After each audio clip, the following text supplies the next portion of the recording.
Welcome to Fiction Audiobooks. If you enjoy the content, like and subscribing would be greatly appreciated. If you have any recommendations for novels, comment below. Please join my Patreon at https://www.patreon.com/fictionaudiobook. Chapter 83. 83, is this a bad time? Folded hands. The next afternoon, inside the occult research clubroom. We're here, huh? Just like every other day, after the second afternoon class had ended, Boke arrived at the old school building with Asia. Yet, as soon as they stepped into the lounge, they immediately sensed that something was amiss. On the sofa sat a certain red-haired girl, legs elegantly crossed, eyes fixed intently on them without blinking. Usually, Rias would gaze at Boke frequently, but her stare would be filled with affectionate warmth. Today, however, was very different. Her expression was uncharacteristically serious, her eyes flickering restlessly with subtle hints of anxiety. What's wrong today? Boke tilted his head curiously. You're looking so serious. Without hesitation, he casually strode over and sat beside her. One arm comfortably settled around her shoulder while his free hand teasingly poked at her soft cheek. You. Rias instantly felt her defenses crumble at the affectionate touch, narrowing her eyes slightly as she gently brushed away his teasing hand. Boke, there's something I want to ask you, and I want you to answer honestly. Sure, ask away. The young man nodded slightly, unfazed and confident. Rias took a small breath, biting her lip slightly before speaking. After you went home yesterday, you didn't meet up or do anything with those two church sword users, right? Oh, Ireina, and the other girl. Nah, I didn't, Boke replied straightforwardly. Why? Is something wrong? No, nothing. If you didn't, that's good. Upon hearing Boke's clear reply, the red-haired girl let out a quiet sigh of relief. Boke blinked slowly, confusion clearly written across his face. Before he could ask further, Akino descended from upstairs, having changed from her school uniform into casual attire. She smiled charmingly at the two on the sofa and gently explained. You see, Bucho was worried you'd been meeting privately with the church agents. According to what those two said, it's fallen angels who stole the holy swords from the church. And since you're openly in a relationship with Rias, if someone with malicious intent discovered you'd been associating with the church, it might get twisted into the Grammary family secretly allying with the church against the fallen angels. Of course, due to Sir's Exama, nobody would dare target Rias or the Grammary family openly, but they'd probably band together against you, Boke, she added, smiling meaningfully. After all, at the recent party, you essentially stepped on their pride and rubbed their faces into the dirt. She was referring, of course, to the unforgettable scene of Boke publicly humiliating Riser Phoenix and challenging everyone who objected to the dissolution of the engagement. Come after me. They'd need guts for that first, Boke scoffed, casually picking at his ear. If they're really dumb enough to come, I wouldn't mind giving them another lesson. Though, if I had to bet, they'll probably just hide like scared villagers from some backwater village. Era, Akino giggled softly. You're probably right. Amused by Boke's colorful description, Akino gracefully settled down on his other side, pressing close despite Rias's warning stare. She wrapped her arms gently around Boke's arm, pulling him slightly closer and lowering her voice into a soft, seductive whisper. So, Boke, do you have plans this weekend? It's probably about time for us to clearly define our relationship as well. Akino. Rias stared incredulously. She might be lenient as a leader, seeing her peerage more as close friends than subordinates, but even friends had limits. Era, didn't you say it yourself, Bucho? Akino calmly countered, eyes narrowed slightly in teasing amusement. You wouldn't mind me and Boke developing feelings too, right? Could it be that what you told Boke wasn't true? Wait a minute, what do you mean? Rias was momentarily stunned. She struggled to respond. Denying it would be a blatant lie, admitting it would be deeply embarrassing. In her panic, she involuntarily glanced at Asia, who sat on the opposite sofa. The next words she blurted out inadvertently caused the blonde nun to suddenly stand up, small fists clenched with determination. I'm fine too. If Boke-san agrees, I'll become an inside person too. Then. I wouldn't be an outsider anymore, right? Even Asia-chan. Rias's eyes widened in shock. Language was indeed subtle and powerful. Asia, being from Northern Europe, probably didn't fully understand the implications of inside person, yet she miraculously used the term perfectly. Yes, becoming an inside person would definitely make her no longer an outsider. Just as the lounge threatened to descend into chaos, Kaneko quietly walked downstairs into the room, wearing a casual outfit. She looked around briefly at the crowded scene, then softly spoke up. Boke-senpai, do you have a moment? Can you come help me with something? Sorry, Kaneko-chan, but he's occupied right now, Akino responded quickly before Boke could answer, smiling sweetly yet decisively. Rias added gently, is it urgent, Kaneko? If not, can you wait a little while? Seeing the madness of the living room unfold, Kaneko fell silent, expression blank. Before she could decide on what to do next, there was a soft knock at the door. Knock, knock. A visitor. Quietly, Kaneko walked toward the entrance, opening the door cautiously. Standing outside was an unfamiliar upperclassman with flowing dark purple hair and a calm, serene demeanor. Hello, sorry to bother you, the beautiful purple-haired girl smiled politely. My name is Busujima Siko, and I'm here to see Bokuen. Is he here? Yes. Though. Kaneko hesitated for a second, glancing back toward the chaotic living room. Come inside first. Thank you, Siko nodded politely, removing her shoes and stepping inside. Yet, upon reaching the lounge entrance, the sword-wielding beauty abruptly stopped in her tracks. Her composed expression suddenly stiffened as she took in the messy scene on the sofa. Boke sandwiched between a flustered, protesting Rias, a teasingly smiling Akino hugging his arm, and an adorably flustered Asia desperately trying to squeeze into their circle. Siko paused, smile awkwardly frozen on her lips. Am I interrupting something? Chapter 84, Rias, you're quite concerned about your childhood friend, Another chapter after an hour. At long last, an actual outsider arrived, effectively pacifying the lively chaos that had overtaken the occult research clubroom. Inside the lounge, everyone's identities were quickly clarified under Boke's straightforward introduction. So that's how it is. You're Busujima-san, the one who previously handled the liaison between Boke and the Jujutsu Association. Rias, sitting gracefully alone on one side of the sofa, offered a polite smile toward the elegant purple-haired swordwoman seated opposite her. Siko Busujima returned the smile graciously. Indeed. To be honest, I'm rather surprised. Initially, I thought those rumors were just exaggerated talk, but it seems they're true after all. Rumors. Well, rumors about how Gremory-san is currently dating Bokuen. I didn't bother investigating the details, but I've been hearing similar chatter every day at school. Oh, those rumors. Rias nodded knowingly, her eyes shifting gently aside. In truth, she was fully aware of those circulating whispers. Rumors such as how Boke practically monopolized her and Akino inside the occult research clubroom. Yet, she had never seriously considered refuting them. After all, how would she even clarify such matters? By admitting outright that those weren't rumors but genuine facts. There really was no need for that. By the way, Busujima-senpai, how come you're free to visit now? No sword club activities today. Boke lazily leaned back against the armrest of the sofa, a hint of curiosity sparkling in his gaze. No, Siko replied gently. I already requested leave today. Actually, I came here today because I had something important to discuss. Oh.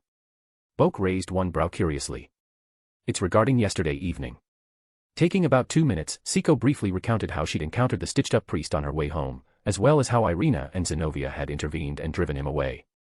By the time she finished, both of Boke's eyebrows had risen with mild surprise. Silver hair, priestly attire, perpetually sticking out his tongue like a deranged psychopath, why did this description sound so familiar? Wasn't that the priest he had literally decapitated before?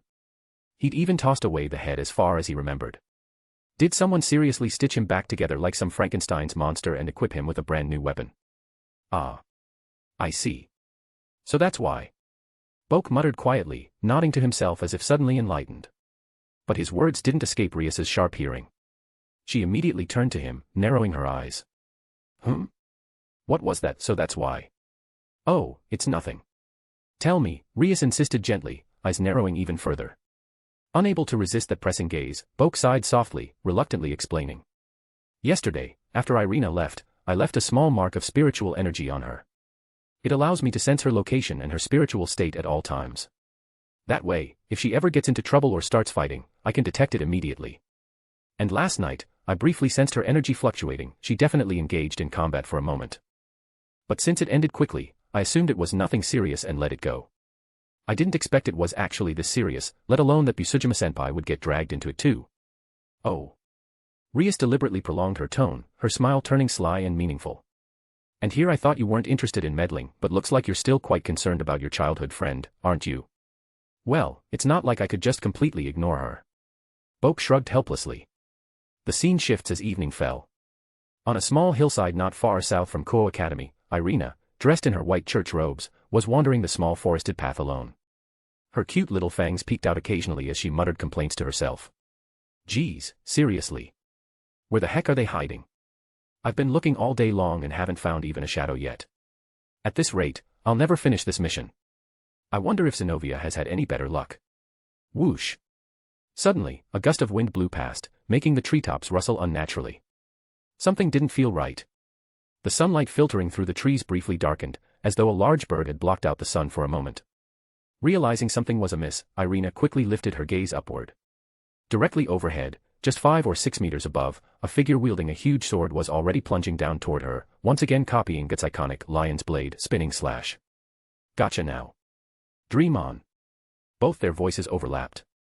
As the mad stitched-up priest roared and swung down his giant lightning-shaped sword, Ireina swiftly jumped backward, instantly pulling a seemingly decorative lace ribbon from her arm, which rapidly transformed into a several meters-long flexible blade, a whip-like sword striking straight at the enemy. Yo-ho. A holy sword after all. Frankenstein Fried excitedly shouted and laughed maniacally, gripping his massive blade and swinging it rapidly left and right, blocking every attack from Ireina's nearly impenetrable offensive with surprising ease. What? Ireina was genuinely startled. As someone who had regularly sparred with Zenovia, another holy sword user in the Vatican, she knew very well how difficult it was to wield such a massive sword. This enemy was swinging his absurdly large weapon as if it weighed nothing. Did this guy get his hands on some legendary stamina boost? Before her internal complaint had fully formed, Fried accelerated again, his tongue hanging out grotesquely as he continued to laugh maniacally. So this holy sword has shape-shifting abilities, huh? Nice. Hurry up and die, so your sword becomes mine, ahahaha. Her seemingly flawless defense was shattered instantly. Fried easily breached her defensive perimeter, swinging his enormous sword down straight toward her. Unable to dodge in time, Ireina quickly shifted her sword to block, gripping both ends desperately like a whip. Weapons clashed fiercely, holy blade collided with holy blade. Clang. Fried's heavy strike dragged harshly against Ireina's flexible blade, showering bright sparks everywhere. The tremendous force hurled Ireina backward. Fried didn't even wait for her to land, swiftly leaping after her with his sword raised for a devastating overhead swing. Without a doubt, if this strike landed, Ireina would become more pieces than person. No way. Is this it? Ireina's eyes widened, her pupils contracting in shock as death loomed large. In slow motion, the fatal blade's edge rapidly filled her vision. She had no means left to stop it. At that moment, just as the chill of death seemed certain, a firm, comforting presence caught her from behind. Strong arms encircled her protectively, and a sturdy hand effortlessly reached past her shoulder, bare-handed intercepting the massive sword coming straight down toward her. A calm, lazy voice softly resonated above her head, casually breaking the tension. Looks like my precaution wasn't in vain after all, huh? Chapter 85, done talking. Then time to go. The unexpected voice abruptly paused the battle, causing both combatants to momentarily freeze in place. Ireina spent a solid 2 seconds before finally realizing this wasn't some desperate hallucination, but a very real situation. Slowly raising her gaze, she saw the familiar, reassuring face of the youth who'd arrived. Boke. Yo. Boke's calm voice rang out steadily. No one knew exactly when he appeared, almost as though he had always been standing right there, leisurely waiting for events to unfold. He gently supported the girl who'd nearly lost the battle with one hand. With his other hand glowing softly with golden spiritual energy, he effortlessly caught the massive, lightning-shaped holy sword. Slowly, he tilted his head up and looked directly at the now visibly terrified silver-haired psycho priest. Oh hey, we meet again. This scene strikingly resembled the iconic moment when Sephiroth, reborn through Kadaj, glanced calmly up at Cloud in Final Fantasy VII, Advent Children. Fried's heavily stitched face instantly contorted upon recognizing the newcomer's identity. Why, you. Even though he had already tasted death once, his memories hadn't been reset. He still vividly recalled the outcome of their previous encounter. A single exchange, and his head was cleanly twisted off.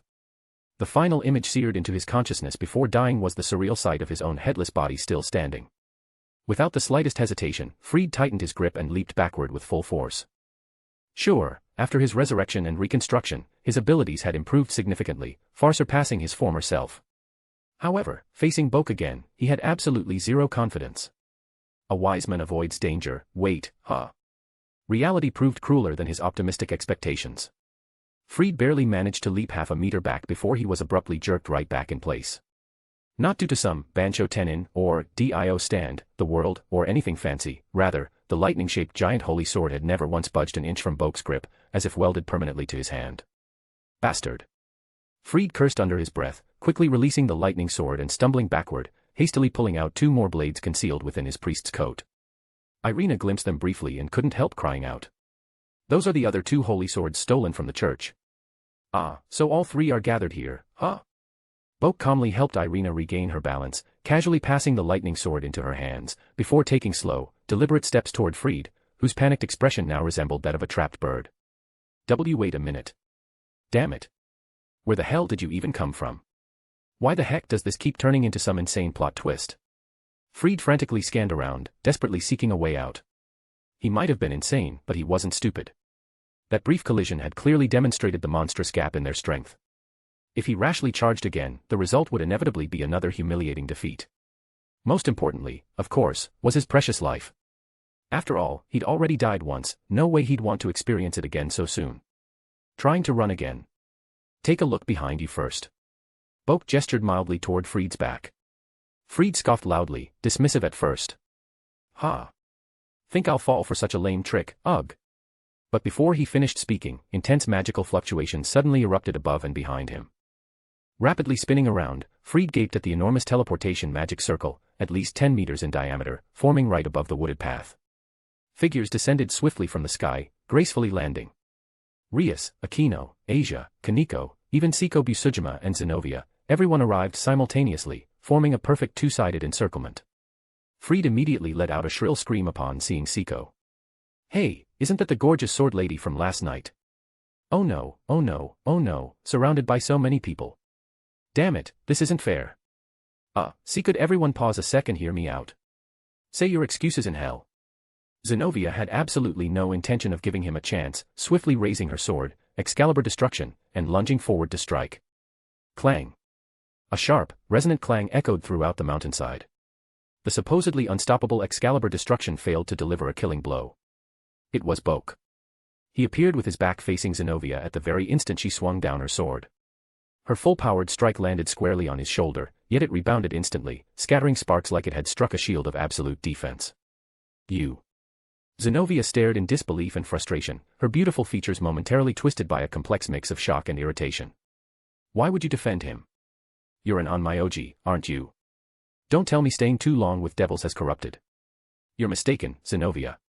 Ireina's urgent voice interrupted her blue-haired companion's accusation. Only then did Boke slightly tilt his body, allowing Zenovia to clearly see the situation before her.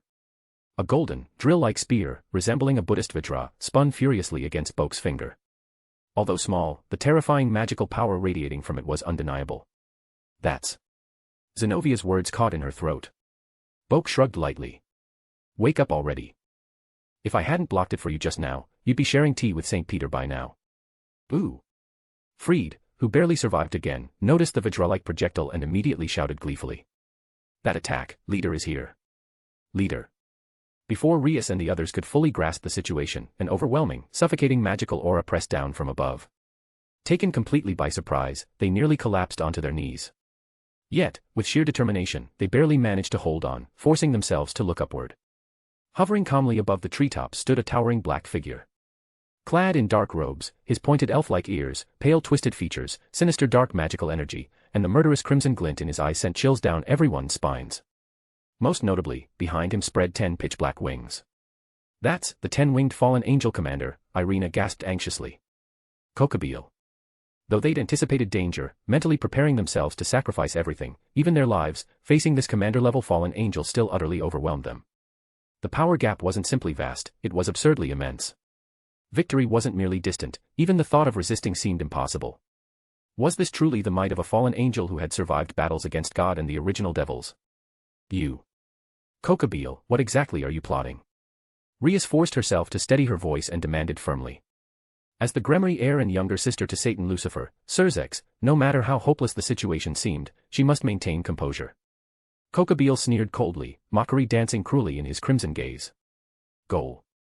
Quite the dull question, little sister of Surzex Lucifer. Isn't it obvious? His malicious grin widened further.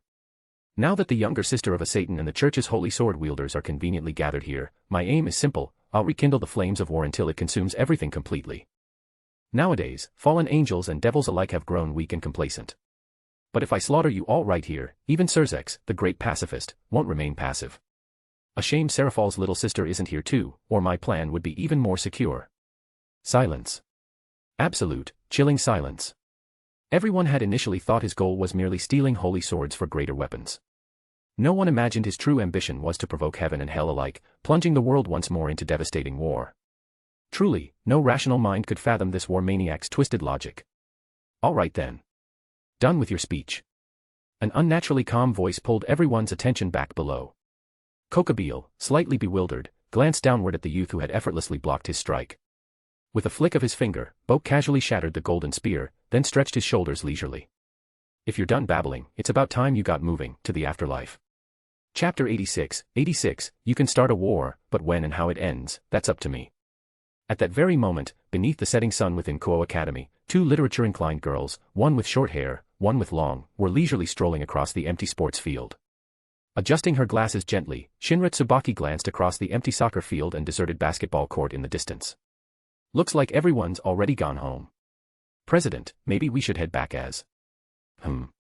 Before Tsubaki could finish her sentence, Sona suddenly raised her head, eyes fixed intently toward the gradually darkening sky. A faint expression of confusion flickered across her normally impassive face. Amid the twilight-stained horizon, half ablaze with fiery orange, half deepening into cool blue, a golden meteor streaked across the heavens at blinding speed. Like General Radon's leap into the sky, unleashing a cataclysmic meteor shower, one moment, it appeared as just a faint glimmer, in the next, it was upon them. And then. Boom. A blazing golden figure, wreathed entirely in spiritual flame, plummeted down from above, smashing into the earth with shocking intensity. The concrete surface of the academy instantly fractured, shattering into rubble beneath the immense impact. Debris erupted skyward, forming a massive cloud of dust. President, careful. Without missing a beat, Tsubaki swiftly raised her hand, conjuring a magic barrier that deflected the flying rubble harmlessly aside. Sona didn't reply. She merely narrowed her eyes, observing the epicenter of the impact closely. This scene felt inexplicably familiar. As a breeze dispersed the cloud of dust, an enormous crater, roughly 10 meters in diameter, revealed itself within the school grounds. At its center lay a 10-winged fallen angel, famed for surviving battles against God and the original Satans themselves, Kokabil. His once arrogant face now twisted grotesquely, blood trickling from the corners of his mouth, his chest imprinted with a clear fist-shaped indentation. Beneath him was Fried Selzen, a chaotic mixture of shattered limbs and gore that likely couldn't even be identified as human anymore. And all this was the result of Boke deliberately controlling his strength. After all, Koa Academy was nestled within a residential area. Although classes had long ended, and most students had already left, involving innocent civilians in collateral damage wasn't exactly something he'd approve of. Drawn by the commotion, the two young women quickly rushed to the crater's edge, peering downward. Shock rippled across Tsubaki's usually calm expression. This is a fallen angel. Wait, that's a fallen angel cadre. Why would someone of that caliber suddenly appear here? Tsubaki couldn't mask her astonishment. Even though she'd never confronted a fallen angel cadre personally, the 10 pitch-black wings unfurled beneath Kokabil's battered frame spoke clearly enough. Like their celestial counterparts, the strength of angels, and fallen angels alike, was represented by their wing count. Archangel Michael, for instance, was said to possess 12 wings. Similarly, fallen angels with 10 wings were cadres, top-ranking officers surpassed only by the Governor-General, who bore 12 wings. No, Sona corrected solemnly. This isn't just any fallen angel cadre. Though I haven't seen him myself, according to my sister's descriptions, this appearance, those 10 black wings and that overwhelming aura, undoubtedly belonged to Kokabil himself. A fallen angel who survived the ancient war between heaven, hell, and the fallen. And yet, this formidable war survivor was now lying utterly crushed beneath someone's foot. A crimson teleportation circle suddenly appeared behind the two student council members. Multiple figures swiftly stepped forth from within. Rias. What's going on here? It's a long story. Ria sighed softly, moving to stand beside her friend, eyes lingering warily on Kokabil's miserable form. Inside the crater, Kokabil indeed looked pitiable, half his wings had been broken from the violent impact. If it weren't for Fried absorbing most of the fall's momentum with his own body, the fallen angel cadre would surely have suffered even graver injuries upon hitting the ground. You, bastard. Grimacing through excruciating pain, Kokabil forced himself to channel an eruption of his near-Satan-class dark magic, intent on knocking away the youth who nonchalantly stood atop him. Yet his desperate counterattack proved laughably futile. Boke's foot, firmly pressed upon Kokabil's chest, refused to budge even slightly, unmovable as a mountain. Before Kokabil could even fully react, Boke casually leaned forward, seizing the fallen angel by his throat, lifting him effortlessly, just like he'd done to Riser Phoenix. You talked about igniting war, but all you really wanted was to satisfy your twisted desire for conquest and destruction. Congratulations, indeed, you managed to start a war. A faint, cold smile flickered across Boke's lips. Our personal war. Since you took it upon yourself to decide when and how this war began, I think it's only fair that I decide when and how it ends. So here you are, about to die. Tell me, fallen angel, are you satisfied with the outcome? Satisfied? Did he really ask if he was satisfied? Kokabil snarled furiously, his crimson eyes blazing with murderous intent. His immense magical aura exploded violently, drawing power dangerously close to Satan-class levels. No way was he going down without a fight. Gritting his teeth, he thrust forward his hand, rapidly condensing his dark magic into another golden vajra. But this time, unlike his earlier sneak attack, he wouldn't hold back. Pouring every ounce of remaining magical energy into it, the artifact grew dense and more vivid in texture, though, curiously, it remained no larger than before. Its unchanged size despite the vast influx of magical energy indicated that its destructive power had reached a staggering apex. No doubt, if unleashed, this attack wouldn't just flatten Kuo Academy. It could easily wipe out the entire town. Yet, Boke seemed utterly indifferent. Calmly, he watched as Kokabil continued to pour his power into the weapon, as though observing an amusing sideshow rather than impending annihilation. At last, his magical reserves utterly drained, Kokabil's hands trembled violently, barely maintaining his grip on the devastating vajra. But a victorious sneer formed on his twisted face. He had won. Once this attack was unleashed, it wouldn't matter whether it was this cocky brat, Surzek's Lucifer's sister, or even Seraphal's younger sibling, every last one would perish here. His objective would be fulfilled. Victory belonged to him. However, just as Kokabil was about to burst into triumphant laughter, Boke finally moved. With a leisurely motion, he raised his other hand and gently grasped the devastating weapon. And with just a slight, dismissive squeeze, the golden vajra shattered completely, disintegrating into harmless particles of light. Flashy tricks. Chapter 87, Draig, what exactly is going on here? What? Kokabil stared blankly, utterly dumbfounded at the scene before him.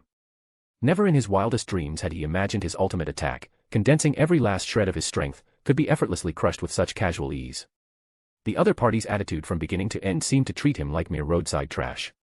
His lips trembled twice before his expression twisted in a maddened rage. This can't be happening. Impossible.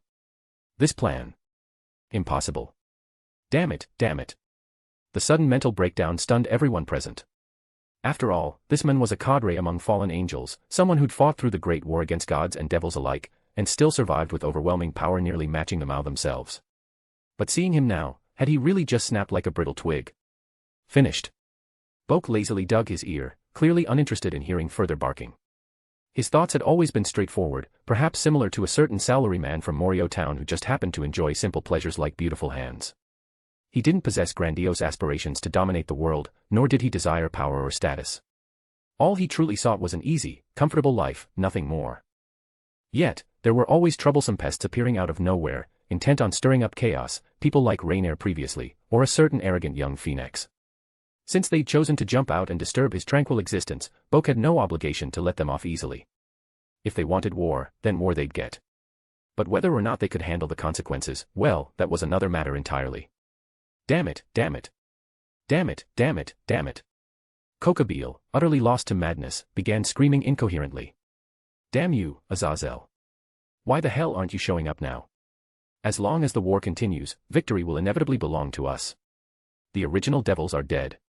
God himself is dead. If we reignite the flames of war, fallen angels will finally claim absolute victory. What did you say? A furious shout, filled with disbelief and anger, sharply cut off Kokabil's hysterics. Turning back, everyone saw Zenovia, the blue-haired holy sword wielder, standing atop the crater's edge. Clad in a sleek black combat suit, she pointed the sword of destruction downward, aiming directly at Kokabil. Say that again, fallen angel. What did you just say about God? Oh. Kokabil, seemingly calmed by Zenovia's heated response, stopped his maniacal laughing. Slowly, cruelly, he turned his head to look upwards at the crowd of shocked faces, his lips twisting into a malevolent sneer. Ah, right. You lot probably didn't know yet, did you? If this news spreads among heaven's ranks, the resulting chaos would shake its very foundation. Your God, the biblical God, is the origin of all your faith. Imagine if news of his death were revealed, how many more angels would fall into despair?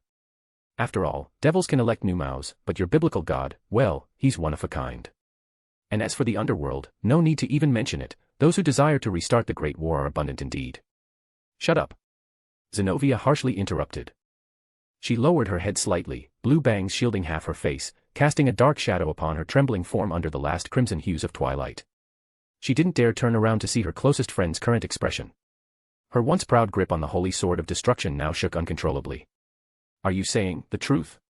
Ha ha ha. Isn't that obvious? Why would I lie about something like this? As if finally reclaiming a bit of twisted advantage, Kokabil laughed loudly, dripping with mockery and sadistic pleasure. If you don't believe me, just ask Michael when you get back. He's one of the 4 seraphs, surely he won't lie to his precious servants, right? Ah, so that's why. Boke suddenly understood. He previously held disdain for this so-called biblical god, thinking of him as nothing but a glorified figurehead, churches dedicated in his name abandoned, innocent believers betrayed. Now, it seemed he was mistaken. It wasn't that God was unwilling to act, it was simply that he couldn't. Because he was already dead. Thanks for the valuable intel, Boke said evenly. Now, it's about time for you. I'm afraid I'll have to ask you to hand him over to me, an unfamiliar voice calmly interrupted from the skies above. Looking up, Boke saw a dazzling streak of blue-white radiance cutting across the darkening sky, tracing an impossibly swift yet precise trajectory before gently descending with a superhero-esque landing.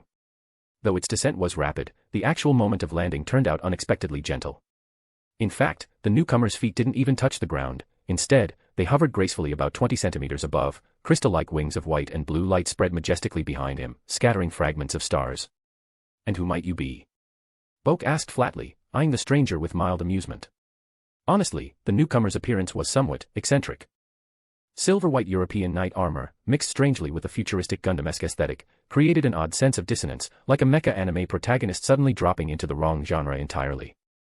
I am Valley, a youthful, clear voice resonated from beneath the knightly helm. Known as the White Dragon Emperor, one of the 2 heavenly dragons. White Dragon Emperor. Well, that's one hell of a Chunibyo title. Though it somehow rang vaguely familiar, Boke mused.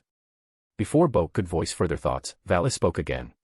Now, kindly surrender that fallen angel. Azazel has specifically requested him. And what if I refuse? Boke instantly retorted without a shred of hesitation.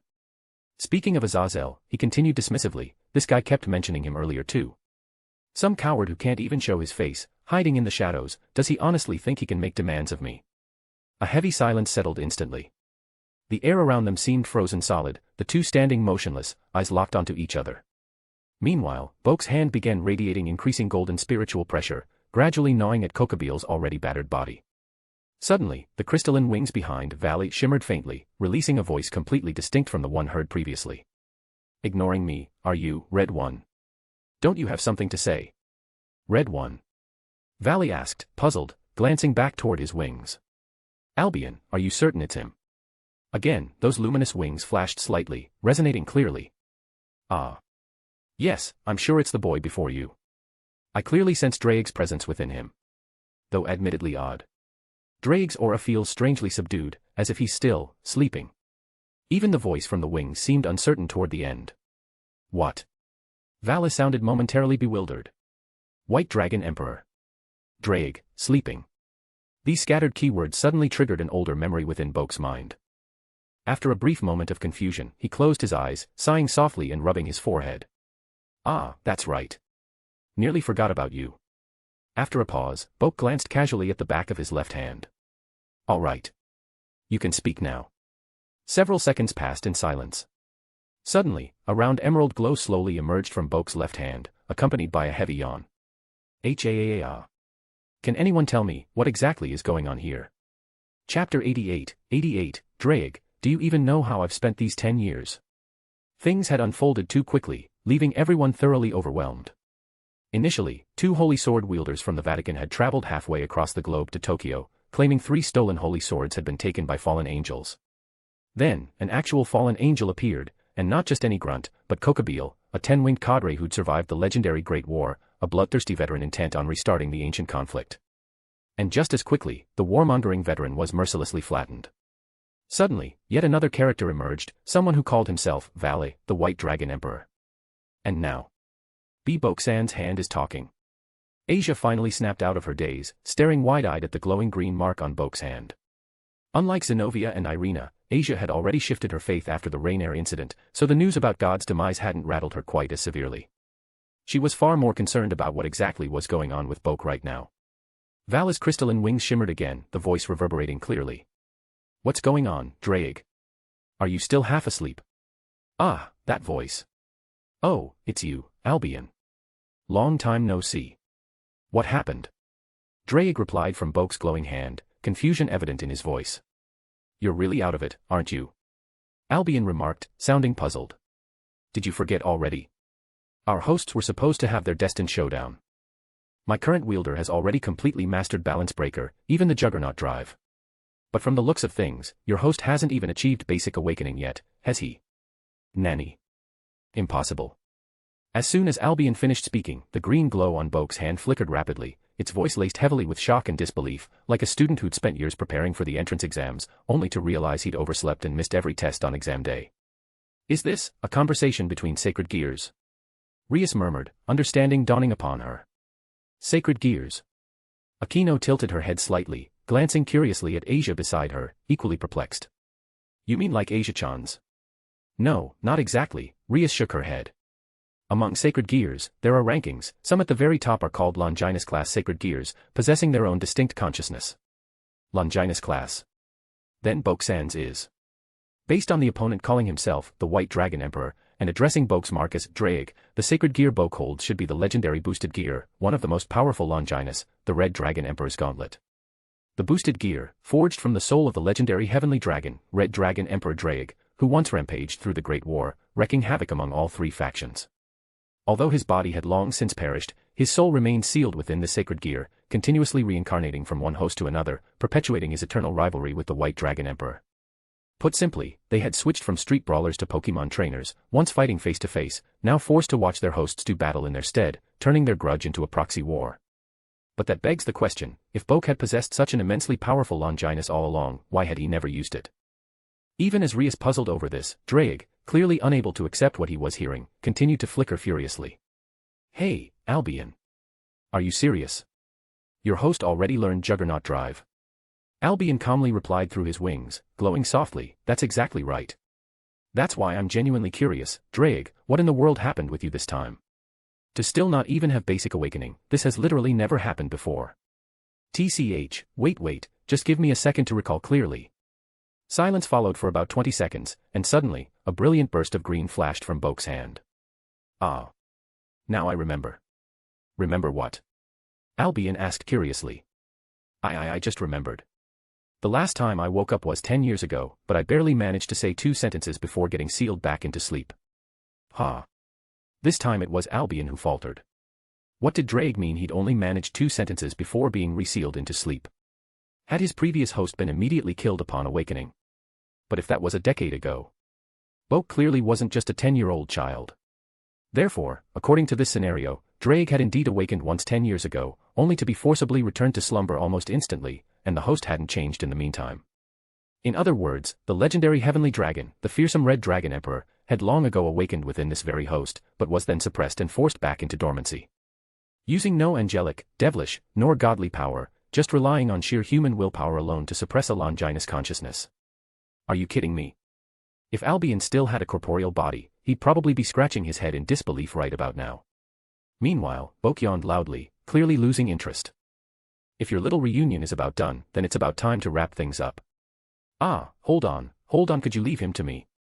Before he could finish speaking, another figure descended from above, landing smoothly beside the White Dragon Emperor. Black feathered wings, a sleek tailored suit, the ordinary face of a middle-aged uncle, and, most distinctly, a striking lock of dyed blonde hair in the front. Vala turned his head, mildly surprised. Azazel, I thought you said it wasn't convenient for you to show up personally. Why are you suddenly here? Azazel spread his hands apologetically, a smile tugging at his lips. Well, you were gone so long I got worried something might have happened, so I thought I'd check things out myself. And besides, Azazel continued with a grin, didn't the Red Dragon Emperor say he wanted to meet me personally? No, Boke calmly lifted his hand, revealing the bright green light glowing on the back. I am myself. This here is the Red Dragon Emperor, and it's not that we wanted to meet you specifically. But if you're going to ask something from me, you should at least show up personally. Haha, that's basically the same thing, right? Azazel chuckled, clearly amused, before clearing his throat. Alright, let me introduce myself first. I'm Azazel, Governor General of the Fallen Angels. That guy in your hands used to be one of my subordinates. Unfortunately, due to some troublesome issues, he caused all sorts of trouble. For that, you have my sincere apologies. So, if you don't mind, I'd really appreciate if you left him to me to handle. That shouldn't be a problem, right? Oh. Boke nodded thoughtfully, before promptly shaking his head. No. Chapter 89, Ireina's Invitation. There was no special reason, he simply wasn't going to hand him over, period. As far as Boke was concerned, it boiled down to a simple logic.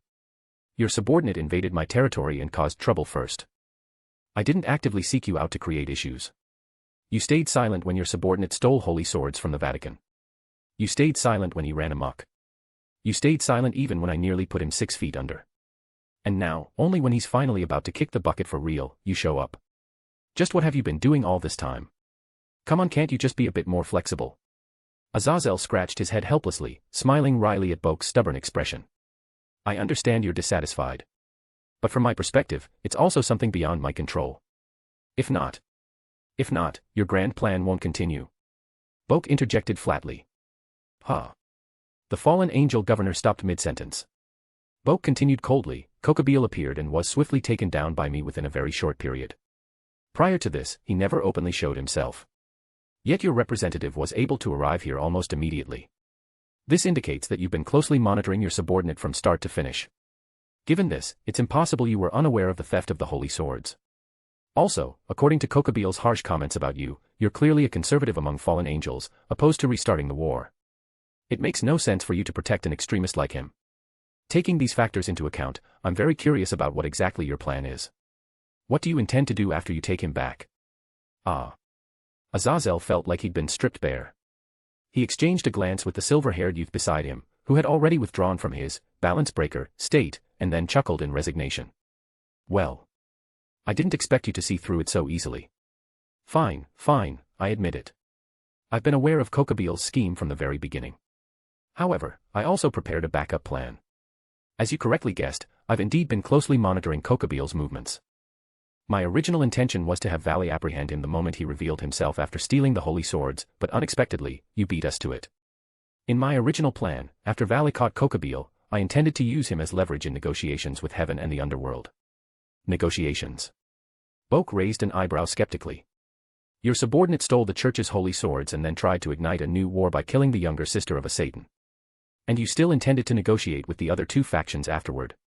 Was he planning to openly provoke them or just humbly grovel in front of them? Azazel sighed and shrugged helplessly. What choice do I have? It was my subordinate's reckless action. As the Governor General, no matter how skilled I am, I can't possibly know every single thought my subordinates have. But since he has already acted, it's my responsibility as his superior for not managing him properly. So, I want to use this incident as an opportunity to formally establish a peace agreement between heaven, the underworld, and the fallen angels. After all, according to my intel network, the current leaders of both heaven and the devils are moderates. They'll likely accept my proposal more readily now. Just that, Azazel affirmed seriously, his casual demeanor giving way to sincerity. Boke scrutinized him silently for a few moments, then abruptly nodded. All right, fair enough. Deal. With that, he casually tossed the half-dead Kokabil over to Azazel. Huh. Azazel blinked, genuinely surprised. He hadn't expected his request to be granted this easily. Hadn't this kid just firmly refused earlier? No need to stare like that, Boke shrugged lightly. I'm not some battle-crazed maniac. I just wanted to make sure you weren't planning something bigger by retrieving him. Honestly, if possible, I'd much rather stay at home playing games and spending time with my girlfriends. Who enjoys fighting every single day, anyway? Azazel's lip twitched slightly at the boy's remark. He silently thought to himself that it had taken him countless years to develop such a relaxed mindset as the Governor General. Yet, this generation's Red Dragon Emperor seemed to have reached that mentality far earlier. Really intriguing. But then again. His eyes discreetly glanced at Valis standing quietly by his side. As expected, the next second, the silver-haired youth slightly raised his head, handsome features brimming with excitement and fighting intent. Hey, wait. Don't just end things here. I've been looking for you for quite a while. Why don't we have a fight right now? Huh. Boke shot him an unimpressed look. What's wrong? Are you not interested? Even if I don't quite get your sacred gears situation, you're still someone capable of easily defeating Kokabil. You possess strength beyond the fallen angel cadre, surely you're not afraid of a fight. Nope, not interested. Utterly ignoring the challenge, Boke casually raised his left hand, still glowing green, to flash Valley an internationally recognized, friendly gesture, expression blank. If you want to fight, go find someone else. I'm going home for dinner. No time for you. Besides, don't you have anyone waiting at home for your dinner too? Valley visibly froze at Boke's words, momentarily lost for words. Boke rolled his eyes dismissively, waving him off, next time. It's too late today. Technically, this is overtime for me. I'll play with you if we have a suitable time and place next time. Wait. Valley clenched his fists, preparing to activate Balance Breaker again. But the next moment. Boom. A horrifying golden spiritual pressure exploded from Boke's body without warning, a blazing pillar of golden light shooting straight into the sky, lighting up the night and piercing the clouds. Boke turned his head slightly, silently gazing at Valley, who was already forced onto one knee by the sudden monstrous spiritual pressure. The crimson dragon-claw-like markings appeared once again on Boke's forehead, his golden, intricate six-pointed star eyes rotating slowly, exuding overwhelming pressure. NGH. Valley grit his teeth, trying to stand, but without even activating Balance Breaker, he couldn't resist such immense spiritual pressure. Damn it, I underestimated him. Yet, a mere blink later, the mountain-like weight vanished completely. At the same moment, Boke had already arrived beside Rias and the others, calmly remarking. All right, issues resolved. Let's go. You all go first. Sona pushed up her glasses, calmly assessing the massive crater in the ground. Our student council must repair the damage inside school grounds before tomorrow morning. Sorry for the trouble. Boke reached out, gently grasping Rias's hand. He exchanged a meaningful glance with her bright crimson eyes. Shall we? Rias initially considered staying to help, but when she saw the scornful look hidden behind Sona's glasses, disgustingly mocking the lovey-dovey couple stench, she decisively chose to flee the scene. Yes, let's go. Meanwhile, as Boke's group disappeared, Valis stood back up slowly. You okay? Azazel teased lightly. Vala merely stared at the dust now staining his trousers from his forced kneel, unexpectedly breaking into a broad smile. Interesting. Truly interesting, Albion. It seems my destined rival isn't weak at all. With this, I won't be bored for quite a long while. Ha ha ha. Scene shift. After seeing Rias, Aquino, and the others safely back to the Occult Research Club building, Boke finally headed home for dinner. As he walked leisurely beneath the shadowy trees outside the old school building, the green glow on his left hand flared softly again, Drake's voice drifting out. Speaking of which, I still can't remember clearly just what happened 10 years ago. Boke glanced down. Huh? Oh, you're still awake. Well, that story is kinda complicated. Let's discuss it in detail another time. What's that supposed to mean? Mean see you later. Wait, you're not planning to. Drake's voice faltered, panic creeping in. Boke sighed, didn't I tell you already? I'm going home for dinner. So you're interested in tonight's dinner menu at my house? Honestly, not at all. Then why are you asking about people's private life? With that, Boke's golden spiritual pressure flickered faintly, instantly sealing Drake back into silence. And when he finally raised his head again, a familiar figure stood quietly ahead. For some reason, Ireina was alone. Hands hidden behind her back, she slightly averted her gaze. Fading sunset rays cast warm shadows across her delicate features, hiding her true emotions. Boke. Do you have a minute to talk? Chapter 90, Every day without you, I've been thinking of you. Hold on a sec. Let me text home first. Facing his childhood friend's sudden invitation, Boke briefly pondered before deciding to inform a certain kitty cat at home first that he'd be a bit late tonight, and there was no need to wait up for him for dinner. His fingers danced quickly across the screen, typing the message. Ireina curiously leaned in to glance at his phone. Texting home. Boke, aren't you living alone in Tokyo right now? I remember Yuri-chan should still be back in Kyoto, right? Your father too. Wait. Don't tell me Auntie moved to Tokyo as well. Of course not, she even made a quick trip back to the hero village a while ago. Boke swiftly typed and sent his message, but not before Ireina caught a glimpse of the contact name at the top. Kuroka. That sounds like a girl's name, though. Is it your girlfriend? Wait, but that can't be right. The twin-tailed girl trailed off, correcting herself mid-sentence as she suddenly recalled a certain crimson-haired heiress proudly claiming to be Boke's girlfriend. While she was still puzzling it out, Boke lightly tapped her forehead with a finger. What's so confusing? I never said I had only one girlfriend. Huh?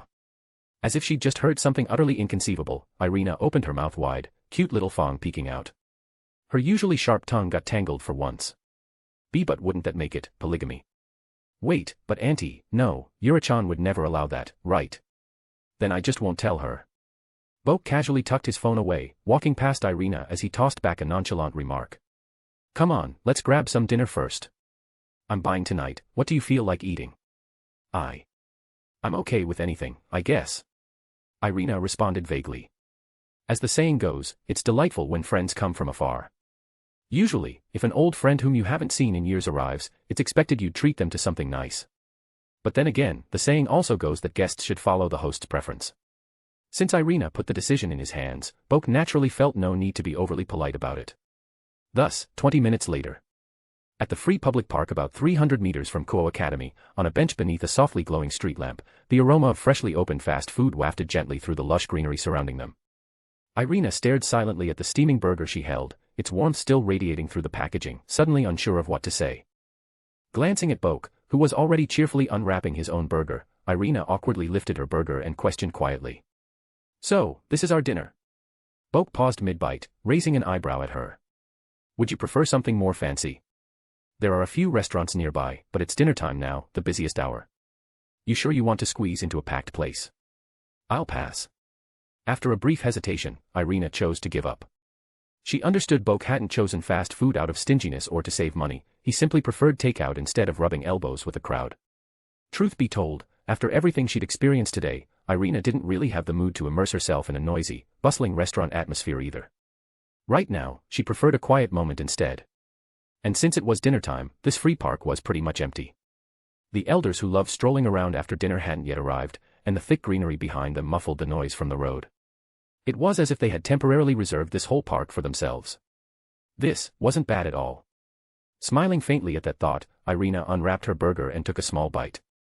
After swallowing, she lowered her hands gently, letting her hair fall forward slightly and hide her eyes beneath her bangs. Hey, Boke. Do you still remember the things we did when we were kids? There's way too many to list. His muffled voice answered casually. Ireina hesitated briefly, then quietly asked. Then, do you remember that one time we went to play in the mountains near Kyoto, when the wind blew away my hat, and it got caught on a tree branch over the cliff edge? Oh, that time, huh? Boke nodded, suddenly recalling it. I was ready to climb down the cliff right away to retrieve it, but you freaked out and stopped me. Well, of course I stopped you. Ireina sputtered indignantly. That was a cliff. So steep, and we didn't even have any climbing gear. If you fell, it'd be all over. Then she switched her tone, pouting slightly. And after that, you just picked up a rock and knocked my head straight off the cliff instead. Finish your sentence. Boke shot her a sideways glance, amused. Didn't I take you all the way around to pick it up after that? I mean, yeah, but we ended up walking a really long way through the forest to get it back. Ireina mumbled softly, cheeks slightly pink. It was the best choice we had at the time, Boke shrugged. I considered a few other plans, too. Given the situation, the safest bet was probably to run home, grab climbing gear, and return, but that would cause two problems. First, we'd still have to trek all the way back down. Second, there was no guarantee the hat wouldn't be blown away completely while we were gone, and then we'd have no idea where it landed. So, logically, I decided it'd be simpler just to knock the hat down first. Either way, we'd have to take the long way around, at least we'd know exactly where it ended up. Besides, it's just a hat, it wasn't going to break or die. Haha, yeah, that's true. Listening to his calm analysis, Ireina couldn't help but laugh softly. You've always been pretty decisive about things since we were kids. Not really, Boke shrugged again lightly, it's just choosing the lesser evil between bad and worse. A short silence followed before Ireina spoke up again, softly. Hey, can you answer me one more question? What is it? Well, since you still clearly remember things from our childhood so well. She took a deep breath, pausing briefly before continuing slowly. Then, during all these years after I moved to Europe, did you ever think of me? Yeah, I did. Why? Without the slightest hesitation, Boke instantly replied, clear and certain. For him, the question wasn't difficult at all. After all, she was still his childhood friend. And Ireina had only moved to Europe with her family, she wasn't exactly devoured by some one-eyed dragon who enjoyed flipping Maybachs repeatedly on rainy overpasses. To say he'd never thought of her at all? That was nearly impossible. But his seemingly casual reply struck Ireina like a bolt from the blue. Her head jerked upward, eyes wide in surprise, and the faint sadness from earlier instantly vanished, replaced by a joyful smile blossoming warmly across her features, like the first sprouts breaking through winter soil. Then, I guess we're the same. Her voice softened gently, her eyes meeting his with warmth and tenderness she could no longer hide. Because, ever since I moved away to Europe, every single day without you, I've always been thinking of you. Chapter 91, the correct way to use a privacy barrier. The atmosphere suddenly became subtly awkward for some reason. Normally speaking, even between good brothers, when one asks, "Did you miss me?" you'd naturally reply, "Sure did."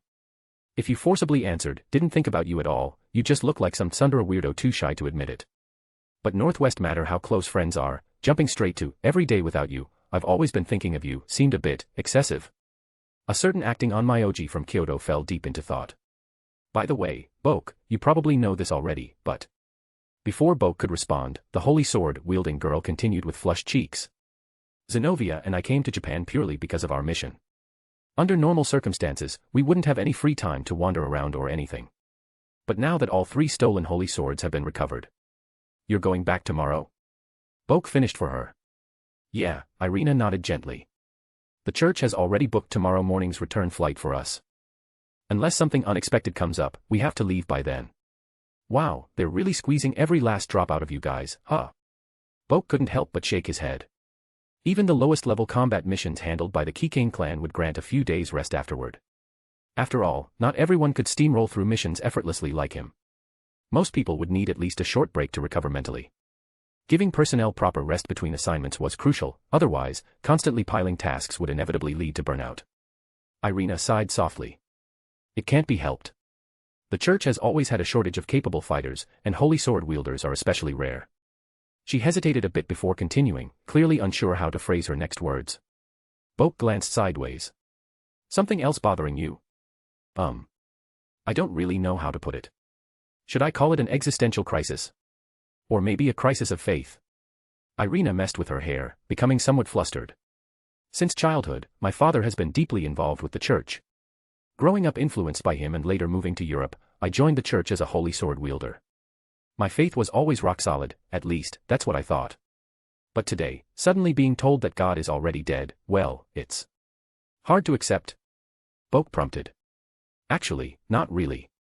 Ireina murmured uncertainly. Boke blinked slowly, confusion apparent. Your God literally died, but you're not that bothered by it. How exactly does that qualify as a rock-solid faith? Ireina's face flushed brighter under his gaze. Honestly, even I'm surprised. At first, I thought I'd absolutely lose it upon hearing that. But when I finally learned the truth, my first reaction was simply, oh, so that's how it is. Then you're completely fine after all. Boke rolled his eyes in exasperation. Judging from her earlier hesitation, he was expecting a full-blown existential breakdown, but it turned out she had already accepted reality without any difficulty. Well, I never said I needed comforting in the first place. I just wanted some advice from you. Advice about what? Ireina's cheeks burned even hotter. I just suddenly realized that maybe my faith wasn't as strong as I thought. It makes me feel like I don't really belong in the church anymore. Now I'm hesitating a bit. You don't want to go back to Europe? This time, Boke fully understood her meaning. Maybe just a tiny bit. Ireina's voice was barely audible as she nodded shyly. If I don't return, though the retrieved holy swords can still be transported back by church personnel, I'll have to stay in Japan. I'm probably too young to find regular work right away, and I don't know Onmyōji skills either, or maybe I could join the Jujutsu Sorcerers. Trust me, don't even think about it. Boke shot her a look. After what he'd seen at the juvenile detention center, he'd completely lost faith in the Jujutsu Society's management. Ireina sighed again. I guess that only leaves me one last choice. Which is? Transferring to your school, Boke. Attending classes from 8 in the morning to 3 in the afternoon, weekends off, spring break, summer break, winter break, field trips with everyone, and maybe every day I could even. Wait. Doesn't that sound kinda great? Boke watched the subtle shift in her expression while silently taking a bite from his burger. But then there's another small issue. What is it this time? If I leave the church, I'll obviously have to return my holy sword. Ireina glanced down at her holy sword disguised as a ribbon tied around her arm, gently prodding it with a finger. I've grown so used to having a holy sword by my side. Without one, I feel like I'll lose a sense of security. That's no big deal. Unbothered, Boke unwrapped another box of fries and started munching again. Worst case, we can just head back to Kyoto during summer break and grab a decent weapon from Akafusa. He wouldn't mind. Huh? Wouldn't that cause trouble for Keikain Akafusa-san? I'm the current acting head. I say it's fine, so it's fine. Pure dominance. Hearing this, Ireina pouted briefly, but a small laugh quickly followed. Then, surprisingly, her soft laughter faded into yet another gentle sigh. Such a rapid and complex change of moods left Boke genuinely baffled. Now what? Nothing, the soon-to-be former Holy Sword user forced another small smile. It's just, the church can be quite harsh on those who abandon their faith. I'm feeling a bit nervous about having to explain my decision to the church representative tomorrow morning. So, Boke, could you maybe give me a little confidence boost? What kind of boost? You'll see. Just close your eyes first. All right. Though he had a vague idea what was about to happen, Boke obediently closed his eyes. 2 seconds later, a sweet fragrance drew closer, followed immediately by the soft warmth pressing against his lips. By the time Boke reopened his eyes, Ireina had already backed away quickly, covering her mouth with one hand, face flushed red. Oh okay. Confidence boost successfully delivered. Boke silently raised his hand, beckoning to her. Blinking blankly, Ireina hadn't even fully processed what happened, but her feet moved unconsciously, stepping forward toward him. Eh? What's wrong, hey? Before she could finish speaking, Boke smoothly wrapped an arm around her waist, pulling her gently into his embrace. Nothing really. Just thought I'd help reinforce that confidence a bit more. Wait. This is a public park. If someone comes by. Relax. I already put up a privacy barrier earlier. MMPH.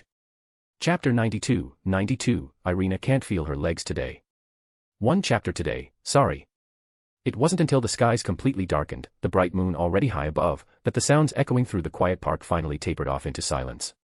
Beneath the soft glow of the street lamp, the holy sword-wielding girl lay gently against Boke's chest, their bodies pressed intimately close. Her delicate back rose and fell softly with each shallow breath she took. Boke.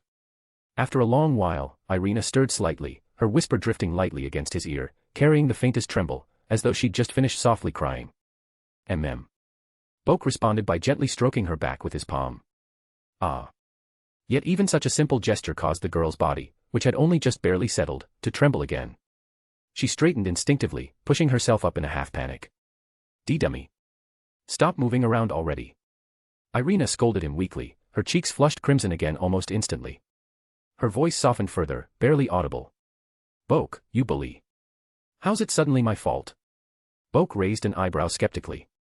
Weren't you pretty into it yourself just now?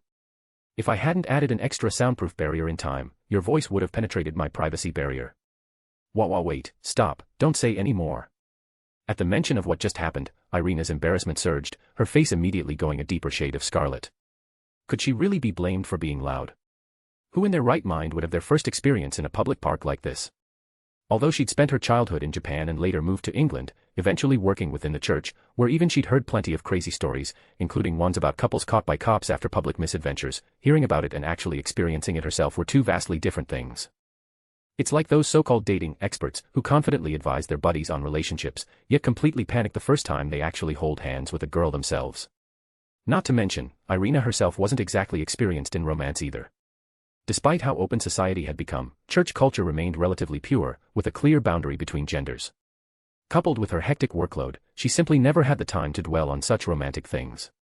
Yet somehow, just one quick trip back to Japan, and here she was, experiencing faith-shattering revelations, severe rule-breaking, and now, doing all sorts of things she shouldn't.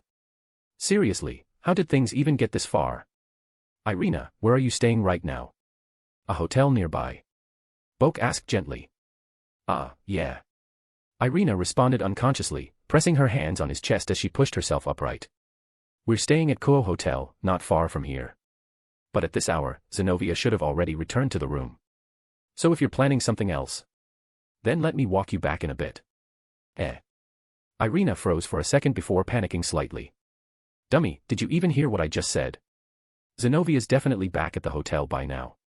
There's no way you can. What does me walking you back have to do with Zenovia being there? Did you two book only a single room? No. It's a double room. Then what's the problem? A question mark slowly floated above Boke's head. He couldn't figure out why he'd have to specifically wait until Zenovia was gone to take Ireina back to the hotel. Did Zenovia really have that big an issue with him? Though they'd had a small disagreement about beliefs at first, hadn't he ultimately helped them retrieve all 3 holy swords, and even saved Zenovia's life? Surely a church swordswoman wouldn't be so narrow-minded, right? While Boke puzzled over this, realization seemed to dawn on Ireina as well, and she blinked her deep violet eyes hesitantly. Wait, Boke, when you say, walk me back to the hotel, do you literally just mean, walking me back? Obviously. What else could that possibly mean? Unless the same phrase has some entirely different meaning in English. Boke's confusion grew even larger. Realizing she'd misunderstood, Ireina immediately looked away awkwardly, cheeks burning. Well, you know, they say guys usually push their luck, from, I'll walk you home, to wanna come upstairs for a bit, then step by step things get more out of control. But haven't we already gotten plenty out of control just now? Boke eyed her suspiciously. It wasn't too extreme this time, but don't you have to get up early tomorrow for your flight and to meet up with the church representative? Are you sure you'll still make it if things escalate any further? And no. Absolutely not. Ireina waved her hands rapidly. She knew her own body best, after all. Right now, she was already feeling weak-kneed. With proper rest tonight, she might barely recover enough for tomorrow morning's departure. But if they went any further, forget waking up early, she might not even be able to get out of bed tomorrow. Then the church wouldn't just interpret it as her choosing to leave due to a crisis of faith. Instead, it'd become young holy sword user falls victim to childhood friend's forbidden weapon, tragically seduced and forced to betray her faith. Her dad back in England might just keel over from rage. Or maybe excitement. Then that settles it. With a teasing smirk, Boke gently slapped her supple, round bottom. All right, I'll walk you back now. It's getting pretty late. Give me a moment first. My legs still feel weak, slow down, slow, MMPH. A little later, after they'd both redressed properly, Boke dispelled both privacy barriers surrounding the park bench. Standing next to the bench with the takeout bag from earlier still in hand, he reached out to the twin-tailed girl, who had just finished tying her shoelaces. Ready now? Do you want me to carry you? Just give me a hand up. Ireina pouted slightly, cheeks flushing as she placed her hand into his, just as they'd done as children on outings long ago. Boke gave a gentle pull, effortlessly bringing Ireina up from the bench. All right, let's go ba. But after barely taking a few steps forward, the girl suddenly cried out, stumbling forward as her knees nearly gave way beneath her. Fortunately, Boke reacted in time, quickly stepping forward to steady her. He sighed quietly, resigned. Forget it. Looks like I'll just carry you back after all. Here, hold this for me. Saying this, he handed over the takeout bag. Okay. Ireina blushed harder but ultimately nodded obediently, gently holding onto the bag as Boke turned around, crouching down for her to climb onto his back. Chapter 93, so much of it actually got inside. One chapter today, sorry. At the same time, inside a hotel double suite. The air carried the scent of shower gel. Zenovia, the blue-haired holy sword wielder who had already removed her battle attire, sat silently by the bedside. Currently, she was dressed only in a white bathrobe provided by the hotel, with the hotel logo embroidered on the left chest. Her cloth-wrapped holy sword, Durandal, rested at the foot of the bed. Gazing through the floor-to-ceiling window at Tokyo's nighttime skyline, Zenovia's curvaceous and slender figure was distinctly reflected, even through the bathrobe. Zenovia Quarta. That was her full name.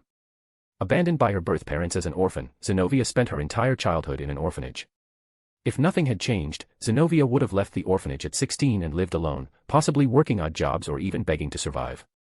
Fortunately, fate was somewhat fair to her. Although she never had a joyful childhood, Zenovia possessed an extraordinary gift that others could never hope for. Unlike Ireina and others who entered the church and were selected as holy sword wielders after undergoing rigorous selection, examining their faith, aptitude, and many other aspects, to finally receive divine blessings, becoming artificial holy sword users. Zenovia herself was born as a natural holy sword wielder. To give a simple analogy, it was like someone needing to undergo extreme trials and life-threatening methods just to barely wield a powerful sword, whereas Zenovia could effortlessly wield all the legendary blades without lifting a finger. Though the nature of these comparisons was not identical, it roughly conveyed her exceptional talent. Precisely because of this unique gift, Zenovia easily joined the church and became an official holy sword wielder.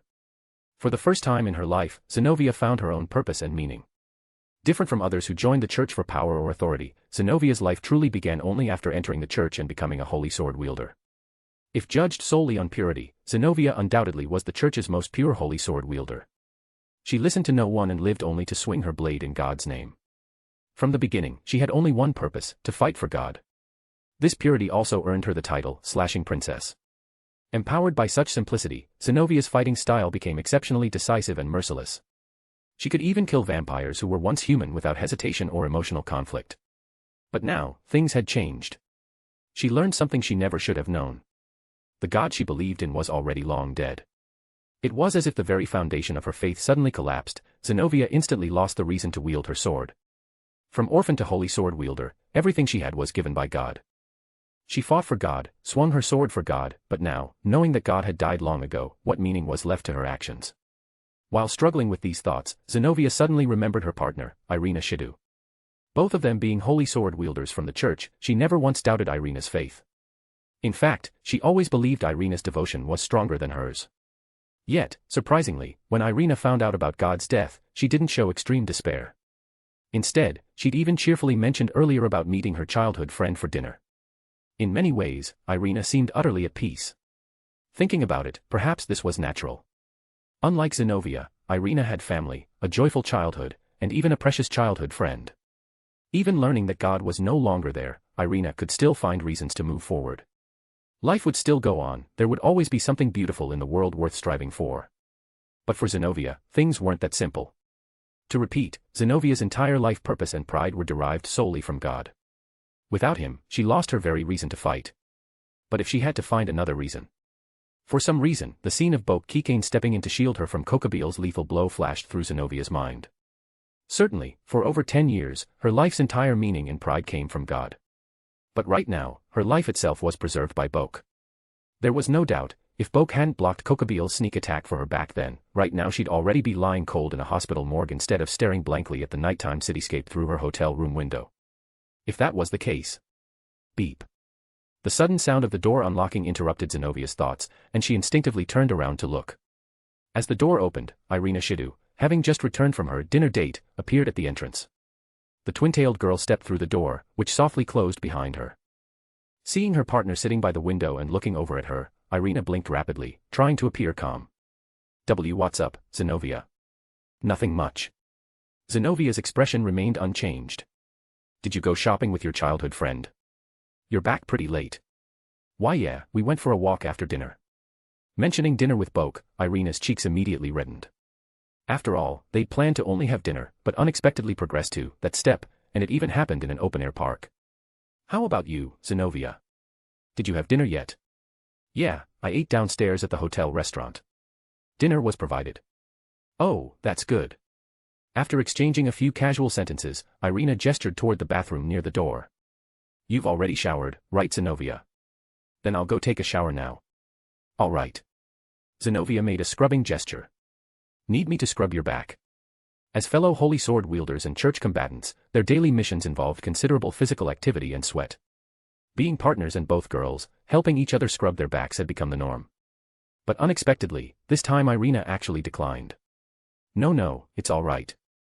I didn't sweat much today, I'll just quickly rinse off. With that, Ireina directly went into the bathroom and shut the door behind her. Inside the bathroom, Ireina leaned against the door and softly sighed helplessly. It wasn't because her shaken faith caused issues with Zenovia. Rather, she currently had several strawberry red marks lingering on her body, especially around her neck and collarbone. The high collar of her combat suit covered these, but they'd be clearly visible once undressed in the shower. Of course, there was another, even more important reason. Ireina leaned against the sink, reaching behind to awkwardly unzip her combat suit. She clearly remembered Boke had carried her back just now. In that posture, with her entire body pressing closely against his back, naturally, a certain amount of pressure focused on her abdomen. The inevitable outcome was, naturally.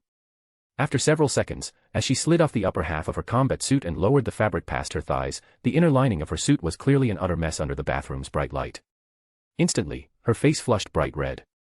Geez, he actually released that much inside. She had to carefully clean herself up and rest early, otherwise, she wouldn't be able to get up tomorrow morning. As for leaving the church, well, she'd think about it tomorrow. I'll just deal with it tomorrow morning.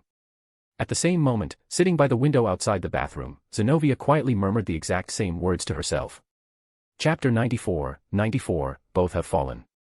In the blink of an eye, the clock struck 6 o'clock the next morning. Inside the quiet hotel suite, gentle early summer sunlight filtered faintly through the curtains. As usual, Zenovia opened her eyes before the alarm even rang. As the church's ace holy sword wielder, it was rare for her to sleep until the alarm went off. Usually, it was so. Today, even more so. A faint exhaustion lingered after yesterday's battle. The sudden collapse of her faith had kept her restless the entire night. Her mind hovered between sleep and wakefulness. Every time she was about to fall asleep, thoughts of confessing her intention to leave the church to Ireina resurfaced, instantly chasing away any sleepiness. Even though she'd evasively thought last night, "I'll leave tomorrow's worries to tomorrow," now she had already become that tomorrow version of herself, yet she still couldn't find a suitable way to bring up the topic. Seriously, how was she supposed to even mention something like this? Covering her mouth, Zenovia softly yawned to dispel the lingering drowsiness. Turning her head, she glanced at the other bed in the room. Unsurprisingly, her partner was still deep in dreamland, her arms and legs sprawled all over outside the blankets, sleeping soundly without a care. She wasn't sure whether to praise her partner for being carefree enough to sleep peacefully after everything that had happened yesterday or to admire her sleep quality so strong that even anxiety couldn't interrupt her slumber. Feeling slightly envious, Zenovia silently sighed, got out of bed, slipped into hotel slippers, and walked over to the other bed, gently nudging the sleeping girl. "Ireina, wake up. It's already morning, and we'll need to catch our flight soon. Just 5 more minutes." The orange-haired girl, her hair scattered around the pillow, simply murmured something unintelligible, turned over, and continued sleeping deeply. Zenovia felt slightly puzzled. They'd been partners for many years, often sharing accommodations when on missions. Their routines had always been synchronized, including yesterday when they'd gone to bed around the same time. It shouldn't have been difficult for Ireina to get up. What was going on here? With a helpless expression, Zenovia leaned forward, grabbed a corner of Ireina's blanket, and gave it a small tug. "If you don't get up now, you're going to miss the flight." Eek! Just like being woken abruptly by a freezing gust of wind in winter when someone opened the window, Ireina let out a startled squeal, eyes snapping wide open as she suddenly sat upright in bed, hugging her shoulders and meeting Zenovia's puzzled gaze with her own widened eyes. Zenovia blinked in confusion, unable to understand the extreme reaction. She tentatively asked, "Ireina, are you okay?" "I'm fine." Just as Ireina began to answer, Zenovia's expression changed to one of confusion. Squinting slightly, she leaned closer to Ireina's neck, examining something carefully. "Oh no, oh no, oh no, she's going to notice." Ireina felt panic surge in her chest. She hadn't forgotten the evidence left by Boke on her neck and collarbone at the park yesterday evening. To be honest, the reason for her huge reaction earlier was precisely because of this, not because the hotel room's air conditioning was especially cold. If Zenovia saw them now. "What's this? Ireina, why are there little red marks around your neck?" "Mosquito bites." Just as Ireina squeezed her eyes shut nervously, her friend's confused voice reached her ears. Mosquito bites." Ireina opened her eyes again and turned her head, only to see Zenovia pointing here and there at the spots around her neck. "Here, here, and here too. There are marks all over. They look a bit like mosquito bites. But weren't you wearing your combat suit the whole day yesterday? Mosquitoes shouldn't have been able to reach your neck, right?" "Well, technically, they were bite marks, but not from mosquitoes." Ireina suddenly remembered her partner was even more oblivious than herself regarding certain things. Zenovia probably didn't even know such a thing as hickeys existed. Relieved and surprised, Ireina hesitated a moment before replying. They're not mosquito bites. Maybe I had some allergic reaction to something I ate yesterday." "Allergic reaction?" Zenovia appeared even more puzzled, as she didn't know Ireina was allergic to anything. Realizing she could almost steer clear of suspicion, Ireina hurriedly added, "It's probably nothing to worry about. I don't feel uncomfortable at all, so it must not be serious. It'll likely disappear in a couple of days." "Is that so?" Zenovia didn't dwell on it. Since Ireina said so, it probably wasn't important. "Then I'll go wash up first. You should change your clothes too, we should leave soon." "All right." Ireina made an okay sign, about to get off the bed, but the moment her toes touched the floor, she inhaled sharply and winced. Zenovia, who had just reached the bathroom door, paused and glanced back with a concerned look. "What's wrong? Are you okay?" "Why yeah, I'm fine. Just a bit sore. Maybe I walked too much last night, ha. A holy sword wielder who could slay devils would feel sore legs from just walking around. The doubts piled up within Zenovia, giving her a feeling something wasn't right with Ireina today, but she decided to let it go, focusing instead on how she would bring up her own issue later. A taxi from the hotel pulled up slowly at Tokyo's Haneda Airport entrance. The door opened, and Ireina, seated closer to the airport side, stepped out first. She stood outside holding onto the open door, smiling at Zenovia inside the vehicle. "Let's go, Zenovia." The blue-haired girl's expression remained as cool and indifferent as ever, which was helpful, as her poker face masked much of her internal conflict. Yet perhaps neither of them had realized that ever since waking up, neither had used the term "we" anymore. Carrying their own thoughts and hesitations, the two girls walked into the airport lobby, passed security checks, and entered the waiting area. Though the boarding gate was directly ahead, their footsteps grew increasingly slower. Eventually, Ireina and Zenovia simultaneously stopped right in front of the boarding gate. A second later, standing side by side, they simultaneously realized something. Turning towards each other, their eyes met, both full of the same confusion. Why had they stopped moving forward? Chapter 95, For the rest of my life, my sword swings only for you. Early chapter, another one soon. The scene shifts, now afternoon. In the occult research club at Kuo Academy, Bokue Keikain, having just arrived with Asia, stares silently at the two holy sword wielders, one with orange hair, the other with blue, seated on the sofa, his expression pensive. So you're saying you two, Zenovia and Ireina, have decided to leave the church together? Well, to put it simply, yes. By next semester, Zenovia and I will be enrolling here together.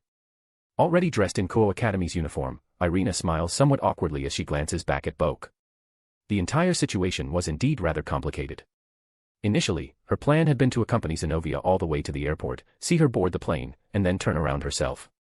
However, Ireina had never anticipated Zenovia having the exact same thought. The result was both girls standing in front of the boarding gate, staring at each other wordlessly, neither willing to take another step forward. After a frank exchange, they realized they'd both planned the exact same thing. Problem solved, then. Honestly, I didn't expect things to turn out this way, Zenovia says, equally dressed in the school uniform, holding her forehead in slight disbelief. I had thought Ireina's faith was stronger than mine, even expecting her to scold me when she found out. What's that supposed to mean? Ireina's mouth twitches slightly. Clearly, she'd never thought she had left that sort of extreme impression on her partner. Before she can respond further, Zenovia turns to Boke at the clubroom entrance. I suppose you deserve some credit for helping talk sense into her, Bokue Keikain. No. There was no persuasion at all. At the mention of persuasion, Ireina jolts up from the sofa as if stepping on a cat's tail. Her sudden exaggerated reaction leaves Zenovia confused, turning to blink blankly at her. There wasn't. Of course not. All we did was just have dinner together last night. Ireina flushes bright red, stammering uncontrollably. But even so, this small piece of information is enough for Rias, sitting on the opposite sofa, to catch something critical. Instantly, one of the red-haired girl's eyebrows rises sharply. Dinner. What's this all about, Boke? Didn't you say you were going home to eat last night? Ah, well, you could say it was a coincidence. Boke shrugs. Indeed, his original plan had been to return home for dinner last night, but he didn't expect Ireina would intercept him just after he'd sent Rias back to the old school building. It was normal for childhood friends who hadn't met for years, and who would be parting ways again soon, to have dinner together. He just hadn't anticipated things would swiftly escalate from dinner to something even more intimate. It's actually my fault. Ireina says, scratching her hair nervously. Last night, when Boke was about to go home, I was the one who pulled him along to have dinner. It wasn't his idea. Ireina Shido-san, I wasn't asking you.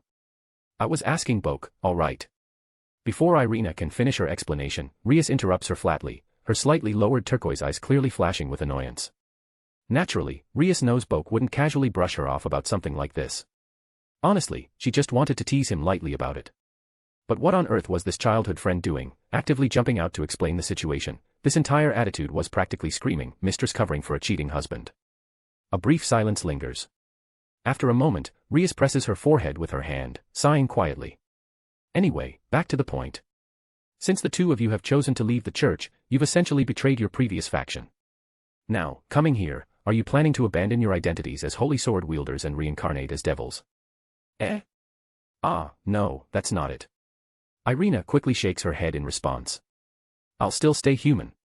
I'm mostly here because Zenovia wanted to come. Alright, Zenovia, why exactly did you want to come here? I have 2 reasons for coming today. Standing up from the sofa, Zenovia first turns towards Asia, standing beside Boke at the clubroom entrance, and bows deeply at a 90-degree angle. The first thing is to sincerely apologize to you, Asia Argento-san. I'm sorry for my previous behavior. I misjudged you without considering your feelings and unfairly branded you as a witch associating with devils. It was thoughtless of me. It's okay. I really didn't take it to heart.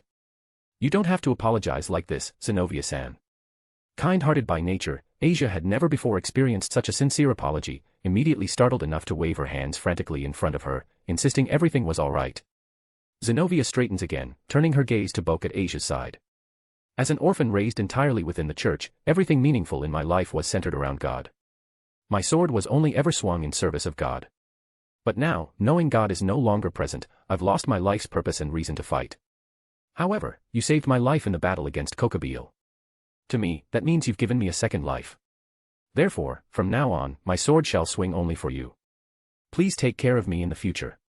Having stated her piece, Zenovia calmly returns to her seat, seemingly indifferent to Boke's opinion on her unilateral declaration. Rias. What exactly was with this sudden NTR-like atmosphere? What did Zenovia mean by, from now on, my sword shall swing only for you, and even throwing in a please take care of me in the future?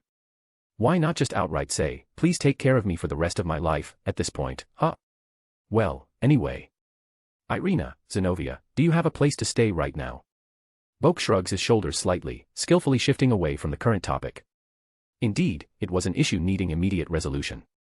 After leaving the church, Ireina and Zenovia would no longer receive any financial support. Although they'd received some funds from their previous missions, which was enough for short-term hotel stays and dining out, it certainly wouldn't sustain them long-term. Hotels in Tokyo weren't exactly cheap. We actually haven't decided that yet. Ireina answers quickly without hesitation. Why don't we just stay at your place, Boke? You see, now that both Zenovia and I have had our holy swords confiscated by the church after leaving, we're practically defenseless, helpless young girls right now. Wouldn't it be terrible if some bad guys targeted us? Regarding this point, Zenovia seems about to say something, but before she can finish, the red-haired girl across the room suddenly erupts, her voice sharp and firm. Absolutely not, this is the one thing that's completely off-limits. Chapter 96, Vixen. Thus, Zenovia and Ireina's enrollment plans for the next semester were settled. Meanwhile, as spring gave way to summer and the weather gradually grew hotter, the eagerly awaited summer vacation finally arrived. Everyone worked hard this semester. Starting today, enjoy your 2-month summer vacation. Students, see you in September. On the day the final exam scores were released, after distributing the class results, the homeroom teacher stepped onto the podium and swiftly concluded with a short, crisp farewell before directly announcing the end of school.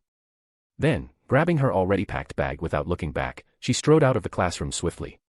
Clearly, she was looking forward to the annual long vacation even more than her students. As soon as the homeroom teacher left, summer vacation officially began. The classroom immediately bustled with excitement. Some students had already prepared to leave as soon as their scores were handed out, hurriedly slinging backpacks over their shoulders and calling their close friends to discuss which arcade to visit later. Asia carefully put away her stationery, then turned joyfully to Boke seated beside her. Summer vacation has finally started, Boke-san. Yeah. Boke leaned back leisurely in his chair, gazing out the window. Compared to Asia, he wasn't nearly as enthusiastic about the concept of summer vacation. The reason was simple. As a former saint of the church, Asia's daily tasks hadn't been that heavy. Aside from daily prayers and occasional demonstrations of her miraculous healing powers to attract believers, her previous life had been leisurely compared to the heavy schedule of morning and afternoon classes in school. Additionally, having hardly attended any formal education before, Asia naturally found herself struggling a bit with the high school curriculum. Fortunately, grades weren't particularly important for her right now, otherwise, she'd probably have to hire a tutor. But now that summer vacation had finally arrived, she could completely set aside those difficult textbooks and thoroughly enjoy her free time. Of course, most importantly, they'd already agreed earlier to spend their summer vacation in the underworld. Thus, she'd get to spend every single day with Boke-san, hee. Thinking of these next 2 months of happiness, the blonde-haired nun couldn't help smiling dreamily. However, you'll probably have to head to the underworld first without me. I might need a few days before I can go. Boke retracted his gaze from the window, turning back toward Asia. Asia snapped back from her pleasant fantasies and blinked in confusion. A few days? Boke-san, do you have other plans? Sort of. Boke stopped playing with the pencil in his hand, sighing lightly as he leaned further back in his chair. Because of something with the Jujutsu Association, there was originally an event scheduled during the summer break. Honestly, I'm too lazy to get involved, but I have to go back home first to let them know I'll be absent. Otherwise, it'll become really troublesome, especially if they consider it as me ditching the event. My little sister will never let me hear the end of it. Besides, I've been away from home for so long, so it's about time I went back to visit. I see. So, Asia, please let Rias and the others know once you're back at the old school building. I'll leave right away, and I'll meet up with you guys in the underworld later. Yes. Got it, Boke-san. The scene shifted to the Keikain household. As Boke opened the front door and stepped inside, he found Kuroka sprawled lazily on the sofa, swiping idly on a tablet. Hearing the noise at the entrance, the cat-eared girl instantly tossed the tablet aside. Twisting her body around 180 degrees, she leaned over the sofa's armrest, peeking toward the entrance before gracefully flipping off the sofa and hopping lightly towards the doorway. Why's Boke home so early today? Did you finally decide to quit that annoying school and dedicate yourself entirely to staying home and making lots of little Kurokas with your Wani-san? What nonsense are you saying? After changing his shoes, Boke stepped into the living room and gently flicked Kuroka's forehead as he passed by. Didn't I mention yesterday I'd only be out in the morning to collect exam results, so I'd be home by noon? You forgot already. Eh? Did you? When was that? Last night, after 11 o'clock, when I was helping you wash up. At that point, my head wasn't exactly clear anymore, you know. I just had a stomach full of that stuff from Boke. Who had the energy to remember something like that? Towards the end, the cat girl's voice took on a clearly proud tone, though it was unclear exactly what she was so proud about. Alright, enough of that. More importantly, Boke, didn't you say you went to collect your exam results this morning? Hurry up and hand them over for Wani-san to inspect. Let me warn you first, if you scored badly, there's a reward. But if you scored well, there's a punishment. You actually care about that? Boke lightly caught hold of Kuroka's mischievous hand. Also, shouldn't it normally be rewards for good scores and punishments for bad ones? Kuroka, what's with this weird reward and punishment system of yours? Well, I haven't finished explaining yet. Kuroka smirked meaningfully. Wani-san's reward and punishment system is simple. The number of points Boke's grades fall short of a perfect score is exactly how many times we'll do it tonight. Exactly who is this reward and punishment system intended for? Boke twitched the corner of his mouth. Besides, if they were to really do it as many times as the difference from a perfect score, he wasn't exactly sure whether it was a reward or a punishment. Wouldn't it outright kill a certain cat? Okay, I'm going to pack my things a bit. I'll head to Kyoto this afternoon. Eh? Kyoto? Why? Kuroka tilted her head, curious cat ears twitching slightly. Boke stopped walking, making a telephone gesture with his hand. Didn't my little sister call me some mornings ago to participate in that social event with the Jujutsu Association? I'm too lazy for it, plus it's summer vacation now, so I'll just head home to report that I'll be skipping it. And also. At this point, Boke paused slightly, seemingly recalling something from the past. Kuroka adorably tilted her head even further. And also. Never mind. I'll go pack my stuff first. Someone might be arriving shortly, so remember to open the door for me. Boke waved his hand dismissively, turning around and entering his room, leaving Kuroka standing alone, head tilted cutely, twin cattails swishing curiously behind her. Why did it feel like Boke was hiding something from her? Ding dong. At that moment, a clear, melodious doorbell echoed from the entrance, snapping the cat girl out of her musings. Kuroka turned to look at the door, ears twitching slightly as she slowly formed a questioning expression. Just now. Was that the doorbell? How incredibly rare. Usually, no one ever came to ring the doorbell directly. Even deliveries were always placed in the lobby's package locker instead of brought to the door. Who could it be? Adjusting her kimono, Kuroka went to the door and slowly opened it. Outside stood two girls dressed in Kuo Academy uniforms, one with short blue hair, the other sporting orange twin tails. The six eyes met in silence for a moment. Suddenly, realization dawned on Ireina, and she gasped, pointing dramatically at Kuroka. It's the vixen from Boke's message last time. Who's a vixen? I'm his childhood sweetheart. Kuroka instantly bristled. And I'm clearly a cat. What's this nonsense about a fox? Don't talk nonsense. I'm obviously the childhood sweetheart here. Seeing the entrance about to erupt into full-blown war, Boke, who had just entered his room moments ago, poked his head back out and looked toward the front door, waving calmly. Ireina, Zenovia, you're here. Come inside and have a seat. I'm just about done packing. Sorry for intruding. Chapter 97, Yasaka. With Boke having spoken up, no matter how unwilling Kuroka felt, she could only let the two girls enter. Thus, 1 minute later, Ireina and Zenovia found themselves seated on the living room sofa, with 3 steaming cups of tea placed neatly on the table in front of them. Please enjoy, you two. Kuroka, who had sat herself down gracefully on a nearby single sofa, smilingly gestured at the tea. Naturally, she had prepared this tea herself. Rather than constantly sulking or using immature methods to express dissatisfaction, she preferred to exhibit the graciousness befitting the house's lady. As long as she sat in the hostess position, the other party would naturally become guests, wouldn't they? It was immediately clear who had the higher ground. Unfortunately, the innocent twin-tailed girl completely missed this subtle implication.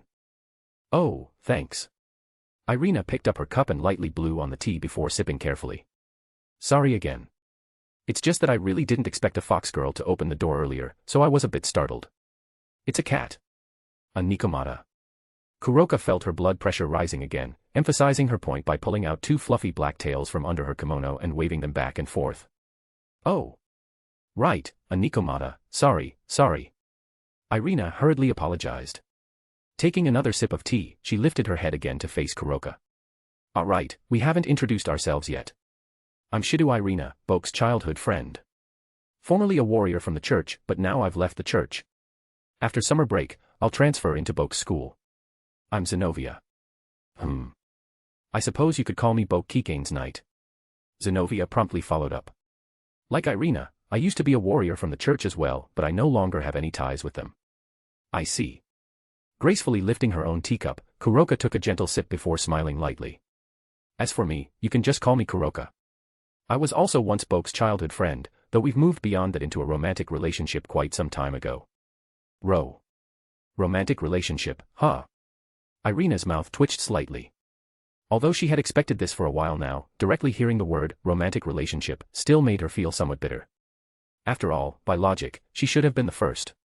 Whether in terms of knowing each other or. But now, somehow, she had become the latecomer instead. Zenovia thoughtfully interjected. So if you're lovers, then you'd have done something like kissing before, right? Kissing. Kuroka was briefly stunned.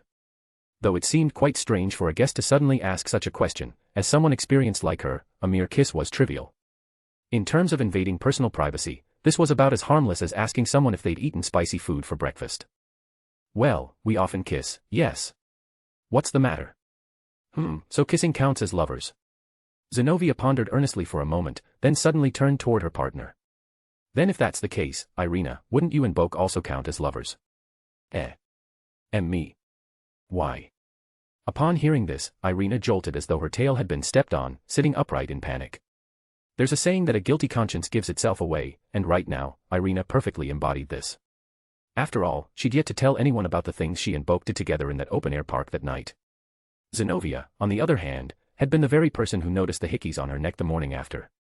Ireina wondered if, after these past few days, Zenovia had come to realize something and deduce the truth. Zenovia's face, however, remained utterly calm, even slightly puzzled by her friend's overly intense reaction. Isn't that the case? I remember you mentioning this back when we were in the church. Mentioning what exactly? About how, when you were kids, you secretly kissed Bokue Keikain while he was asleep. Ireina momentarily froze in surprise. She thought Zenovia had discovered something serious, but it turned out she was just recalling a casual anecdote Ireina had shared during their girls' chats back in the church. Well, that's a relief. On the other side, Kuroka appeared entirely indifferent about this. A first kiss might sound sacred, but in reality, many people's first kisses had already been unknowingly given to their homes' tiled floors or the asphalt roads outside. Such kisses tended to be deep and painful, complete with broken teeth and blood. Similarly, some girls involved in martial arts or gymnastics could easily have their first times lost through physical activity or accidents. Would anyone actually claim they'd given their first time to gymnastics or martial arts? Absolutely not. Ultimately, this sort of thing was defined by personal intention. After all, children a few years old didn't understand such matters anyway, so it shouldn't count. Thus, she was still undeniably the first who had truly claimed Boke as a lover, and had even captured his virginity. Kuroka, victory. Just as the cat-eared girl was silently celebrating, the bedroom door opened. Dragging out a large suitcase, Boke stepped out, shrugging casually at the three girls on the sofa. All right, let's go. Time to head out for Kyoto. Meanwhile, in Kyoto. Under the dazzling summer sunlight filtering through gaps in the forest canopy, a young girl who appeared to be about 7 or 8 years old, her golden hair tied into a high ponytail and topped with fox ears, slowly walked along a mountain path. The air was filled with the fragrance of summer plants. As she ascended the mountain path from the foot upwards, her red and white miko garments blended seamlessly with the natural scenery around her, her 6 fluffy fox tails swaying gently behind her as she walked. Reaching the mountain path's end, a grand shrine appeared before her eyes.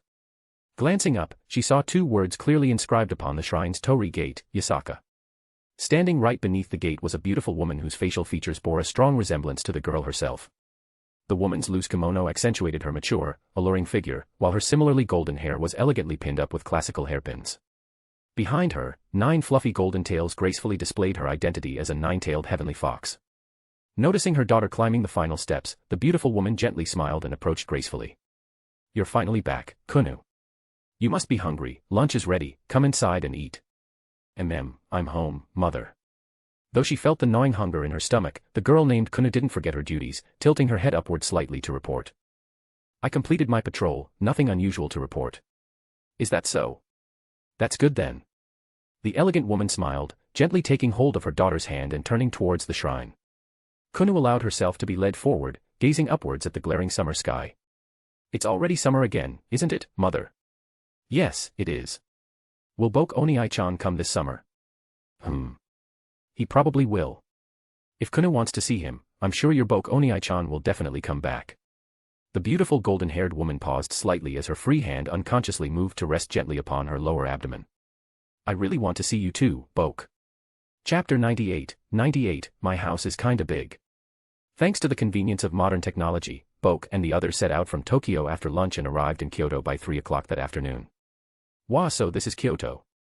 Inside the bullet train station's main hall, Kuroka pressed against the huge glass window on the second floor, gazing down with wide golden eyes full of curiosity. Zenovia, having already been dragged here once before by a certain partner for personal reasons, was relatively calm. Outside, the sun blazed fiercely overhead, the hottest part of the day. The sunlight slanted down in golden beams, and the heat shimmered visibly above the pavement.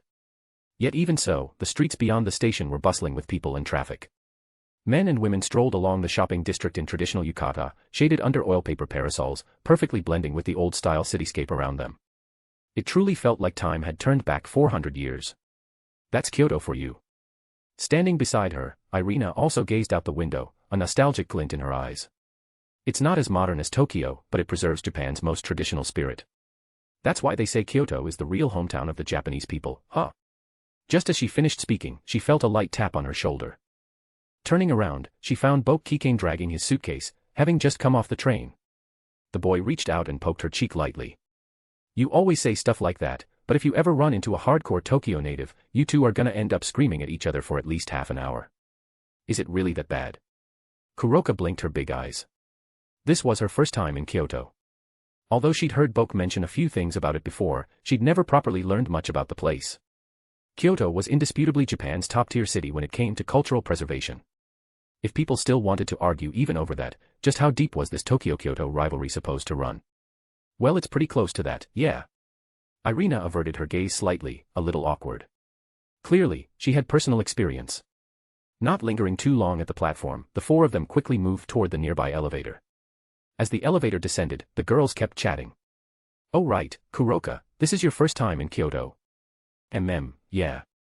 Kuroka answered while looking down at her phone. She opened up her map app, trying to find a route to the Keikain estate, but maybe because of poor signal inside the elevator, the map just wouldn't load. Ireina noticed her fiddling with her phone and smiled smugly. You don't actually need a map to get around Kyoto. Just memorize a song. A song. Let's see, been a while since I sang it. Ahem. The elevator was enclosed, not too big. With one guy, 3 girls, 3 large suitcases, it was packed full. But since it was all familiar faces, Ireina didn't bother being shy. She cheerfully started singing. Marutakibisu Nishio Hanayom Rakaku Teiko Nishiki. To someone who knew the lyrics, it made sense. But to Kuroka, who hadn't even looked at a Kyoto map, it was pure gibberish. Marutake, something Nishio. What even is that, Naya? And why does it sound so weird? They're street names. Boke glanced at the display screen showing the descending floor number and explained casually. Kyoto was originally modeled after the Tang dynasty, so the whole city layout is a big, neat grid, like a bunch of rice fields. Every street's marked with stone nameplates. As long as you remember the street names in order, you'll always know where you are. Before smartphones were common, kids here used songs like that to avoid getting lost. Ooh. Kuroka's eyes lit up, then immediately filled with more questions. So, Boke, did you sing that weird song too? I mean, you were a kid before smartphones got popular, right? Nope. Boke answered crisply and decisively. Kuroka twitched her ears, a huge question mark practically floating above her head. Why not? I thought Kyoto kids all had to learn it, so they wouldn't get lost. Because. Boke thought for a second, then gave a very Boke-style answer. My house is kinda big. Kuroka. What the heck did that mean? Big enough you didn't even need to memorize the roads to get home. How freaking big was it supposed to be? The scene shifted. The group exited the station and instantly got blasted by the wave of summer heat. Luckily, none of them were ordinary people, so nobody had to worry about heatstroke or anything even after walking for a while under the sun. Even though Zenovia had been here before, her visit was rushed, and her mind had been occupied with church business, so she barely remembered the layout of Kyoto. As for Ireina, even though she grew up here, she'd been away for 10 years. Her memory of the streets was fuzzy at best. And Kuroka. She'd never been here at all. Without a map, she was totally lost. Thus, the three girls had no choice but to stick close behind Boke, trudging westward. They walked further and further, past the bustling commercial areas, past the temple gates, into quieter streets where tourists thinned out. Finally, they arrived in front of a white wall that stretched so far in either direction it seemed to have no end. Is this it? Kuroka glanced around, blinking curiously. They had already walked across the entire downtown Kyoto area. If they went any farther, they'd basically be leaving the city center altogether. Did Boke maybe got lost after being away too long? Wait a second. Boke didn't answer. Instead, he lightly leapt onto the top of the wall, glanced around on the other side, then turned his head, scanning the distance. Ah, there it is. This way'll be faster. After saying that, he hopped down and casually brushed off his palms. Come on, keep up. After another solid 5 minutes of walking, the four finally rounded a corner. Ahead of them stood a massive set of gates. Above it, carved in bold, dragon-like script. Keikain. At that moment, everything clicked for Kuroka. No wonder Boke had jumped onto the wall earlier. He'd been looking for his own front gate. Wait. Wait. Hold on. Did that mean that long, endless white wall they'd been walking beside, had all been Boke's family estate wall? Just then, the gates creaked open from inside. Out walked a black-haired young man, whose height and build gave off the vibe of a leveled-up Levi Ackerman. He pulled a cigarette from his pocket, clearly intending to have a smoke and relax. But the moment he caught sight of Boke and the girls walking toward him, his eyes froze. 2 seconds passed. The cigarette fell from his hand with a soft plop. You bastard, you actually dared to come back. Chapter 99, The Lion King Organization. Who's that? Still outside the gate and already being blocked, Kuroka raised an eyebrow slightly. As the strongest combat type among the nekomata, the Nekosho, her temper was never exactly what one would call gentle. The so-called gentle and cute demeanor was reserved only for Bokue Keikain. Anyone else foolish enough to anger her would simply be shown firsthand what true cruelty meant. Especially now, after years of Boke's careful training, her power had long since reached the level of a legendary yokai. That's Ruji Keikain, he's my little sister Yura's older brother. Boke Keikain said casually. Boke's little sister's brother. Kuroka blinked at the strange way Boke phrased it, then quickly pieced it together. Eh? Wait, but you two don't look anything alike. Well, our Keikain clan is kinda special. Boke shrugged and explained. Ever since the 13th family head, our clan has followed a special tradition. Instead of bloodlines, the next head is chosen from among the branch families. Whoever shows the most talent gets adopted into the main family. In short, it's a merit-based system, not inherited by blood. Technically, Yura and I are both from the Keikain main family now, and on the family tree we appear as biological siblings. But originally, when we were still part of the branch families, our blood relation was already 4 or 5 generations apart. As for Ruji, he was Yura's real brother when they were still branch family members. Oh. Kuroka made a sound that suggested she'd sniffed out something suspicious. Come to think of it, this was the first time she was hearing about these family dynamics from Boke. But thinking about it, it was kind of like when families remarry and siblings come from different original parents. A little sister clinging to her second brother, while her first brother resents that second brother. In this case, the pattern was obvious. Yo. Without paying any attention to the scowl thrown his way, Boke Keikain strolled forward, raised a hand, and greeted lazily. Long time no see, Ruji. What's with the attitude? This is my house, isn't it? I'm just coming home, what's the problem? Problem? You're asking if there's problem. The black-haired young man's face darkened, his teeth clenched tightly. It was as if Boke had plucked the final fraying nerve of his sanity. You vanished for 10 years without a single word, not a shred of warning, and now you just waltz back and like nothing happened, saying my house as if that solves everything. Do you have any idea how Yura felt all these years? Whoa, stop right there. Boke raised both hands as if physically pushing the air back. Don't make it sound so weird. You're making it seem like I ditched Yura and broke her heart like some scumbag boyfriend. I just haven't been staying at home these past few years, more precisely, I haven't been living at the Kyoto estate. I didn't completely disappear. I wasn't lost. I wasn't dead, and I wasn't captured by Orochimaru for human experiments or anything. And didn't I leave you a message for Yura before I left? Didn't you tell her? Huh. Ruji's forehead twitched violently. Boke narrowed his eyes slightly, drilling down. You seriously forgot? I even remember what I said word for word. Yura, your dear brother is going out for training. I'm not missing. I'm not dead. Definitely not abducted by Orochimaru. So please, don't pull a Naruto-level clingy drama queen act chasing after me. Not that you could catch up even if you tried. So just think about it, don't act on it. Anyway, stay healthy, study hard, make me proud, see you someday. Without even pausing for breath, Boke rattled off the entire speech smoothly, casually, as if it had been etched into his memory. Also, what the hell was that about Orochimaru human experiment and Naruto-level clingy girl references? By the time Boke finished, Ruji's face had gone completely black. But Boke acted like he hadn't noticed a thing. He walked up, gave Ruji a hearty slap on the shoulder like they were old drinking buddies, and said brightly. Well, sneaking back quietly like this really isn't my style anyway. Guess I should make a proper entrance. Hey. Ruji realized what Boke was about to do and tried to stop him, but it was already too late. The boy's body erupted in golden spiritual flames, blazing across his entire figure. Even the shockwave of raw power he released sent Ruji stumbling backward several steps. Boke inhaled deeply, spiritual energy surging. I am back. His voice boomed across Kyoto like a peal of thunder from heaven, echoing for hundreds of miles without straining his throat at all. Like a king announcing his return. After that mighty roar, Boke didn't say another word. Instead, he listened quietly, listened to the Keikain estate behind the gate, which in just a few seconds went from peaceful silence to absolute chaos.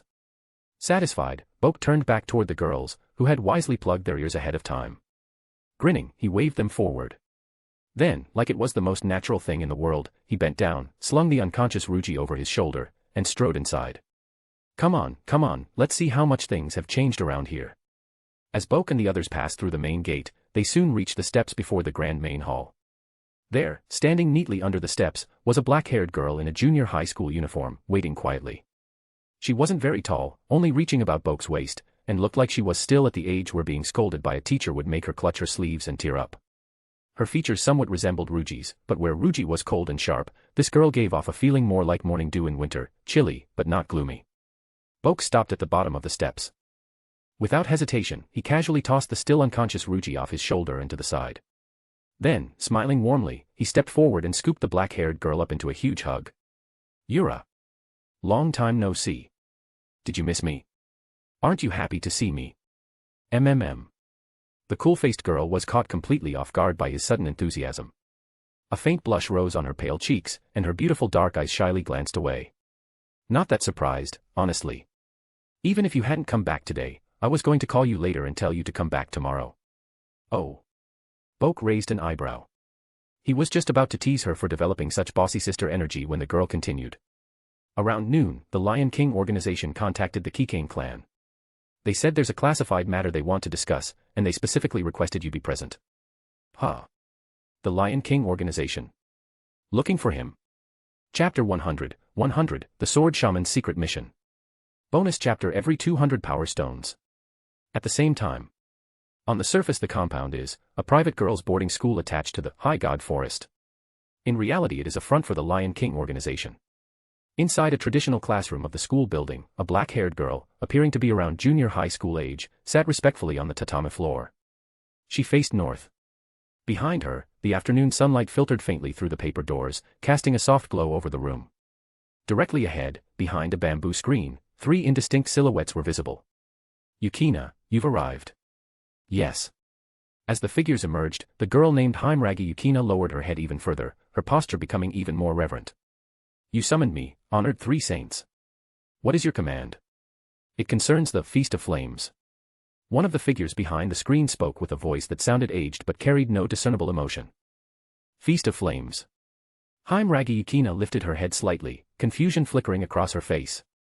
If I recall correctly, that was the large-scale ritual magic that took place in the Nalapsi Autonomous Region half a year ago. It indiscriminately harvested memories across an extensive area, resulting in approximately 15% of the 2.6 million residents being turned into vampires.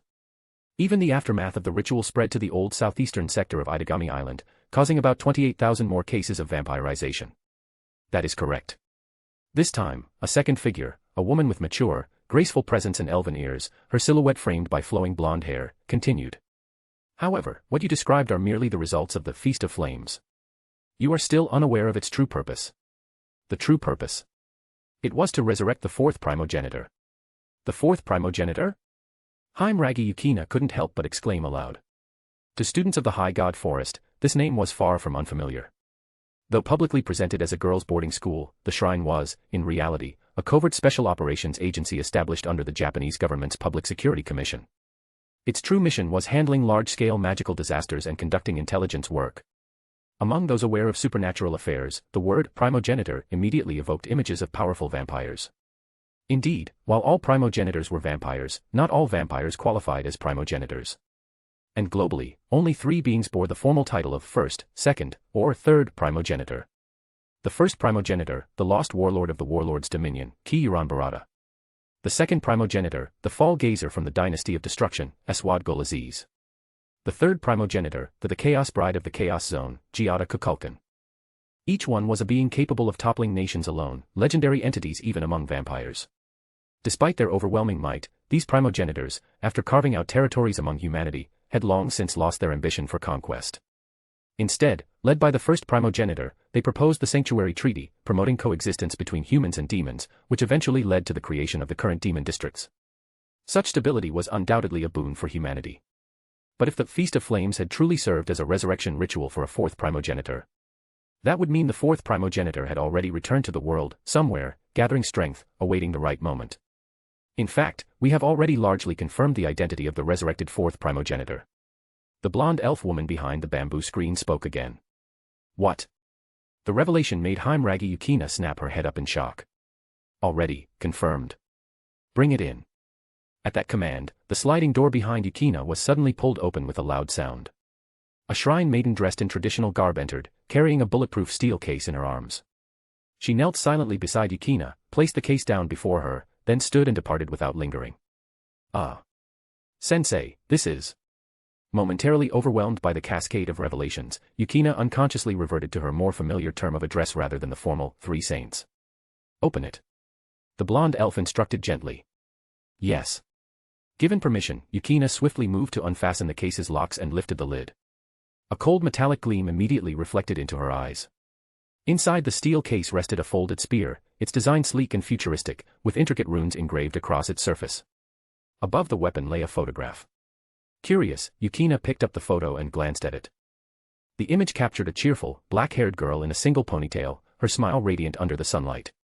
Written on the back of the photo was a name. Akatsuki. Nagisa. Yukina softly read the name aloud. Correct. The blonde elf woman nodded. Our investigation confirms that the girl in the photograph is the resurrected fourth primogenitor. Although she appears to be in a dormant, unawakened state for now, her identity is certain. And thus, we cannot afford to leave her unchecked. The spear inside the case is one of the Lion King organization's secret weapons, the demon-purging twin spear Type 0, codenamed Schneewalzer. It is imbued with a divine oscillation effect, capable of nullifying magical power and dealing devastating damage to demons, especially vampires. If used properly, it can even kill a primogenitor. Yukina closed the case, still holding the photograph delicately in her hand. Then, is my mission to kill the fourth primogenitor? No, not immediately. The blonde elf shook her head. Your mission is surveillance. Should she run amok, or when it is certain she will threaten human society, you act. And you will do so alongside him. Him. Yukina's attention instantly locked onto the latter half of the instruction. After all, to slay a 14 or 15-year-old girl would be ruthless, but if the target threatened humanity itself, personal reluctance could not interfere. This was a fundamental lesson drilled into every sword shaman and attack mages at the High God Forest. You will be working with Boke Keikain, the acting head of the Keikain family, one of Kyoto's foremost Onmyōji clans. The 3 saints clarified. Sending you alone would be too risky. Even with Schneewalzer in hand, confronting an awakened primogenitor would be extremely dangerous. But with the Keikain heir present, odds improve. Understood. When do we depart? Yukina composed herself and nodded. We have already contacted the Keikain household. You will leave tomorrow morn. Before the words could finish, a violent gust of mountain wind suddenly howled through the compound. The sudden squall slammed open the paper sliding doors with explosive force. Startled, Yukina whipped around instinctively. In the courtyard outside, towering pines bent into full arcs, their branches pulled taut like drawn bows. Dust and pebbles flew wildly, the entire garden whipped into a brief sandstorm. Carried within the roaring wind, an almost playful voice echoed faintly. I am back. Yet just as suddenly as it had appeared, the gale passed. The pines snapped back upright as if nothing had happened. Stillness returned in less than a heartbeat. What was that? Yukina stood frozen, utterly bewildered. Inside the room, the gust has flipped one corner of the bamboo blind onto the elf saint's brow, like a silent facepalm. That boy, still beyond all common measure, she mutters. Chapter 101, 101, Your Plan Is Seduction. Bonus chapter every 200 power stones. The sword shaman girl quickly left after receiving her mission. Inside the tatami room, the bamboo blinds that had been blown by the fierce wind were smoothed back into place. The three figures behind the curtain remained silently seated. After a moment, one of them, a girl wearing glasses, who at first glance resembled a quiet literature club student, adjusted her glasses slightly. Endo Yukari, how confident are you in this plan you proposed? 100%. The golden-haired elven woman answered instantly, without even the slightest hesitation. You could already tell from that gust of wind earlier. That boy is one of the few in the world today capable of slaying gods. I'm not talking about that. Before Endo Yukari could finish, Koyomi Shizuka cut her off calmly. I'm asking, how do you expect someone like him, whom even the Keikain main family can control, to obediently listen to a request from the Lion King organization to monitor the fourth progenitor? How high is your success rate for that? Oh, you mean that? Endo Yukari paused briefly, then offered a completely irresponsible answer. Honestly. No clue. Let's just say it's 0. What? Koyomi Shizuka stared at her in disbelief. Sure, such an answer was technically understandable. After all, if even the Keikain clan couldn't control him, how could the Lion King organization? But still, this plan was her idea. And when pressed, she answered there was no success rate. If there was no chance of success, why propose it in the first place? We might as well try. Endo Yukari sounded remarkably casual. Or do you have someone better? Someone guaranteed to defeat the fourth progenitor and obediently follow our commands. That. Koyomi Shizuka hesitated. Of course not. If they had someone like that, they wouldn't even be having this conversation. Right. Watching her conflicted expression, Endo Yukari simply shrugged. Besides, it's not like I have no preparation at all. The Schneewalzer we're sending with Yukina is one of only 3 successfully crafted with a divine vibration circuit. And among those 3, it's the only one engraved with the divine oscillation effect.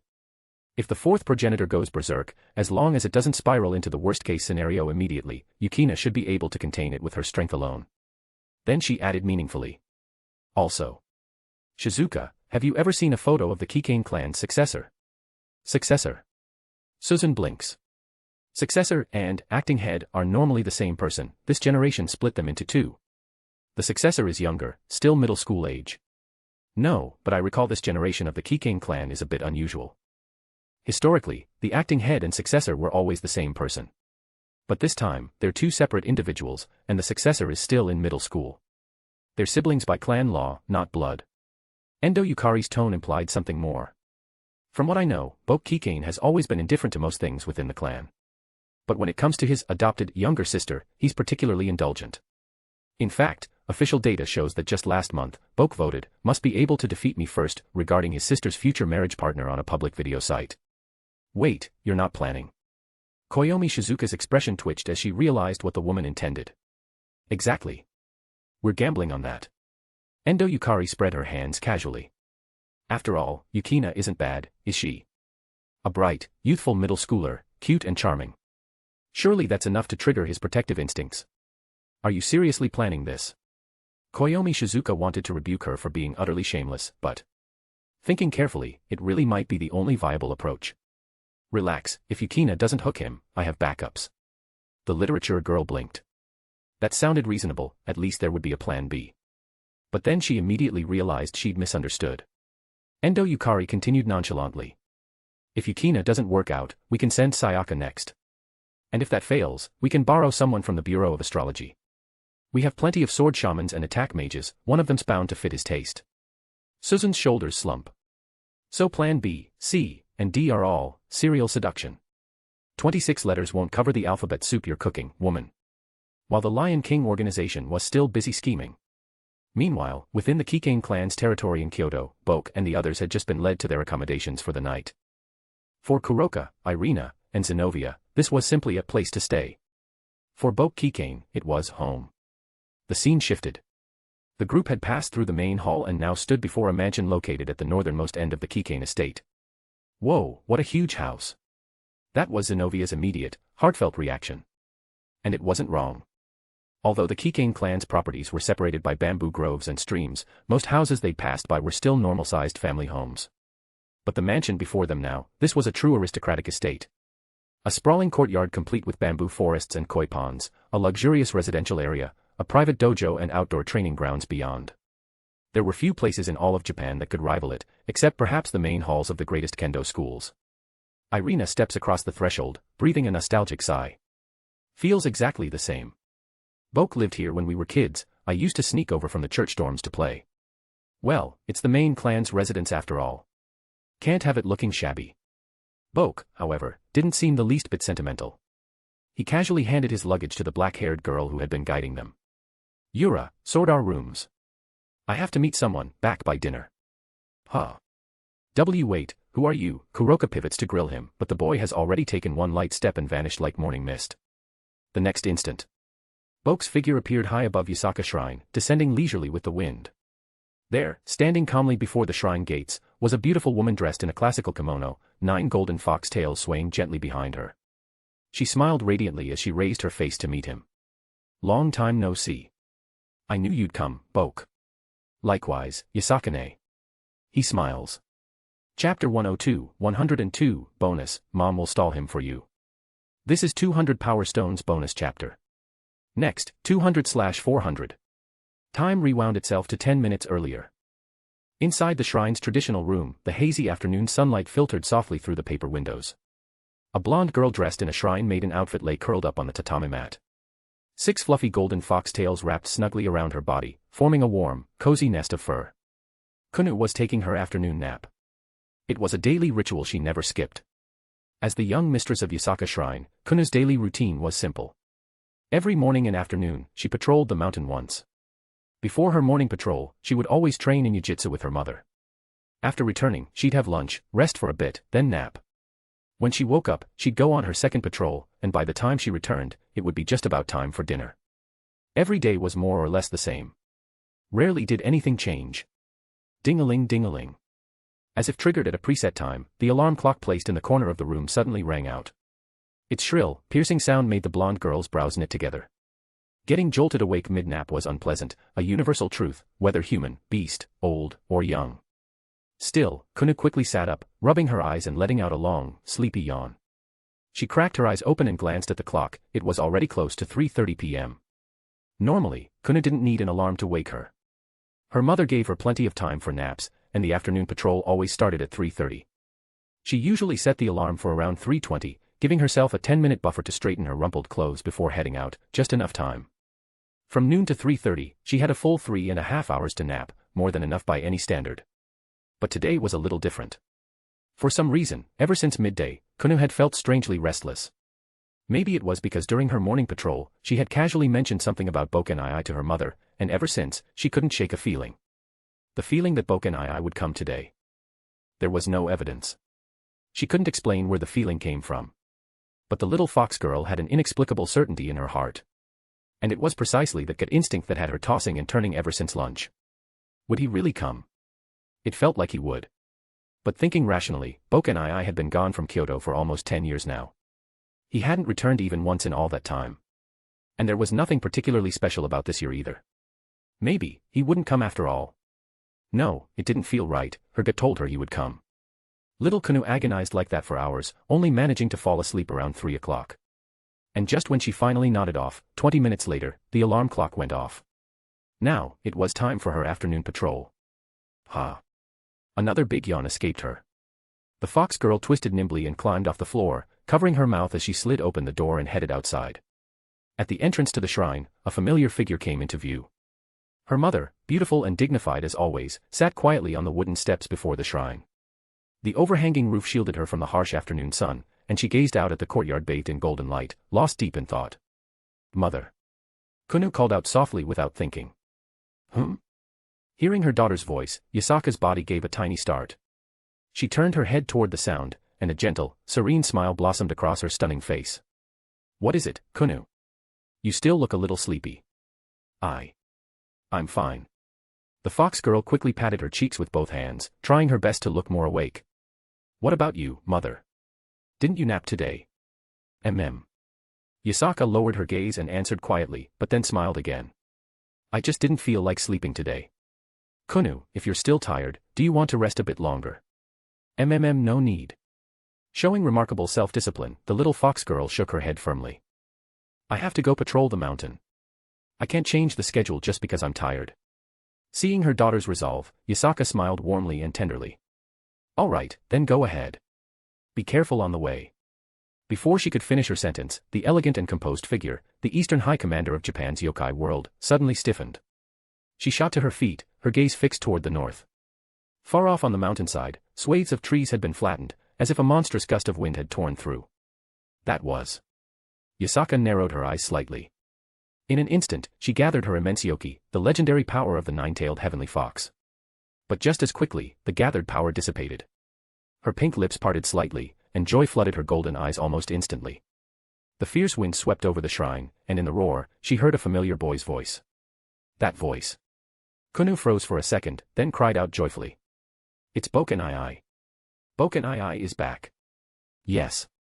Behind the beautiful woman, 9 fox tails swayed gently. She bit her lower lip, but her lip still couldn't help curling upward into a smile. That voice, there was no mistaking it. Bokue Keikain had returned. However, while her mother's heart was filled with nothing but happiness, Kuna's feelings were a bit more complicated. On the one hand, Boke really had returned, and that made her genuinely happy. On the other hand, she still had to go on patrol. If he arrived while she was out and she missed him. Go now. Just as Kuna was torn between her duty and her heart, her mother's gentle voice came from beside her. Kuna looked up, and saw her mother looking down at her with a soft smile. If Boke has returned to Kyoto, he'll surely visit us. But if he hasn't arrived yet, he's probably going home first. Go now, leave early, come back early. You might just catch him when you return. But if I miss him? The fox girl still hesitated. Yasaka smiled again, then bent down and ruffled her daughter's hair lovingly. Don't worry. If that happens, Mom will stall Boke for you. Really? Of course. When has Mother ever lied to you? Then. I'm heading out. Be safe. Time returned to the present. Inside the familiar shrine room, the long-separated fox-tailed beauty could no longer contain her longing. She threw her arms around the young man, who had grown much taller and stronger compared to her memories, and held him tightly. Bokue Keikain sat atop the still-warm tatami mat, faintly carrying the scent of a young maiden. He could feel the slight, instinctive twist of the woman's slender waist against him, and suddenly, a crucial question popped into his mind. Yasaka, where's Kuna? She left for her patrol not long before you arrived. Hearing his question, Yasaka reluctantly loosened her embrace. Bracing her arms against the tatami on either side of the boy's cheeks, her loose kimono gaped wide open at the chest. She gazed down at him eagerly, licking her lips in anticipation. She heard your voice too. I'm sure she'll rush back soon. But I tweaked the mountain paths a little with Jujutsu just now. That should buy us enough time to catch up, With a sudden, decisive movement, Yasaka pressed herself down against him. The elegant MILF bit her lip to stifle a moan, her slender white throat arching high as she sank down with trembling intensity. Chapter 103, Lady Yasaka, you're overflowing. Returning to this place felt as if it had only been yesterday. As the shadow cast by the shrine's torii gate drifted eastward with the setting sun, the bustle within the shrine gradually quieted down. Inside the traditional room, the beautiful woman lay sprawled atop her kimono spread across the tatami mat, her arms wrapped tightly around the boy's neck. Her eyes remained closed, lips slightly parted, as she lingered in the afterglow, savoring every second. Only after a long while did she slowly open her beautiful, tear-brimmed eyes. Your spiritual energy, it's just as abundant as it used to be. Her voice broke with the rhythm of her heavy breathing. Beneath the dusky sunset pouring through the paper windows, her white chest gleamed with a thin sheen of sweat, rising and falling from the lingering exertion. And, you've grown up too. The latter part carried an unmistakable meaning beyond the surface. Just like a cat seeks out warm hearths, foxes instinctively gravitate toward those brimming with spiritual energy. And even the mighty nine-tailed heavenly fox was no exception. Leaning down once more, Boke gently captured the stunning woman's soft red lips in a kiss, chuckling lightly. Yasaka, you're still just as beautiful as ever. Am I? Simple words, yet for Yasaka, they were like receiving a precious, long-coveted gift. Her golden brown eyes curved into crescent moons as she smiled. Although, it's a little regrettable, you know. Boke raised an eyebrow, puzzled by her words. Yasaka exhaled softly against his lips, her breath warm and fragrant.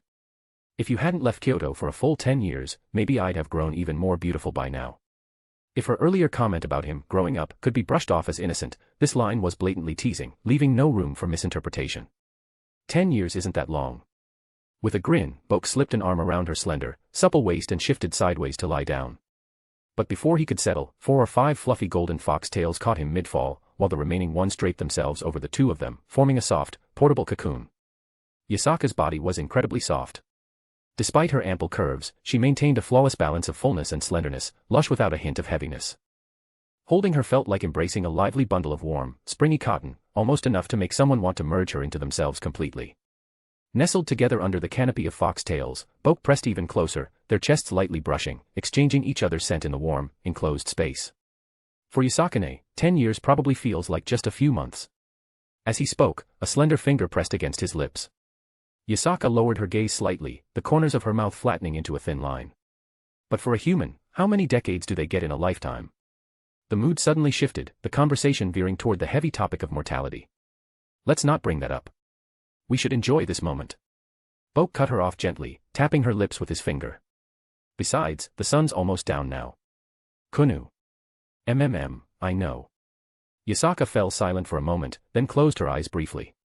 When she opened them again, the mountainous terrain surrounding Yasaka's shrine had subtly shifted, imperceptible to the untrained eye. All right. With the changes I made, Kuna should be back soon, maybe half an hour or so. Perfect. Just enough time for one more round. The fox-tailed beauty hadn't even reacted before his soft lips sealed hers again. The thick curtain of foxtails parted, and once more her back pressed firmly against the tatami mat. Wait, half an hour, isn't that too short? Not enough. But we have to shower too. Then let's skip it. But, it'll be obvious. It won't. As the boy's movements intensified, Yasaka's voice grew increasingly fragmented, until eventually, it dissolved into breathless, incoherent syllables. Meanwhile, somewhere along the forested mountain path, a young fox girl hurried along, anxiously clenching her small fists as she looked up at the darkening sky. She was flustered, she'd gotten herself lost. In her own family's mountains, no less. If she didn't hurry, her mother would worry for sure. Ugh, how did this even happen today? Normally, her patrol routes were fixed, no room for error. She had never gotten lost before. Sure, she had rushed a little today because she was excited about Boke's return, but how had she ended up this far off course? If she kept wandering like this? Spinning around instinctively, she found a familiar trail stretching out before her, and her eyes widened in shock. What? Wasn't this road different earlier? Had she been caught in some kind of illusion? But, on a mountain protected by her mother's yoki barrier, getting trapped in a maze spell shouldn't even be possible. Still, there was no time to dwell on it. Matching the surrounding scenery to her memory, Kuna quickly pinpointed the correct path and sprinted off at full speed. Half an hour later, in front of Yasaka's shrine. Mother. Boke. Bounding up the stone steps beneath the torii gate, Kuna spotted 2 familiar figures standing outside the shrine, and her heart leapt with joy. Unable to hold herself back, she broke into a sprint, launching herself at the boy with the grace of an Arctic fox pouncing for prey. She slammed into him full force, then turned her head toward the fox-tailed beauty standing nearby. Sorry, Mother. I'm late. It's all right. You're home now, that's all that matters. The lingering blush on Yasaka's face was barely hidden by the crimson twilight. She smiled gently, her voice soft. Come inside. Dinner's ready. It's not every day we're all together, let's enjoy it properly. From the outside, they truly looked like a perfect little family. Okay. Kuna bobbed her head enthusiastically. But standing so close, she couldn't help noticing something odd. Mother, you look really red. You're sweating a lot, too. Your hair's sticking to your forehead. Caught off guard by her daughter's innocent observation, Yasaka faltered for a split second, unable to respond immediately. After all, the time she was supposed to spend freshening up had been, otherwise occupied, at someone's insistence. They had barely managed to whip up dinner and tidy the scene before Kuna's return. She hadn't even had time to properly wash up, just hurriedly thrown her kimono back on to cover the remaining traces. Thank goodness it was summer, if it were winter, she might have been literally steaming by now. Just a little, I guess. It's pretty warm out today. For once, the fox-tailed beauty had to lie, and she averted her face slightly in embarrassment. Luckily, little Kuna was too naive to think too deeply about it. She simply assumed her mother had been waiting outside too long because she was late. Sorry, mother, for making you wait so long. The fox girl bowed her head, feeling guilty. But the next moment, her mother's warm hand gently patted her head. It's fine. As long as you're safe, that's all that matters. Come on, it's too hot out here. Let's head inside. However, Kuna didn't notice, as Yasaka turned back toward the shrine, a faint, milky white trickle slid down along the inside of her ankle, dripping onto the wooden floorboards at the entrance. Pooling into a small, shimmering puddle. Chapter 104, 104, Yura-chan grabs hold of the future. He'd originally planned to return home by dinner time, but due to some unexpected circumstances, Bokue Keikain ended up staying at Yasaka Shrine until about 9 o'clock that night. Time flew, and soon it was the next morning. At the main Keikain estate, just as the soft haze of dawn seeped through the paper windows, a gentle and distinctive Kyoto-accented voice of a certain young Onmyōji girl echoed softly outside the bedroom. Oni-sama, are you awake yet? It's already 7. If you're up, please say something, it's getting late. Silence. Complete silence. After 5 seconds passed with no response from within the room, Yura paused briefly before speaking again.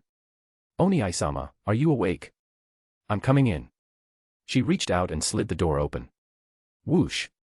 With a soft scrape as wood slid against its tracks, the delicate lattice sliding door was forcefully opened to one side. The first thing reflected in the eyes of the young Onmyōji girl was a faint golden shimmer of spiritual energy coating the door frame, like soap bubbles blown from dish detergent. The same thin layer covered the floor, ceiling, and walls, forming a rectangular barrier encompassing the entire room. And the person she was trying to wake up was currently sleeping soundly right in the center of this barrier-enclosed room, on a soft futon atop the tatami mats, snugly wrapped in a blanket. So he'd set up a soundproof barrier. No wonder shouting from outside didn't wake him up. Yura exhaled softly, channeling her own fingertips with a trace of golden spiritual energy. She lightly tapped the barrier, shattering the expansive soundproofing instantly. Then the young girl stepped boldly into the room in her socks, carefully straightened her yukata to keep any delicate scenery hidden, and only then knelt down, gently prodding the sleeping boy's cheek. Oni-sama, it's time to wake up. NGH. Feeling the sensation on his face, Boke furrowed his brows and struggled slightly before lazily opening one eye.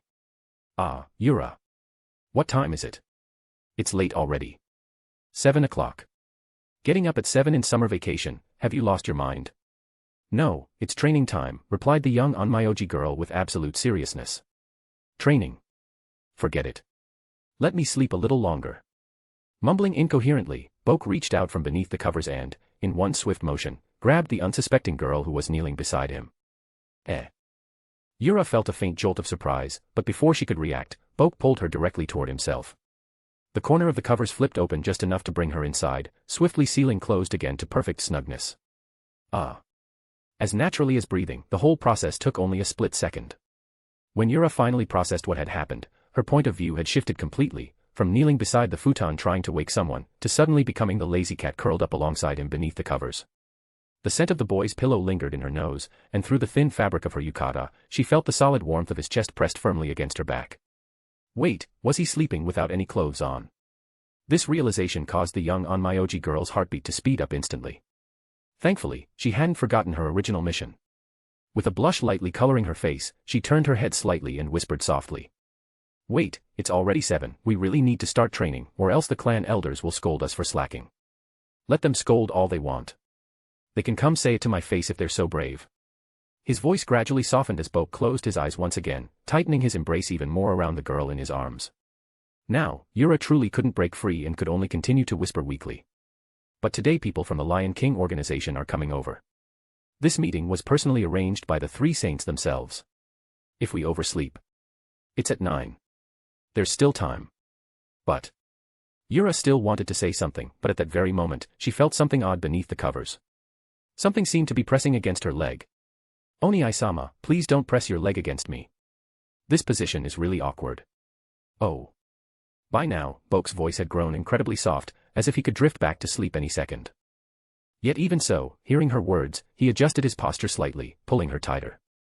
This made things even worse. Like those inflatable glow sticks at concerts that spring back when bent, the thing, which had previously only rested against her knee, suddenly bounced upward along the inside of her thigh, shifting a good 12 inches higher in an instant. Eep! Yura's face instantly turned bright red. Though traditionally Japanese women wore no undergarments beneath yukata, modern sensibilities had evolved, giving women the freedom to decide personally, and Yura belonged firmly to the modern group, always wearing at least some underclothes, even with yukata, otherwise she'd feel extremely uneasy. In other words, she did have a safeguard underneath. Yet despite that small piece of fabric, it did nothing at all to shield her from the continuous heat and firm, insistent pressure. How to describe it, it felt as if blazing sunlight was directly hitting her flower garden gate. Unable to articulate clearly what she was feeling, she instinctively tensed her thigh muscles, reaching out reflexively toward the source of that sensation and grasping it. Burning hot, rock hard, veins pulsating like angry serpents, fully extended all the way forward. This shape, this feeling, it was almost like. No, it wasn't almost like. It was exactly what it was. Finally comprehending what she'd grabbed onto, Yura's eyes widened dramatically. A deep blush surged from her chin all the way to her forehead, and then, poof. A plume of white steam seemed to erupt from the top of her head. Oni-sama, you idiot. No longer able to hold back, Yura, now fully activated in her steamy embarrassment, yanked open the covers, escaped Boke's embrace, and ran out of the room without looking back. And even as her foot left the room, the covers she'd thrown open had yet to fall back completely, revealing, on the other side of the futon, a similarly unclothed cat-eared girl just waking up with a sleepy, dazed expression. Nya, what happened, Boke? I thought I just heard someone screaming. No idea. Probably Yura. She was just here trying to wake me up. Rubbing his eyes, Boke slowly sat up on the futon, supporting himself with his arms. Bright morning sunlight streamed through the paper windows, highlighting the defined muscular contours of his bare chest, and, simultaneously, emphasizing a rather noticeable rise beneath the covers still draped across his waist. Kuroka's gaze quickly locked onto this crucial information. Instantly clearing her groggy eyes, she leaped energetically up once again, tossing away the covers as she jumped forward. Wow, so lively first thing in the morning, Naya. We shouldn't waste it. Chapter 105, My authority as the acting head is absolute. Bonus chapter every 200 power stones. The scene shifts to the Keikain clan's main hall. Though called the main hall, it wasn't like the great shrines scattered around Kyoto that housed statues of Buddhas. Looking inside from the main entrance, the altar directly ahead held no statues of gods or Buddhas, only photographs, portraits, and memorial tablets of past clan heads. The floor on either side was neatly arranged with rows upon rows of zabuton cushions. If judged merely by its style, it was more akin to an ancestral hall, where clan members convened to openly discuss important matters in front of their ancestors' spirits. Bokue Keikain was the last to arrive. As guests, Kuroka, Ireina, and Zenovia hadn't come along. The morning sun had already risen high outside. The hall was filled with clan members sitting solemnly upon each meditation cushion. All who sat here belonged exclusively to the main Keikain house, men, women, elders, and children alike. Among them was Ruji Keikain, who Boke had encountered yesterday at the gate. However, Ruji sat inconspicuously in a back corner. In stark contrast, Yura, as the heir apparent, sat directly on the cushion in front of the ancestral altar, reserved solely for the clan head. The only remaining empty spot was the very first cushion at the clan head's right-hand side. Ah, the same familiar seat. Boke smiled inwardly, stepping boldly into the hall. Almost simultaneously, the eyes of over 100 clan members immediately zeroed in on him. The moment was eerily reminiscent of a classroom scenario, where the teacher had already begun the lesson, and a latecomer swaggered confidently through the front door without a care in the world. Ruji instantly jumped to his feet, slamming his hand down. Oh wait, there was no table, so he awkwardly slapped his own thigh instead. Do you even know what time it is? You're only just arriving now. Boke pulled out his phone, glanced briefly, then calmly replied with pinpoint accuracy. It's 9:03, not that late, right? Weren't we supposed to start at 9? Ruji's blood pressure shot up instantly. Don't think you can do whatever you want just because you're the acting head. If anyone else had arrived last, they'd already be outside kneeling in punishment. That's precisely why I arrived last. Boke spread his hands indifferently. Someone has to arrive last, right? If everyone tries not to be last, doesn't that mean I'd inevitably end up in this position anyway? At least this way, it saves some poor soul from taking the fall. But you're still late. It's only 3 minutes. Or is someone here unable to live past those 3 minutes? Besides, the Lion King organization specifically requested to see me. What's that got to do with all of you? Who asked you all to gather here this early anyway? You. Ruji was momentarily tongue-tied. It's not that he had nothing more to say, he had plenty he wished he could shout at this shameless man. Yet Ruji knew, the moment he brought out something like, if you waste 1 minute each for 40 people, you've wasted 40 whole minutes, then Boke's venomous retort along the lines of, true, and if 10 guys visit your mother simultaneously, you'd be born in just a month, would instantly fly out without restraint. Though they were considered brothers by the clan due to being chosen from branch families, their biological mothers were not the same. Thus, Boke could easily deliver such retorts with zero remorse. Ryuji knew he couldn't best Boke verbally. And physically, well, that was even more hopeless. After all, he hadn't forgotten being directly knocked unconscious by the mere spiritual pressure Boke casually emitted yesterday. Just as Ryuji's face twisted in frustration, yet he found himself utterly powerless, another voice broke through the tense silence. However, I believe that precisely because you're the acting head, you ought to exercise greater restraint. Following the voice, everyone's gaze settled upon a refined young man with striking white hair. His composed and mature demeanor lent him an air suggesting he was older than the two engaged in the heated exchange. Ho! Boke raised an eyebrow with interest. As part of the Keikain family's younger generation, he was quite familiar with the other man's background. Akafusa Keikain, a prodigious talent within the clan.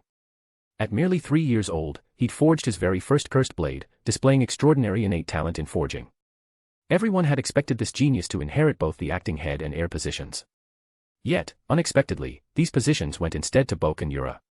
Thus, Akafusa harbored deep dissatisfaction, or rather, envy, towards the clan's decisions. Boke smiled suddenly, as if recalling something amusing. So, Akafusa, you're implying you restrain yourself better than me. That's not my intent. But Boke gave Akafusa no chance to finish. Swiftly turning to face the assembled audience, he loudly addressed everyone present. Well, since it's been brought up, I'll make myself clear here and now. If anyone believes they're better suited to this acting head position, feel free to stand up and sit in my spot. Personally, I don't care about the title. In fact, I don't even care if I belong to this family or carry the Keikain name. Anyone who wants this role can have it, I won't object. Just know this, the burdens I, Keikain Boke, carry easily. You might not be able to handle them. Got it. Silence. Utter silence. No one answered. No one could refute him. No one dared. Yet, at that moment, a clear voice rang out. From the first cushion on the left side of the clan head seat, a young girl, no older than a middle schooler, carrying a metallic case, stood up with determined eyes.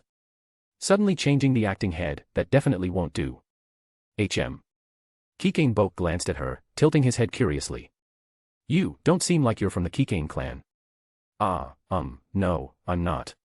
Yukina Heimragi paused briefly, realizing she'd yet to introduce herself. Hastily, she bowed slightly, blushing as she rushed to explain. Sorry. My name is Yukina Heimragi, a sword shaman dispatched by the Lion King organization. It's not that I disagree with any internal position changes within the Keikain clan. It's just that my instructor specified that this particular task absolutely must be given to the current acting head of the Keikain clan. What kind of task? It involves the fourth primogenitor, the world's strongest vampire. Hiss. The instant these words were uttered, the entire hall erupted into gasps of shock and unease. Understandably so. An Onmyōji's primary duty was exterminating yokai and supernatural creatures that terrorized the populace. Asking them to confront a being capable of destroying entire countries single-handedly, a primogenitor vampire, far exceeded the scope of their responsibilities. The strongest vampire in the world, the fourth primogenitor. Boke calmly stroked his chin, not feeling the slightest pressure. After a brief moment of contemplation, he looked around and addressed the room once more. Well. Has anyone decided yet? If you truly believe you're better suited than me to hold the acting head seat, this is your golden chance to prove your bravery and strength. Chapter 106, 106, Yurichan is still reminiscing. Bonus chapter every 200 power stones. 10 minutes later, the meeting location had shifted from the main hall to the clan head's residence on the northern side. Inside the bright and breezy traditional Japanese room, located in the southeast corner of the mansion's first floor, Boke Keikain sat cross-legged on the tatami mat. His gaze rested thoughtfully upon a photograph placed on the low table before him. So, this is the fourth primogenitor confirmed by your Lion King organization. The picture was identical to the one Yukina Heimragi had shown at High God Forest the previous afternoon. It featured a lively-looking middle school girl, her short hair tied up in a cute, bouncy ponytail. Especially given her cheerful and youthful expression, she appeared even younger than Yura herself. And you're telling me this is the strongest vampire, the legendary being who can single-handedly annihilate entire countries? Where's the gothic high-collared coat, the tight leather pants, red eyes, sharp fangs, and pale skin? No matter how I look at this, she's just a normal girl. Yes, that's correct. The young sword shaman girl from the Lion King organization knelt politely beside him. She paused slightly, realizing her tone had sounded a bit uncertain, then quickly added. At least, that's exactly what my instructor told me. Saying that only made it sound even less convincing. She might as well have added, and if there's been any mistake, it's entirely my instructor's fault. Where was this picture taken? Boke asked casually. Judging by the school uniform the girl, Nagisa Akatsuki, was wearing, and the fact she was walking along the street accompanied by classmates, determining the location of the photo would also pinpoint her current residence. It was taken on Itagami Island, the demon district located approximately 330 kilometers from Tokyo. Without missing a beat, Yukina provided an answer that was both unexpected yet completely logical. Nagisa Akatsuki is enrolled in Class 3C at Saikai Academy Middle School, located on Itagami Island. Her parents are frequently away from home due to work, leaving her living alone most of the time. You even managed to investigate that thoroughly? Boke raised an eyebrow. The detail of the investigation wasn't particularly surprising. After all, the Lion King organization was an official agency, and its specialized nature granted it considerable authority and access to substantial investigative resources. As long as the subject had any official records, the Lion King organization could easily unearth the details. However, it was somewhat unexpected that the supposed fourth primogenitor had a traceable identity in the government's official databases.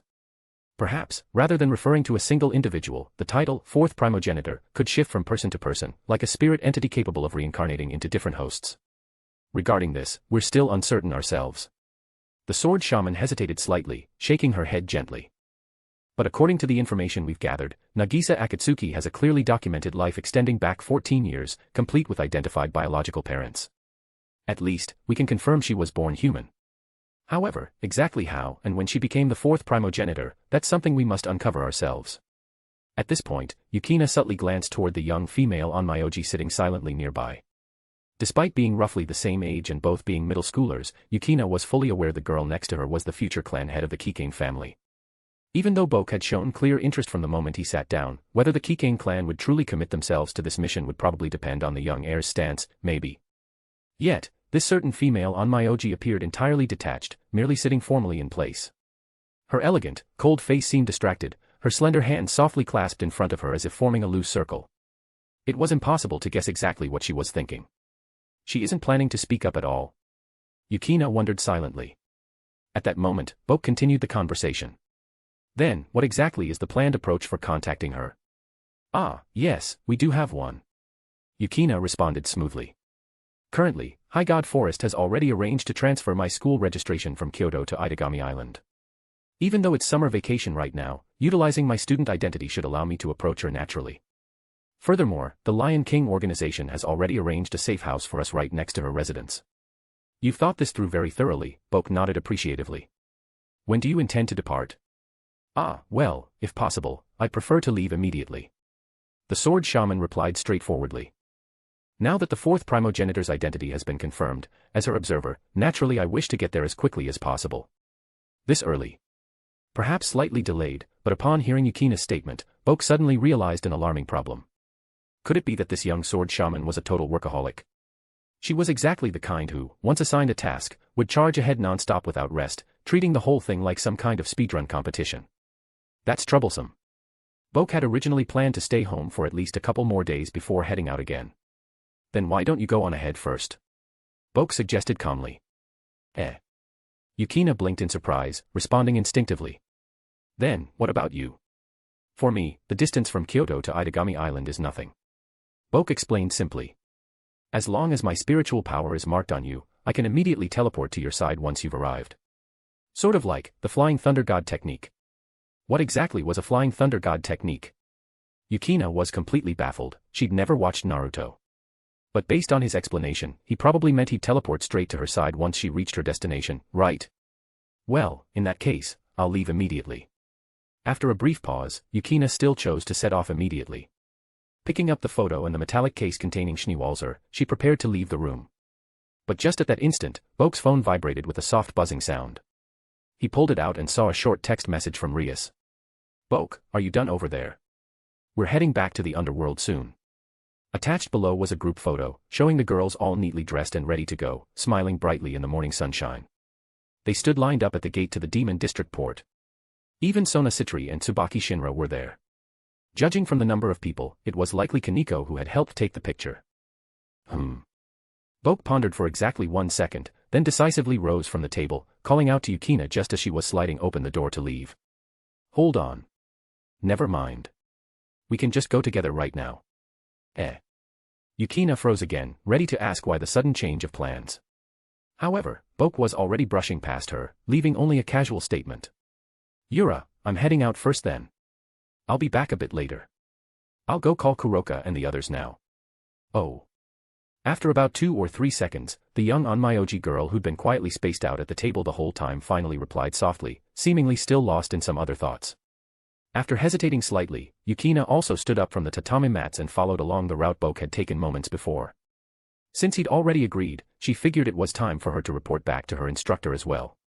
Chapter 107, 107, Asagi Iba, Living Together. Absolutely not. Bonus chapter every 200 power stones. Scene shift, Itagami Island. In the bustling and crowded port lobby, Rias and her group sat waiting on a public bench. The red-haired girl blinked down at the message displayed on her phone screen. Before she could say anything, Akino leaned over curiously. So, Rias, has Boke responded yet? Not yet. Rias shook her head hesitantly. To be fair, she'd sent the message less than 2 minutes ago. Although 2 minutes was more than enough time for a quick reply, it was entirely possible something urgent had distracted him. But that meant she couldn't predict exactly when he'd reply. Waiting anxiously was exactly this kind of feeling. Maybe I should call him after all. Sorry I'm late, got caught up in something. Just as Rias uttered those words, a familiar voice suddenly spoke up from behind. Oh. Caught completely off guard, Rias jumped slightly, turning around quickly. Sure enough, it was Boke Keikain standing there, holding a cat in his arms, clad neatly in a traditional kimono embroidered with the Keikain family crest. Accompanying him were Ireina and Zenovia, and a young girl she didn't recognize, who appeared to be around middle school age. This girl, could she be your little sister, Boke?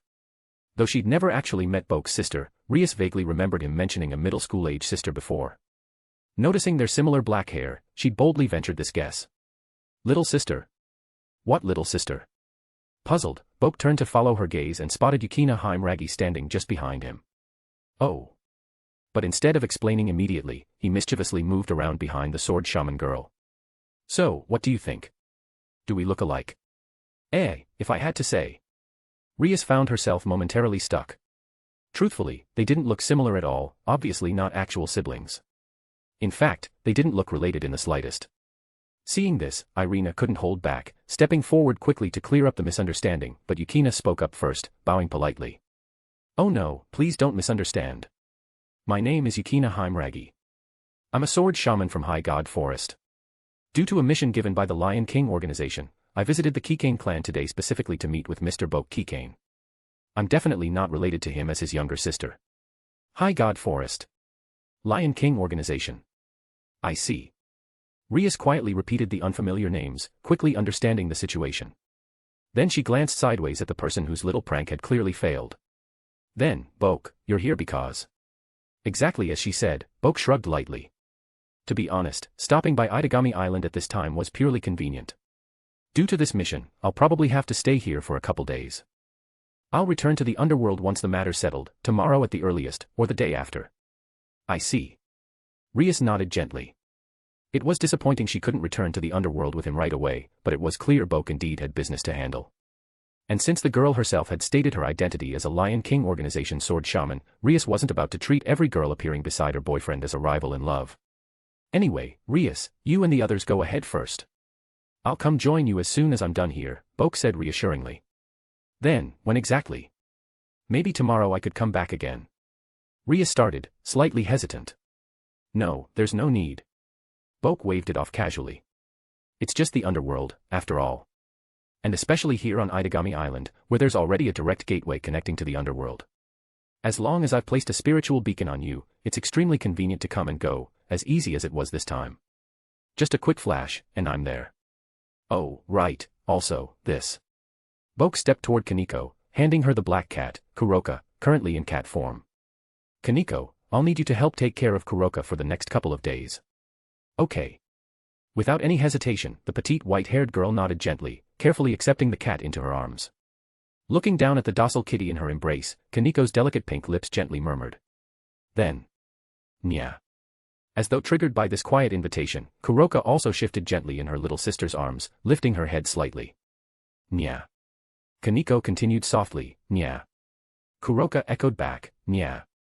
Watching the girl and cat rapidly descend into their own little feline dialogue, Boke stepped back slightly, waving goodbye. "Alright, Rias, go ahead first. I'll quickly take care of business here. See you later in the underworld." And so, 20 minutes later.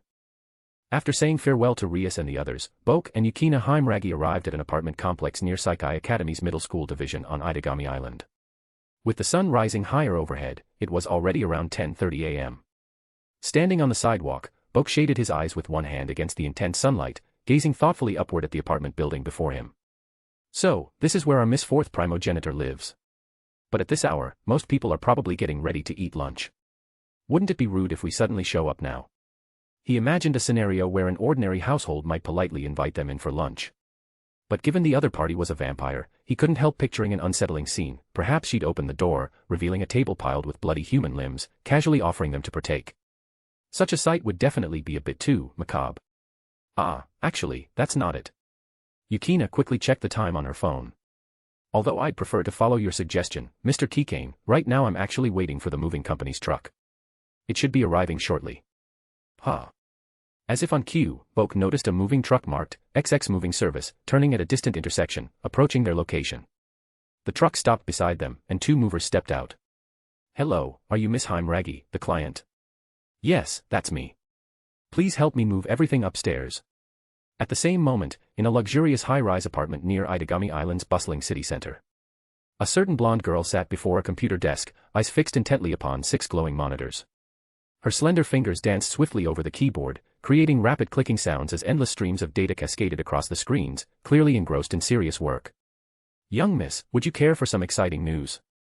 Without warning, the electronic synthesized voice rang out from the otherwise silent speaker.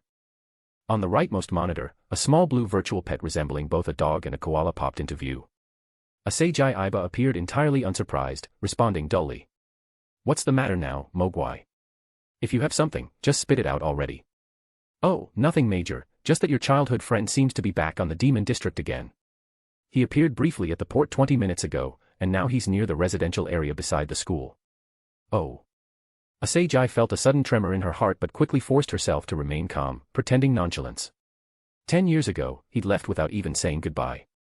Coming to Itagami Island this time definitely wasn't to visit her. And if he wasn't here for her, why should she rush out to meet him? "Oh, by the way," Mogwai continued cheerfully, "your dear childhood friend seems to be accompanied by a young middle school girl I don't recognize.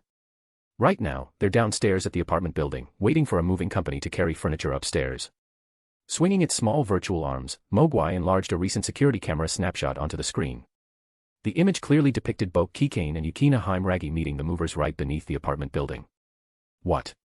Unable to resist glancing at the photo, Asagai immediately lost all composure. Slamming both palms fiercely on her desk, she bolted upright.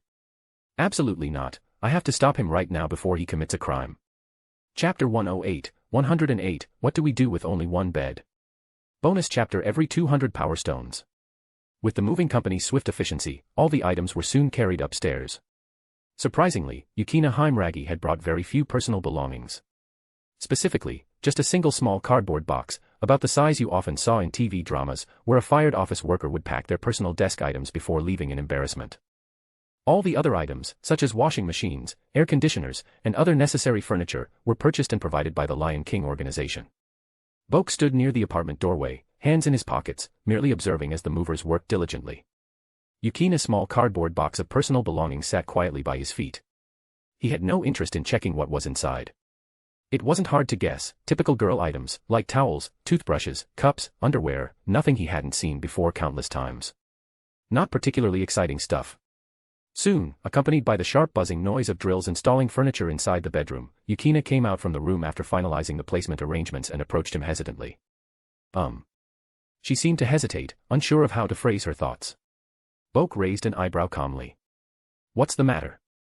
If you've something to say, just go ahead." "All right, then I'll just say it." After another brief hesitation, Yukina finally spoke carefully. "It's about the furniture. The Lion King organization seems to have ordered only a single set." "What's that supposed to mean?" A confused look crossed Boke's face. "Only one set of furniture? Wasn't this a single apartment in the first place? Wouldn't just one set of furniture be enough anyway? Things like the air conditioner and the bed, there's only one of each." Yukina bit her lip, clearly feeling awkward, but quickly forced a smile and waved dismissively. But it's not a big problem, really. At worst, I'll just run to a nearby supermarket to buy another futon and bedding. Even if we're sharing one room, I can sleep on the floor. However, there is something that's been bothering me. What's bothering you? Well. Before we departed, I clearly confirmed your participation with High God Forest. Yet, despite knowing 2 people would come, the Lion King organization still provided furniture for only 1. It's quite an unusual oversight. The young sword shaman frowned slightly, clearly confused. Boke shrugged it off casually. It's fine, you don't need to sleep on the floor. I won't actually be staying here anyway, so if you prefer, you can have the bed entirely to yourself. Surprised, Yukina looked up at him. Then. Boke, you're planning to. I'll simply return to Kyoto every night. Boke explained casually. Since I can teleport us both instantly here to Itagami Island, naturally I can teleport myself instantly back to Kyoto. I'll sleep comfortably at home each night and teleport back in the morning. It's no big deal. But frequent teleportation over such long distances would surely drain your magical energy greatly. Maybe for a normal Onmyōji, sure. But for me, such minor magic consumption is practically negligible. Boke glanced out through the open door towards the neighboring apartment unit. If I had to say, even if I'm not here during the day, it'll hardly matter. After all, the 4th primogenitor lives right next door. You can slowly make contact with her. I've left a spiritual imprint on you, so if your aura ever enters a combat-ready state, I'll immediately appear at your side. I see. If that's how it is. And you don't need to call me acting head anymore, Boke added. Just use my name directly, like Yura and the others do. Constantly hearing acting head feels quite awkward. Yukina hesitated briefly. Then, how about Boke-senpai? Ah. Boke had been about to suggest dropping even the senpai, but at that moment, a slight sound from the hallway outside interrupted him. Ding. The elevator bell rang softly, announcing someone had arrived on their floor. 2 seconds later, cheerful footsteps quickly approached their apartment. Instantly, Boke fell silent, sending Yukina a subtle signal with his eyes. The sword shaman girl understood immediately, returning a knowing nod. Moments later, a young girl's head cautiously peeked inside their apartment doorway. She had a youthful, middle schooler's face, lively and innocent features, and an unmistakably familiar short black ponytail. Boke raised his eyebrow immediately. Wait, isn't this? New neighbors. Peeking inside, she quickly realized Boke and Yukina were staring straight back at her. Slightly startled but also a little embarrassed, she quickly smiled apologetically. Oh, sorry. I didn't mean to pry. It's just that another family used to live here, but they suddenly moved out a few days ago. Then today I heard drilling noises and saw your door open, so I couldn't help being a little curious. Oh, right. My name's Nagisa Akatsuki. I live next door. Exactly as expected from the photo, Nagisa, the black-haired, ponytailed girl, was bright and friendly. In just a few sentences, she effortlessly closed the distance between them. Judging from the plastic bag she carried, she'd obviously just returned from grocery shopping for lunch. Boke gave her a friendly smile. Nice to meet you. I'm Boke Heimragi, and this is my younger sister, Yukina Heimragi. We just moved here today. Boke-senpai. Yukina jumped, completely caught off guard by Boke's sudden introduction. She certainly hadn't expected him to introduce her with his surname changed as well. Nagisa quickly noticed the confusion in their dialogue, cocking her head in mild puzzlement. Senpai. Boke simply shrugged playfully. Well, our family situation's a bit complicated, blended family, you see. Yukina isn't used to calling me big brother yet, so for now, she's sticking with senpai. Oh, I see. Well, the two of you still seem to get along very well. Nagisa nodded understandingly, lifting her plastic bag slightly. Oh, by the way, I accidentally bought a bit too much food today. If you two don't mind, how about coming over to my place for lunch later? Usually there's no one else home, just me, so summer vacation can be a bit boring. Plus, you two just moved in, so you probably haven't prepared anything to eat yet, right? Yukina hesitated, thrown off by Nagisa's sudden and friendly invitation, unsure how to respond. But Boke, entirely at ease, quickly flashed a cheerful okay sign. Well then, we'll graciously accept your invitation. Great. Then it's decided. Nagisa waved brightly, turning back towards her apartment next door. Before leaving, she called back happily. Don't forget to come over later for lunch. Don't worry, Boke called after her. Once we've finished arranging everything here, we'll come help. Seconds later, the apartment next door opened and closed, signaling Nagisa's departure. Just as Yukina exhaled a relieved breath, about to speak again, another ding echoed from the hallway, the elevator arriving once more. Then came the aggressive clatter of footsteps rapidly approaching, accompanied by the furious voice of a certain blonde girl clearly on the verge of losing her cool. Mogwai, it's definitely here, right? Chapter 109, captured by the blonde childhood friend. Bonus chapter every 200 power stones. That voice sounded oddly familiar. Boke Keikain was about to remark this to himself, but before the thought fully surfaced, a certain furious blonde girl burst into the apartment like a storm, practically roaring at the top of her lungs. Boke, where are you? I'm here to arrest you on charges of corrupting minors. Ah. A drop of sweat slowly slid down Boke's forehead. Leaning casually against the doorframe, he watched silently as Azazel Arrives angrily charged into the living room. She circled around once without noticing anyone, and only upon turning around did she spot Boke standing right next to the door with the young sword shaman at his side. Ah. I knew you were here. Azazel. Boke's mouth opened slightly, staring at the blonde girl who looked significantly different from the version he'd stored in his memory. How should he put this? Everything about this was extremely sudden. It felt exactly like graduating, becoming a corporate drone for over a decade, utterly numb from the endless daily grind, only to casually sit down in a tavern after work on a random Friday, and suddenly noticing that the person next to him was his closest childhood buddy, the same one he used to roll around in the mud and cause chaos with years ago. All those distant memories would instantly flood back. It was incredibly coincidental, and completely unexpected. Looks like I'll have to skip that lunch appointment after all, Boke sighed softly, rubbing his temples helplessly. Yukina, I'll leave it to you to build neighborly ties with Miss Akatsuki. I need to step out for a bit. Before Yukina Heimragi could fully process what was happening, Boke gestured with his chin toward the furious blonde, big sister, who'd just stormed inside.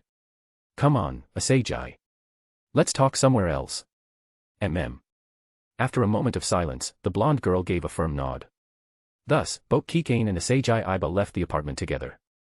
The scene shifted as the elevator slowly descended, the two childhood friends standing side by side, facing the heavy metallic elevator doors in awkward silence. Boke was the first to break the quiet atmosphere. So, Azazel, why are you here anyway? Ha. The moment he spoke, the blonde girl shot back incredulously. What do you mean, why am I here? My home is on Itagami Island. Any problem with that? Oh, is it? Of course. It is. Azazel punctuated each word clearly, then turned her head away, pouting. Though, of course, you wouldn't know that. After all, 10 years ago you ran off without saying a word, you wouldn't even know where I ended up moving. Ah, actually, I meant, how exactly did you find me here? That, well, what else could it be? After a brief hesitation, she seemed to remember some strong justification, quickly regaining her confidence. Listen here, I'm currently employed at the Itagami Island Management Corporation, responsible for monitoring any unusual situations across this entire artificial island. You thought your shady little act of cohabitating with a middle schooler could escape my notice. Cohabitating. That's right. I clearly saw the two of you standing downstairs, waiting together for a moving company's truck. What else could that mean? Azazel narrowed her eyes skeptically. Let me make this perfectly clear up front, engaging in illicit relations with minors is a crime. And now that it's been caught on surveillance cameras, don't think for a second I'll look the other way. This isn't up to me. Illicit relations. Hold on a minute. Boke glanced at her incredulously. Leaving aside exactly how you jumped to that particular conclusion, first off, I'm also still a minor. Secondly, I have absolutely no plans whatsoever to live together with Miss Heimragi. Oh. Really? Azazel froze. Even though she'd sounded confident seconds ago, her voice now became significantly weaker after hearing Boke's explanation. Could she have misunderstood something? But she definitely saw them standing together downstairs waiting for the movers. Under normal circumstances, why would they both be waiting in front of the same apartment building for a moving company to arrive and move into the same apartment? Just what were you even thinking? Boke shook his head helplessly. It's only Miss Heimragi who's moving in. I don't live on Itagami Island. Besides, she's a sword shaman sent by the Lion King organization. She's here because her group is cooperating with the Keikain clan on a certain task. Cooperation. Listening carefully, Azazel began to understand what had happened. Clearly, she'd misunderstood the situation. Even though it wasn't totally unreasonable for her to have made that assumption, she indeed wronged Boke. Wait, the Lion King organization even reached out to the Keikain clan for cooperation. Did something major happen on Itagami Island? Nothing yet, just a possibility. Boke patiently explained. But now that I'm here, that possibility no longer exists. Ugh. As soon as he said that, it seemed to trigger something from deep in Asagai's memories. A sudden wave of dizziness hit her, making her sway abruptly. She nearly stumbled backward, only managing to remain upright because Boke immediately reached out and supported her. Hey, careful there. Asagai remained frozen, still leaning back, her slender waist supported gently by Boke's firm arm.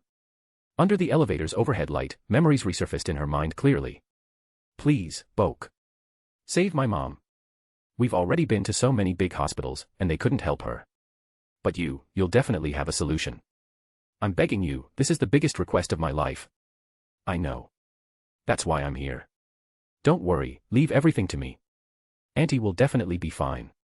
Still just as lightly as always, carrying all expectations effortlessly, no matter how enormous the challenge, to him it was nothing more than a feather's weight.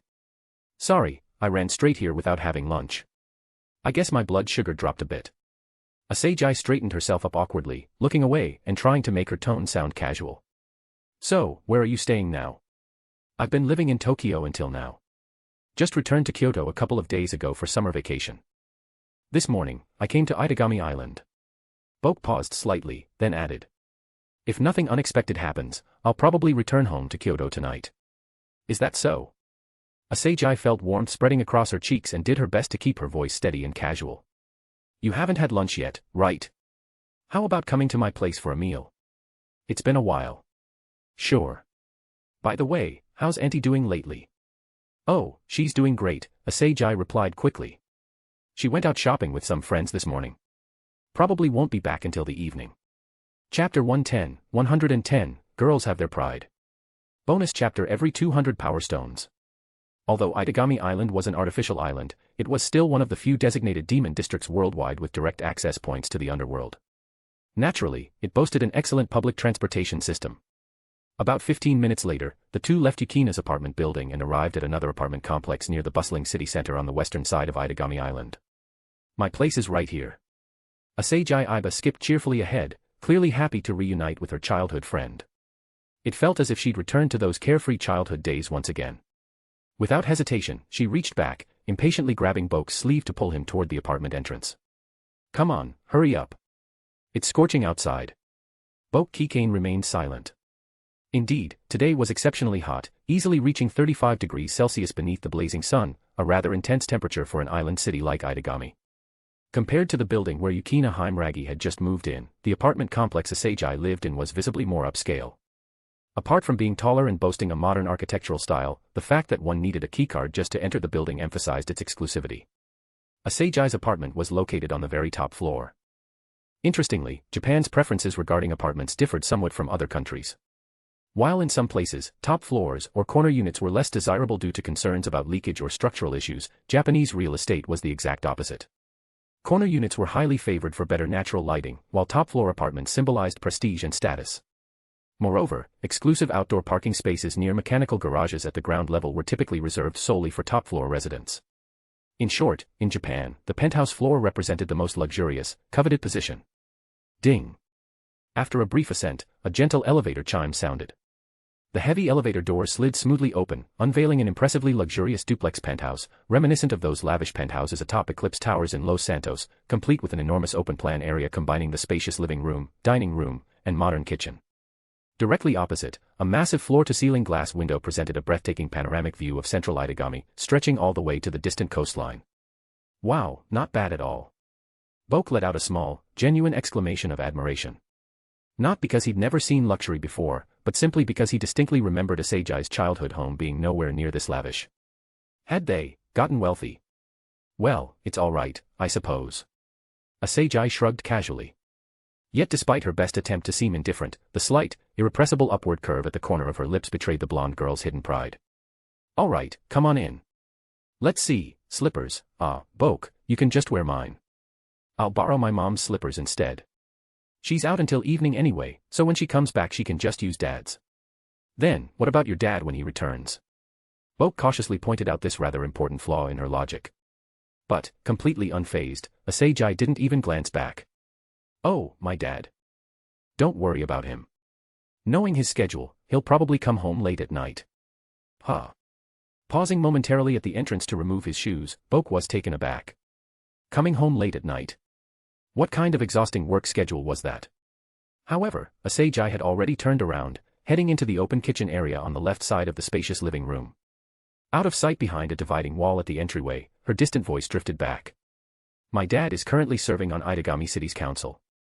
Almost every evening he's out entertaining guests at various dinners and drinks. If he manages to start heading home before 11, that's considered early. That bad, huh? Boke sighed inwardly. Just as he finished slipping into the slippers and stepped into the living room, a sudden, loud clattering noise erupted from the kitchen. The cacophony sounded like the kind of chaos one might hear during an epic battle scene from a cartoon. If translated into comic sound effects, it might sound something like clank crash bang clatter clunk. Boke spun sharply toward the sound. In the immaculately clean kitchen stood Azazel behind the cooking range, arms spread nonchalantly atop a freshly wiped down countertop that still shimmered with traces of water, a perfectly innocent, charming smile plastered on her face as if nothing had happened. Did something just happen? Boke asked in genuine confusion, tilting his head slightly. Behind the counter, Azazel's foot was frantically pressing down on the lid of the overflowing garbage bin, so stuffed with yesterday's leftover takeout boxes that it threatened to burst open at any moment. With determination, she firmly slammed the lid shut and locked it in place, her smile never wavering. Nothing at all, I was just thinking about what I should cook for you. It's been so long since we last met, I want to prepare something nice. Never mind. Let's just order delivery. Or we could even head downstairs and find a restaurant nearby. After a 1-second pause, Boke decisively turned back toward the entrance elevator. Azazel immediately protested. Eh? Why? Don't you trust my cooking skills at all? Actually, it's precisely because I trust your cooking that I'm worried. Boke glanced back at her, a helpless expression on his face. It had happened way back during their kindergarten days. They were in the same class, and there had been a special activity. Their teacher carefully supervised them to bake cakes from scratch. Under careful guidance, with absolutely no problems regarding the ingredients or instructions, young Azazel had miraculously managed to hospitalize their entire class of 28 students. Only 2 had escaped unscathed, herself and Boke. Boke survived solely due to his extraordinary spiritual power providing immunity against poisons and toxins. Even though he'd avoided hospitalization, Boke vividly remembered the sensation of his throat and respiratory tract feeling like a chimney afterward, an experience he absolutely never wanted to repeat. That cake had been catastrophic, a nuclear-level culinary disaster. Ah. Recalling her childhood embarrassment upon seeing Boke's skeptical expression, Azazel's face slowly flushed crimson. Fine, we'll order delivery. Take a look at the menu, then. I'll go upstairs and turn on the gaming console. Gaming console? Yeah, what's the matter? Already halfway up the stairs leading from the living room, Azazel paused, her pretty face suddenly showing a rare moment of uncertainty. Isn't this exactly how we used to spend our days? Every time you visited, we'd eat and play video games at my house. Or could it be, you've already quit gaming? No, that's not it at all. Boke waved the phone still in his hand, screen open to the takeout ordering app. It's just been so long since I've sat down to eat while gaming like this, I momentarily spaced out. Ah, I see. Visibly relieved, Azazel beckoned cheerfully. Then hurry up and come upstairs. You can take your time and pick what you want in my room. Don't just stand around down there.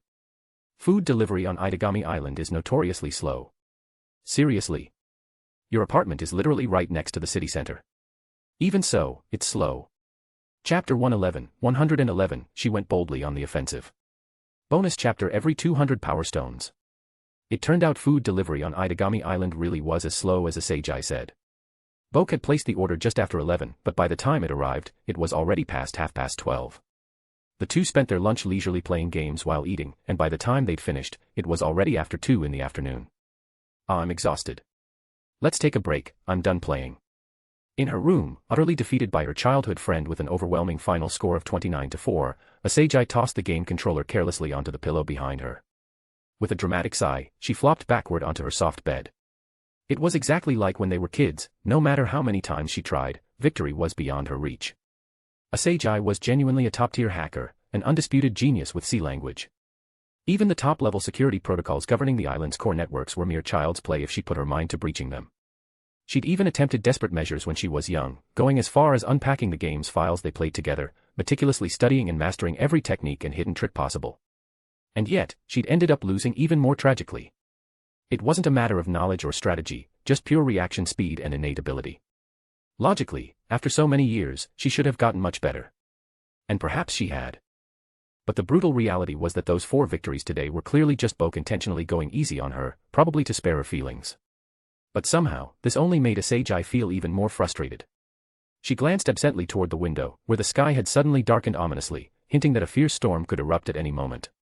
Reaching out, she lightly tugged at the hem of Boke's shirt, signaling for him to lie down beside her. "Hey, Boke, stay here and talk with me a little." "Oh, wait, hang on a second." Just as Boke prepared to put the game controller back on its charging dock under the TV, he glanced over in confusion. Before he could rise, the blonde girl who'd been lying next to him suddenly sat upright, quickly hopping barefoot across the floor to the television. She hastily unplugged the headset and microphone cables, breathing a small sigh of relief before finally returning to lie down beside him once again. "There, now there's nothing to worry about." "Oh, nothing really." Seeing Boke's puzzled expression, Asagi suppressed a giggle, lightly biting her lip. "All right, spill it then. Why did you suddenly leave 10 years ago?" "What do you mean, suddenly?" Turning his head while lying beside her, Boke's gaze shifted from staring at the ceiling to directly meeting Asagi's eyes. Lying side by side, only half of her pretty face was visible amidst the softness of the bed covers, her sweet, pleasant scent gently brushing past his nose. "I clearly informed everyone before I left. I had Ruji relay the news to Yura. Ireina had moved away earlier, so I couldn't notify her. But you never told me." Asagi's wine-red eyes closed halfway, her dark, delicate eyelashes fluttering gently with emotion. "Actually, I did intend to, but you weren't home that day," Boke explained. "Not home? Which day exactly?" Momentarily taken aback, Asagi asked carefully. Boke pondered for a moment before precisely stating the date. Asagi became even more surprised, her eyes widening slightly. "That day, that was when Dad officially became a member of Itagami City Council. Dad said it was a really important event, so he dragged me and my mom, who had just recovered, along with him." "Exactly." Boke calmly continued. "When I visited your house that day, there was nobody home." "But, you could have at least left a note or something," the blonde girl replied, her voice tinged with slight grievance. "And where would I have found pen and paper at the last minute? By then, everything was packed and ready. Besides, I had told Ruji to inform Yura beforehand. Who knew when he'd relay that message? If I'd gotten stopped before even leaving Kyoto, wouldn't that have been troublesome?" Boke sighed lightly, staring upwards as though replacing a shrug. "Besides, I figured you'd surely go ask Yura. She could have told you everything then." "I did ask." Asagi quickly countered. "But even Yura-chan didn't know. She just said you'd left." "Oh, that's true." This time, Boke offered no further excuses. Indeed, when he'd instructed Ruji, he'd never mentioned exactly where he was headed. His lengthy explanation had essentially boiled down to 2 things: "I'm leaving, don't follow me." In hindsight, perhaps that had indeed been a bit irresponsible. Or, at least, impolite and inconsiderate. "So where exactly did you go all these years?" When Asagi asked this question, she'd abandoned any previous attempt at pretending nonchalance. Her voice was now tinged with genuine vulnerability, sounding like a small, aggrieved girl left waiting far too long. Boke answered succinctly. "I traveled westward overseas, training and exploring until just earlier this year." "So now you're in Tokyo doing what exactly?" "Attending school." "Huh." It was as though she'd heard something utterly absurd, like Goku enrolling at a community college after winning the World Martial Arts Tournament. Momentarily stunned, Asagi struggled to process this. School? Him? Was he joking? "I'm studying at Kuo Academy in Tokyo." "It's actually pretty nice," Boke said, a faint note of weary resignation in his voice. "Life costs money, you know. If I want to earn a living, that's how it goes." Asagi fell completely silent. She didn't exactly know Boke's current circumstances, but it genuinely sounded like he intended to attend school and later take up a normal job. Was he serious? "Then, have you ever thought about settling down permanently on Itagami Island?" After a hesitant pause, the blonde girl gathered her courage, softly voicing her deepest hidden question. "Not anytime soon, probably," Boke answered without hesitation. "But anyway, Tokyo isn't very far. With my abilities, I can easily travel back and forth whenever I want. The reason I haven't come before now is simply because I didn't know you lived here. But now that I do, whenever you have free time in the future, I can always." Boom. Before he could finish speaking, a sudden streak of lightning split open the darkened sky outside the window. Blinding white light instantly flooded the dim room, illuminated only faintly by the TV screen. Yet, in that brief momentary flash, an unforgettable scene etched itself into the shadows on the bedroom wall, 2 silhouettes merging softly into one. Boke's eyes widened slightly in surprise. A gentle, warm touch lingered upon his lips. Even after the lightning faded, the sensation persisted sweetly, vividly imprinting itself upon him. After a long, breathless moment, the girl finally lifted her head slightly from their intimate contact. Her lips parted slowly, a whisper trembling softly between them. No, I don't want to simply keep waiting around for you anymore. Chapter 112, the start of something special. Bonus chapter every 200 power stones. Time rolled back 10 years, perhaps even further into the past. It was a scorching summer day in Kyoto, inside a bustling, popular arcade. Whoa. This kid's incredible. He smashed the Cyber Empress record like it was nothing. Cyber Empress? Who's that? Beneath the giant central screen of the arcade, a small boy who just removed his hands from the joystick glanced back curiously at the admiring crowd behind him.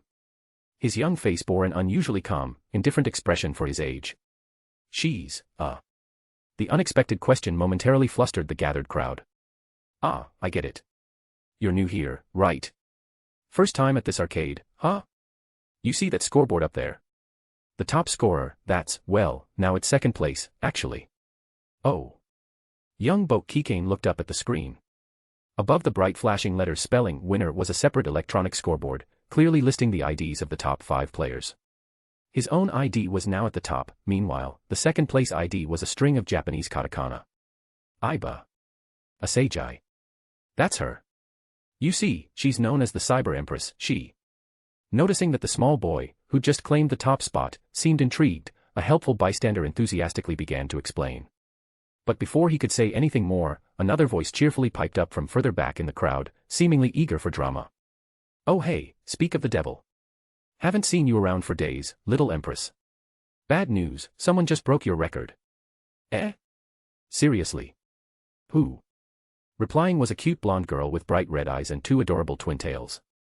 The voice from earlier continued eagerly fanning the flames. Well, guess what, he's right over there. You gonna let him get away with knocking you down a spot? You can't let that slide, right? Better challenge him and reclaim your throne. Asagai didn't respond immediately, instead pushing gently through the gathered onlookers until she stood beneath the central big screen. Her gaze quickly settled on the boy still seated in front of the arcade machine. What's your name? Boke Keikain. You're Asagai Aiba. Young Boke carefully sized her up and down. Yeah. Asagai nodded seriously. Simple, straightforward greetings were normal among children. But before she could say anything else, the murmuring crowd behind them suddenly erupted into hushed whispers of surprise. Keikain. He just said Keikain, didn't he? Like the famous Keikain clan. You dummy, that's impossible. Why would the heirs of some famous Onmyōji family waste their precious time gaming in a place like this? True. Ignoring the murmurs behind him, Boke casually turned back to the blonde girl in front of him, raising his thumb confidently towards the arcade cabinet next to him. Wanna have a match? Sure, why not? Asagai hesitated barely half a second before swiftly accepting. She settled into the empty seat beside him, facing the linked competitive arcade machine. What game? Any is fine with me. Then, let's just play the one you were playing before. Kids always possessed a competitive spirit. Asagai glanced up at the scoreboard with determination. The game she'd been beaten in was a bullet hell shooter. She hadn't completely cleared it on the highest difficulty yet, but judging from Boke's newly posted score, he hadn't achieved perfection either. That meant there was definitely a chance for her to reclaim the top spot. Both quickly selected the game, and their match commenced. 20 minutes later, after sweating nervously through wave after wave of bullets, young Asagai gasped in dismay as her avatar burst into a pixelated explosion amidst the endless barrage on screen. Game over. On the other side, Boke, having already completed one run previously, calmly maneuvered his character through dense enemy fire. Not only was he effortlessly dodging everything, but he also deliberately grazed near misses for extra points. You're done already. Sensing her gaze from beside him, Boke paused the game and turned towards her. Want another round? Or maybe try something else? No thanks. Asagai hesitated briefly, then shook her head gently. I can't stay out much longer today. I should head home now. Alright then. Maybe next time. Without pressing further, Boke simply resumed his paused game, returning to the task of improving his score. Asagai watched him silently for a few lingering seconds, then quietly turned and exited the bustling arcade, heading home. Several days passed by swiftly. Oh, you're still here today. Care for a match? Oh, it's you. Sure, let's play. Haven't seen you around lately though. I had some family stuff to deal with. The match started. The match ended.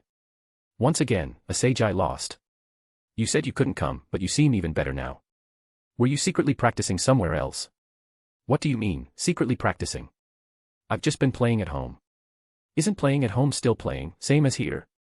Well, it's slightly different. My mom isn't feeling well, so I have to stay home to look after her most days. I only occasionally sneak out to play a little. Oh. In that case, why not just play at your place next time? Saves you the trouble of sneaking out. Yeah. Sounds great, let's do that.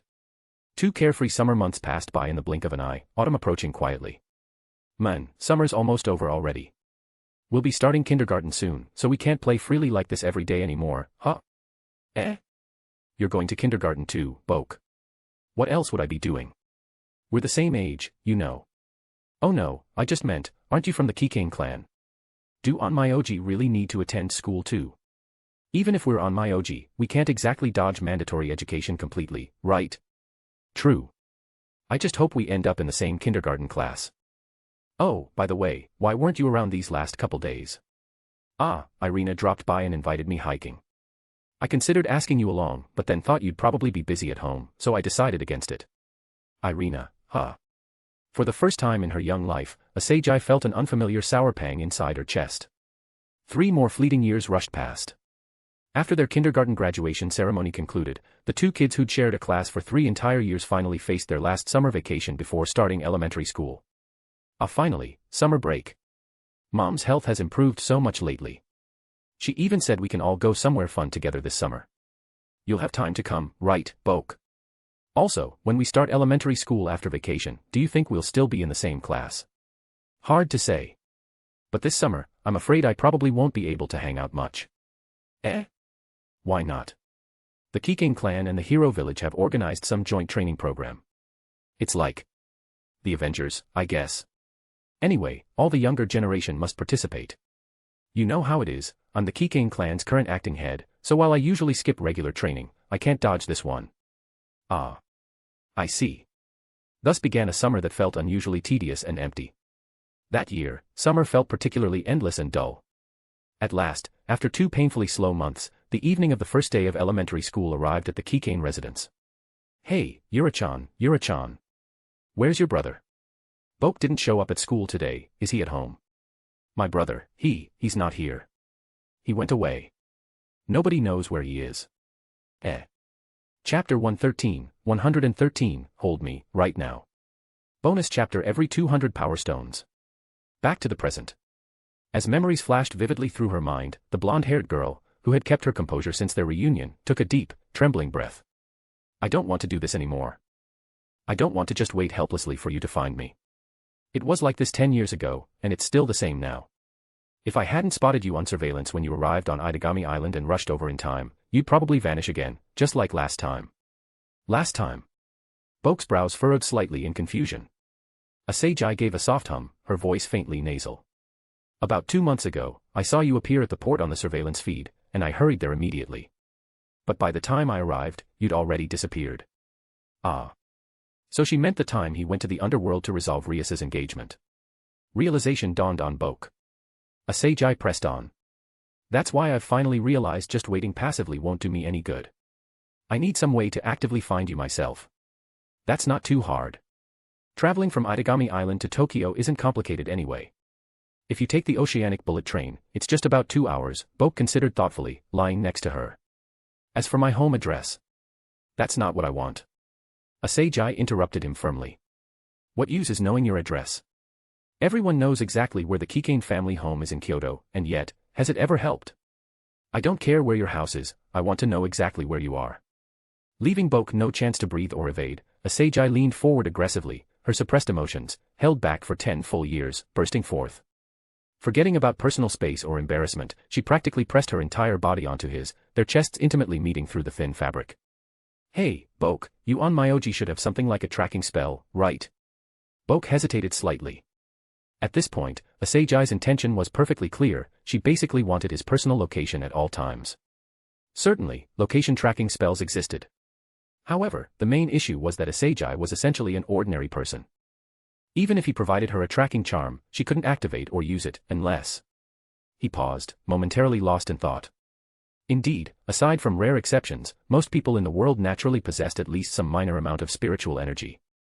But since ordinary people never received formal training, even if they had spiritual power, they couldn't consciously control it, let alone activate talismans or charms. Therefore, there was only one practical method available to meet Asagai's demand, a reverse spiritual beacon. Similar to the spiritual beacons Boke had previously placed on Ireina and Rias, allowing him to teleport instantly to their location with just a thought. For Asagai's case, it would require just one more step.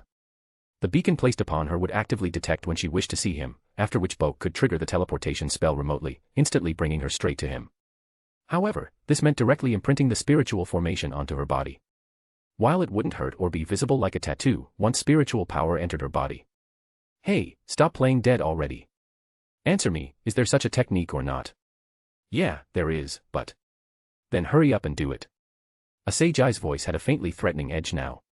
As she leaned over him assertively, two soft yet firm mounds pressed lightly against his chest, gently but insistently grinding. Boke sighed resignedly. Fine, fine, give me your hand. Here. Without hesitation, the moment Boke agreed, Asagai eagerly extended her palm directly towards him. Boke rolled his eyes silently. How am I supposed to do it like this? Sit up properly first. Oh, okay. Almost deliberately, Asagai obediently agreed but only partially followed instructions. She pushed herself up using her hands pressed into the mattress on either side of Boke, but didn't actually get off him. Instead, she repositioned herself comfortably, boldly straddling his lap like a playful duckling. Careful, you might fall, Boke sighed helplessly, sitting up with her. Gently reaching out, he held her waist firmly to keep her steady. Asagai's cheeks flushed pink. She said nothing further, though. At first, she'd pressed down so close merely to prevent him from escaping again. But somehow, she hadn't been able to hold herself back and ended up kissing him, and now, the position they were in felt dangerously close to something more intimate. All right, give me your hand again. Here. Boke took the slender hand she offered. Golden spiritual power ignited delicately at his fingertip as he lightly pressed it into her palm like the stroke of a brush. NNNH. Asagai shivered slightly. It was a strangely intriguing sensation. Although Boke's spiritual energy flickered and danced like flame, it didn't burn or scorch her skin. Rather, it was warm, gentle, and slightly ticklish. She clearly felt something mysterious flowing steadily into her body, gently gathering and expanding deep within. Bo. Q. Suddenly, Asagai murmured, her voice trembling faintly, clearly struggling to suppress something intense within. Immediately stopping, Boke looked up in concern. What's wrong? Are you feeling uncomfortable? And no. It's nothing. Please, keep going, she whispered, softly biting her lower lip as she shook her head gently. With her reassurance, Boke resumed drawing the spiritual formation. As more spiritual power entered her, the strange sensation within Asagai grew stronger and stronger. It was as though her entire being was slowly being filled up, pushed to the limit. She couldn't. Her rarely exercised abdominal muscles clenched abruptly. Still straddling Boke's lap, Asagai quickly lowered her head, pressing her forehead firmly against his shoulder as something powerful finally surged out from deep inside her. Almost simultaneously, Boke finally finished inscribing the reverse spiritual beacon, slowly letting go of her hand. There, it's done now. His voice faded into silence, but no reply came. Puzzled, Boke turned his head slightly. Up close, he saw the blonde-haired girl burying her flushed face deep into the curve of his neck, shoulders trembling lightly as soft, barely audible sobs escaped her lips. Hey, Asagai, are you all right? Gently, he patted the girl's slender waist, trying to comfort her. But that single gentle touch seemed to shatter her remaining strength, like the last straw breaking the camel's back. The blonde girl, who had been confidently straddling his lap just a moment ago, suddenly slipped sideways. Her arms, still wrapped firmly around Boke's neck, didn't release their grip. Instead, they dragged him right down with her. In an instant, their positions reversed. Previously, Asagai had been assertively on top, now, she lay quietly beneath him. Her luminous blonde hair fanned out across the bed behind her like a radiant golden halo. Slowly, Asagai opened her eyes, shimmering beautifully, filled with unshed tears. Gazing deeply into the eyes of her childhood friend, she softly whispered the words that overflowed directly from her heart. Boke. Please, hold me. Right now. Chapter 114, even Mom heard it clearly over the phone. Bonus chapter every 200 power stones. As an artificial island city, the weather of Itagami Island had always been notoriously unpredictable. From the moment he woke up in the morning until past 10, the sky remained clear and sunny. But by noon, dark clouds had quickly gathered overhead, turning the skies gloomy. At 2 o'clock in the afternoon, it was already as dark as midnight. With a sudden crack of thunder, fierce wind and torrential rain poured down, violently sweeping across the city, drenching every corner and leaving not a single dry spot untouched. The downpour continued relentlessly for 2 hours before gradually weakening. In the top-floor bedroom of the upscale apartment, the dim room was illuminated only by the faint glow of the television screen, which had already returned to the main menu of the game console. The wall-mounted air conditioner diligently hummed along, but the air still felt slightly humid, carrying a subtle and ambiguous scent. On the bed, Azazel Arrives lay limply upon the youth beside her, her arms and legs weakly clinging onto him. She resembled a sloth lazily sprawled around a tree trunk, feigning practice for climbing while actually just loafing around. Her neck tilted back, lips parted slightly, and eyes somewhat vacant. For the past 2 hours, Azazel felt like a fragile little boat caught in a violent storm upon the Grand Line. Above her, an endless deluge poured relentlessly like the Milky Way falling into her small cabin. Beneath her, immense dark waves surged like mountains, lifting her high into the heavens with every crest before plunging her deep into the sea with each trough, again and again. Fortunately, she had somehow endured this storm, though now she didn't even have the strength to move a single finger. Drip. Outside the window, the last drop of rain hit the air conditioner's exterior casing, breaking apart upon impact. Separated only by the glass, Bokue Keikain embraced the girl, now limp like melted wax, in his arms and carefully turned over. Yet even that slight movement made Azazel Arrives softly gasp in discomfort. "Wait, don't move. What's wrong?" Boke immediately stopped. However, his words earned him nothing but a pair of feeble, annoyed eyes from the blonde girl in his arms. "It hurts." Honestly, asking what's wrong, this was her first time doing something like this, and she'd been tossed around so thoroughly she nearly lost consciousness several times. Of course, if you asked whether it felt good, she'd have to admit it really did. Her sore, slightly hoarse voice was ample proof of how loudly she'd cried out over the past 2 hours. Ah. Boke finally realized what she meant. He glanced sideways at the bedsheet. Under the faint illumination from the TV screen and outside light, a small patch of dark red was visible. Strictly speaking, Azazel was the first truly normal girl he'd ever done this with. In contrast, whether it was Rias or Ireina, one was the princess of a pure-blooded devil family, and the other a former Protestant church warrior. Both had physical conditions far surpassing ordinary humans. And there was no need to even mention Kuroka. Being from the most powerful combat subspecies of the nekomata race, the Nekosho, her physical prowess had already been superior enough to take on both Rias and Ireina single-handedly before she even met Boke. But Azazel was just an ordinary human girl. Such intense activity practically equaled her entire year's worth of exercise. "You jerk, Boke." Azazel found a more comfortable and less exhausting position, gently nestling herself into his chest. She wrapped her arms around his neck and buried her burning face into his shoulder, whispering softly and hoarsely. "Seriously, you went at it so hard, like some sort of industrial piston. Did you want to kill me or something?" "Nothing of the sort." "Humph, sure you didn't."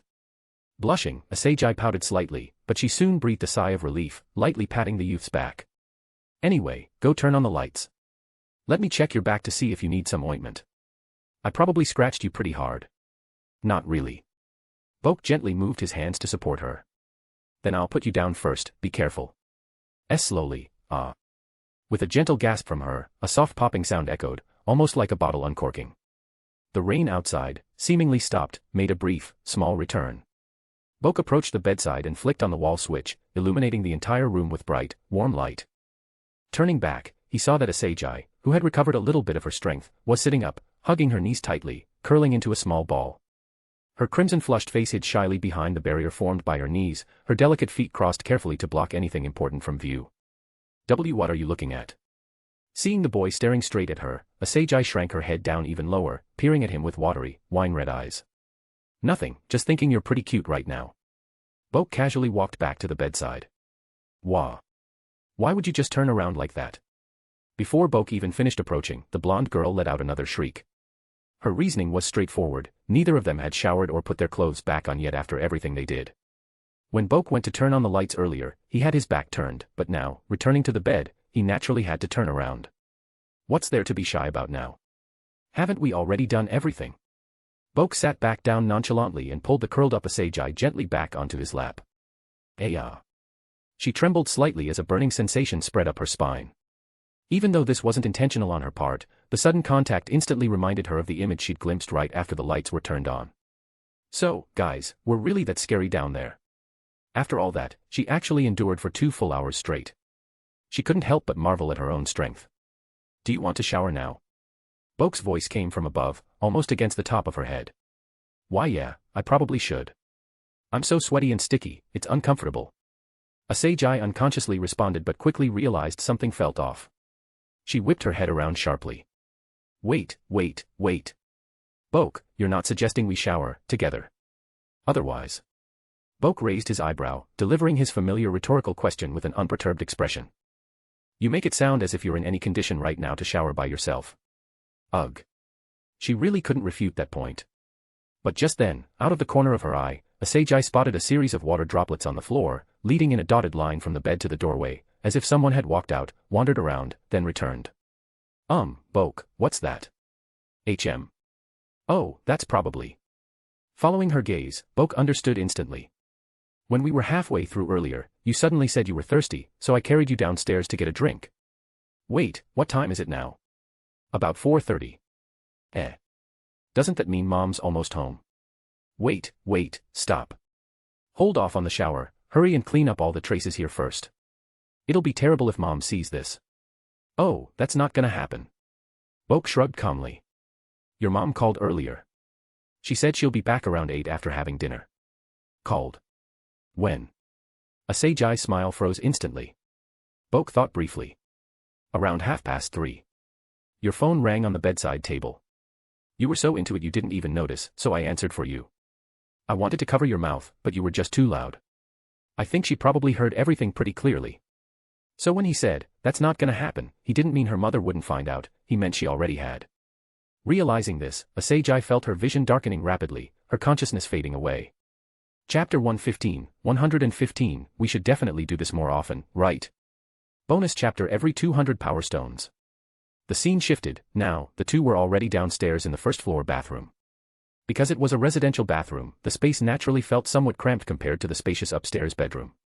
Steam permeated the air, filling it with misty warmth.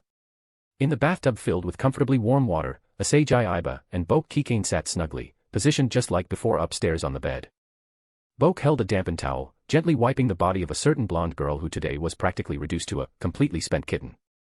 Perhaps due to the lingering afterglow, or perhaps because the bathwater was too warm, Azazel's cheeks were still tinged faintly pink. She lightly bit her lower lip and rested her head against the young man's chest, turning her face slightly away and murmuring softly. Geez. Now that I've calmed down a little and thought about it, isn't our relationship progressing a bit too fast? Indeed, it was pretty fast. Practically at rocket speed. Because strictly speaking, just 4 hours and 1 minute ago, their relationship had still been stuck in the childhood friend stage.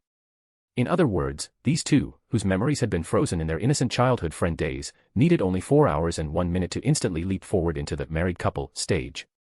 They'd done everything they should, and even everything they shouldn't, and now they'd already reached a stage where they could comfortably bathe together in the bathtub. Boke just finished gently wiping the girl's porcelain white shoulder. Hearing her words, he paused slightly. What's wrong? Would you prefer if we slow things down? That's not exactly what I meant. Azazel pouted slightly. It's just that, well, it feels natural in the moment, but when I think about it afterward, it really does feel incredibly fast. We jumped right to the stage. Boke considered this for a moment, then put down the towel and gently patted the girl's shoulder. Well, since we're at your house right now anyway, why don't we test the technique I placed on you earlier? Technique? Oh, right. Azazel froze for a second before remembering, she'd originally pestered him upstairs precisely because she'd wanted him to place a location tracking technique on her. However, they had gotten carried away by what followed after, she'd nearly forgotten the whole thing. Before she realized it, Boke had gently pushed her half a meter away toward the other end of the bathtub. Close your eyes, Boke instructed calmly. Try sensing the connection. Okay, I'll give it a try. Azazel obediently shut her eyes. I want to find Boke. The instant that thought appeared in her mind, a sudden sensation of weightlessness overwhelmed her. The blonde girl gasped softly and opened her eyes, only to be greeted by the bathroom ceiling, shockingly close overhead. Immediately afterward, she gently fell down, safely landing in Boke's open arms. Good, it worked, he nodded. What just happened? Azazel blinked in confusion. She had no idea what had just occurred. He told her to sense it, and she'd barely even started when she found herself inexplicably floating in the air. That's the spiritual beacon I placed on you earlier, Boke explained patiently. That beacon detects whenever you're thinking, I want to see Boke. Then I can trigger a teleportation spell, either pulling you directly to me, or sending me instantly to your location. Oh. Asagi listened, still feeling a bit dizzy, but after a moment's thought, she realized something wasn't right. Wait a second. Isn't that still leaving all the control with you? What if I send the signal, but you decide to ignore it, wouldn't it become completely useless? Actually, normally you'd have control, too.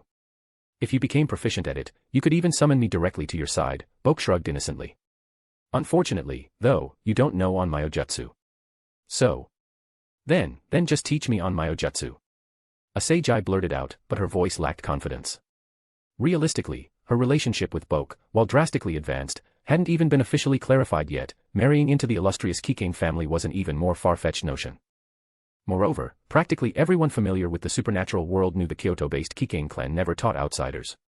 All practitioners of Keikain clans Onmyōjutsu had always been direct descendants, without exception. Thus, she asked only tentatively. To her complete surprise, however, Boke nodded easily. Teaching you isn't an issue. Learning Onmyōjutsu requires sensing and controlling your own spiritual energy first.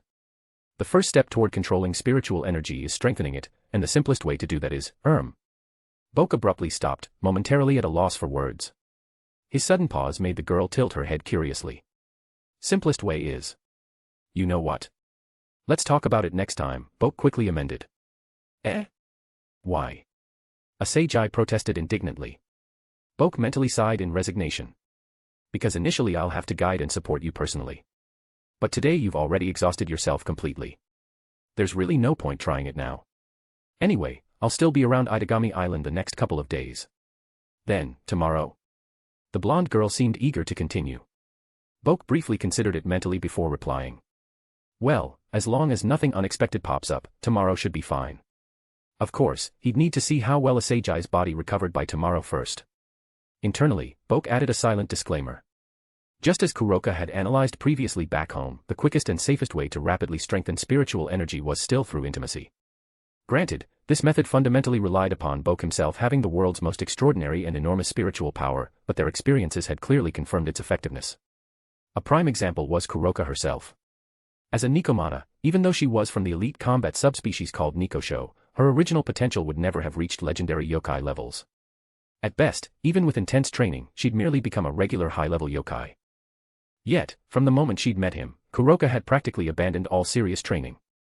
Even so, her current strength rivaled a legendary nine-tailed kitsune like Yasaka. All that additional power had been literally infused by Boke through continuous, special practices. By that logic, Boke reasoned silently, as long as they were slightly more diligent, helping Asagi reach a respectable great Onmyōji level shouldn't be an impossible task. Somehow, Boke suddenly felt a bit like one of those fake, dual cultivation masters, using shady tricks just to get girls in bed. At this moment, Asagi's soft voice interrupted his thoughts. Since Mom won't come home until later, Boke, how about staying for dinner? Ah, ordering takeout again. Then do you think I can even manage to go downstairs and cook with my current physical condition? The blonde pouted slightly, a hint of complaint quickly melting into gentle warmth. She pushed herself forward gently, pressing her lips softly against his own. Don't rush back just yet, okay? Stay a bit longer with me tonight. Chapter 116, The Impatient Ladies. Bonus chapter every 200 Power Stones. While Bokue Keikain was still occupied on Itagami Island, a classical-style train swiftly cruised through the skies above the Gremory family's territory in the underworld, smoothly docking at the castle's rooftop platform. Though sufficiently powerful devils could simply use teleportation magic by pinpointing exact coordinates between the human world and the underworld, making travel efficient and convenient, the traditional act of traveling by train was considered more formal, adding a sense of ritual that mere efficiency couldn't replace. Just like last time, as the train halted gracefully beside the platform, Ireina was already waiting with a group of castle maids. The doors opened, and Rias quickly stepped down, running forward to embrace her mother in a joyful reunion. I'm home, mother. Welcome back, Rias. The beautiful MILF, dressed elegantly in a white lace gown, gently stretched out her arms to embrace her daughter.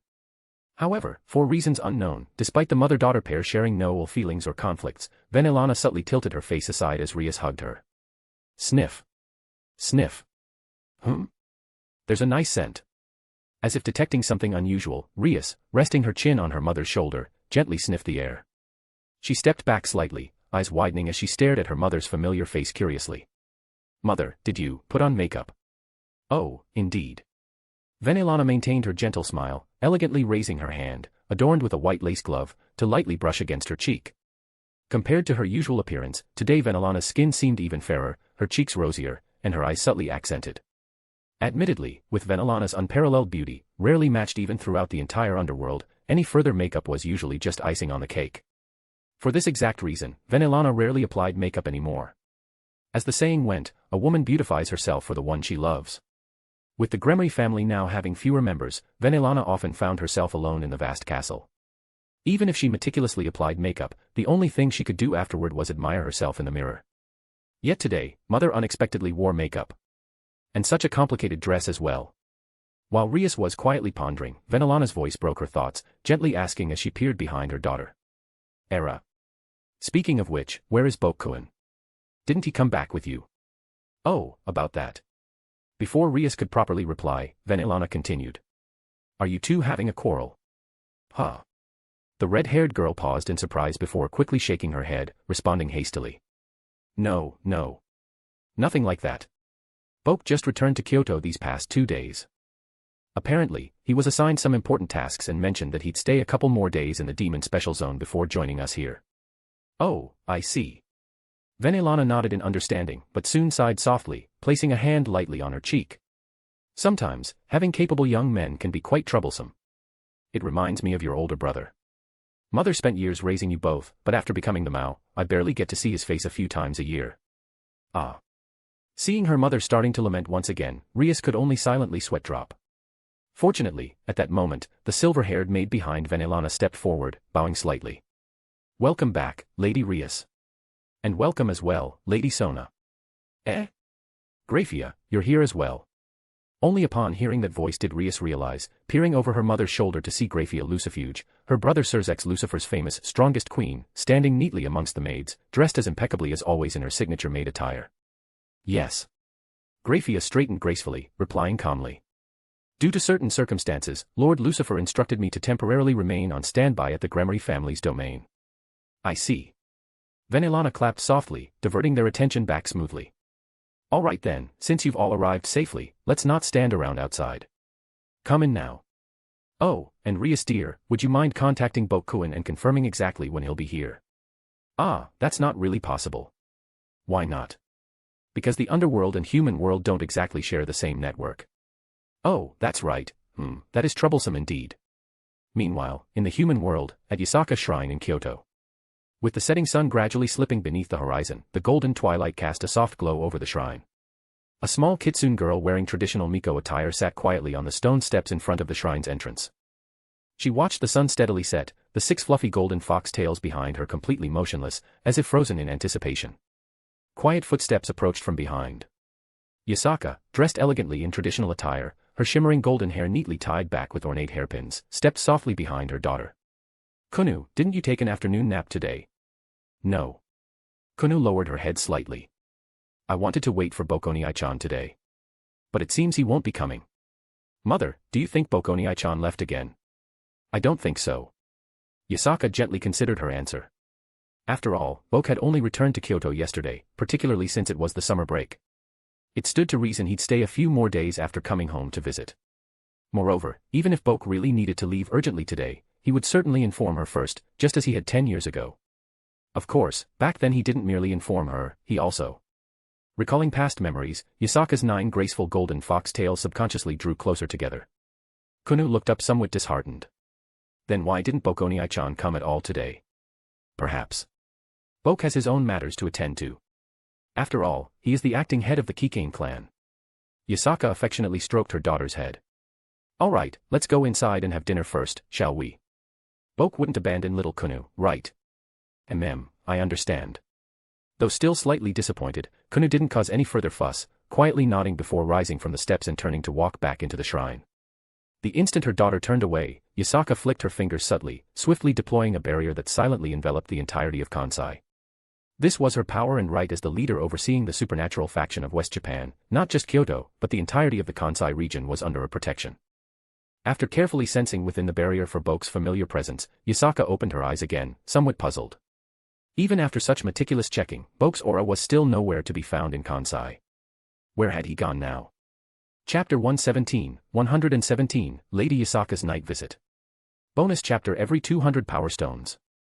Itagami Island, West District, in an upscale apartment building near the city center. Inside the penthouse suite, Bokue Keikain, fresh from a shower and dinner, relaxed comfortably on the sofa. Asagai Aiba, whose face was still tinted with lingering blush, had changed into a soft bathrobe, curled horizontally across his lap. Her slender yet shapely legs stretched gracefully from beneath the robe, crossed elegantly at the opposite armrest. Cool air gently circulated from the quietly humming air conditioner, softly rustling her delicate toes, her shy little gesture of embarrassment. Boke gently embraced the girl's shoulders with one arm, his other hand smoothly tracing over the soft towel-like fabric, giving a playful pat to her soft, rounded behind. All right, let's get up, I should be heading back soon. Are you going already? Isn't it a bit too early? Instinctively, Asagai glanced toward the clock on the living room wall. She hadn't actually caught the precise time, but just because she hadn't noticed didn't mean Boke didn't know. It was already 7 in the evening. Not early at all, Boke reminded gently. Considering the time, your mom should be back anytime soon. He clearly recalled the conversation earlier, coming back after dinner. Asagai simply pursed her lips slightly, feigning indifference. Oh. Now you're suddenly afraid of running into my mom. You were pretty bold when answering her phone call before, weren't you? Bold. Me. Boke mentally facepalmed. That entire phone call had been sheer helplessness, he'd only answered because Asagai herself had been otherwise preoccupied, at the moment. He'd even covered her mouth desperately, but she'd been far too lost in the moment for him to contain her cries. If he'd truly been so bold, he wouldn't have bothered muffling her voice at all, he'd have just let her mom hear everything clearly from the beginning. Realizing the exaggerated nature of her earlier claim, Asagai's cheeks flushed a deeper pink, her voice softening gently. So, are you heading straight back to Kyoto now? Not quite yet. Boke paused thoughtfully. I need to stop by Yukina's apartment again first and check in with her. Technically, she's still my client, so even if I'm heading back to Kyoto afterward, I still owe her a quick check-in. Ah, right. Asagai murmured softly, but quickly her expression shifted, as though suddenly reminded of something critical. Wait a minute, doesn't that mean when you come back here tomorrow morning, you'll have to see Miss Heimragi first?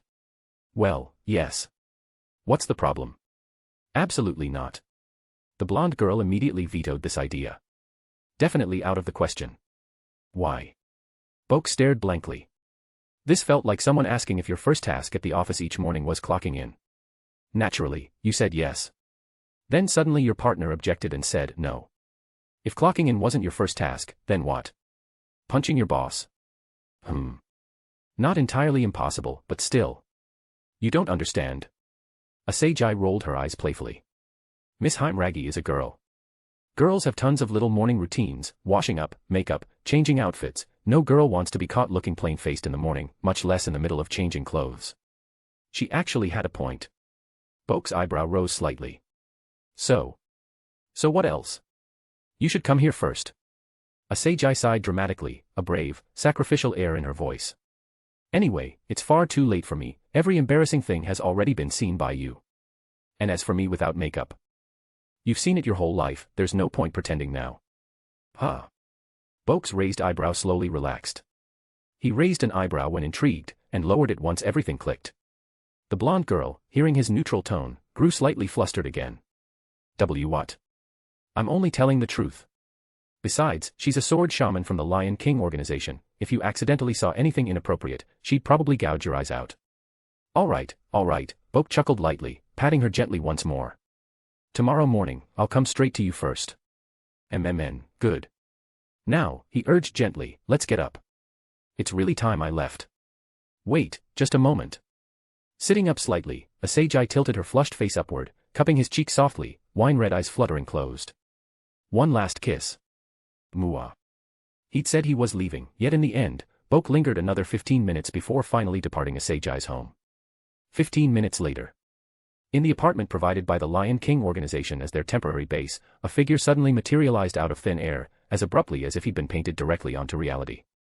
The air shimmered with faint mist, humid and filled with the lingering scent of soap, and just a hint of metallic fragrance. Wait, metallic fragrance. Boke opened his eyes fully, realizing instantly he was standing right inside an occupied bathroom. He stood near the empty toilet, steam clouding the separate shower stall so thickly that nothing could be seen clearly beyond. Nothing except for the delicate outline of a girl's graceful figure within, and a gleaming silver spear emerging sharply through the slightly parted door, aimed directly at his nose. Its tip hovered less than 2 centimeters from his face, prompting him to tactically lean back slightly. So, what's this about? Boke. Senpai, is that right? You're really quite bold, aren't you? From within the misty shower stall came Yukina's forcibly calm yet slightly angry voice. First, you vanish without a word all afternoon.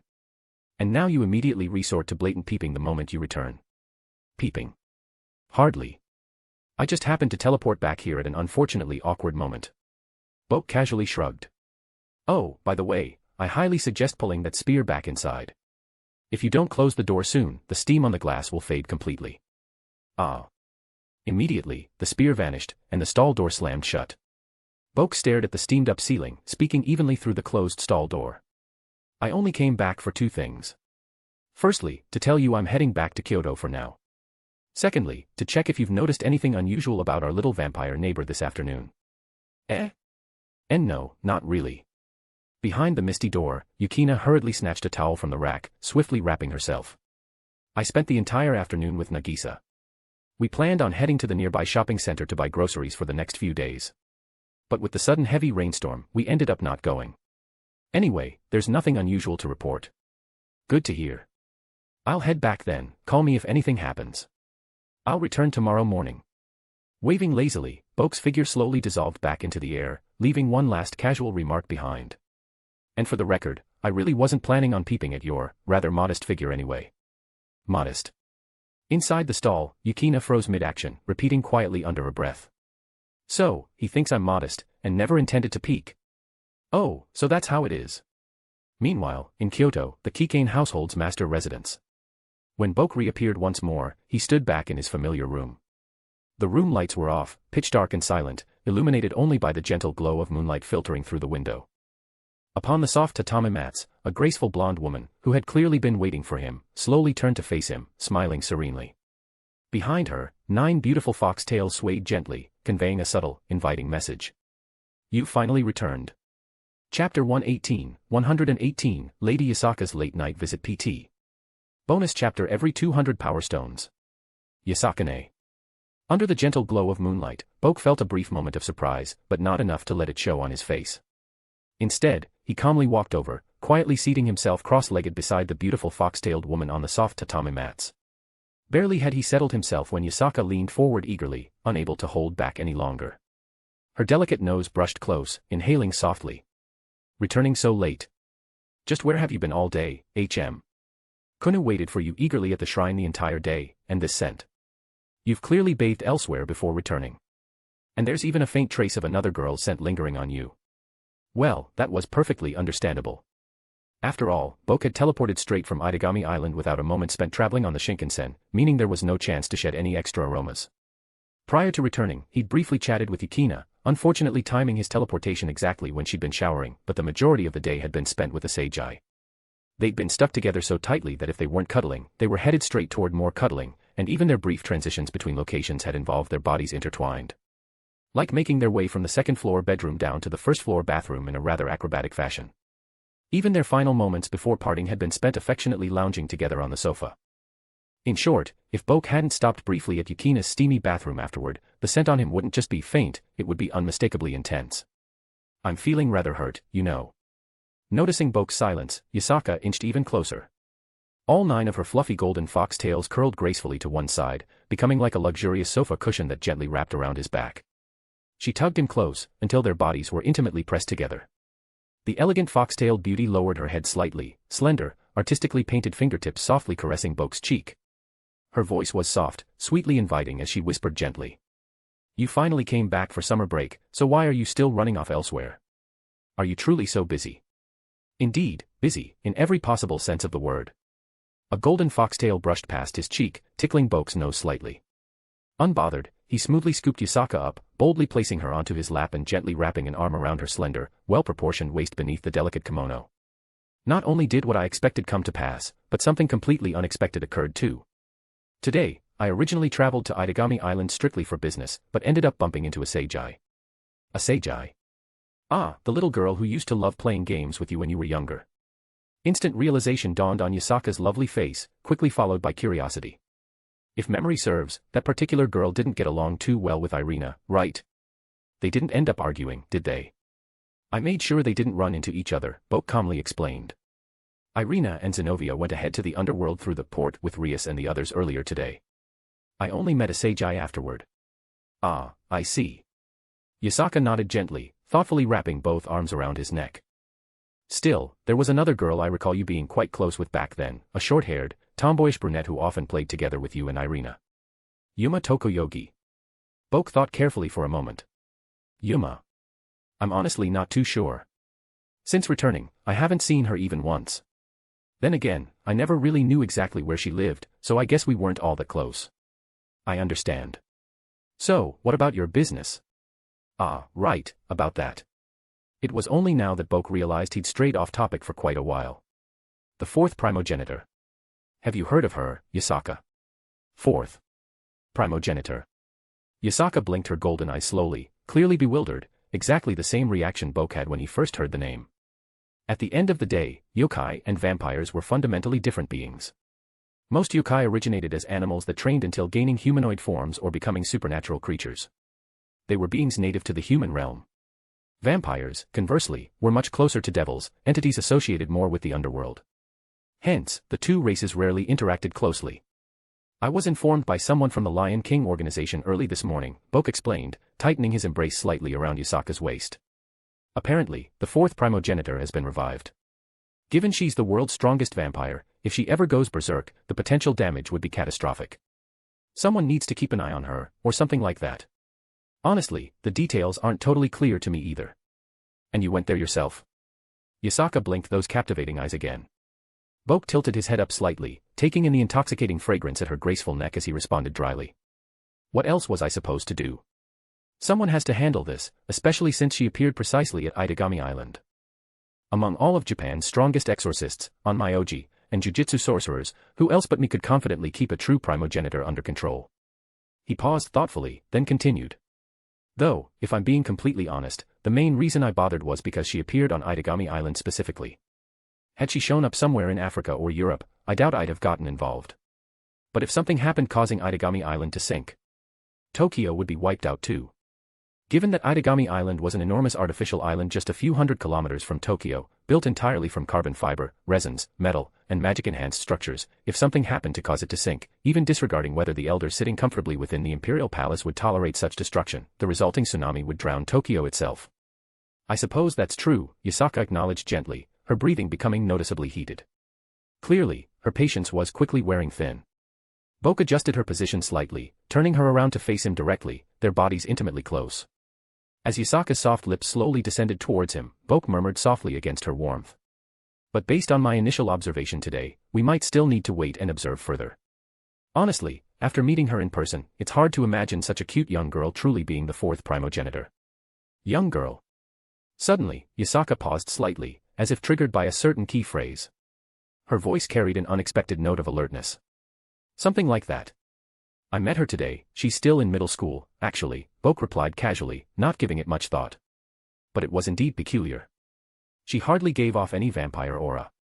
She even does normal things like shopping, cooking, eating normal human foods, as if completely unaware of being a vampire. Either the Lion King organization made a mistake, or perhaps she's some kind of reincarnated yokai who hasn't awakened yet. A reincarnated yokai, huh? Yasaka straightened slightly, thoughtful. What is it, Yasaka? Looking up at her, Boke found her lovely chest half exposed under the moonlight, her elegant expression distant, deep in thought. Her alluring lips still glistened softly with moisture. It's nothing, Yasaka smiled faintly, seeming to shake away whatever memory had briefly surfaced. With a swift, elegant flick of her fingers, she cast an enhanced soundproofing barrier across the room, and then, without further hesitation, moved forward passionately once more. After all this settles down, promise me you'll visit Kuna more often, understand? Chapter 119, Lady Yasaka's Special Breakfast. Bonus chapter every 200 power stones. A day filled to the brim, first thing in the morning satisfying Kuroka, then spending the afternoon pampering Asagi in her luxurious Itagami Island apartment, and finally ending the day comforting Yasaka, who'd spent an entire day feeling lonely. It truly was the very definition of busy in every possible way. Luckily, this kind of busyness was nothing at all for someone of Boke's constitution.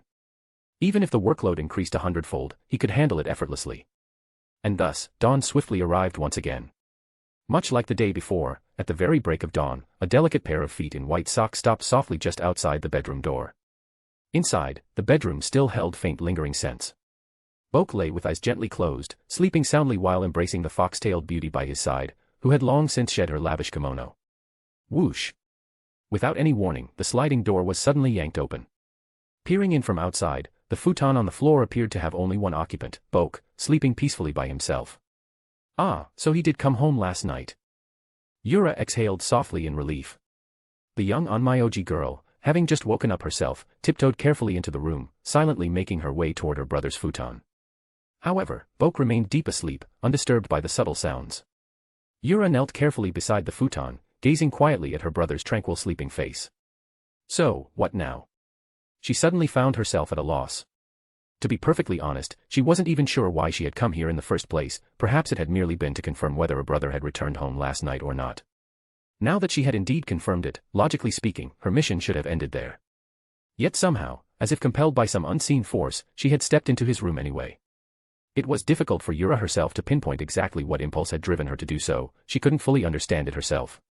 Unbeknownst even to her own consciousness, a small, secret expectation had blossomed deep within her heart, secretly hoping, like yesterday morning, to be suddenly and gently pulled into the warm futon by her half-awake brother, and then. Recalling the sensation from yesterday morning, Yura instinctively pressed her hands gently against her lower belly, her pink lips parting slightly, the muscles of her abdomen involuntarily tightening. That feeling, it was like dazzling sunlight illuminating a garden gate entwined thickly with rose thorns, warm, intense, enough to chase away all chill, tempting her irresistibly to pull that brilliant warmth deep inside until it filled every corner of her being. Oh my! Yura's wandering thoughts abruptly snapped back into focus. Her cheeks instantly heated, her small hands hurriedly pressing against her flushed face. What am I even thinking about now? Realizing her thoughts had strayed somewhere incredibly inappropriate, the young Onmyōji girl inwardly chastised herself several times over. However, at that exact moment, as though reacting to the faint movements beside him, Boke suddenly muttered quietly in his sleep. Kuroka, what time is it now? Eh? Yura froze momentarily, her gaze involuntarily drifting toward the clock on the wall. Her heart raced nervously. Kuroka, that was the name of her brother's girlfriend, wasn't it? But Kuroka had already gone to the underworld yesterday and certainly wasn't here now. Should she respond, or shouldn't she? If she didn't reply, he might notice something unusual and wake up. But if she did reply, her voice could wake him up as well, and then she'd have no good explanation for why she was here at all. What to do, what to do? Just as Yura's mind spun frantically with indecision, Boke, as though merely speaking in his sleep, rolled over gently beneath his covers and sank back into slumber. Ah, just talking in his sleep. Yura softly exhaled, relieved, until her gaze landed unintentionally on something resting atop the pillow, making her freeze as if struck by lightning. It was a long strand of golden hair. The single hair rested quietly on the edge of the pillow, previously hidden by Boke's head, but now revealed since he'd shifted positions. What is this? Her mind raced at lightning speed. Yura gingerly picked it up between her fingertips, holding the strand taut to examine it closely. There was absolutely no mistaking it, this strand's length and color were definitely not her brother's hair. Even more importantly, the vibrant golden color clearly indicated it belonged to a female, yet Kuroka was black-haired, so it couldn't possibly be hers. Among all the women she knew associated with her brother, only Ireina even approached this shade, but even Ireina's hair was more of a vibrant orange, nowhere near the shimmering gold. Could it be that her brother had been intimately involved with yet another woman just before returning home last night? The more Yura considered this possibility, the tighter her brows knitted together. Finally, the young Onmyōji girl came to a sudden resolution. Abruptly standing up, she decisively turned and exited the room. This wasn't right, her big brother couldn't continue living such a disorderly personal life. As his younger sister, she had a duty to put an end to this chaos. She had to talk to the current family head, arranging to transfer schools to Tokyo right after summer vacation ended. Just after Yura exited the room, a quiet sigh of relief echoed softly in the previously empty air. Moments later, the figure of Yasaka, half-clothed in her kimono, gracefully emerged, her voluptuous form gradually solidifying as she released the concealing yokai spell. Watching Yura's swiftly departing silhouette, Yasaka shook her head gently, wearing a helpless yet amused smile. Oh my! Such a close sibling bond, she still clings to Boke exactly like when they were little. But still. Recalling clearly what she'd just witnessed from the shadows, especially Yura's subtle yet unmistakably strange behavior, Yasaka sighed gently, deciding to dismiss the matter. After all, given it involved Boke, perhaps something like this wasn't entirely unexpected. But compared to worrying over something minor like this, wouldn't it be far more enjoyable to simply slip back under the covers and sleep a bit longer? With a smile, Yasaka slipped the kimono completely off her shoulders, pulling back the futon covers and slipping gracefully back in beside him. The quiet movements beneath the covers finally woke Boke. He opened his sleepy eyes slightly, his vision focusing hazily on Yasaka's exquisite face mere inches away. Sorry, did I wake you, Boke? No, not really. Mumbling softly, Boke shook his head vaguely and sleepily wrapped an arm around her soft, warm body once more. However, perhaps because his movement was a bit too straightforward without adjusting properly, an unexpected, heated barrier suddenly sprang up between them. Because of the angle, the sensation was as if a heated stone had suddenly pressed directly against Yasaka's belly, like an intense yet soothing acupressure session. Realizing exactly what this meant, Yasaka's cheeks reddened slightly. Wait. If you're pressing against me like that, oh, forget it, perhaps this is just perfect. It should still be early enough before Kuna wakes up. Before Boke even managed to process exactly what she meant by just perfect, Yasaka gracefully shifted onto her side, her shapely leg lightly nudging up the futon covers. At the same time, one delicate hand slipped quietly beneath the covers, adjusting their positions perfectly while softly biting her lower lip. Honestly, just as energetic first thing in the morning as you've always been. Ah. Chapter 120, A Mother Who Sneaks a Bite, Yet Still Remembers Her Daughter. Bonus chapter every 200 power stones. From early dawn until the sun fully rose over Yasaka Shrine, Kuna finally opened her eyes in her solitary traditional room. She pushed aside the futon covers, sat upright, and glanced around the room, empty, save for herself. This was entirely normal, after all, as the future little shrine maiden of Yasaka Shrine, even without her mother explicitly telling her, Kuna maintained a strict self-discipline routine. Such as diligently training in yokai arts with her mother, faithfully patrolling the shrine mountain each day, and, most importantly, learning how to properly care for herself. All these were essential daily lessons for the future head shrine maiden. Right now, it was time for her to prepare breakfast. Without any laziness or reluctance, the petite fox girl quickly folded up and neatly stored away her futon bedding into the closet, then pulled open the sliding door and stepped out. But when Kuna entered the shrine's inner hall, she was surprised to see breakfast already prepared on the dining table by her mother. Yasaka herself sat gracefully beside it, resting her beautiful face gently upon one hand, with her usual tender smile. Eh? Mother, you've already prepared breakfast. Did I wake up too late today? The little fox girl blinked in mild confusion, hurriedly turning her head toward the wall clock. Since deciding she must learn independence, this was an unprecedented occurrence. Initially, when Kuna had proposed cooking breakfast herself, her mother would still assist by preparing the ingredients each morning. But after Kuna had adamantly insisted she wanted to handle all preparation steps herself, Yasaka hadn't interfered with breakfast making again. Could it be she had overslept today, forcing her mother to take matters into her own hands? However, before Kuna could clearly check the time, Yasaka's soft, soothing voice drifted from the dining table. Don't worry, dear. It's still quite early. Mommy just suddenly thought up a new recipe this morning, so I woke up earlier to test it out. Go wash up first, and come eat while it's still hot. Oh, okay, mother. Hearing that was the reason, Kuna immediately felt relieved. Shortly afterward, the little fox girl finished washing up and returned swiftly to the dining table, taking up her bowl and utensils under her mother's gentle gaze. A rich seafood aroma wafted upward from the steaming hot bowl. It was seafood congee this morning. Kuna took a careful, tentative taste. Other than being slightly hot, the flavor was indeed delicious and wonderfully savory. How does it taste? Across the table, Yasaka tilted her head slightly, watching her daughter warmly and expectantly. Kuna savored the flavor a bit longer, nodding earnestly. It's very delicious, mother. Though, perhaps just a tiny bit fishy. Well, it is seafood congee after all. A little fishiness is perfectly normal. Yasaka chuckled softly as she stood up from the table. All right, Kuna, enjoy your meal slowly. Mommy will take a quick bath. Eh? Mother, aren't you eating too? The little fox girl asked curiously. Pausing her graceful steps, Yasaka turned slightly with a soft smile. Mommy already ate earlier. The meal was quite hot, so I ended up sweating a bit. What remains here is all for you, dear. Eh? Mother already ate breakfast. Kuna nodded, now fully understanding. With bright morning sunlight filtering through the kitchen window, Kuna could faintly see that Yasaka's elegant kimono clung softly to her mature figure due to a thin sheen of perspiration, accentuating her alluring curves. Then Mommy will take a bath first. After breakfast, please continue with your usual shrine patrol. When you return, Mommy will teach you some new yokai techniques. All right. Behind Yasaka, Kuna's obedient and sweet reply brought a subtle smile to the beautiful fox lady's lips. As she gracefully stepped toward the bath, Yasaka quietly placed a gentle hand on her abdomen, at an angle Kuna couldn't see. Well, consider this a small compensation for lying to my daughter just now.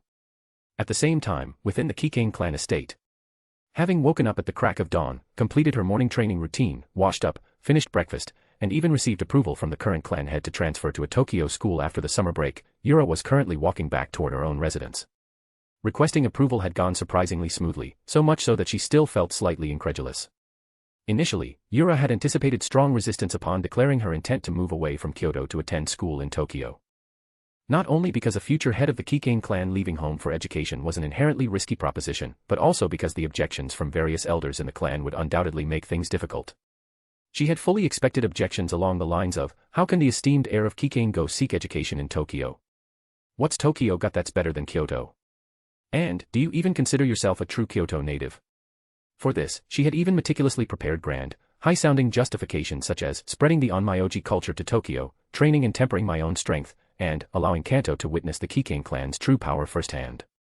Fully prepared to argue eloquently, yet it all turned out entirely unnecessary. The entire conversation she'd had with the current clan head was shockingly brief and straightforward, consisting of merely 3 exchanges. You want to go to Tokyo? Why? Kyoto is well protected under Yasaka Shrine's blessing. Eastern yokai hardly dare to cause trouble here. I wish to go to Tokyo to further train myself. But isn't Boke already stationed in Tokyo? Big Brother's personality is quite laid back by nature. If he's alone, I worry he might. She mumbled guiltily. 2 seconds silence, fine. If you wish to go, then go. I'll arrange for your transfer later. That was it. Just that simple. Although the process could hardly even be called an argument, Yura distinctly remembered noticing a subtle, disapproving expression on the current clan head's face when she had described Boke as laid back. It had been merely an excuse to achieve her goal, akin to how most children, when requesting a computer, claim it strictly for studying rather than gaming. But the clan head's reaction implied that despite Boke's seemingly questionable reputation among other clansmen, he actually had a rather trustworthy image in the eyes of the clan head. Though showing some disapproval, he still consented swiftly. Since when had the clan head become so easily persuaded? Absorbed in thought, Yura soon found herself already back at her residence's front door. She stepped inside, legs seemingly moving subconsciously until she arrived at Boke's room and gently pulled open his door. Inside was neat and tidy as always, yet completely empty once again. He's gone already. Meanwhile, back on Itagami Island in a certain high-end apartment's penthouse suite. Boke's figure suddenly materialized silently from thin air. Gazing down into the dim bedroom with curtains tightly drawn, he saw Asagai still sprawled across the bed, sleeping soundly with an unreserved, carefree posture. Smiling faintly at her adorable appearance, he couldn't resist leaning down playfully, gently poking her soft cheek. NNN. Asagai mumbled sleepily at the unexpected sensation, unconsciously squirming a little before sleepily lifting her arms upward, loosely wrapping them around Boke's neck. Still half dreaming, she murmured softly in a dazed voice. Hold me. Boke. Chapter 121, 121, Asagai Iba is just replenishing mana. Bonus chapter every 200 power stones. From around 8 in the morning until the sun climbed high into the sky, by the time Asagai Iba finally opened her eyes, it was already 9:30. Speaking of which, it was pretty incredible. As an ultimate shut-in who typically spent double-digit hours daily sitting in front of a computer, her physical condition, though not terrible, couldn't exactly be called good either. At most, she might be slightly better than the average office worker. According to her assumptions, after yesterday afternoon's extensive exercise, she should have woken up with every muscle screaming in pain today.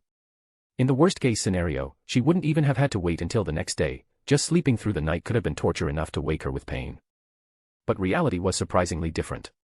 Not only did Asagai not feel any discomfort throughout the night, but she also enjoyed exceptionally restful sleep. When she finally woke, her mind felt like a crystal-clear sky freshly washed clean after a downpour. This clarity caused her heart to skip a beat heavily the moment she opened her eyes and saw Boke's face right next to hers. Fortunately, it was just a single, brief thump before she immediately came back to her senses. Eh? Boke, when did you get here? About an hour and a half ago. As Boke said this, he lay on his side facing the recently awakened blonde girl. They quietly gazed into each other's eyes, noses separated by less than 2 inches, their breaths gently mingling. Gulp. Asagai didn't speak, but she audibly swallowed, her fair cheeks quickly flushing bright red. Ah, what's going on? Why do I suddenly feel so, strange? A peculiar heat surged up slowly but inexorably, like bubbling magma. This sensation momentarily flustered the blonde girl. This feeling was exactly the same as yesterday afternoon, when she'd been desperately clinging to Boke and gasping for breath.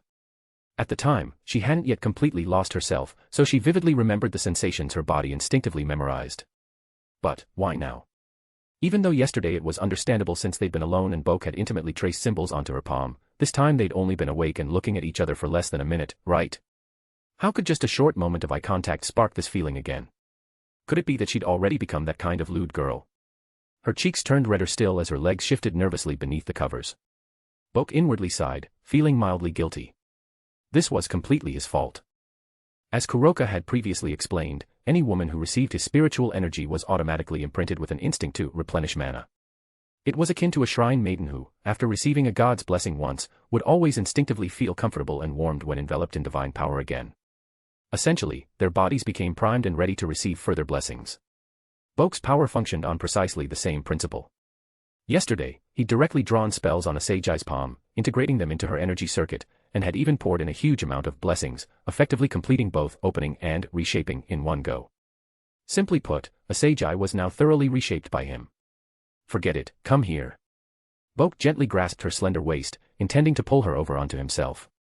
Realizing what he planned to do, Asagi jolted slightly in panic. Wait. After yesterday's intensity, if we keep doing this today, my body will. Huh. Surprisingly, moving her body didn't trigger the expected pain. In fact, her limbs felt even lighter and more agile than usual.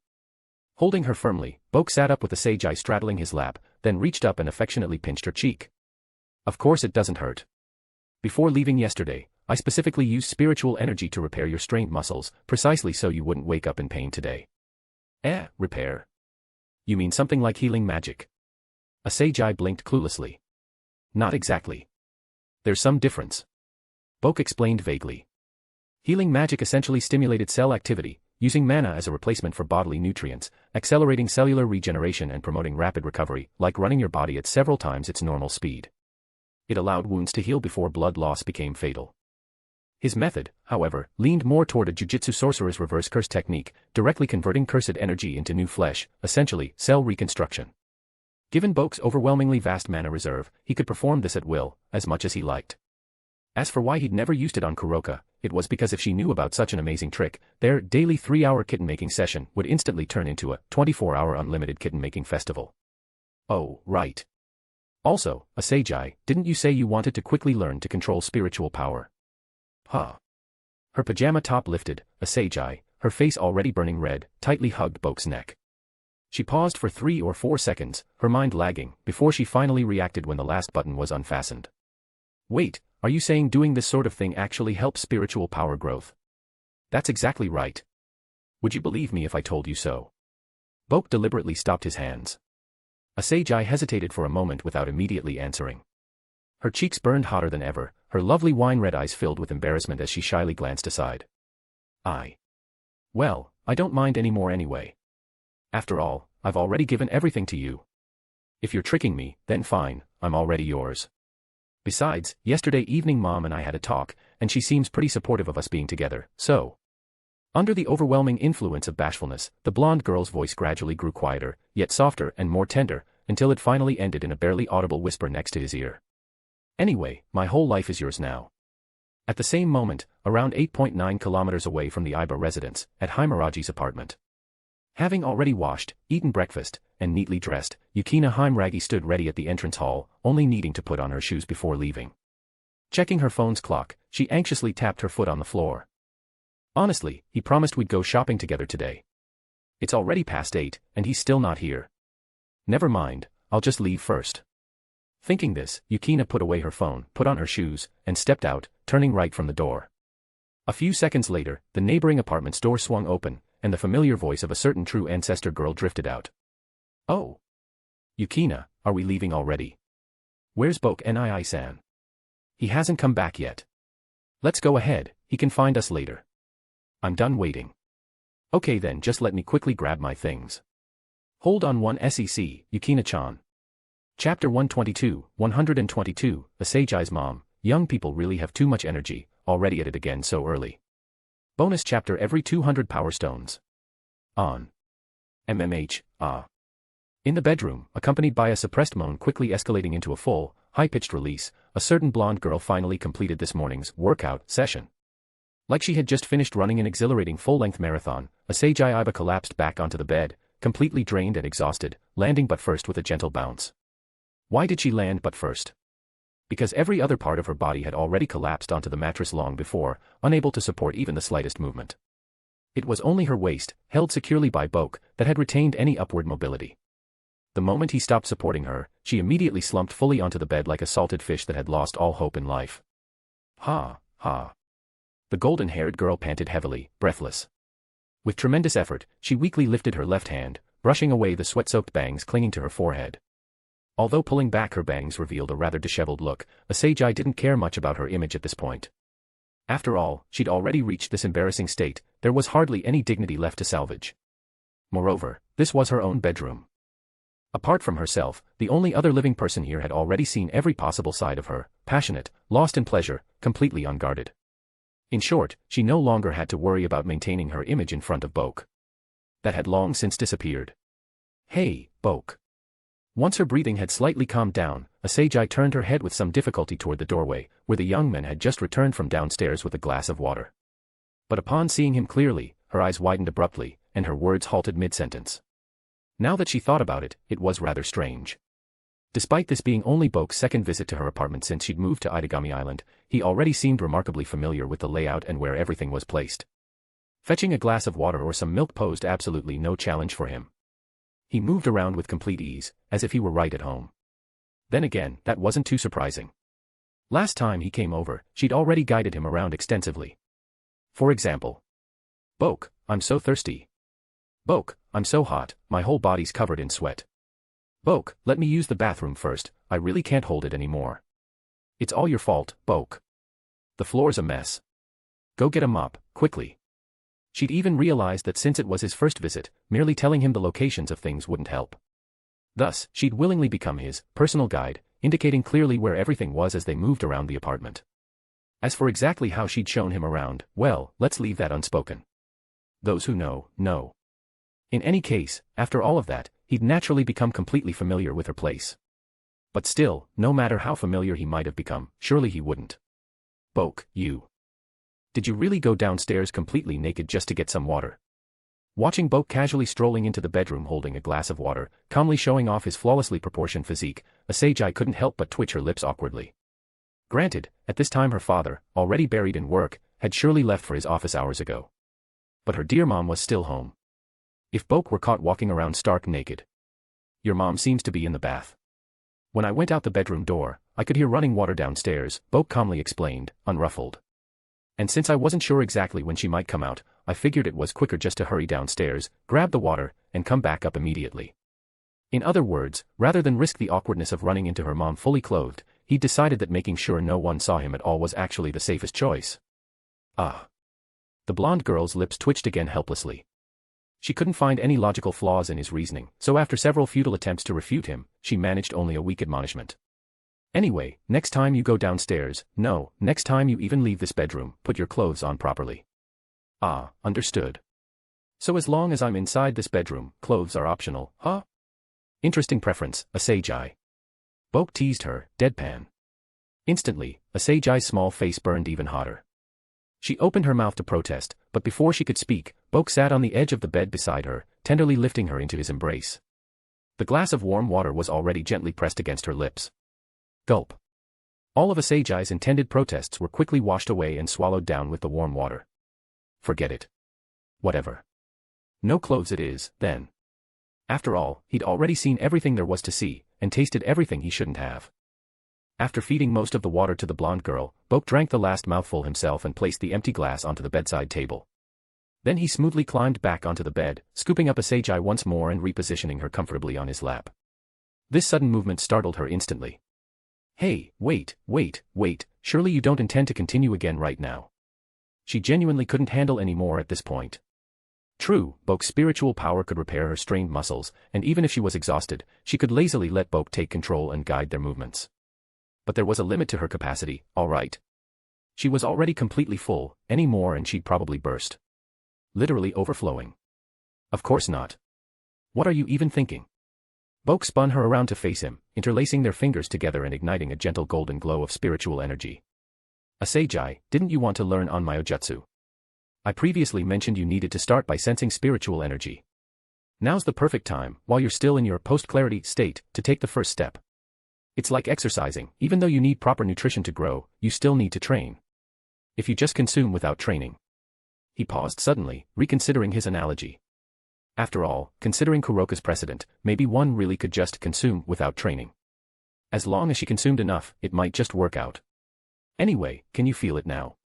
Like using one lit torch to ignite another, the golden spiritual flame from Boke's fingertips spread gently to the blonde girl intertwined with him, causing small specks of delicate blue starlight to shimmer faintly around Azazel. Though the glow was faint, appearing almost negligible compared to Boke's blazing golden spiritual energy that flowed like molten gold, she undeniably felt her own spiritual power now. At the same time, the tracking spell previously engraved in Azazel's palm began to emit a gentle luminescence. This. Can I actually use it now? Azazel opened her hand, gazing at the softly glowing mark in astonishment. Boke shrugged slightly. Want to give it a try?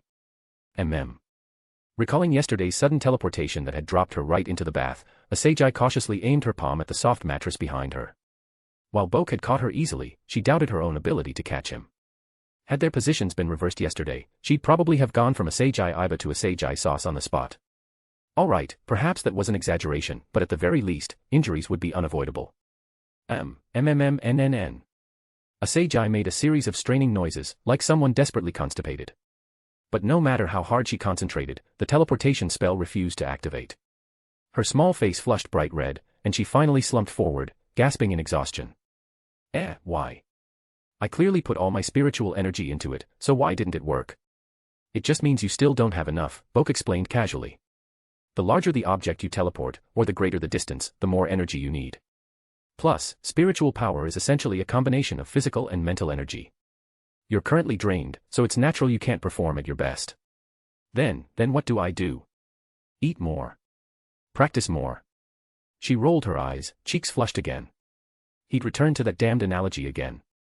But just at that moment, a cheerful female voice drifted up from downstairs. Azazel, Boke, are you two finished yet? Ready to get up? Breakfast's already done. Her mom's voice instantly threw Azazel into total panic. Calling for her was understandable, but why would mom know Boke was here too? Boke lightly slapped his forehead, realization dawning belatedly. Oops, sorry, I forgot to put up a soundproof barrier earlier. I wanna die right now. Chapter 123, doesn't matter, I'll take care of it. Bonus chapter every 200 power stones. Meanwhile, about a kilometer south, on the bustling ground floor of the shopping mall in the center of Itagami Island, two junior high school girls, having finished their shopping spree, walked cheerfully toward the mall's exit, each holding several plastic bags. It seemed they were done shopping and ready to head back. But just at that moment, catchy, upbeat music suddenly played from nearby, drawing their attention. Turning their heads, the girls saw a row of glass cabinets lining the wall. Each cabinet was filled with plush toys, decorated with vibrant, neon lights flashing in sync with the music. At the top inside each cabinet dangled a metallic claw. What's this? Is it some sort of trap? Yukina Heimragi stopped, her eyes locked curiously on what she saw as just a glass cabinet.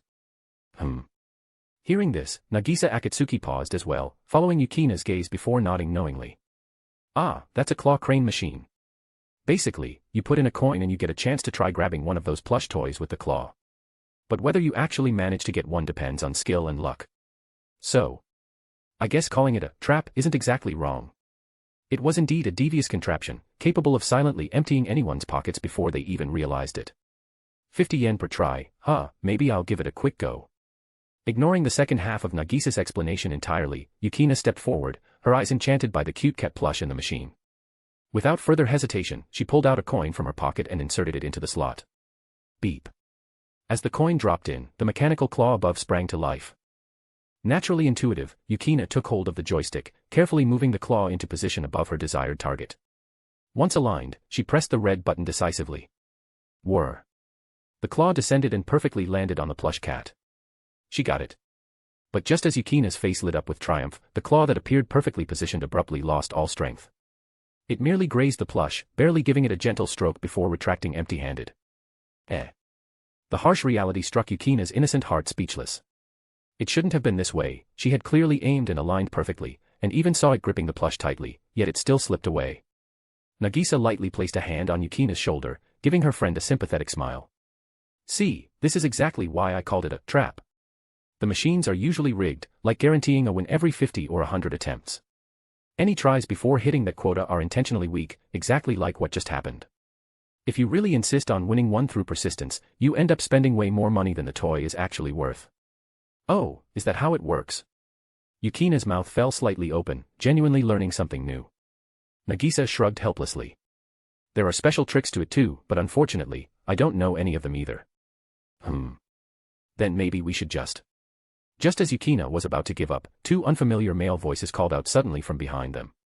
If you don't know how, why not let big brothers here show you girls? Yeah, we just got paid today, got plenty of coins to teach you till you master it. Come on, it'll be fun. Their frivolous, teasing tones instantly caused the two junior high girls' expressions to shift dramatically. Nagisa visibly trembled like a small rabbit confronting its natural predator. Her usually cheerful and gentle face immediately showed unease and fear. Yukina, on the other hand, instantly narrowed her eyes, shifting to high alert. Setting her shopping bags down, she turned decisively, her voice cold and filled with warning. No thanks. We were only trying it briefly, there's no need for us to learn it fully. Please stay away, we have other things to do. Hey now, no need to be so harsh, little lady. Let's just have some fun together, it's summer break, after all. The taller man had long, dyed blonde hair, attempting to play up a Prince Charming persona. Yet, every gesture and expression betrayed his true nature, a street thug. He reached out arrogantly, trying to forcibly grab Yukina's wrist, only to grasp empty air. In the next instant, a delicate palm imbued with potent spiritual energy gently pressed against his stomach. Brilliant arcs of lightning exploded at point-blank range. Waka Ikazuchi, young lightning. Yukina's crisp shout mixed with the deafening boom. 1 second the cocky blonde man was grinning confidently, the next, he was hurled backward, flying like a rag doll shot from a cannonball, crashing out of the shopping mall and onto the street outside. Wah! His companion, a muscular guy resembling a gym coach, stood stunned momentarily. By the time he realized something was wrong, it was already too late. Waka Ikazuchi, young lightning. Two rapid shouts, crisp and decisive like an executioner's judgment, sent another body hurtling out of the mall, crashing violently onto the street amid a cloud of dust. Oh no. Only after assuming a fighting stance did Yukina regain her clarity. Those techniques she'd used were intended to fight against supernatural beings. She'd defaulted to them instinctively since Itagami Island was a demon district, but what if those two had been ordinary humans? Damn it. Nagisa, quickly call an ambulance. I'll check on them outside. Hastily throwing down this instruction, Yukina sprinted toward the exit. But upon stepping outside, her eyes widened in shock. Those two troublemakers who'd harassed them moments ago were nowhere to be found. Instead, lying in the large crater formed by their crash, were a werewolf and a vampire. Their injuries forced them to reveal their true forms, abandoning human disguises, fierce black fur and vicious red eyes on one, and sharp, beastly fangs on the other. You damn brat, how dare you? You're gonna regret this. Their pain and humiliation ignited primal rage, and they slowly climbed out of the crater, murderous intent glowing red in their gazes locked onto the young sword shaman. Just then, Nagisa rushed out, phone still in hand, having just completed the emergency call. Why Yukina-chan, I called an ambulance, maybe we should run away now. Demons. Nagisa's voice abruptly choked off as if her heart had stopped. Staring at the two monsters slowly rising from the rubble, she covered her mouth, pupils dilating rapidly in primal terror. Tears instantly overflowed, trembling uncontrollably. And no, stay away, don't come near me. Her violent emotional shift far exceeded any normal fear toward demons. Nagisa's piercing scream sounded as if she'd triggered a traumatic episode, even momentarily stunning Yukina. It was just a werewolf and a vampire, was her reaction really necessary? But Yukina quickly realized she'd greatly underestimated the situation. A colossal magical pressure surged out violently from Nagisa, the girl's entire right arm turning pitch black in an instant, crimson magical circuits spiraling up her skin. In the next heartbeat, a blinding lightning bolt exploded skyward from Nagisa, forming an enormous golden lion in midair. With terrifying lightning strikes cascading down, it devastated the street, instantly reducing the werewolf and vampire into charred remains. That was a familiar of the fourth primogenitor. Yukina's heart pounded in sheer disbelief. Only now did she fully comprehend why her mentor had entrusted her with the Schneewalzer lance. Her earlier lightning spell seemed utterly insignificant before the catastrophic might of the fourth primogenitor's familiar. No, even with Schneewalzer, what should she do? Could she even? As the sword shaman girl stood frozen in panic, the immense golden lion in the sky slowly turned its gaze downward. Not submission, rather, it had found its next prey. Boom. Charging with speed surpassing thunder itself, the lion's massive claws, crackling with devastating electricity, came smashing toward Yukina before she could react. She should have been shredded instantly, but instead, someone casually blocked the attack for her. A single young man's palm nonchalantly pressed against the gigantic lion's paw pad, dispersing the strike with absurd ease, like playing a childish hand-clapping game. And through the chaotic aftermath came a muffled voice of complaint, from a certain carefree young man holding a bowl of noodles. Seriously, I'm just trying to have breakfast. How did things escalate this quickly? Chapter 124, Bad Kitty, Prepare for Impact. Bonus chapter every 200 power stones. In that moment, time seemed to slow down dramatically. The sword shaman girl, her life hanging by a thread, widened her eyes in astonishment as a familiar figure in white filled her entire vision, standing protectively just inches away. Senpai. This casual, affectionate address seemed to particularly delight the young man. With a slight tilt of his head, Bokue Keikain glanced sideways, the corner of his mouth curling into a smile as gentle and reassuring as the morning sun. You okay, Yukina? Why yes. I'm fine. Yukina swallowed softly, calming her heartbeat just a little. Boke-senpai. When did you get here? Just now, obviously. When else? Shrugging nonchalantly, Boke pushed back the enormous golden lion's paw single-handedly, creating some distance to prevent the girls from getting caught in its AoE damage. Dazzling arcs of lightning violently enveloped half his body, electricity potent enough to instantly obliterate even werewolves and vampires famed for their regenerative powers. Yet, on this young man, it seemed about as harmless as a gentle breeze. Boke turned his head again, looking toward the sword shaman girl behind him who was kneeling on the ground, cradling Nagisa Akatsuki's unconscious form protectively. A few seconds ago, I was still peacefully eating breakfast at a childhood friend's house nearby. Then suddenly, your side blew up out of nowhere. Didn't even finish my noodles before rushing over to help. Speaking of, considering I just saved you, the least you could do is thank me first, right? Thank you for saving me, senpai. Though Yukina had no idea where his calmness came from, she obediently and sincerely thanked him. Boke surveyed the chaos around them. Anyway, how did this happen? What's going on here? Turning back to the shopping center street behind them, he could see shattered glass scattered all over the sidewalk, blown out by the magical explosion. The asphalt had been ripped apart by golden lightning strikes, making the whole street look like it had been violently steamrolled by a convoy of armored trucks. Still, it was a small miracle there were no obvious civilian casualties, except for two unlucky individuals who had been instantly charred to ashes. Thankfully, the citizens of Itagami Island, a demon special zone, had developed an innate survival instinct, much like a certain nation's ability to instinctively dodge trouble. At the slightest sign of supernatural combat, people would instantly scatter to safety, ducking into alleys or retreating deep into buildings. As a result, the entire downtown street was already deserted. Only a few bent loudspeakers continued blaring alarm sounds into the emptiness. Actually, it went like this. Without hesitation, Yukina quickly and succinctly recounted what had happened just now. Boke listened intently, his eyes settling thoughtfully on the unconscious junior high girl in Yukina's arms. From your description, it sounds less like an automatic defense from the familiar protecting its master, and more like PTSD triggering a mental breakdown, causing the familiar to rampage uncontrollably. And this lion. It's definitely one of the fourth primogenitor's familiars, right?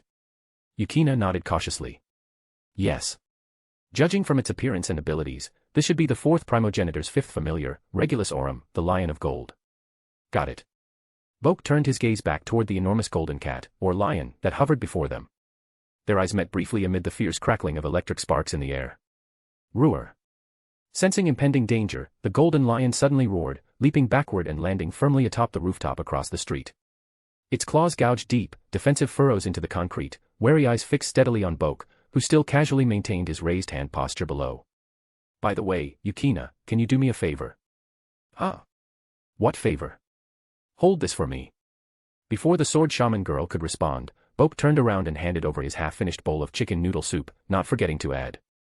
No stealing bites, okay. This is my breakfast. All I've eaten since morning is half this bowl of noodles, and I've been busy with physical labor for the past 2 hours. If you steal even a bite, I'll starve later. Also, most importantly, I've already eaten from this bowl, so who knows what'll happen if you share it. Huh. Only then did Yukina notice that he was still wearing nothing but a pair of cheap plastic slippers, and she couldn't help but twitch her lips slightly. Wah. Of course I wouldn't eat your food. Who do you think I am? How could she possibly stoop so low? And even if he was joking, couldn't he pick a better time? And what was with the implication that something terrible would happen if she ate from the same bowl? Is his germophobia really that severe? She wasn't dirty, for goodness sake. While Yukina internally complained, Boke had already turned his back and waved dismissively. Good. I'll be right back. Boom. As soon as the words left his mouth, the young man shot upward, soaring high into the sky. As he passed by the giant golden lion cautiously perched on the rooftop, he reached out with one arm, effortlessly grabbing the enormous lion by the neck, just like the rakish lariat technique in Naruto, and yanked it straight upward. In half a second, man and lion ascended over a kilometer into the air, dominating the entire view of Itegami Island. From this vantage point, the enormous artificial island seemed as small as a hand could easily cover. Violent winds whipped around them, and the clouds, once distant, now appeared within casual reach. Roar roar. The golden lion let out a low, dazed growl, clearly confused. Like a mischievous cat caught in the act, planning to scratch and wreak havoc, only to suddenly receive a disciplinary slap from its owner and then be aggressively petted into submission, it didn't understand how a mere human could effortlessly drag it so high above the ground. Wait, who's the real monster? The lion mentally questioned, bewildered. Boke cracked his knuckles casually, standing midair as if on solid ground. Honestly, I've never dealt with something like a familiar before. The easiest solution would be just punching you twice and sending you straight to your maker. But considering your link to your master, outright killing you could negatively affect her. He sounded as if he might peacefully resolve this, but immediately changed his tone. But leaving you just barely alive should be fine, right? Like weakening a Pokemon just enough so I can throw a Pokeball. Roar. Ah, good. The kitty has spirit. Boke applauded lightly, his eyes glinting with anticipation. Now, let's fight. As soon as the word fight left his mouth, like the starter pistol at a track meet, Boke vanished from sight. When he next appeared, he was directly before the lion, his fist slamming down mercilessly. The golden lion, crackling with electricity, instantly plummeted from over a kilometer high, accelerating far beyond the speed of sound. Its descent generated 5 massive shockwaves visible to the naked eye, tearing violently through the air. Seconds later, a colossal spray of water over 100 meters high erupted spectacularly several kilometers offshore from Itegami Island. A certain troublemaking kitty had officially learned its lesson. Chapter 125, I'll heal her. Bonus chapter every 200 power stones. Bokue Keikain returned about 15 minutes later, casually dragging a thoroughly soaked and utterly defeated golden lion behind him. Compared to its earlier majestic appearance, the once imposing Regulus Aurum now looked utterly pathetic. The golden lightning that had crackled across its body was gone, replaced by soaking wet fur clinging miserably against its skin. It no longer growled menacingly, no longer bared its fangs, and didn't even resist as it was dragged along by the tail. Its massive form sprawled out limply like a defeated cat, spitting seawater intermittently through gaps between its teeth. Naturally, all this was thanks to the thorough discipline administered by Bokue Keikain. Not only had the lion endured a sound beating, but it had also been force-fed gallons of seawater. During the entire taming process, Boke had practically reenacted a scene straight out of a Dragon Ball fight, holding down the golden lion's head, forcibly plowing it across the ocean's surface, and delivering swift, punishing blows every time it tried to resist. This relentless punishment continued until the beast entirely submitted. While being a familiar prevented it from drowning outright, the disgusting saltiness of seawater left the golden kitty strongly displeased. In short, I might be inhuman, but you are absolutely cruel. After returning to the streets outside the Itegami Island shopping center, Boke glanced around. The entire street remained deserted, with only Yukina Himragi standing there, cradling the unconscious Nagisa Akatsuki in her arms. This peace was maintained by a repelling barrier Boke had thoughtfully set up before he left. Considering the massive chaos caused earlier, if Boke hadn't directed this barrier, the entire block would have been swarming with heavily armed security forces by now. Yukina, despite her affiliation with the Lion King organization, would have undoubtedly been hauled away for questioning, along with Nagisa. The resulting chaos would have been immensely troublesome. Alright, big kitty, I've taken you out for a walk. Now behave yourself and go back home. Dragging the exhausted lion back to the two girls, Boke lightly nudged the defeated creature with his foot. This time, there was no resistance or hesitation. The familiar, thoroughly chastised after failing its attempt at island-wide destruction, swiftly transformed into a streak of golden light, obediently returning to its master's body. Waving his hand, Boke dispelled the barrier and approached Yukina, crouching down beside her. How is she doing? I'm not sure, but I don't think it's good. Yukina shook her head worriedly. Senpai, check her yourself. Maybe it's just my imagination, but Nagisa-san's temperature seems to be getting higher. Huh. Boke's eyes narrowed slightly. He quickly reached out, taking hold of the unconscious girl's wrist to check her pulse. Damn. Well, this might actually be good news for you. What do you mean? Yukina's face was filled with confusion. She couldn't grasp the meaning behind Boke's contradictory statement. 1 second he was concerned, saying something was terribly wrong, and the next second he claimed it might be good news. So was it good or bad? Boke sighed lightly, snapping his fingers crisply. The good news is that the fourth primogenitor is about to die. The bad news is, Nagisa will die too. Huh. Yukina's confusion only intensified.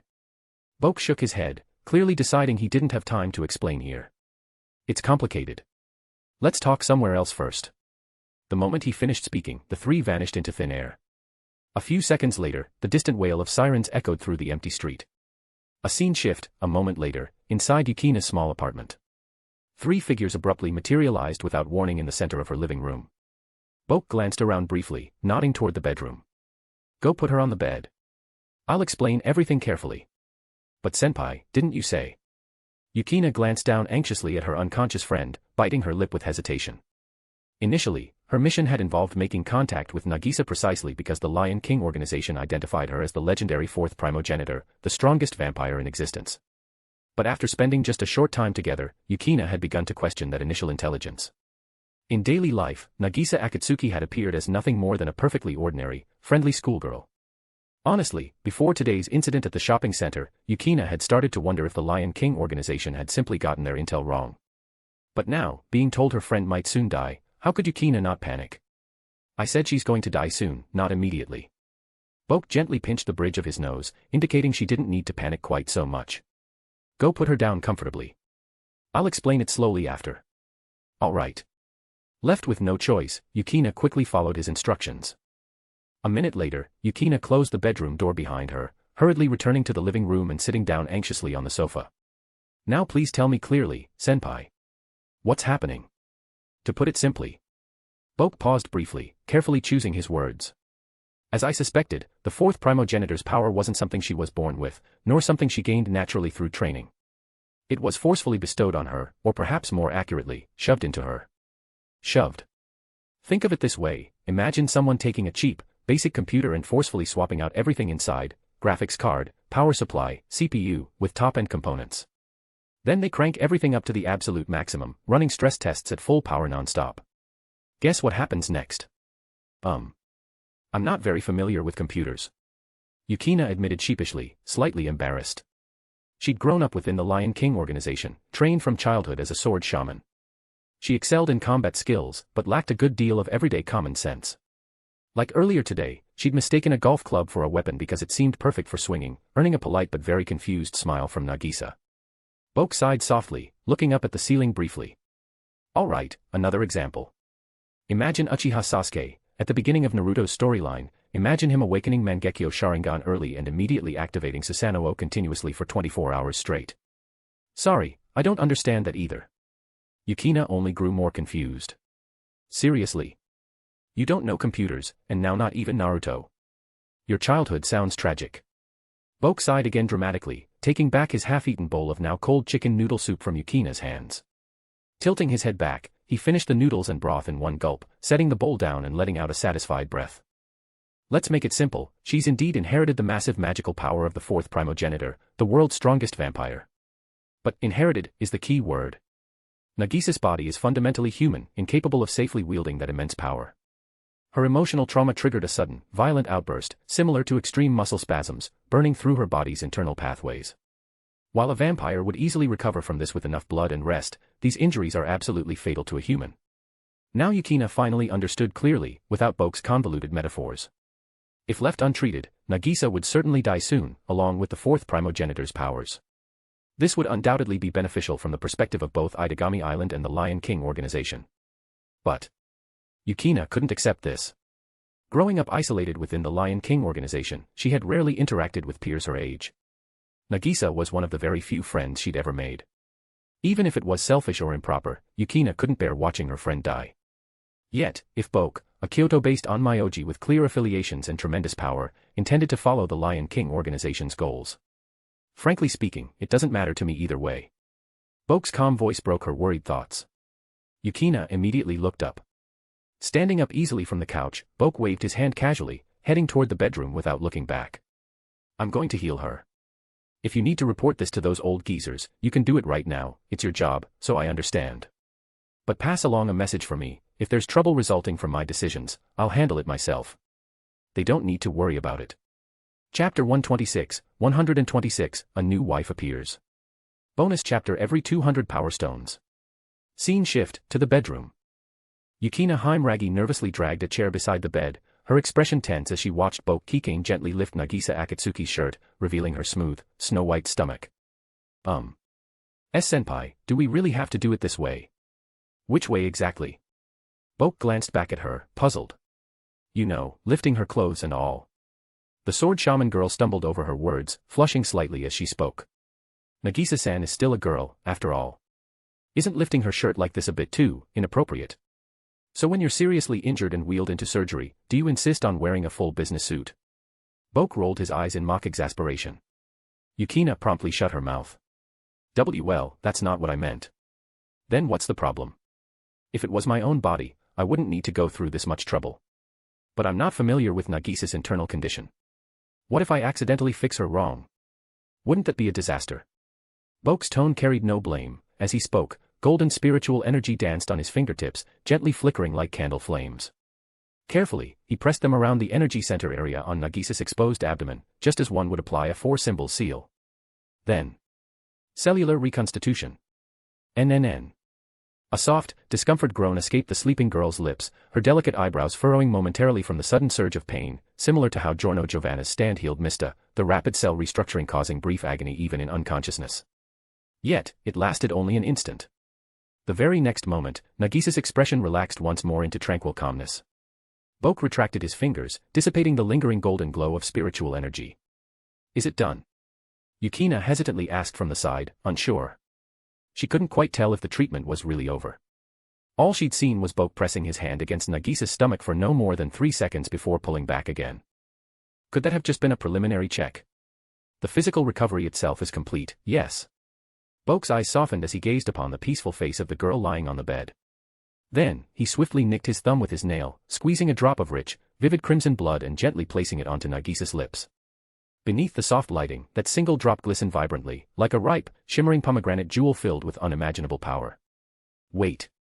Senpai. What are you doing? Yukina jumped slightly at his unexpected act of self-harm, eyes widening in surprise. Feeding her my blood, obviously. Is there a problem? But, didn't you just say earlier that she... Yukina trailed off, unable to finish her thought aloud. According to Boke's earlier explanation, although Nagisa had somehow inherited the magic and familiars of the fourth primogenitor, she still possessed a fully human body. Giving blood to a human, wouldn't that be completely pointless? It won't hurt to give it a try, Boke shrugged casually, unbothered. After all, since Nagisa's inherited the fourth primogenitor's magical power, logically she should have inherited the vampire constitution as well. Though I'm unsure why she's still physically human, maybe a single drop of my blood will trigger the dormant vampiric traits. And if it does trigger them, then what? Yukina gulped nervously, anxiously following along with this reckless idea. That's anyone's guess, Boke replied after a brief pause, contemplating. In the best-case scenario, like I just said, it awakens her vampire constitution, letting her fully become the fourth primogenitor and thus gain complete control over her familiars. Then incidents like today's won't happen again. At worst, nothing happens. No harm done. Then, what's the worst-case scenario? Yukina asked carefully, almost fearing the answer. Worst-case scenario. Boke hesitated briefly, before speaking plainly.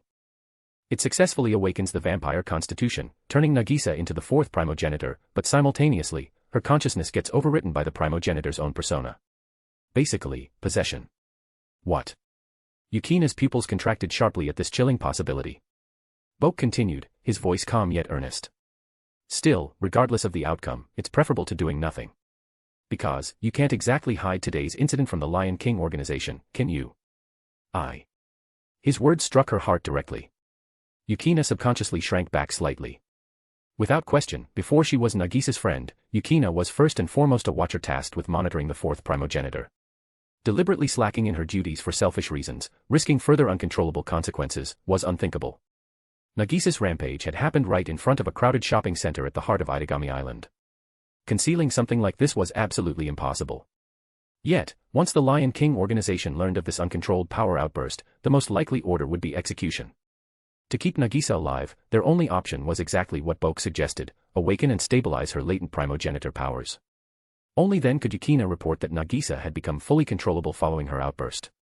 It was truly their sole viable solution. I understand, senpai. Let's do it. Yukina nodded firmly, making her resolve clear. Drip. The glittering crimson droplet fell through the air, precisely landing upon the girl's soft, petal-like lips. The rich color spread like deep red ink diffusing gently through thin paper, slipping past her slightly parted mouth. How is she? Yukina leaned in closer, curious and worried. But Boke quickly stretched out an arm, blocking her cautiously. Stay back. The next instant, chilling, icy blue magical energy suddenly blossomed around Nagisa. To Yukina's astonishment, the unconscious girl abruptly sat up, slowly opening eyes that now burned an otherworldly icy blue. Turning her gaze calmly towards the boy who'd prevented Yukina from approaching, the girl spoke in a slightly archaic tone. Was it thou who awakened me from my slumber? Ah. A buffering will spun rapidly above Boke's head. After a moment, he casually pointed at the newly awakened girl, nonchalantly addressing her. Actually, I think there's been a misunderstanding. I wasn't exactly trying to wake you. I was hoping to wake the other girl, so, could you maybe go back to sleep a little longer? A simple statement, but it effectively silenced both girls. Yukina, especially, had fully prepared herself to enter immediate combat if the awakening didn't yield Nagisa herself. Yet Boke acted as if he were politely negotiating, asking the awakened entity to kindly go back to sleep. Even the blue-eyed girl possessing Nagisa's body paused awkwardly, closing her eyes briefly as if sensing her own internal condition, before reopening them again. Ah, I see now. It appears I must thank thee for saving Nagisa. Allow me to formally introduce myself. With a calm, composed elegance, she offered a small nod of gratitude. My name is Aurora Florestina, known as the Kaliad Blood. Chapter 127, I leave her to you, our blood companion. Bonus chapter every 200 power stones. The first primogenitor is known as the Lost Warlord. The second primogenitor carries the name Fall Gazer. The third primogenitor is called the Chaos Bride. Just like the other three primogenitors, each holds their own unique title. The fourth primogenitor is no exception, bearing the epithet Kaliad Blood, and even the ritual for a revival is aptly termed the Feast of Flames. And now, the true fourth primogenitor stood right before their very eyes. You are the fourth primogenitor? Yukina asked cautiously, carefully studying the girl. Without doubt, although Nagisa's outward appearance remained unchanged, her soul, or perhaps consciousness, had clearly transformed into someone completely different. This fact was evident enough from her manner of speech alone. Yukina pressed anxiously. Then, what about Nagisa-san? Is Nagisa-san all right now? There is no need to worry, she is perfectly safe. Aurora immediately reassured her. Then, she returned her gaze to the young man standing by the bedside. Once again, allow me to express my gratitude. Had it not been for your efforts in repairing Nagisa's body, she would surely be in mortal peril right now. Even I would have been powerless to help. With that, Aurora slightly inclined her head, gracefully lifting the edges of her skirt in a delicate curtsy. Bokue Keikain, indifferent to such formalities, slid his hands casually into his pockets. So, what's your next move, exactly? Aurora's voice rose slightly, clearly puzzled by his remark. It appears you are not particularly pleased to see me, our blood companion. Wait, what? Blood companion? Boke felt his heart momentarily skip a beat. Truth be told, his entire intention was just to awaken Nagisa. Encountering the fourth primogenitor herself was never the goal. According to his earlier speculations, they had already landed in the absolute worst-case scenario. The only reason things still remained civil was due to Aurora showing no hostility whatsoever, not to mention her crucial assurance that Nagisa is safe. But what was all this about a blood companion? Vampires followed a naming convention, magic was blood magic, servants became blood servants, and naturally, a vampire's mate became a blood companion. Damn it. Although he'd anticipated something like this might happen, the reality still managed to shake Boke's usually calm demeanor. The blood flowing in your veins holds extraordinary power, making you the ideal blood companion for us. You ought to be pleased. Seeing the young man fall silent into contemplation, Aurora tilted her head slightly in confusion. As Boke continued to say nothing, Yukina broke the awkward silence from the side. You're saying Senpai became your blood companion? What exactly does that mean? You misunderstand. He is not merely my blood companion, he is Nagisa's as well. Aurora glanced briefly at the sword shaman girl. Ah, yes, I suppose I haven't explained clearly about my relationship with Nagisa yet. Thus, your confusion is understandable. To put it simply, I transferred the fourth primogenitor's power to Nagisa. But until now, Nagisa merely possessed the power without actually being able to use it, because turning from human to primogenitor would inevitably trigger uncontrollable urges to drink blood. Urges to drink blood? Yukina questioned uncertainly. But, as far as I know, vampires can obtain nourishment from regular food like humans. They don't absolutely require blood for. You misunderstand again. Aurora shook her head slightly, cutting her off gently. A vampire's impulse to drink blood is not driven by hunger but rather. Her words abruptly halted. Aurora's tone, normally composed and archaic, faltered as her pale cheeks, still slightly wan from her earlier injuries, suddenly tinted faintly red. Rather, what? Yukina blinked cluelessly. Rather, it's about sexual desire, isn't it? Boke filled in bluntly. Eh? Yukina froze for a second, her face rapidly turning crimson. Senpai. What strange things are you saying? There's no way that's true. No, he's quite correct. Aurora interrupted softly, her face flushed as she cleared her throat in embarrassment. Boke glanced sideways at Yukina, spreading his hands lightly. Think about it logically. She started calling me blood companion immediately after drinking my blood. Besides, haven't you ever read news stories about vampire couples who went too far during intimacy, accidentally sending one partner to the hospital from excessive blood loss? Wah. And no. Who would read such news? The sword shaman girl's face turned fully crimson, shame flooding her voice. Regardless, the situation is exactly as he describes. Aurora cleared her throat again softly, her embarrassment only slightly less intense than Yukina's. This is also why I have refrained from fully transferring the primogenitor's power to Nagisa until now. Due to this intense blood-drinking urge, nearly every primogenitor or noble vampire maintains multiple blood companions. Such companions typically possess magical power far surpassing ordinary people. It is precisely this abundant power that triggers vampires' blood-drinking impulse. Given Nagisa's young age and moral compass, it was prudent to temporarily suppress these powers. Saying this, Aurora subconsciously pressed her hand gently to her abdomen, her voice beginning to sound slightly breathless and flushed. Ah. However, it seems there's no longer any concern now. Your spiritual power is extraordinarily potent, unparalleled across the world. After tasting your blood, Nagisa will never again feel the urge to drink from another. Furthermore, if it is you, even I can entrust myself without worry, MMPH. What's wrong? Are you all right, Miss Aurora? Noticing the girl's increasingly unusual state, Yukina anxiously asked. But Aurora simply shook her head, face flushed further as the muscles of her abdomen visibly tightened. Fear not. This is simply a necessary stage for Nagisa to fully awaken as the fourth primogenitor. It's akin to charging a newly produced battery to full capacity before releasing it from the factory. Ah. I fear we don't have much time left to talk. Thus, I now entrust the rest to you, our shared blood companion. Her strength seemed to waver suddenly. Aurora closed her eyes, falling sideways right into Boke's waiting embrace.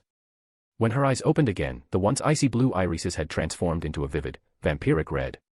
Moisture sparkled in her gaze, her breath warm and unsteady, while her slightly knitted brows were heart-achingly endearing.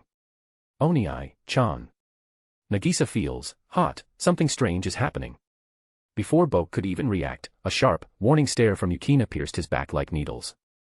Senpai, you wouldn't dare do anything improper to Nagisa-san, right? Chapter 128, so you're saying it's fine as long as Yukina isn't around. Bonus chapter every 200 power stones. Though it might sound a bit odd to put it this way, Nagisa genuinely provided Bokue Keikain an early taste of fatherhood.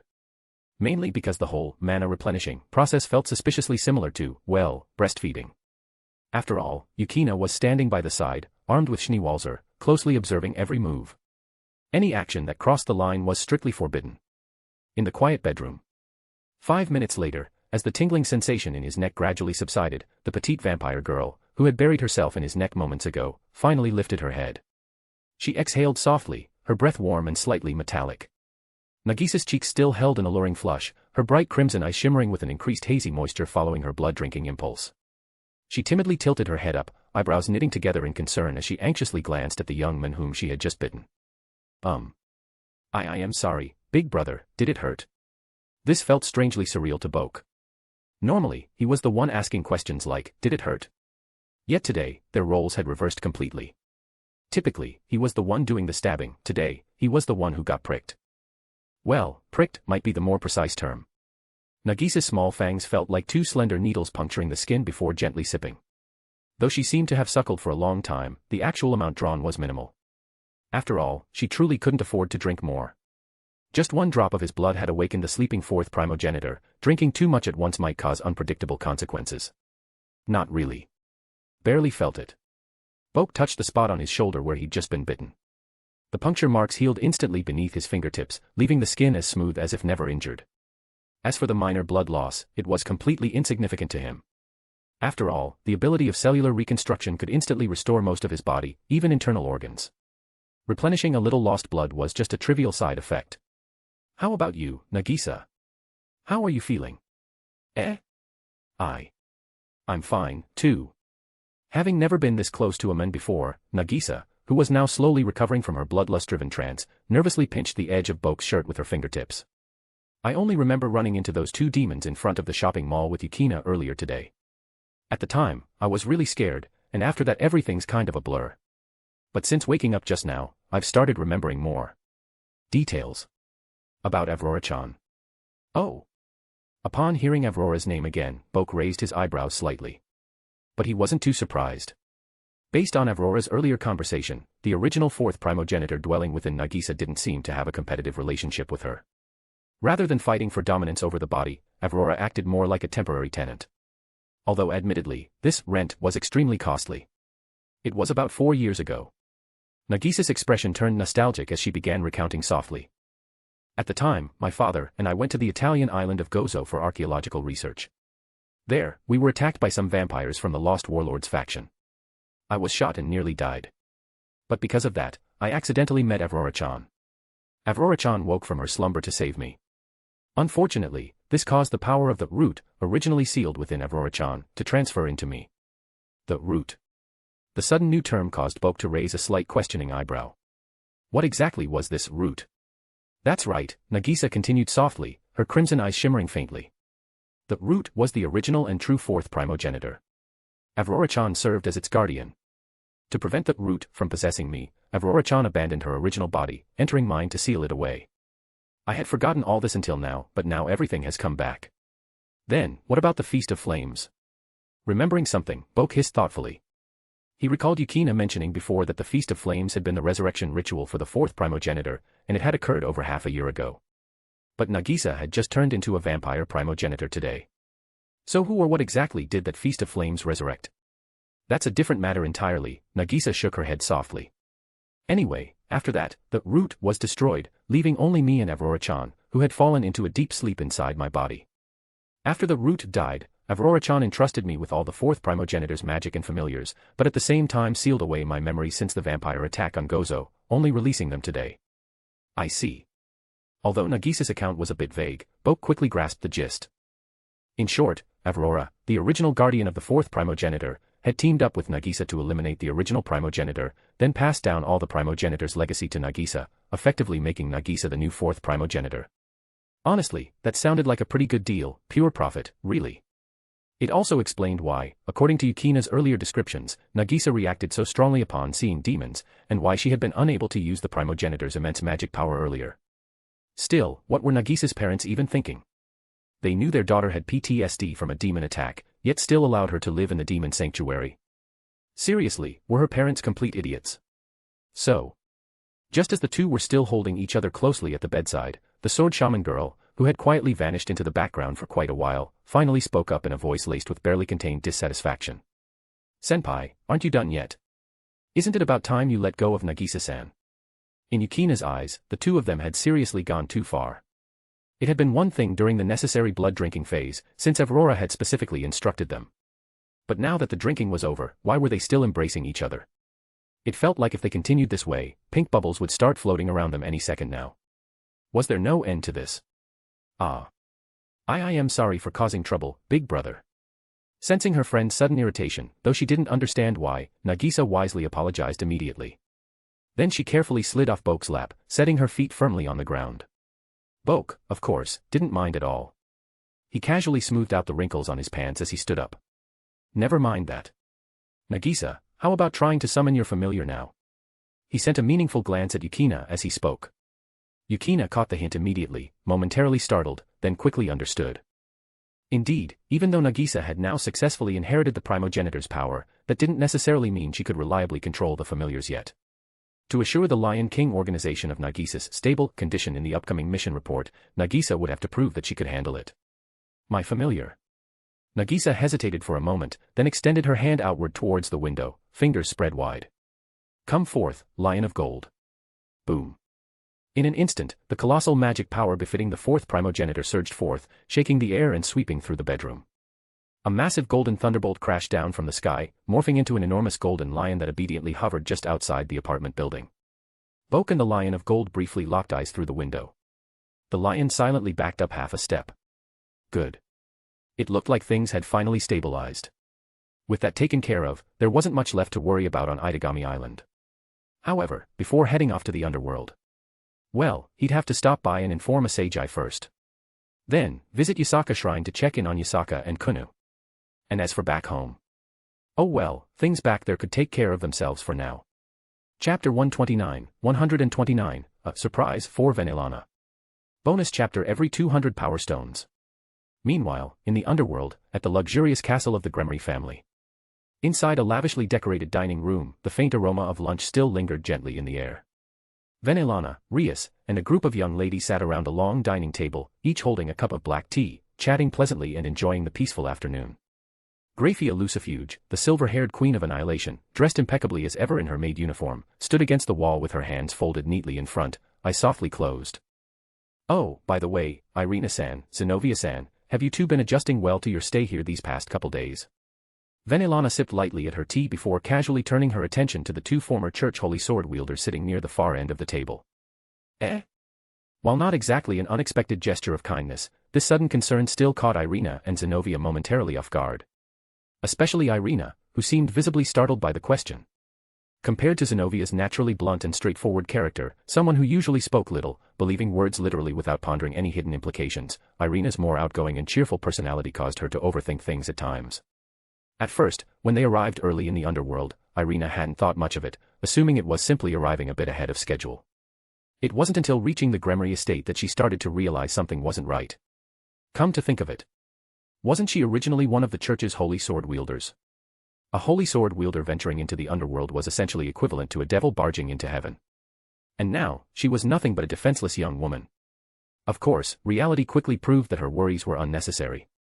During their stay at the Gremory estate, not only had they suffered no ill treatment, but they were showered with excellent hospitality, exquisite food, and luxurious accommodations. In fact, their living conditions here were much better than back at the church. Oh no, rather, they were positively decadent. Such sweet corruption. While Ireina was still hesitating over how best to respond, Zenovia had already risen to her feet, bowing politely. Thank you for your care, Lady Gremory. I felt very comfortable during my stay these past days. Me too.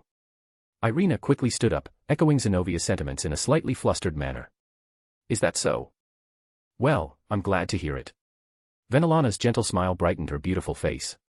As I've mentioned before, since you're friends of Bokue, please make yourselves at home here. There's no need to hold back.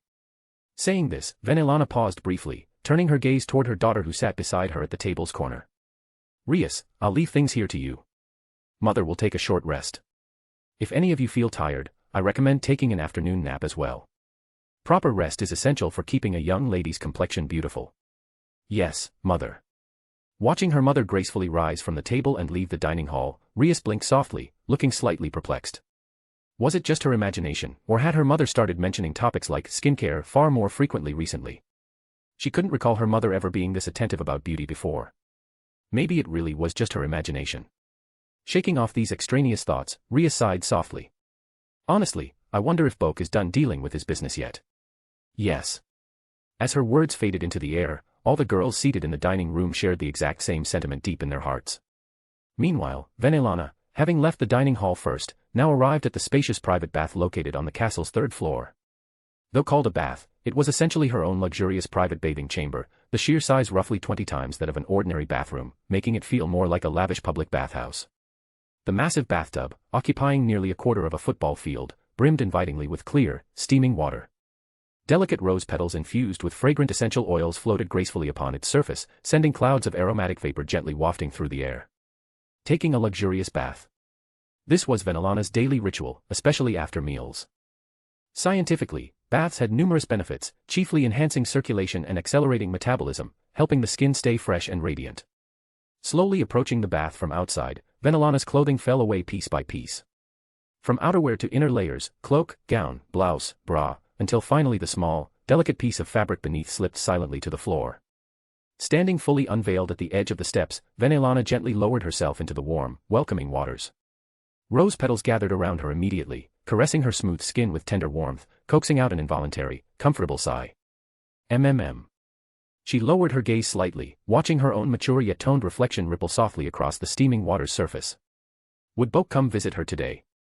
Absently, Venelana clasped her hands gently against her chest, her thoughts turning wistful. She was a daughter of the House of Baal.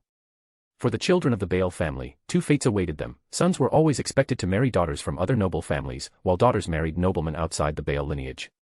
These arranged unions ensured the family's enduring power and strong political standing among the 72 pillars. For the children of the Baal family, marriage was less about love and more of a political obligation. Even when she had married the previous head of the Gremory clan, Venelana had never felt this constant anticipation, this longing. But now, she found herself yearning like a young maiden experiencing first love. It's been quite some time already, hasn't it? Softly settling herself upon the step at the bath's edge, Venelana submerged her body, leaving only her shoulders above the petal-strewn surface, murmuring gently with a hint of impatience. According to what Rias had mentioned before, Boke had returned home for a short visit because of the summer vacation. That vacation had started 2 days ago. So, counting properly. The first day was 2 days ago, yesterday was the second day, and today would mark the third. Surely he would come to the underworld today. And if it had already been agreed upon that he'd visit today, why wasn't he here yet? It had already been over 2 months since she last saw him. She was also capable of feeling lonely, after all. Thinking thus, her slender fingers unconsciously traced softly across her flat belly beneath the water's surface. Perhaps even she didn't realize how peculiar it was for a devil, a being with an almost eternal lifespan, to feel such impatience over something as short as a mere 2 months. Yet Venelana simply couldn't endure it any longer. She wanted to see the person who filled her thoughts day and night, to be held, embraced, and filled completely by him. Why are you here all alone in such a place? As if granting her wish by a miracle, just as Venelana's longing had reached its breaking point, a familiar voice resonated gently from behind. Like a girl finally reunited with her beloved, the beautiful woman swiftly turned her head, her eyes widening slightly in joyful surprise. What greeted her vision was the casually relaxed, unmistakably familiar expression of the young man she longed for. It's been quite a while, Auntie. Chapter 130, First, fill up Venelana. Bonus chapter every 200 power stones. A separation of 2 long months, when reunited, was like dry kindling meeting a blazing fire. Half an hour later, within the grand bath chamber. Wait, just, slow down a bit, Needless to say, the intensity of their battle swiftly escalated. 1 hour later. Hold on, just give me a moment, again. There was no time for hesitation, the next round had already begun. 2 hours later. Enough. You're too much, I can't. Without room for negotiation, waves pushed one after another, scattering the fragrant rose petals floating atop the bathwater. 2.5 hours later. Splash. Like an enormous bucket in a children's pool suddenly tipping over, the water surged abruptly, turning cloudy and white around the two. Venelana's gracefully arched, pale neck finally went limp, her head drooping gently forward.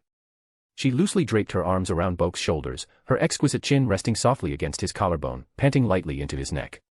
You mean it? Her voice wasn't angry but rather playfully complaining, tinted with bashful sweetness.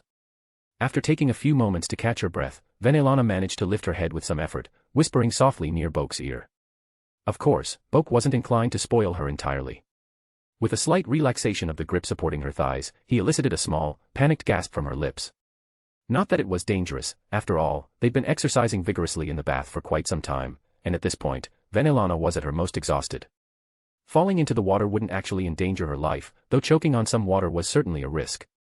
As for exactly what kind of vigorous exercise, well, in a bath, could it really be anything but swimming? No way, no way. Absolutely not. They'd just been innocently swimming.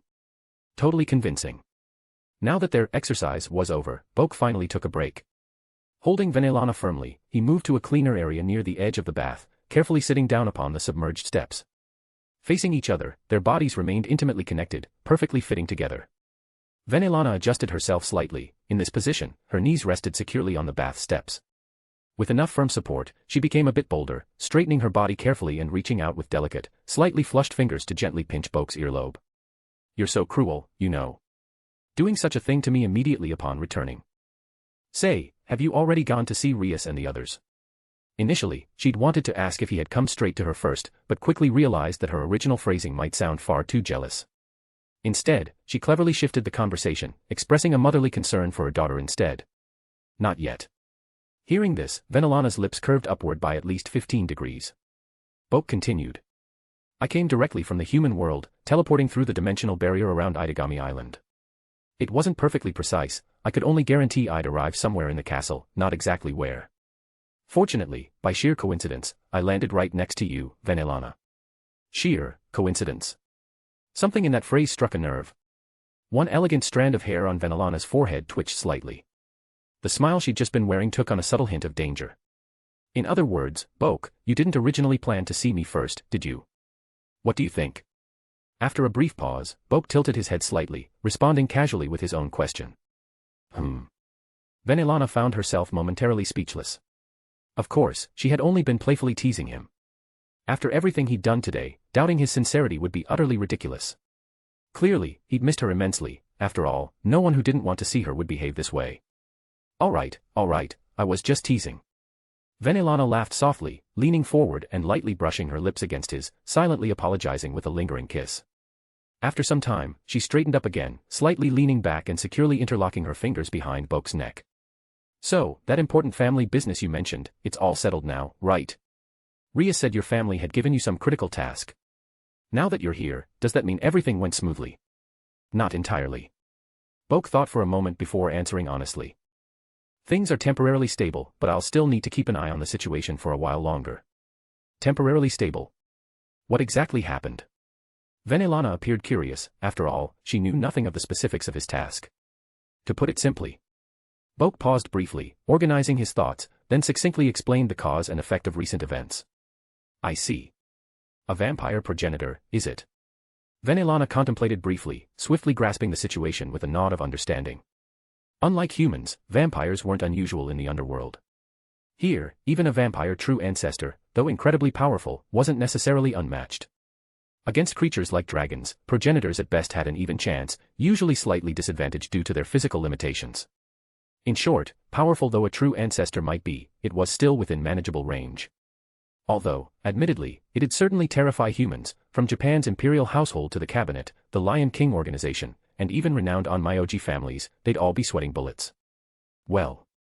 If you say it's stable for now, does that mean you won't have to return there in the next couple of days? Suddenly acting quite coquettish, Venelana pursed her lips and tightened her embrace, gently leaning closer and whispering softly into his ear. It was difficult to imagine such a mature, dignified lady could display such playful, girlish tendencies. Her sudden closeness again pressed their bodies intimately together. Yet Boke maintained his usual discipline, calmly adjusting her position slightly in his lap as he shrugged helplessly. I can't guarantee that. I may still need to check in during the day. But if everything goes smoothly, it'll likely only take half a day, nothing too long. Oh. Seeing Boke so persistent, Venelana knew better than to push further. Half a day wasn't so bad. At worst, she'd sleep in late, and once she woke, he'd already be back again. Then, like today, after lunch, she'd just wait for him here and then, hee. Ah, by the way, what time is it now? Still immersed in her happy little thoughts, Venelana asked absently. Boke hesitated briefly, turning around to grab his phone from the bath's edge and tapping the screen to check. Almost 4 o'clock. Immediately alert, Venelana straightened abruptly, anxiously patting Boke's shoulder in a small panic. Quickly, we have to get out. The maids will be coming soon to clean the bath and replace the water. If they find us like this. All right. Standing swiftly, Boke lifted Venelana from the water. He scooped up their clothing and his phone, and in the next instant, the two vanished into thin air. 15 minutes later, Graia arrived at the bathhouse to perform her cleaning duties. As she carefully observed a suspicious white, gelatinous substance floating conspicuously in the corner of the bath, Graia found herself momentarily lost in puzzled contemplation. What is this? Just, what exactly happened here? Chapter 131, Elegant on the Outside. Bonus chapter every 200 power stones. No need to explain what exactly happened after that. Suffice to say, by the time Boke finally appeared in front of the gathered girls, it was already dinner hour. Scene shifting to the castle dining hall, the rich aromas of dinner delicacies filled the air.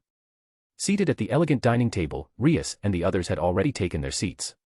Carefully prepared dishes were beautifully arranged before them. Yet, none of their attention was on the food. Instead, they stared in surprise at the entrance, where Venelana appeared, strangely changed into an evening dress, and right beside her, the young man they'd been waiting for. Boke. When did you get here? Rias completely disregarded any semblance of decorum or elegance. Immediately jumping to her feet, she rushed straight toward Boke, wrapping her arms around him in an exuberant hug. They say that one day apart feels like 3 years for lovers. Although objectively they'd just seen each other yesterday morning, to a young girl madly in love, that short exchange at the harbor certainly couldn't count as seeing each other. Boke paused briefly, glancing upward. Right after finishing things up on my side, I came straight here. It wasn't a lie. He indeed arrived immediately after handling things, though he had done something else after arriving. But Rias took his words at face value, interpreting them as him rushing straight to her right after finishing his duties in the human world. Rias hugged him a bit tighter before lifting her head to ask what mattered most to her. So, did everything go well? Or do you still need to keep going back? If nothing unexpected pops up, I might still have to return occasionally, but not for as long as this time. Boke smoothly repeated the explanation he'd given earlier in the bath to Vanillana. So he'll still need to go back, huh? Although the news was slightly disappointing, Rias quickly perked up again. If Boke only had to visit occasionally, and possibly just half a day each time, at least he'd still return in the evenings. Besides, it wouldn't always take up the entire day. If things went smoothly, he might even be back for lunch, and they could spend the whole afternoon together. Considering it that way, it wasn't completely unacceptable. As Rias calmed slightly, she suddenly noticed something was off. After glancing around in confusion, her eyes landed firmly upon her mother beside her. It was the same subtle feeling of wrongness as before, no, even stronger this time. Despite the scorching heat of summer, her mother had inexplicably changed into a formal high-necked evening dress. Granted, it was sleeveless, but Rias distinctly remembered Vanillana once complaining that although the dress was beautiful, the high neckline felt like therapy for a stiff neck, and its corset-like waist was uncomfortable to sit in. Mom, this dress you're wearing. Noticing her daughter's scrutiny once again, Vanillana tilted her head elegantly, a faintly puzzled smile appearing on her rosy-cheeked face as though she hadn't realized anything strange. Then, with an as if suddenly understanding her daughter's confusion, Vanillana glanced down at the close-fitting gown. Oh, this dress. After taking my afternoon nap, I was sorting through my wardrobe and found this one. I haven't had many chances to wear it before, there's usually no reason to dress up so formally at home. But today Boke was coming back, so I thought I'd dress up nicely. Needless to say, this was a blatant lie. The high collar's function was obvious, and the tight corset waist had another hidden purpose entirely. The actual reason behind this was Boke's unrestrained enthusiasm. After their bath session ended, he'd found it far from enough. Pulling Vanillana back into the bedroom, he had initiated another passionate round of intimacy. And the inevitable result of all this was that when Vanillana later tried on her usual gowns in front of the mirror, she noticed with shock that her normally slender, youthful waist now sported a small, suspicious bulge. Though not extremely obvious, hiding this from Ria's sharp eyes would be impossible. Of course, she could simply remove the evidence, but that would feel incredibly wasteful, especially when there was a far more elegant solution. Namely, wearing this form-fitting corset gown. After all, who could possibly suspect that beneath the graceful elegance of a noble mother, her stomach was actually filled with, well, you know. Such delicious mischief, wasn't it? Especially when appearing before her utterly oblivious daughter in such a state, Vanillana had to steel her heart against deceiving her daughter while enduring the subtle tightness of the corset. Two different types of thrilling guilt mixed together, making her nearly shiver in guilty excitement. Unsurprisingly, Rias didn't suspect a thing, she only remained slightly puzzled. Is that so? I distinctly remember you complaining before about this dress. It's fine occasionally, dear. Without letting her daughter finish, Vanillana quickly and elegantly brushed past her, swiftly moving toward her seat at the head of the table. All right, everyone's here now. Let's start dinner, no need to keep standing around. Boke's finally back, so let's chat leisurely over our meal. Vanillana's words made Rias blush faintly. Finally back. Her mother was speaking as if this place had already become Boke's home. Well, in a way, it practically had. But still, they hadn't even held an official wedding ceremony yet. What kind of mother was this eager to push her own daughter out of the nest? Oh, my Bucho is certainly impatient. At this moment, Akino chuckled teasingly at her friend's reaction. Akino, what are you talking about? I'm not. Oh really? Then who was it earlier today that kept sighing and saying, I wonder if Boke has finished his work already? That was just. Ria's bantering skills were no match for Akino's. She clenched her fists in embarrassment, unable to form a coherent comeback. Meanwhile, as Rias loosened her embrace, Kuroka effortlessly sprang free from her sister's arms. Nimbly leaping onto the dining table, the sleek black cat darted across dishes before jumping gracefully into Boke's arms. She placed her hind legs firmly on his forearm, front paws pressing against his chest, boldly lifting her head to nuzzle Boke's lips openly. Such blatant affection immediately silenced the two girls mid-argument. Hey, they hadn't even gotten their kisses yet. How could a cat beat them to it? At that moment, Graia, returning from cleaning the bath, entered the room, elegantly dressed as always in her maid attire. She carried an envelope in her hands. Vanillana didn't notice the letter immediately. She smiled warmly and waved Graia over. Ah, perfect timing, Graia dear. Come and join us for dinner. I understand, Lady Vanillana. Graia halted, courteously bowing before moving swiftly to Vanillana's side, holding out the envelope. But first, this is an invitation from the Phoenix family. The Phoenix family? What do they want? Vanillana accepted the envelope curiously, personally breaking the fiery red wax seal. Graia clasped her hands respectfully before her, discreetly glancing toward a certain young man nearby. Though I'm not entirely certain of the details, it seems the third son of the Phoenix family has been severely depressed ever since the events of the previous raiding game. He's locked himself in his room and refuses to see anyone. Boke mentally leaned backward, speechless. They weren't going to demand compensation from him now, were they? Maybe another punch of God-slaying Overlord Fist to make things even. Chapter 132, Vanillana, my daughter still has much to learn. Bonus chapter every 200 power stones. The nightlife in the underworld wasn't nearly as vibrant as that of the human world. After dinner, Vanillana decisively suggested that everyone head up to the castle's balcony to enjoy the moonlight. Though termed moon viewing, frankly speaking, it was simply an excuse, much like Tsukimi Festival in the human world. It wasn't as if the moon on August 15th was truly so dazzling as to leave everyone spellbound. After all, it wasn't the infinite Tsukimi triggered by gathering all 9-tailed beasts to summon the 10 tails. Essentially, moon viewing was just an excuse for family members to gather, enjoying snacks, drinks, and conversation together. Thus, the scene shifted to the castle's balcony. When Boke and the others arrived, the maids had already prepared tables, chairs, and refreshments. A gentle breeze, a luminous moon, and the faint aroma of flower tea in the air. All right, feel free to sit wherever you'd like. No need to be formal, Vanillana, as hostess, spoke casually and motioned lightly, randomly picking a seat herself. All seats were identical anyway, there were no distinctions in height or status here. However, somewhat intriguingly, even though Vanillana explicitly said, sit anywhere, everyone else remained perfectly still. Particularly Rias and Aquino. After a discreet glance at each other, they seemed to understand their mutual intentions instantly and simultaneously turned their attention toward the one and only male present. Then, Boke decisively chose his own seat. Holding Kuroka in his arms, he pulled out a chair at the tea table, seating himself with exactly one seat separating him from Vanillana. Immediately following this, practically at the same instant, Rias and Aquino sprang into action. Rias quickly took the spot to Boke's left, placing herself right next to her mother. Aquino naturally slipped into position on his right side, smoothly securing the remaining spot beside Boke.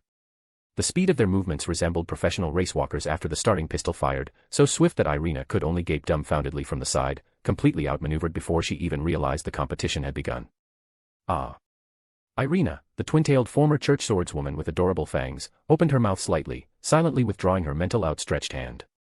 Inwardly, she turned into a teary-eyed kitten emoji. If they were really ranking seniority or familiarity, logically, she should have been first in line. So why had it turned out like this? Already seated comfortably, Vanillana lifted her flower teacup and cast a glance toward Ireina. Seeing the girl's quietly dejected expression, the elegant woman was about to speak up to offer comfort when a sudden voice from beside her stole her attention away. On the other side, the tension between the two girls who had successfully seized the best positions hadn't calmed. Instead, their competition had escalated. Each had taken one of Boke's arms, their gazes meeting midair, silently sparking a fierce rivalry. Ria slightly furrowed her brows, her displeased gaze directed across Boke toward her friend. Aquino, what exactly do you think you're doing? Whatever do you mean? Aquino tilted her head innocently, feigning confusion. I'm simply holding onto Boke's arm. Is there some issue with that? Unlike the spacious moon-viewing terrace of Korea Manor in Elden Ring, the Gremory Castle's balcony, while roomy, featured a normal-sized tea table. Overall, the seating arrangement was fairly tight and close-knit. Consequently, from her position to Boke's right, Aquino needed only to lean slightly to press herself against him. Especially aided by her considerable advantage, she barely needed to shift before Boke's arm was fully engulfed in her soft embrace. Moreover, before coming to the terrace, Aquino had specifically returned to her room to change into a traditional yukata she'd brought along, discarding any restrictive undergarments. With the robe's relaxed neckline, even the slightest pressure separated the majestic peaks, deeply enveloping Boke's arm, truly a gentle yet overwhelmingly effective technique, full of visual impact. In comparison, Rias's Western-style formal dress lacked such accommodating flexibility, all she could manage was pressing against him slightly. In short, she'd clearly lost.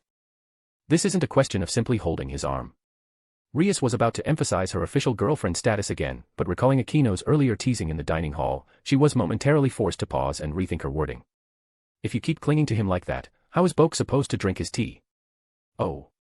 As if seeing through her friend's thoughts entirely, Akino curled her lips into a teasing smile. Drinking tea, you say? I don't really see that as an issue at all. Saying so, she brazenly lifted her own cup, and right in front of Rias's eyes, she held it expectantly to Boke's lips. Come on, Boke, please drink up. How is it? Does it taste better this way? Akino, you. The crimson-haired girl widened her eyes, shocked beyond belief. This wasn't even irritation, it was pure astonishment. Such an advanced, unimaginable maneuver existed. She suddenly felt as though she was a complete novice, falling behind in every respect, be it tactics, creativity, or comprehension. Admittedly, the most daring thing she'd done thus far was letting Boke openly do as he pleased with her in front of Graia, and even that time, she'd merely followed along passively. She certainly had never conceived of such advanced techniques. But. This wasn't fair. No matter how you sliced it, she was supposed to be the official girlfriend here. Perhaps. Would Bucho like to try it herself? Akino gently lowered the teacup, refilled it elegantly, and pushed the cup and saucer toward Rias with a sweet smile. Who knows? Maybe tea served by Bucho herself might taste even better to Boke. Rias was immediately stuck. To accept or not accept. If she rejected the offer now, it'd be like admitting defeat outright. But if she accepted, wouldn't she lose even more thoroughly? Essentially, Akino was indirectly saying, want to learn? I'd be happy to teach you. Her smug taunting had reached peak levels. Just as the atmosphere threatened to freeze over completely, Boke felt a subtle nudge against his leg under the table. Following the direction of the subtle kick, he glanced over, catching Venelana quietly sipping her tea, eyes peacefully closed, acting as if nothing had happened. A mother's love after all, naturally siding with her daughter. After a moment's consideration, Boke tactfully changed the topic. By the way, what happened to Student Council President Sona and the others who returned with you? Sona. Well. Rias answered instinctively, relieved for the change of topic. The day we returned, Leviathan-sama visited almost immediately and snatched Sona and the others away. That Siskin Satan again. Boke nodded, immediately understanding the situation. But, unfortunately, this brief topic change offered only momentary relief, and soon after, an awkward silence descended upon the group once more. After a few quiet seconds, Venelana gently placed her teacup down on the table. Learning to mediate internal family conflicts is also essential training to become a qualified future family head. So, after this gathering ends, Rias and Akino, both of you come to my room. There are some important matters we need to discuss. Venelana's calm, dignified voice left no room for refusal, effectively settling the brewing tension and quietly but firmly asserting maternal dominance. Chapter 133, Mom teaches you how to be a proper wife.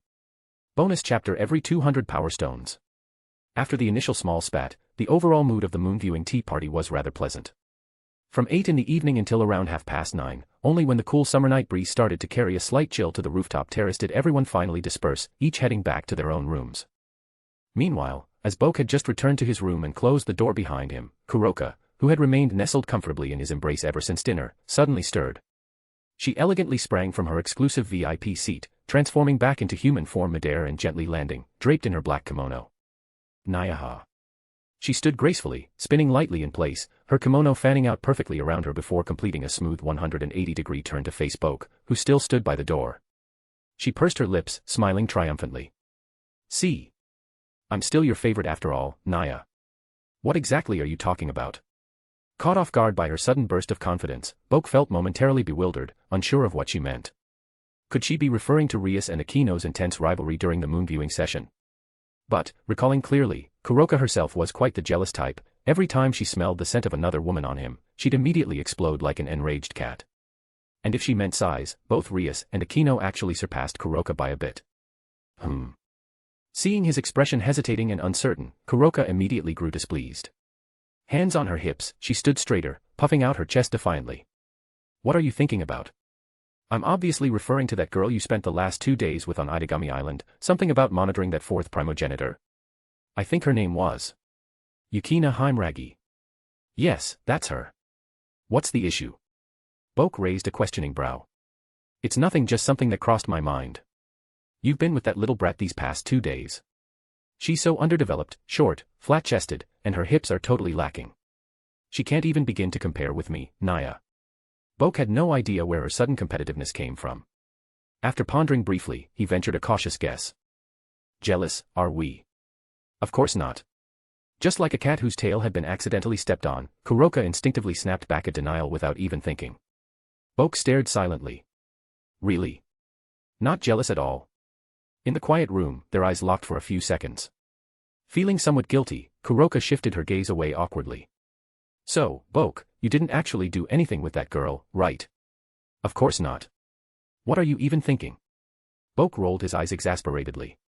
That girl was a dignified sword shaman from the Lion King organization. Their cooperation was strictly business-related, not like she was some fan of his. Besides, truthfully, over the past 2 days, he'd spent more time either with the Seijai Iba or Vanillana Gremory than with Yukina. All told, his actual interaction with Yukina probably totaled less than 3 hours. If that brief amount of contact could spark anything, then he might as well call himself human catnip. Ahaha, that's good to hear. Now I can relax, Naya. Hearing that nothing indeed had happened, Kuroka sighed deeply in relief, placing a hand dramatically over her chest. After all, that girl really has nothing to offer. She's so underdeveloped, short, flat-chested, and with no hips whatsoever. Did she really have to repeat that twice? Boke added dryly. About the same as Chiron then. That's completely different. Chiron is still growing. She has plenty of room left to develop. It's not like she'll stay like this forever. Kuroka fiercely defended her sister, even as her nimble fingers untied her kimono sash. Instantly transforming into a scene straight from Tom and Jerry's first episode, Soaring Tom, she dove enthusiastically at the young man she'd longed for day and night. Come on, Boke, let's take a bath, Naya. Time for love. Big, passionate love. Let's make up for all the lost time, Naya. Can't you be a bit more subtle? Why bother being subtle? Can subtlety feed you, Naya? Can it? A few seconds later, with the bathroom door securely shut behind them, Kuroka's unfiltered sounds began to resonate clearly through the walls. Meanwhile, in Vanillana's private chambers. Beside the window sat a cozy tea table where Rias and Aquino had taken their seats. Vanillana had already settled in first, gently pushing freshly brewed cups of tea before the two young ladies, leaving herself one as well. Lowering the teapot, she glanced warmly at the two girls before her, each wearing distinctly different expressions, and smiled tenderly.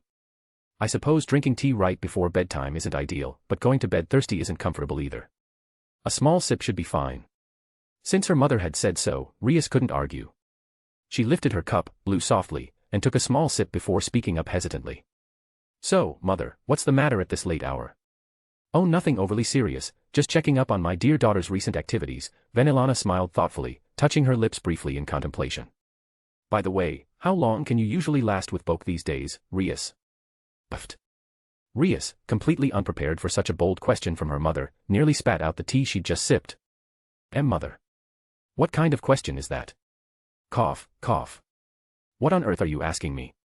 Beside her, although Aquino said nothing, a flicker of surprise crossed her normally composed expression. Lady Vanillana, she truly didn't hold back at all, did she? Just tell me it's only natural for a mother to be concerned about her daughter's married life, isn't it? Vanillana's smile didn't waver. What's there to be embarrassed about in front of your own mother? Come on, dear, just tell me. Rias's cheeks flushed a deep crimson. Lowering her head, she mumbled in embarrassment.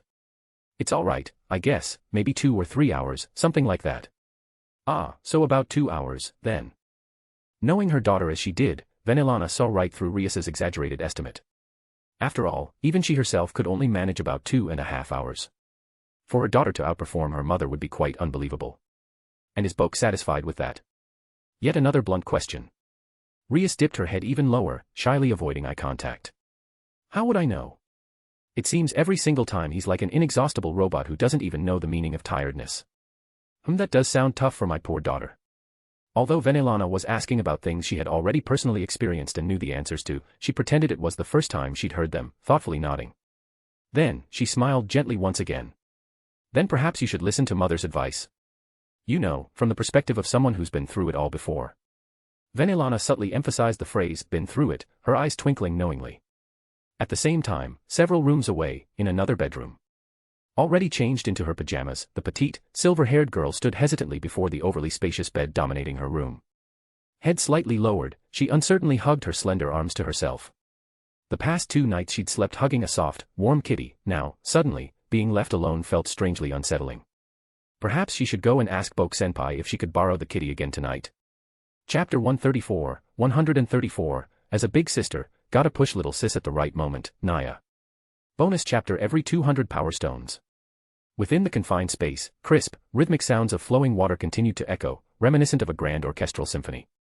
Amid the symphony were intermittent female vocals, sometimes rising to passionate highs and then softly tapering into tender whispers, ascending ever higher toward the heaven, only to abruptly plummet back to earth in one breathless fall. Then, silence prevailed once more. Drip, drip. In the shower stall, warm water mixed faintly with white trickled continuously down the drain. Boke sat cross-legged on the damp tile floor, allowing the gentle stream of warm water from above to cascade down his head, rolling down both his body and Kuroka's in soothing rivulets. Ha, huff. Compared to the cocky bravado she had at the start, boasting boldly that tonight she would battle until satisfied, Kuroka's current state wasn't simply a mess, it was more akin to a complete defeat, armor discarded and defenses utterly dismantled. Forget standing on her own, if Boke hadn't been holding her by the waist, she'd have already collapsed limply onto the floor. Her slender legs, wrapped weakly around his waist, felt as soft as freshly cooked noodles, hardly able to hold their position. Something's definitely, cough, off about this. Kuroka cleared her throat, struggling to regain her breath as she pulled slightly away and muttered suspiciously. It's absolutely suspicious, Naya. What's suspicious? Boke raised an eyebrow quizzically. He remained his usual calm, composed self. As an all-around powerful fighter, in physical stamina alone, he could easily handle Kuroka anytime he pleased, not to mention his near-cheat-like endurance, making even extended battles effortless for him. It's just really suspicious, Naya. Feigning annoyance, Kuroka leaned over and bit down firmly on his shoulder, but all she managed to leave behind was a shallow, saliva-marked imprint. I've read online somewhere that guys usually don't last long if they hold back for too long, Naya. Come clean. While I was away these 2 days, did you use that Lion King organization girl as a snack substitute, Naya? I already told you nothing happened. Boke rolled his eyes exasperatedly, giving her a playful, water-slick slap on her rear, crisp and loud. Leaving aside the fact that he genuinely had no such thoughts about Yukina Heimragi, even if he had considered something, with her petite frame, she'd probably break instantly, wouldn't she? That girl was only in junior high, after all. If he ever tried something like that, he'd end up breaking straight through her defenses, charging through the gates and taking over the palace in one swift move. And then the Lion King organization would undoubtedly come knocking at his door. The sudden playful smack caused a rosy tint to deepen on Kuroka's already flushed face. Biting her lower lip lightly, she remained quiet. Boke quickly changed the subject. Anyway, since you've been sticking close to Kaneko these past 2 days, hasn't she noticed anything odd about you yet? Nope, nothing. Kuroka let out a helpless sigh, feeling slightly frustrated. Honestly, I tried my best to make Chiron suspicious, putting on quite the act, but my little sister is still too dense, Naya. She hasn't suspected a single thing yet. Then, what's your plan? Boke's lips curled slightly. Truthfully, their complicated sibling dynamic reminded him somewhat of Itachi and Sasuke from Naruto. Both deeply cared for their younger siblings, wanting to protect and reconcile with them, yet always choosing methods that perpetuated misunderstandings and alienation. Particularly for Kuroka, she carried a certain guilt toward Kaneko. As an older sister, she should have been there to protect Kaneko, but instead, she found herself happily settled first, while Kaneko was forced into becoming someone else's servant just to survive. Hey, I've already said it clearly before, Naya. Kuroka wrapped her arms once more around his neck, resting her cheek comfortably on his shoulder, her voice sweet and coy. As long as Boke takes Chiron firmly, passionately then, when the timing is perfect, I'll suddenly join in and also passionately after that, Chiron and I will both passionately be with you, Naya. Then, we'll surely reconcile. Nothing in this world can't be solved by a good threesome. Threesome. Boke nearly choked on air. This little kitten. Just what exactly was she watching all day while idling at home? Oh. Isn't that the way, Naya? Kuroka purred teasingly, slanting a provocative glance at him. But just as she was proudly congratulating herself on her genius plan, a soft knock resonated from outside the bathroom, someone at the bedroom door. Knock, knock, knock. The door opened roughly 10 seconds later. When Boke opened the door from the inside, standing there was Kaneko, freshly bathed and dressed neatly in clean sleepwear. Kaneko. Boke blinked slightly in surprise. It was actually his first time seeing Kaneko dressed in pajamas. The style somewhat resembled what Rias had worn before, except in a soft white silk nightgown, under which faint outlines of childishly cute bear-patterned underwear could vaguely be discerned. Good evening, Boke-senpai. The petite girl slightly lifted her gaze, her fair face tinged faintly pink. Since he'd just stepped out from the bathroom, Boke wore only a loose yukata, its open collar revealing strong, defined muscular contours beneath. His hair remained damp, hastily rubbed dry with a towel, and without the typical wide obi belt. Standing so close to each other at the doorway, Kaneko could clearly smell the warm, damp freshness emanating from his body. NN. Her petite frame trembled slightly as a familiar, peculiar sensation suddenly arose within her again. She instinctively squeezed her legs together, swiftly averting her gaze elsewhere. Sorry to disturb you this late, senpai. I came to see Kuroka. Oh, that's fine. Come in, I just finished washing up myself.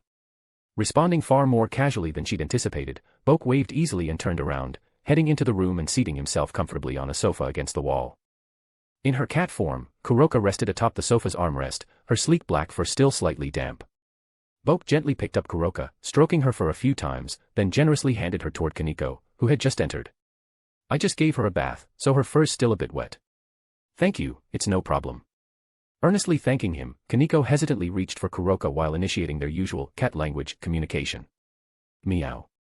Strangely, Kuroka, who normally always responded warmly to her younger sister's feline chatters, remained unusually silent this time, merely staring up at the white-haired girl with her luminous golden cat eyes. Not giving it much thought, Kaneko assumed it was fine and cautiously lifted Kuroka up. But at that very moment, Kuroka suddenly sprang into action. With an agile leap, she wriggled free from Kaneko's arms, simultaneously pushing against her sister, catching her completely off guard and breaking her balance in an instant. Ah! Kaneko gasped, trying to regain her footing, but it was already too late. Her petite body tilted forward, precisely falling into the embrace of the young man sitting on the sofa. The potent scent of masculinity instantly enveloped her. The strange sensation she desperately held back surged fiercely and uncontrollably, erupting stronger than ever. Her cat ears and tail popped out spontaneously, her breath turning rapid, mingled with a hint of soft mist. Her voice quivered faintly, filled with unexpected yearning. Boke-senpai. Chapter 135, 135, The Nekomata Sisters Happy Duo Q. Bonus chapter every 200 power stones. Meanwhile, in another room. By the time Venelana's door opened once more, an entire hour had already passed.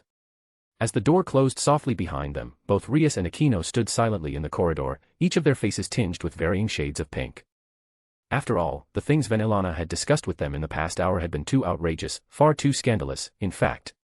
So scandalous, that Rias could barely even muster the courage to recall it.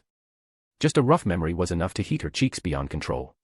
What kind of mother would discuss such matters with her daughter? From ideal locations to energy-saving positions, even breaking down exactly what techniques Boke might prefer, Venelana's detailed rundown had been thorough enough to count as a complete, exhaustive guide. Seriously, how did Mom know all of this so clearly anyway? She'd even suggested that Rias could try bringing Akino along next time and having the three of them together with Boke. Wait. Rias inhaled sharply, cutting off her wandering thoughts, forcibly suppressing the embarrassment rising within her heart. She couldn't allow herself to think any further. What on earth was going on with Mom today? How could she proactively bring up something like that? It was just. President, are you alright? A teasing voice drifted softly over. Turning her head, Rias saw her best friend Akino standing beside her, wearing an amused smile. Though Akino's cheeks also showed a faint blush, compared to Rias's intensely burning cheeks, almost hot enough to fry eggs on, Akino appeared considerably more composed. I'm fine, there's nothing wrong. Instinctively turning her face aside, Rias murmured evasively, intending to brush it off. Yet Akino clearly wasn't willing to let it slide so easily, continuing playfully. Still, Venelana-sama truly cares deeply about our club's well-being. She even made such an interesting proposal. Just to clarify, I personally have no objections. Oh. Rias's response was still quite subdued. Seeing her friend's reserved expression, Akino imitated Boke's typical mannerism, raising an eyebrow slightly as she pressed forward. Then, why don't we try it out first thing tomorrow morning, and look for Bokuen together? Finally, this suggestion prompted a real reaction from Rias. Hearing such an outrageous proposal from Akino, she shivered involuntarily, turning her head sharply to stare at her friend. What did you just say? Akino, you're serious?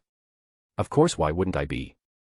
Akino tilted her head slightly, glancing pointedly back toward the master bedroom they'd just exited. After all, this was an important lesson from Venelana-sama herself. There's no way she would just casually joke about it, right? But still. Rias hesitated, clearly conflicted. Akino, smiling gently, quickly followed up while she had the advantage. Don't worry, I won't put you in an awkward spot. Tomorrow morning, we'll meet outside Boke's room first. You can enter alone, and after you two get started, I'll join in later. At that point, all you'll need to do is act as if you're reluctantly accepting. How does that sound? But, wouldn't that be a bit unfair to you, Akino? Ria suddenly hesitated further, showing concern. She knew that Akino hadn't done anything intimate with Boke yet, it was undoubtedly Akino's first time. Normally, any girl would prefer her first experience to be an exclusive, private moment with the person she liked, wholly invested in one another, not shared alongside someone else. Not to mention ending up as mere side dish to someone else's main course. President. Are you feeling a little guilty now? Seeing straight through her friend's hesitation, Akino laughed gently, raising one hand elegantly to her cheek. If you'd prefer, I don't mind going first. How about that instead? You. Meanwhile, inside Boke's bedroom. Kaneko lay dazedly in Boke's embrace, eyes misted over, breath quickened. As a nekomata, born from cats transformed into yokai, even after gaining a human-like appearance, they still retained the fundamental nature of felines. Consequently, every year nekomata experienced fixed heat cycles, particularly strong during transitions between winter-spring and early summer. Undeniably, Kaneko was currently deep into one of these heat cycles. To be accurate, she'd experienced something similar once before, 2 months ago when they'd still been living at the old school building. At the time, under the influence of Boke's aura, she'd briefly entered a similar state. Though she'd managed to forcibly suppress those sensations back then through sheer effort, the situation this time was entirely different. Unable to restrain it. Impossible to resist. Eventually, it completely overwhelmed her. Her mind felt fuzzy and her body acted entirely on its own. Through the haze clouding her vision, Kaneko was acutely aware that it was herself who tightly embraced the young men in front of her. From the initial subtle discomfort, building steadily to the powerful, rhythmic waves afterward, she couldn't help but willingly surrender, utterly carried away by it all. Senpai, you're incredible. She whispered softly, breath hitching tenderly. Her short, gentle gasps needed no elaborate explanation, her reaction already spoke volumes. Though her instincts had clearly led her here, Kaneko felt no disgust or regret. She didn't hate Boke. If anything, it might even be considered admiration. The origins of her fondness could be traced back to 2 months prior, during Boke's fierce battle against Riser Phoenix to protect President Rias. At that moment, a tiny spark of envy had quietly bloomed in Kaneko's heart. Because, much like Kuroka, Kaneko was not purely a nekomata. Rather, she was a half-breed, part human and part cat yokai. Their father had been a human researcher affiliated with the Neibrias clan, a branch of the 72 Pillars of Devils, ranked 24th in status. Their birth wasn't out of love, but for the sake of a cruel research program called the Artificial Transcendental. Their father never once viewed them as his daughters, only experimental subjects meant to advance his research. Eventually, experiments spiraled out of control, Kuroka snapped, killing the researchers and escaping. Branded a stray devil, their family shattered overnight. Their parents perished during the chaos. Because of Kuroka's actions, Kaneko too was labeled as a failed, dangerous experiment and faced imminent execution. That was until Rias discovered her, turning her into a rook among her peerage, granting her a new chance at life. As such, Kaneko held a profound gratitude toward Rias. Yet sometimes she couldn't help wondering, if she had met Boke sooner, perhaps she wouldn't have endured such cruel experiments, nor have spent so many years separated from her beloved sister. Perhaps, instead, someone would have protected and cherished them both from the very start. That's right, Chiron, just like that. Now, we sisters can finally stay together forever and ever, Naya. The instant Kaneko's petite frame was fully filled and overwhelmed with concentrated spiritual energy, a figure dressed in an elegant black kimono appeared gracefully at her side, leaning down to gently press lips against the smaller girl's mouth, lips that Kaneko, with her limited height, couldn't quite reach on her own. Owani-chan. Hearing that familiar, playful voice caused Kaneko's consciousness, which had already begun sinking into hazy bliss, to briefly flare back to reality. But it was already too late.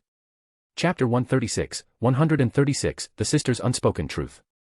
Bonus chapter every 200 power stones. The commotion in the room didn't fully die down until nearly midnight. The earlier shower had turned out completely pointless, thanks to the vigorous, 3-player exercise session that followed. Scene change. In the familiar shower room, the showerhead, originally hanging from the wall, had been taken down. Though it wasn't exactly the same time, the location was identical. Boke sat cross-legged on the floor, with the 2 nekomata sisters, one big, one small, resting their heads on either side of his shoulders. Kuroka held the showerhead attached to the hose, gently rinsing off her exhausted younger sister with a caring, affectionate expression. Tonight had been Kaneko's first time. Compared to the far more experienced Kuroka, who had already replayed this game thousands of times, the silver-haired girl's performance tonight had been truly inexperienced, even clumsy. She had mostly depended on Boke's guidance, barely keeping pace. The rest of the time was essentially spent watching her older sister's careful demonstration. "How are you feeling now, Chiron? Is your body holding up okay?" Acting as if she completely missed the incredulous look in her sister's eyes, Kuroka patiently directed the warm water over Kaniko's delicate skin, carefully and gently cleaning off any remaining residue. "Wani-chan. Why did you?" Under the soothing rinse of warm water, clarity slowly returned to Kaniko's eyes, yet her voice was still fragmented. Already not much of a talker, Kaniko was now exhausted beyond belief, both physically and mentally, making it especially difficult for her to articulate her thoughts clearly. Why did I what? Humming casually, Kuroka reached out, grabbing a bar of soap from the shelf beside her and passing it over to Boke. Then she gracefully began cleaning herself up as well. After getting wet, obviously, you use soap next. Even kids know that basic rule. Doesn't Chiron feel a whole lot better now? You know, Boke already told me you'd had the kind of reaction before having to forcibly resist your nekomata powers, unable to use senjutsu, trying to endure all that built-up frustration by sheer willpower alone, must have been really uncomfortable, right? Naturally, she was referring to the incident back in the old school building, when Kaniko had inadvertently triggered her heat by catching Boke's scent. That's not what I meant. The silver-haired girl desperately tried moving her arm to grab at Kuroka. But drained of all energy, even raising an arm slightly was already too difficult, her arm rose weakly only to fall limply back down. She could only stare intensely into that familiar face mere inches away, forcing out her question with all the strength she had left. "Why, is Wani-chan together with Boke-senpai?" As if she'd expected this question all along, Kuroka theatrically tilted her head with a drawn-out hum, and then curved her lips into a faint smirk. "Oh my now, isn't your question a bit strange, Chiron? Don't tell me you thought your Wani-chan deliberately got close to Boke only after you met him." Wrong actually, your dear sister here has known him for a long time already." Though Kaniko had already guessed something like this might be true, hearing it confirmed directly still caused her pupils to briefly contract in shock. It's probably been about 6 or 7 years now." Kuroka paused thoughtfully, adding another teasing remark as she smugly flicked her damp ears. A few droplets sprayed Boke's face, prompting him to gently swat her backside with his soap-covered hand. "Hey, watch it. You want to wash Chiron instead?" Kaniko's original name was Chiron, Kaniko was the nickname Rias had given her later. Previously, Boke had intentionally called her Kaniko to keep Kuroka's identity concealed. Now that Kuroka herself had spilled the beans, there was no longer any reason to keep pretending. "Nyahaha, no thanks. If I wash Chiron now, she'll definitely scratch me up good." Kuroka acted as if she'd perfectly read her sister's mind, nodding knowingly. "Besides, the aftercare cuddling session is super important, you know. This is Chiron's first time, after all, Boke, you gotta properly clean her up and give her lots and lots of extra affection." Well, wasn't she suddenly generous when it came to her little sister? Boke mentally rolled his eyes at her attitude. Given Kuroka's normal personality, let alone sharing him with others, she would usually explode with jealousy even if she merely smelled another girl's scent on him after he returned home. "Chiron, lift your arms a bit." Boke gently washed Chiron from head to toe. But just as his fingertips brushed her underarms, Kaniko, who had seemed utterly drained moments ago, suddenly found strength from who knows where. She abruptly jerked her arms away from him, forcing out her normally soft and ethereal voice with surprising strength. "Answer me clearly, Wani-chan. What exactly is going on here?" This strained outburst, coming so soon after barely regaining a hint of energy, quickly left the silver-haired girl panting again. In stark contrast, Kuroka remained relaxed, casually rinsing both herself and Boke, even shifting to a more comfortable position in his embrace. Well, since you're so determined to ask, Chiron, I guess I can. Hold it. Let me explain this instead." Boke quickly interrupted her, knowing precisely how carelessly casual her tone would become. He wasn't sure why, but ever since revealing herself, whenever Kuroka addressed Chiron, she'd always adopted an oddly teasing, slightly mocking tone, as if intentionally playing the role of an aloof older sibling. Yet, at home, whenever Kuroka spoke about her younger sister, she always did so with a quiet, gentle concern. Was this perhaps some form of classic tsundere behavior? Deciding to step in decisively, Boke leaned forward, giving his teasing catgirl partner a soft kiss to keep her quiet and satisfied at the side. Then he repositioned Chiron comfortably, making direct eye contact. He gently held the petite, silver-haired cat-eared girl, the one who had once been a subject in Neighborius clan's cruel, artificial transcendental experiments. "Look, Chiron, I don't know exactly how you truly feel deep inside about Kuroka. But I can tell you one thing for sure, everything your sister did back then was entirely to protect you. From Kuroka's perspective back then, if the experiments continued, both your lives would undoubtedly have been in serious danger. But simply causing a small disruption wouldn't have ended things. Remember, that was the Nabrias clan from the 72 Pillars of High-ranking devils. Even if something went wrong, they'd just cover it up and send in more personnel to continue those experiments. So, at the time, Kuroka's only viable option, the one way she saw to permanently halt the experiments and ensure they'd never continue, was to create an incident so serious it couldn't be ignored. And to shoulder all the blame herself. That's why she pretended to lose control, killing all the researchers involved, thereby proving the project's dangerous nature.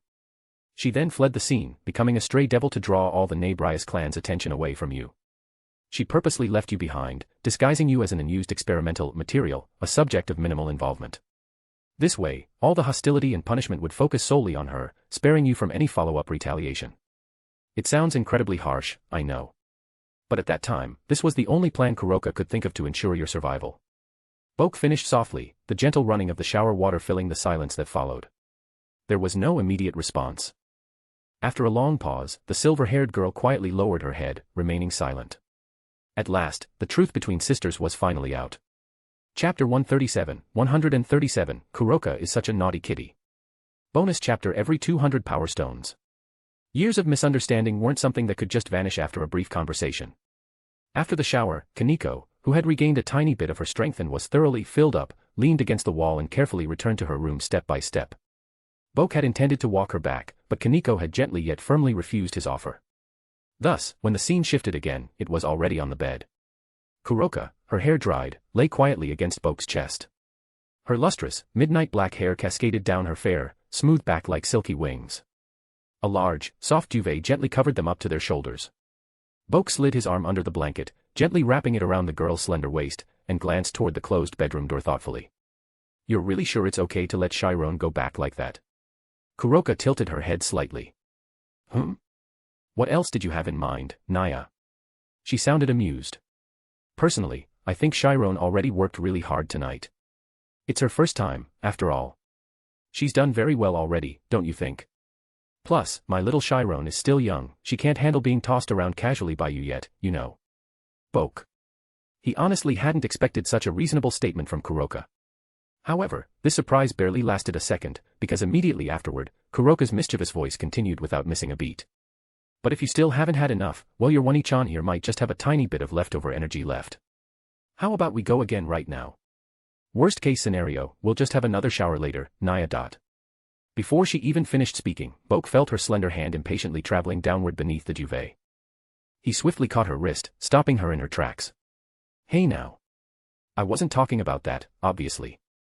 Boke rolled his eyes, somewhat exasperated. Kuroka might claim she had leftover energy, but knowing her limits better than anyone, Boke was well aware that her so-called leftover was barely enough to ensure she didn't spend all of tomorrow knocked out in bed.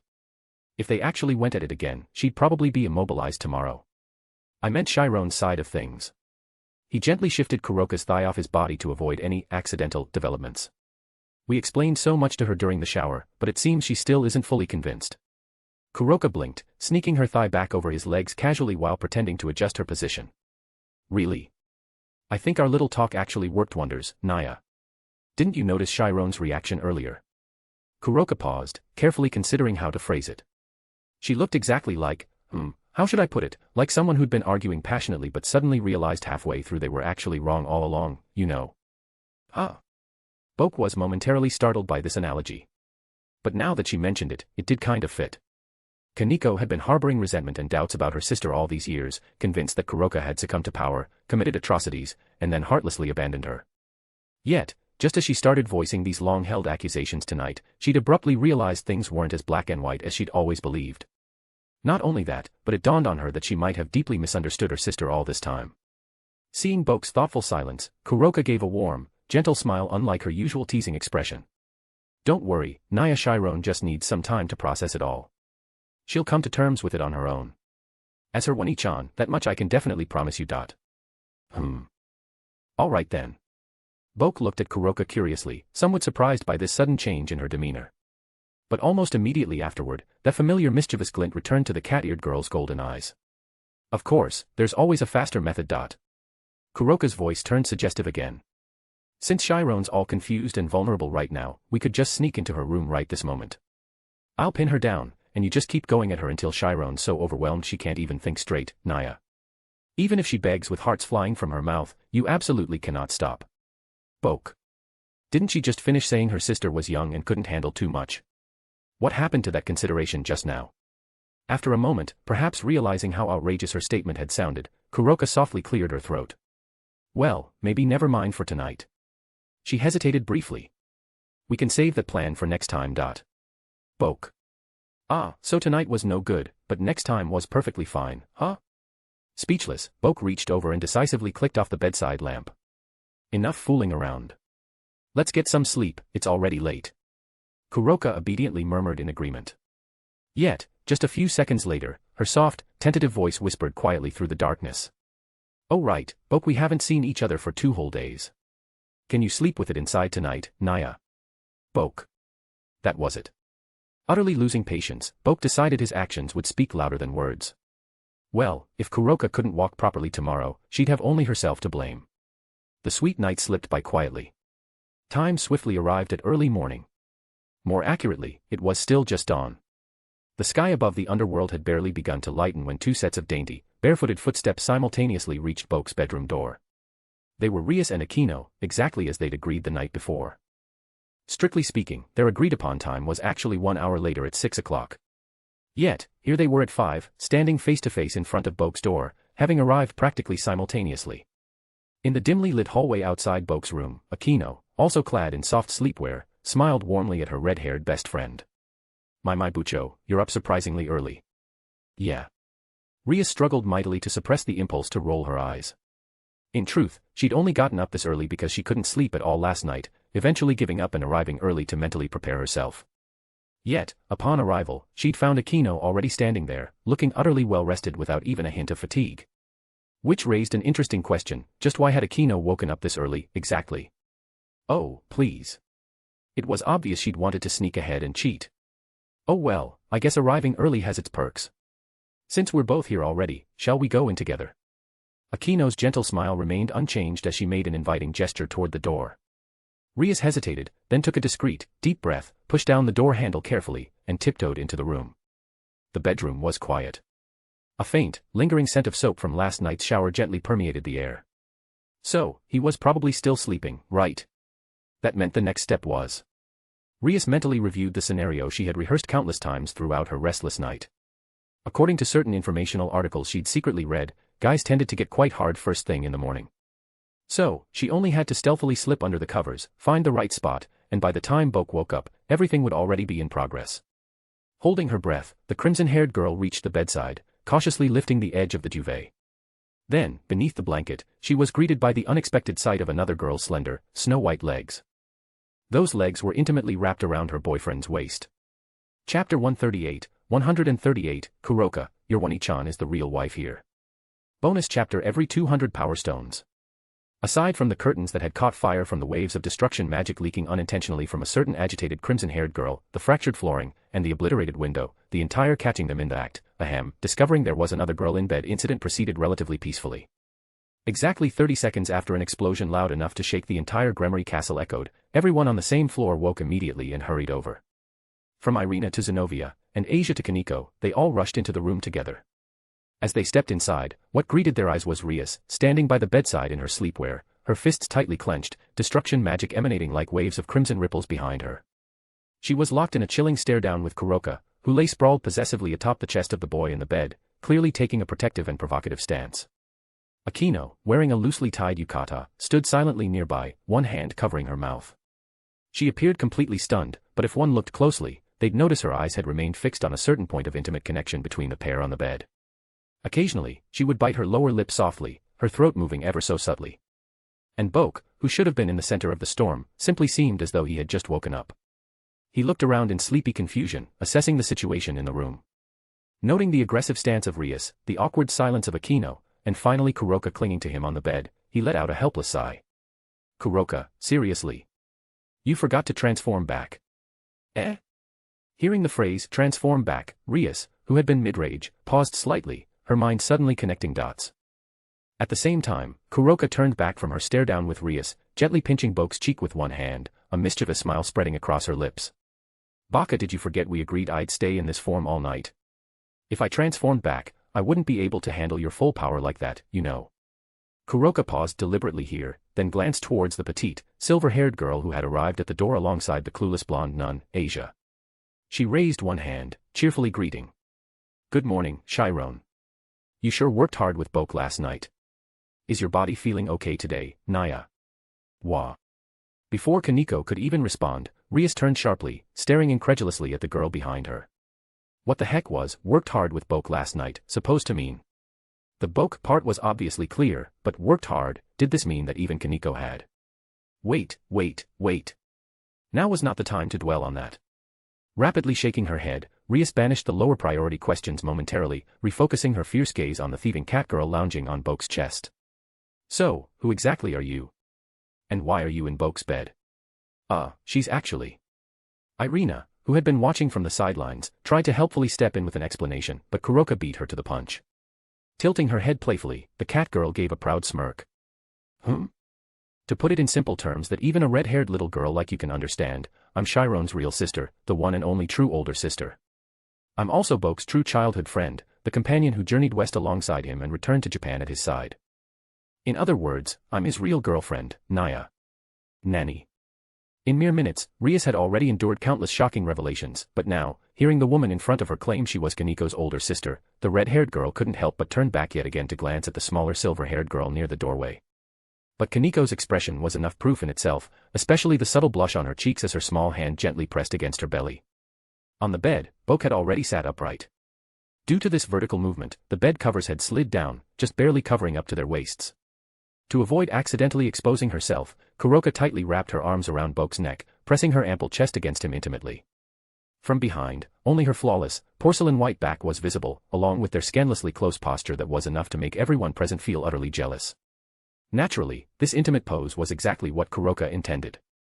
Making matters even worse, she openly licked Boke's earlobe right in front of everyone, her already seductive and mature face turning even more teasing and alluring. No need for suspicion, Naya, everything your Wani-chan just said is true. Last night, right on this very bed, Chiron and I teamed up as sisters to thoroughly take care of our dear Boke, Naya. Her tone abruptly shifted, taking on a teasing, provocative quality. Though poor Chiron, since it was her first time, lacked the proper skill and stamina. She was easily filled to the brim by Boke. Seems like my little sister still needs lots of practice sessions with me from now on. Silence. Complete, absolute silence. This was simply far too explosive. Setting aside the inherently scandalous discovery of another woman in your boyfriend's bed, already headline material even by tabloid standards, just the vivid descriptions Kuroka gave were enough to make everyone's cheeks burn fiercely. At this point, Rias was utterly speechless. After all, what could she possibly say? The woman in front of her had openly declared herself Boke's true girlfriend, confidently and irrefutably. There was no room left for debate. To think she had always considered herself the official girlfriend.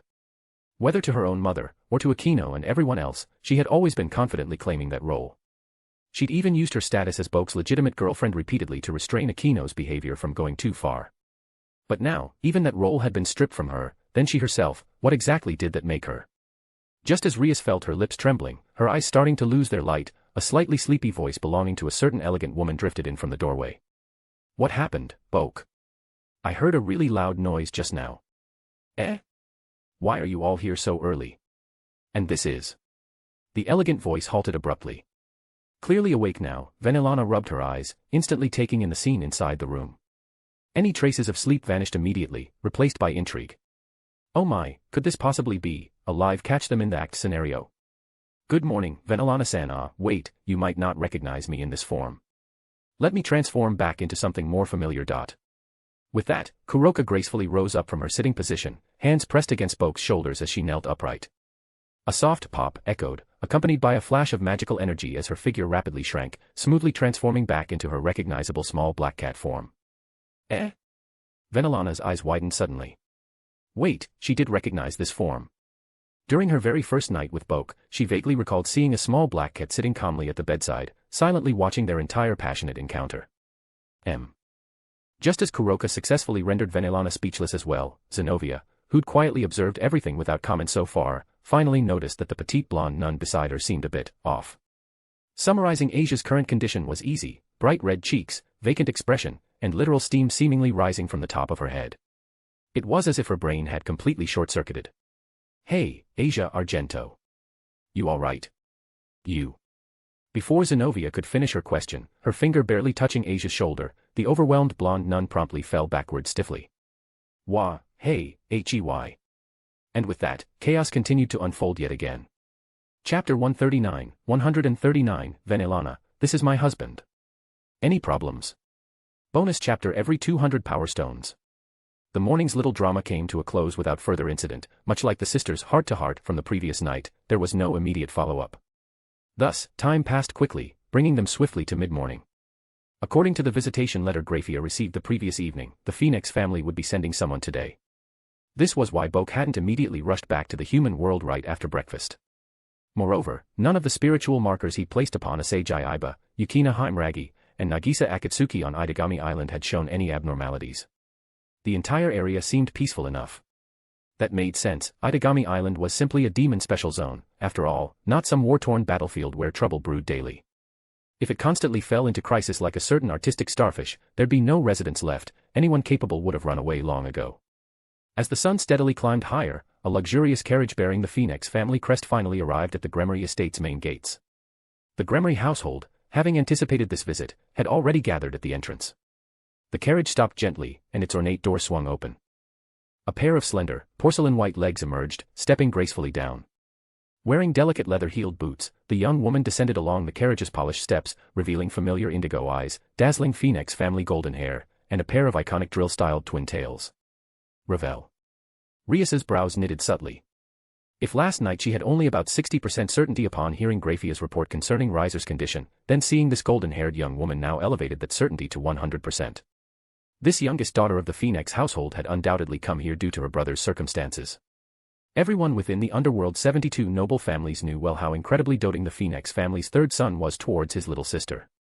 And despite Ravel's habit of constantly complaining about her flamboyant elder brother, in truth, she cared deeply for him. Taking a calming breath, Ravel quickly adjusted her expression, performing an elegant curtsy before addressing the gathered members of House Gremory. "My sincere apologies for the sudden intrusion. I am Ravel Phoenix from the Phoenix family. Welcome, Lady Ravel." Venelana stepped forward gracefully, greeting her guest with impeccable poise. Despite past family conflicts, she maintained her gentle, diplomatic smile. In preparation for today's meeting, Venelana once again wore an exquisite formal dress. Its tailored design accentuated her gracefully slender waist, while the mature charm emanating from her elegant figure gave her an air of timeless beauty. Even the gorgeous crimson-haired Ria standing beside her seemed slightly overshadowed. "We received your family's visitation letter yesterday, and the dining room has been prepared in advance. Please, come inside, we can speak more comfortably." "Thank you." Formal pleasantries concluded swiftly. However, just as Ravel was about to follow Venelana inside, her casual glance forward caused a slight pause. Compared to their previous encounter 2 months ago at Phoenix Manor, House Gremory seemed to have gained a few unfamiliar faces. Especially noticeable were 2 young women, one with orange twin tails, and another with short blue hair. Strangely enough, neither appeared to emit any demonic presence. Moreover, Rias Gremory's behavior was peculiar. Despite supposedly being Boke's fiancée, she walked with her peerage members, allowing Boke to remain intimately close to another woman. Just what was going on here? Utterly perplexing. Soon enough, everyone relocated to the formal dining room. As Venelana previously mentioned, refreshments and seating arrangements were already neatly prepared. Seated at the grand table's head was Venelana herself, followed along her right side by Rias, Boke, Kuroka, and Yukina respectively. Ravel, as the visitor, took a solitary seat on the left side closest to Venelana. Venelana took a delicate sip of her tea, quietly observing her daughter's troubled and silent expression. Shaking her head internally, she decided to cut straight to the heart of the matter herself. The last meeting between House Phoenix and House Gremory occurred 2 months ago, primarily concerning Rias's marriage arrangement. "Lady Ravel, may I ask the reason behind your visit today?" The lovely woman's question appeared casual, but it cleverly concealed an underlying warning. By casually reminding Ravel of the marriage duel from 2 months prior, one ending disastrously for House Phoenix, Venelana subtly suggested Ravel reconsider carefully before speaking further. This tactic proved immensely effective. Ravel, clearly understanding Venelana's implication, nodded apologetically. "Yes. I sincerely apologize again for that unpleasantness 2 months ago. However, my visit today indeed concerns that very matter. Since that last battle, my brother, Riser Phoenix, has become completely withdrawn. For the past 2 months, he's locked himself away and refuses to emerge. Our family has tried every method we can think of, but nothing seems to work. So. At this point, Boke had already figured out Ravel's intentions, so he decisively interrupted her lengthy preamble, urging her to speak plainly. Therefore. Ravel hesitated slightly, turning instinctively towards Venelana seated at the head of the table. In her understanding, the current acting head of House Gremory should still be Venelana Gremory of the Bale lineage. Boke wasn't even in line for succession, yet here he was, casually interrupting the acting head's conversation. Was that really acceptable? Surprisingly, Venelana showed no displeasure or reprimand. Instead, she merely smiled gently, nodding for Ravel to continue and directly answer Boke's question. Ravel was genuinely surprised. So, Lady Venelana of House Gremory was this accommodating and lenient. While internally marveling at this unexpected revelation, the golden-haired young woman took a deep breath, carefully choosing her next words. Thus, if at all possible, I would like to humbly request Lord Boke's assistance in speaking with my brother. Eh? Boke stared blankly.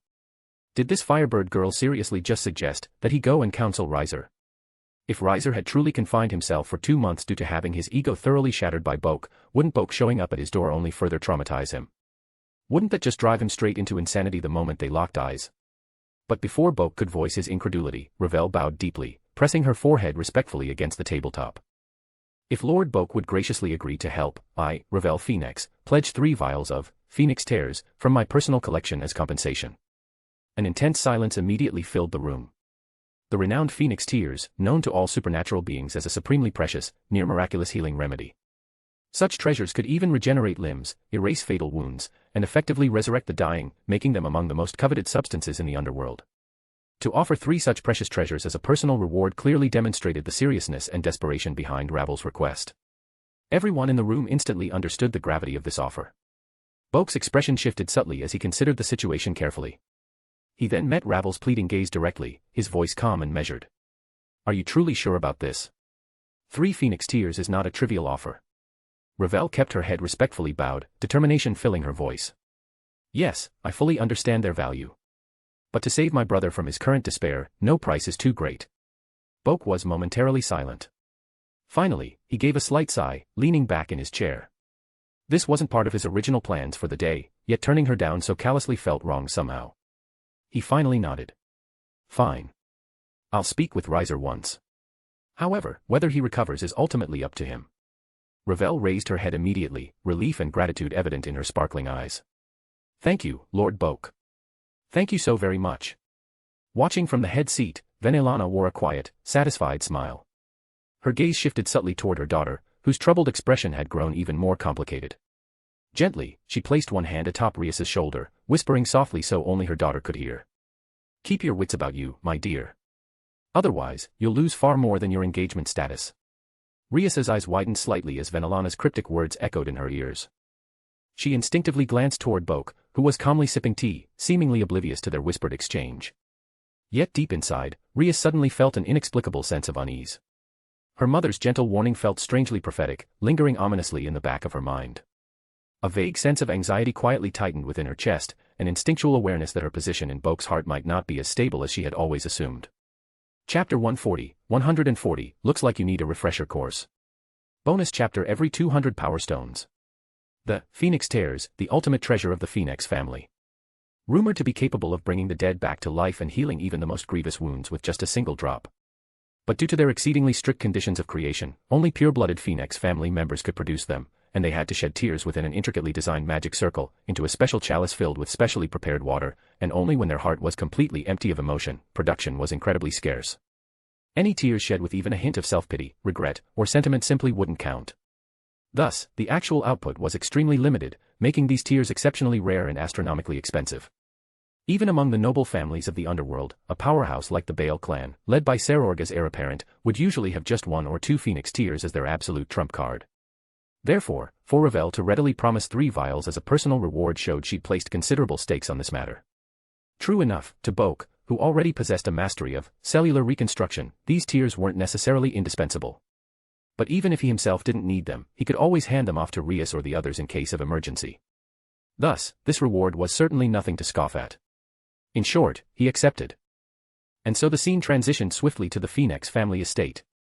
Compared to their last visit 2 months prior, the Phoenix castle hadn't noticeably changed, except perhaps that the main gate had been replaced.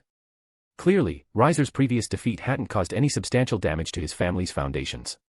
Notably, the last time Boke and the others visited, they had spent half a day riding in a carriage. But with Ravel's assistance this time, the entire journey was condensed into less than 30 seconds. Everyone gathered. Magic teleportation circle rose. Magic circle descended. And when their eyes opened, they were already standing before the Phoenix Estate's imposing gates. A simple solution, really. Frankly, Boke couldn't help but wonder why they'd wasted so much time with the whole carriage thing before. With Ravel leading the way, nobody dared block their path this time around. The blonde-haired Phoenix girl marched decisively ahead, guiding Boke and the Gremory party swiftly through the main hall, up stairways, down long corridors, until finally they reached a huge, closed bedroom door marked clearly with the Phoenix crest. Utter silence filled the air, both outside and within. Under normal circumstances, a room like this, especially belonging to someone like Riser Phoenix, would have servants or maids standing by, ready to enter and attend at a moment's notice. But apparently, the Phoenix family's third son had shattered his own spirit so completely, not a single soul stood waiting in the entire hallway. Ravel stared up at the tightly shut door, biting her lip gently. She took a step forward, softly calling out through the heavy wood. "Brother, it's me, Ravel. Are you awake?" Silence. "Brother, are you there? Please answer if you hear me." Still nothing. "I'm coming in then." Only after she'd asked twice did a voice finally drift from behind the door. "Ah, Ravel. Don't come in. Just leave me alone. I don't want to talk to anyone." It was unmistakably Riser's voice, but unlike the arrogant young nobleman he'd been 2 months earlier, now he sounded like a broken man, his tone lifeless, weak, completely devoid of any vigor or pride. Like some miserable drunkard in the midst of a midlife crisis. Standing quietly nearby, Venelana subtly tugged at the corner of her lips, fighting back a smile. Of course, it wasn't exactly proper for someone of her standing to take pleasure in a younger generation's misfortune, but remembering how Riser had boasted and threatened her daughter before, only to end up in such a pathetic state, it was impossible not to feel somewhat amused. "Is something wrong, Lady Venelana?" Graphia asked softly, noticing the matriarch's difficulty managing her expression. "No, it's nothing." Venelana shook her head quickly. Yet perhaps due to the door's less-than-ideal soundproofing, the exchange reached Riser clearly. Almost immediately, his voice panicked and frantic as he shouted from within. Who else is out there?" "Ravel, you brought someone else." Ravel sighed internally, resigned. "Yes, brother. We're all worried sick about you. It's already been 2 whole months. I had no choice but to visit the Gremory family." "The Gremory family? You didn't bring Rias here, did you?" Wait, is that bastard Boke here too?" Riser's shrill voice rose to near hysterical levels, words stumbling over each other. "Go back. All of you, just leave. I don't want to see any of you." TSK, seeing that conversation was no longer possible, Boke clicked his tongue quietly. He stepped forward decisively, placing a reassuring hand on Ravel's shoulder to halt her attempts, gently moving her behind him. Then, without another word, he kicked. Boom. Reenacting an iconic scene, Boke's powerful kick instantly shattered the room's door open. The formerly sturdy lock couldn't even hold out a second, the doors flying inward violently. There, sprawled pathetically on the floor near the door, sat Riser Phoenix. He wore rumpled sleepwear that probably hadn't been changed in weeks, his golden hair a tangled mess, his once handsome face covered in scruffy beard stubble. Before Riser could clearly see who'd barged in, either due to the sudden bright light or simple shame, he frantically threw his arms up to shield his face. "Get out. Get the hell away from me. Don't come any closer. Shut up." Boke strode directly inside, utterly ignoring the worried look from Ravel behind him. He bent down, roughly grabbing Riser by his crumpled sleepwear, hauling him up forcefully to his feet. "Just what are you yelling about? Your sister, your family, everyone who cares about you has spent the past 2 months desperately trying to pull you out of this, and yet here you are hiding in your room drinking yourself stupid." Indeed, the room reeked strongly of alcohol. Glancing around, Boke noticed countless bottles stacked haphazardly along the walls, most empty. Among them were numerous rare, expensive collector-grade liquors, all drained by Riser's reckless binge drinking over the past 2 months. A request was made. "So, I'll do my job properly." Boke's voice grew icy cold as he stared down at the broken young noble. "Looks like you need a refresher course." With that final, harsh sentence, an immense golden spiritual pressure exploded out from Boke's body. The very next instant, gripping Riser tightly, Boke shot upward, smashing straight through the sturdy stone ceiling and castle roof in a magnificent burst of debris and golden light. In mere seconds, the two of them vanished completely from view, leaving only a dazzling streak of gold soaring off into the distant sky. Within the damaged room, Ravel stared numbly at the enormous hole now punched through the wall. Her mouth opened, yet no words came out.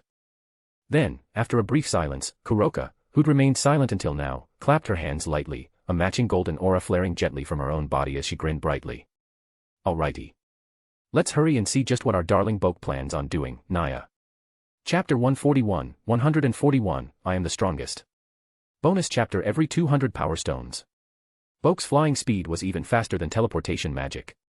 Within the blink of an eye, he had already dragged Riser far away from the Phoenix family's territory. After just a few breaths, the surrounding landscape had become entirely unfamiliar, even to Riser, a noble born and raised in the underworld. Boke gradually reduced his speed and descended, gently landing atop an unknown peak somewhere in the underworld. Calling it a mountain might have been overstating it, though. In truth, the two were perched on a towering natural stone pillar, something akin to the famous stone forests found on Earth. Countless stone pillars, sculpted by centuries of weathering, filled the area. They stood atop one particularly tall and massive column. Gazing upward from their vantage point, it felt as though one could touch the clouds. Looking downward, it seemed as if some kind of mythical creature might climb up at any second. Well, this should do. Boke glanced around, satisfied that no better spot was around, and casually tossed Riser aside before sitting cross-legged on the stone surface. He gestured with his chin. Sit down. Let's talk. I have nothing to say to you. Riser stood barefoot on the rough stone floor, nervously glancing back and forth. Hugging himself as if he were cold, he appeared genuinely unsettled. Anyway, where the hell are we? I don't have time to mess around here, I'm leaving. Good question. How should I know? Boke shrugged casually. I just picked a random direction and flew. Frankly, I don't care where we are. I'll always find a way back. Then you stay here yourself. I'm going home. Riser grumbled irritably, approaching the edge of the towering stone column, peering cautiously downward.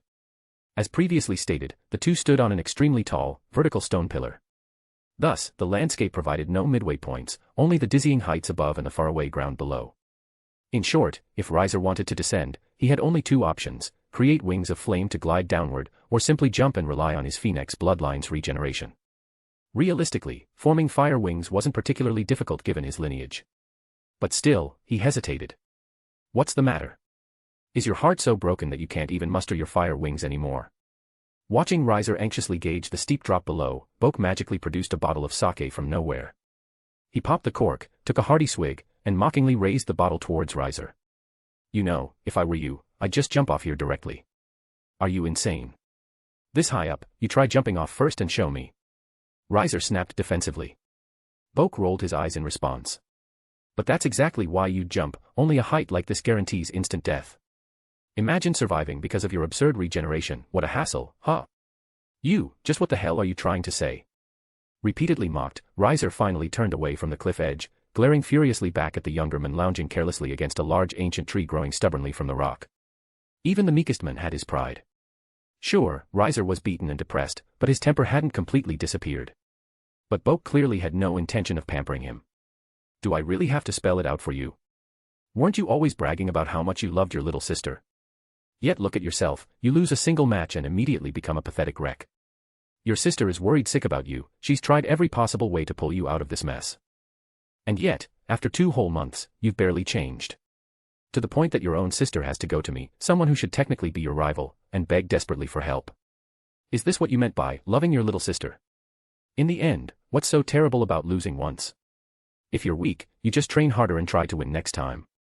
It's not that simple. Riser muttered sullenly, frowning. The Phoenix clan had never excelled at direct combat in the first place.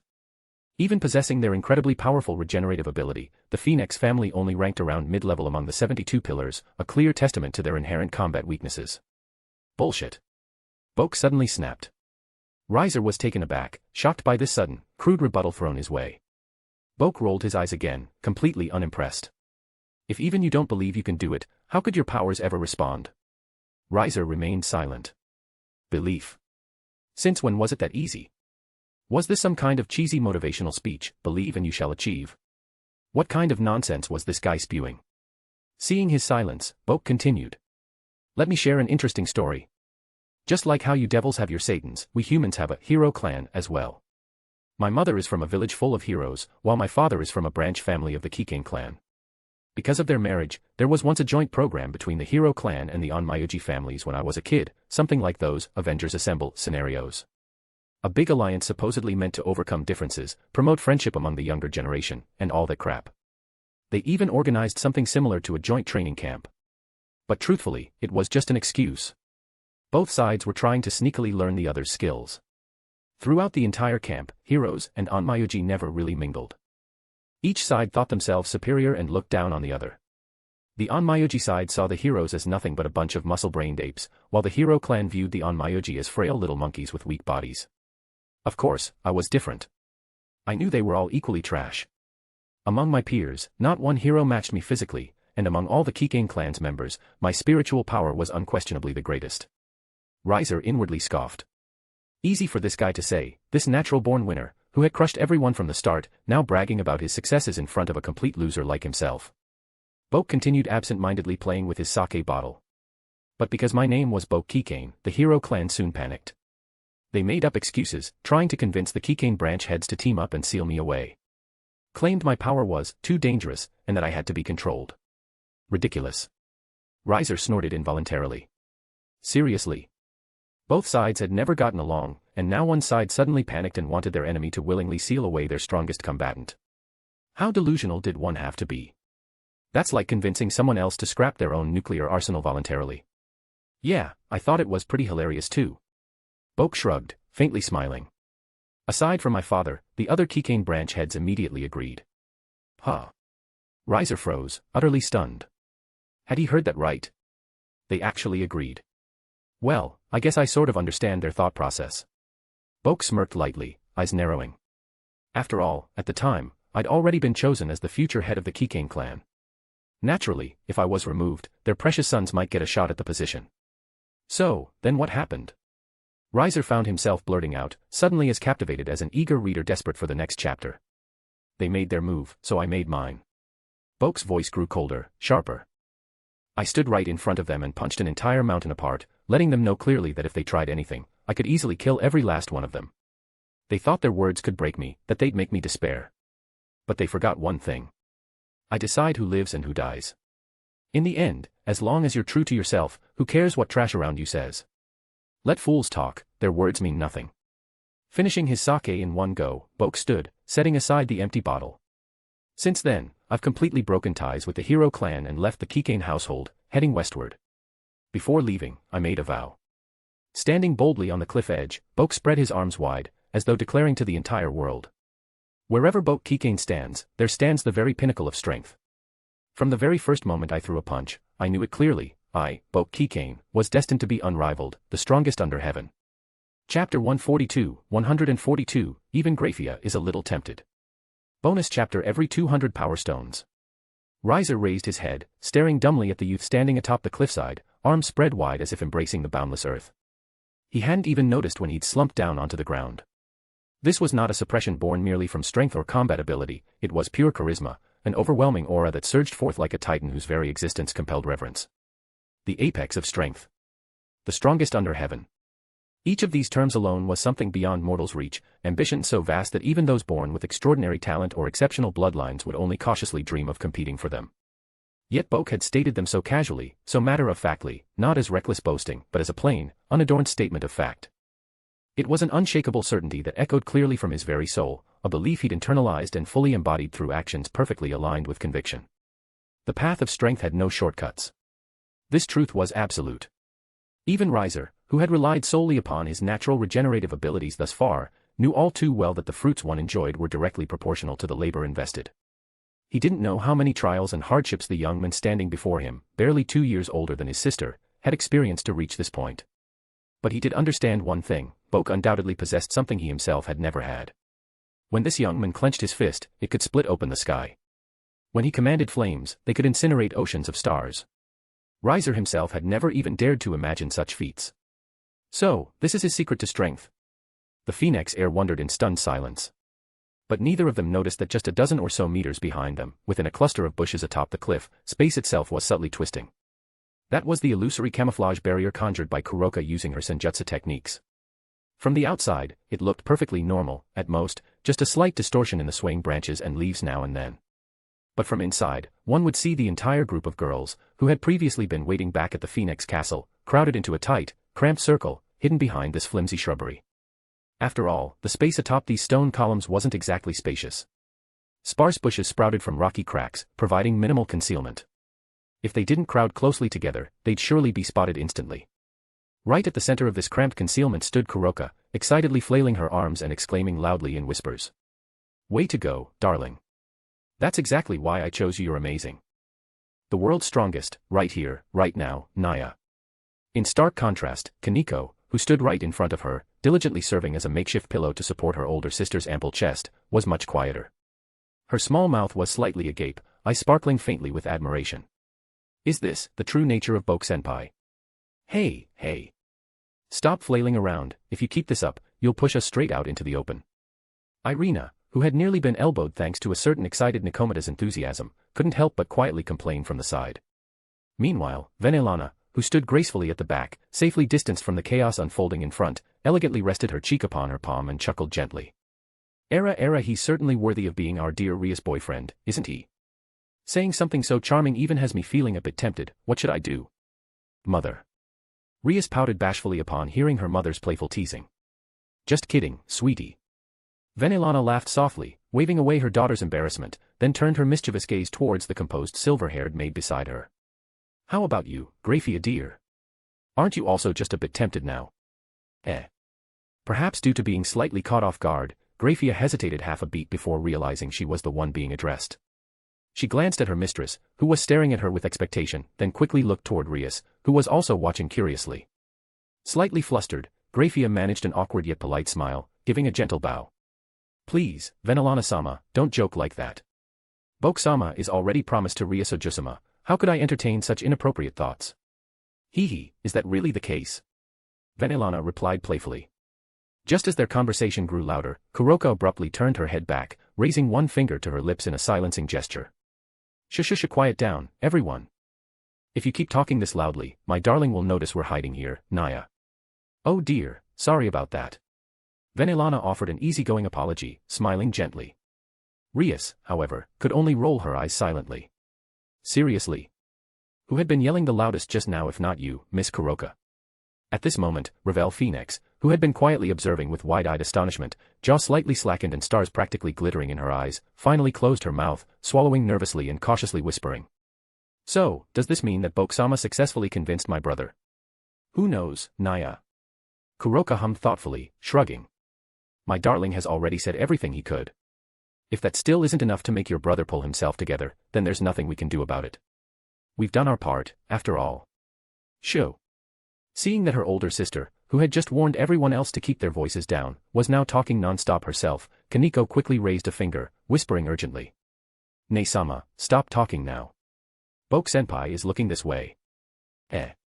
Kuroka flinched, immediately shutting her mouth. But it was already too late. Ahead of them, Boke, who had been standing calmly near the cliff's edge, seemed to notice something, turning his head slowly towards their hiding spot. Oh no, had her chatty mouth given away their position? But just as Kuroka panicked internally, she noticed that Boke's gaze wasn't actually focused on them. Instead, he seemed to be staring upward slightly, above their heads. Huh? Wasn't he looking at them? Then, was there something in the sky? Curious, Kuroka also raised her head to peer upward, and let out a quiet ah of realization. A dazzling white-blue streak, like a comet tracing a path through the stars, was streaking swiftly across the underworld sky, leaving behind a trail of brilliant stardust. Its trajectory rapidly shifted from a horizontal line to a steep diagonal descent. The predicted point of impact appeared to be 3 seconds. 2 seconds. 1 second. Boom. The countdown in Kuroka's mind perfectly matched reality, precise as a rocket launch timer. Right as she reached 0, the dazzling streak of starlight violently collided directly into the summit upon which they stood. A massive shockwave burst forth, akin to a meteor plunging into the ocean and sending colossal waves radiating outward from the epicenter, violently scattering dust and debris in every direction. At the heart of the explosion, Boke stood unfazed, one hand casually in his pocket, the other calmly raised, effortlessly blocking the devastating blow from a silver-haired knight wearing sleek, futuristic blue and white armor, whose sword had swung down with momentum built from an impossibly long acceleration through the sky. Boke sighed lightly, half amused and half exasperated. Oi. It's barely been any time since we last met. Was such an enthusiastic greeting really necessary? Chapter 143, Red Dragon Emperor vs White Dragon Emperor. Bonus chapter every 200 power stones. Valley Lucifer, current White Dragon Emperor, descendant of the previous generation of Satans, and inheritor of both dragon and demonic bloodlines. The last time Boke had seen him was right before summer vacation, during that whole mess orchestrated by Kokabil. They hadn't crossed paths since. And now, what a surprise. He shows up again, seemingly out of nowhere. Valley was fully clad in his balance breaker form, the full divine dividing scale male, his body encased in gleaming white dragon armor, with ethereal icy blue energy wings unfurled behind him. Star-colored mana trailed from his form like rocket exhaust, propelling him toward his opponent with crushing force. But he didn't gain even an inch. Boke stood calmly, one hand raised to meet the silver-haired youth's blazing, full-powered charge. The two opposing forces, polar extremes of energy, clashed violently at the point of contact between Boke's open palm and Valley's armored fist. Yet Boke barely seemed to notice, tilting his head with a casual shrug. "Aren't you supposed to be with the fallen angels? What are you doing in the underworld?" Valley's voice echoed from inside his armor, slightly distorted by the suit's mechanized filter. "Where I go is my own business. No one can bind me." Oh, bold words. Boke raised a brow and asked again. "So what made you suddenly fly all the way out here to the underworld?" "This wasn't my idea." Valley scoffed lightly from beneath his helmet. "Azazel dragged me here. Said he needed a bodyguard. I just came along." "Azazel, all right, that bleach-blonde fallen angel governor. What's he up to now?" The moment Boke heard the name, the image of that smugly grinning, half-bored, gold-streaked man popped into his mind. Funny though, Valley had just finished waxing poetic about how he couldn't be chained down, how he was the freest man alive, and now he's tagging along as a glorified escort. What happened to being the fallen angel version of Roronoa Zoro? Valley, of course, had no idea what bizarre comparisons were swirling inside Boke's head. He merely scoffed again. "It's about that Kokabil mess from before. This time, Azazel wants to hold formal talks with the Satans. Apparently, he's dragging Kokabil along and plans to hit up heaven afterward too." "So what, you're not joining them for the meeting?" "Already dropped him off with Surzex. I came here after." Boke couldn't help but twitch an eyebrow.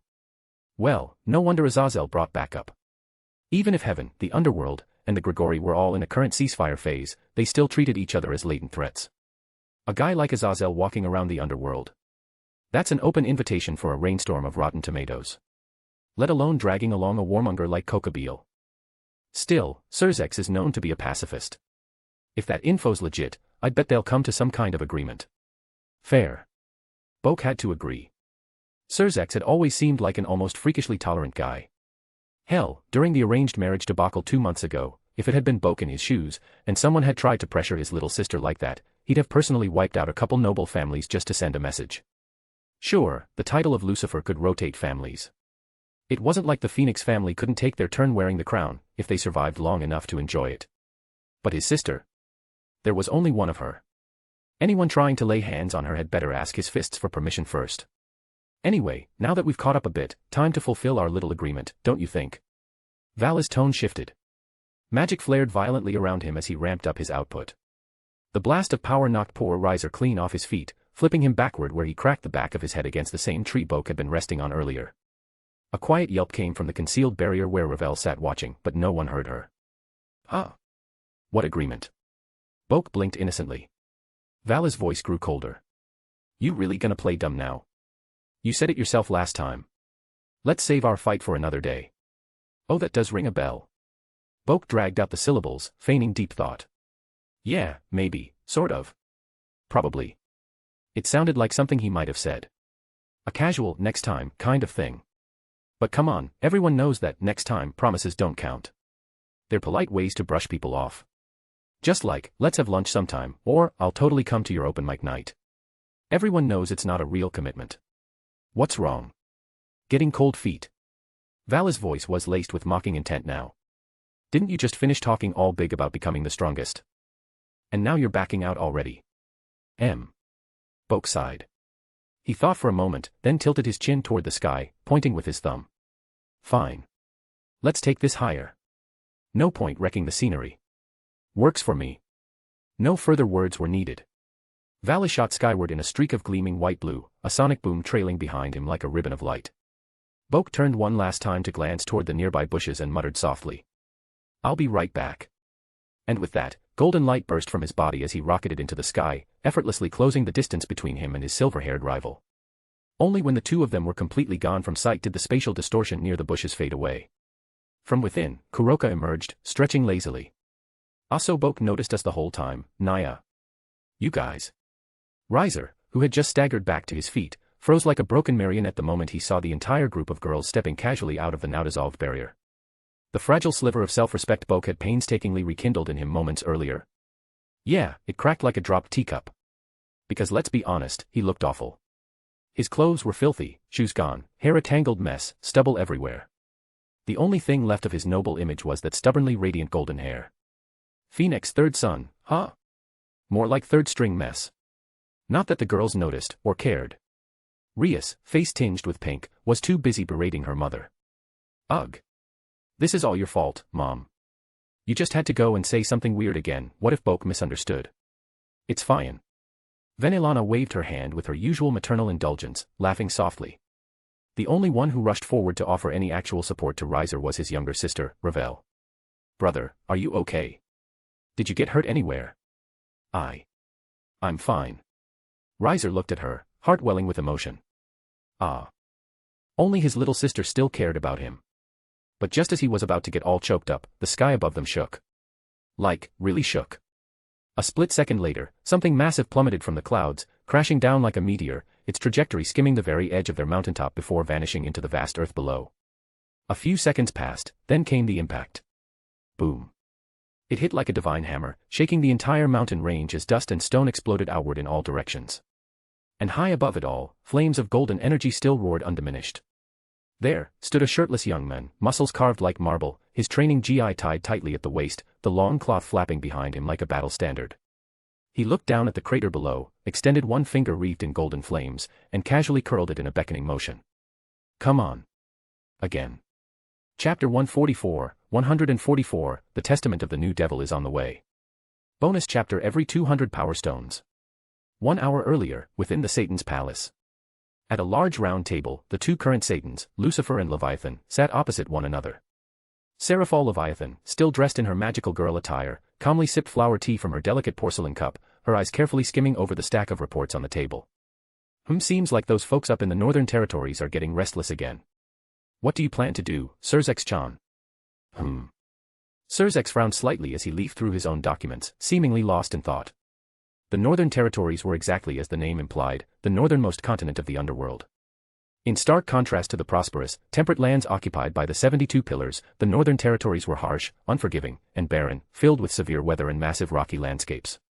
Even the most hardened demon laborers wouldn't willingly choose to live in that godforsaken wasteland. After all, it had long served as a place of exile for those who had dared challenge the 72 Pillars for the position of Satan and failed.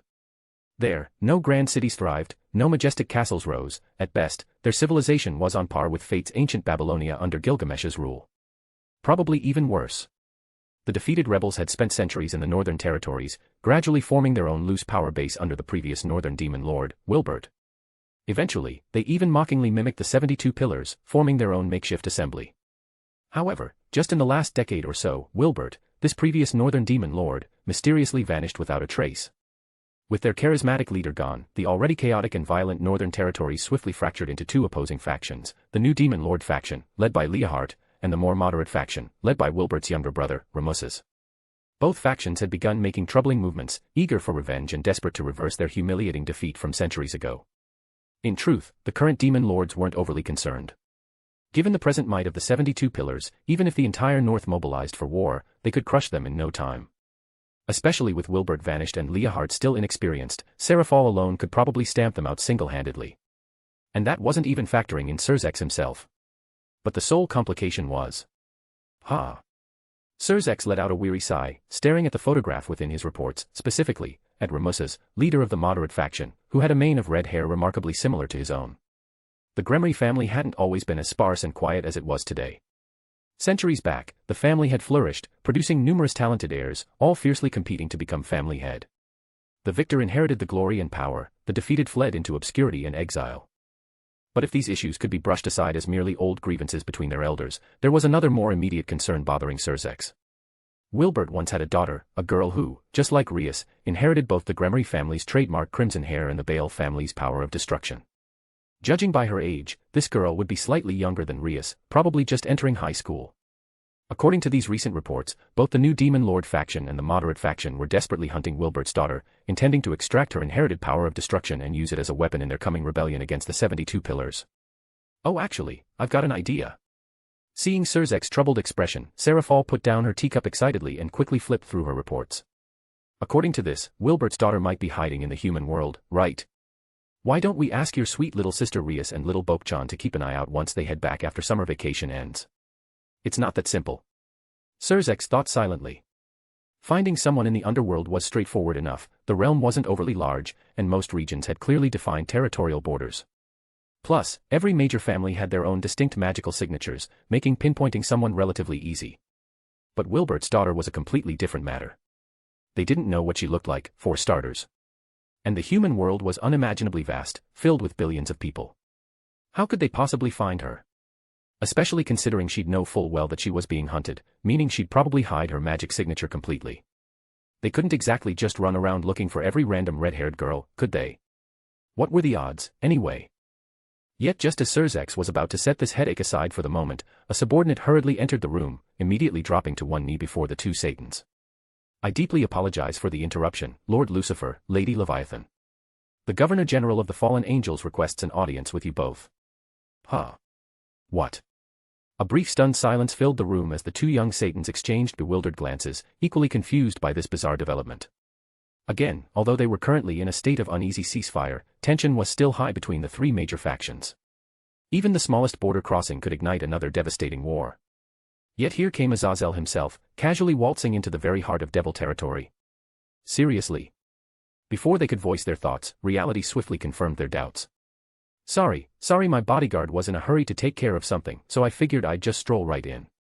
A familiar voice echoed cheerfully from outside as Azazel, wearing his characteristic black suit, leather shoes polished to perfection, and his signature black gold hair styled just so, sauntered confidently through the doorway. Azazel waved a hand in greeting, his carefree expression at odds with the palpable tension in the room. Yo, long time no see, you two. Relax. I'm not here to fight.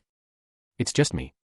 My buddy Vala didn't even come through the front gate, he went off looking for that Red Dragon Emperor kid as soon as we arrived.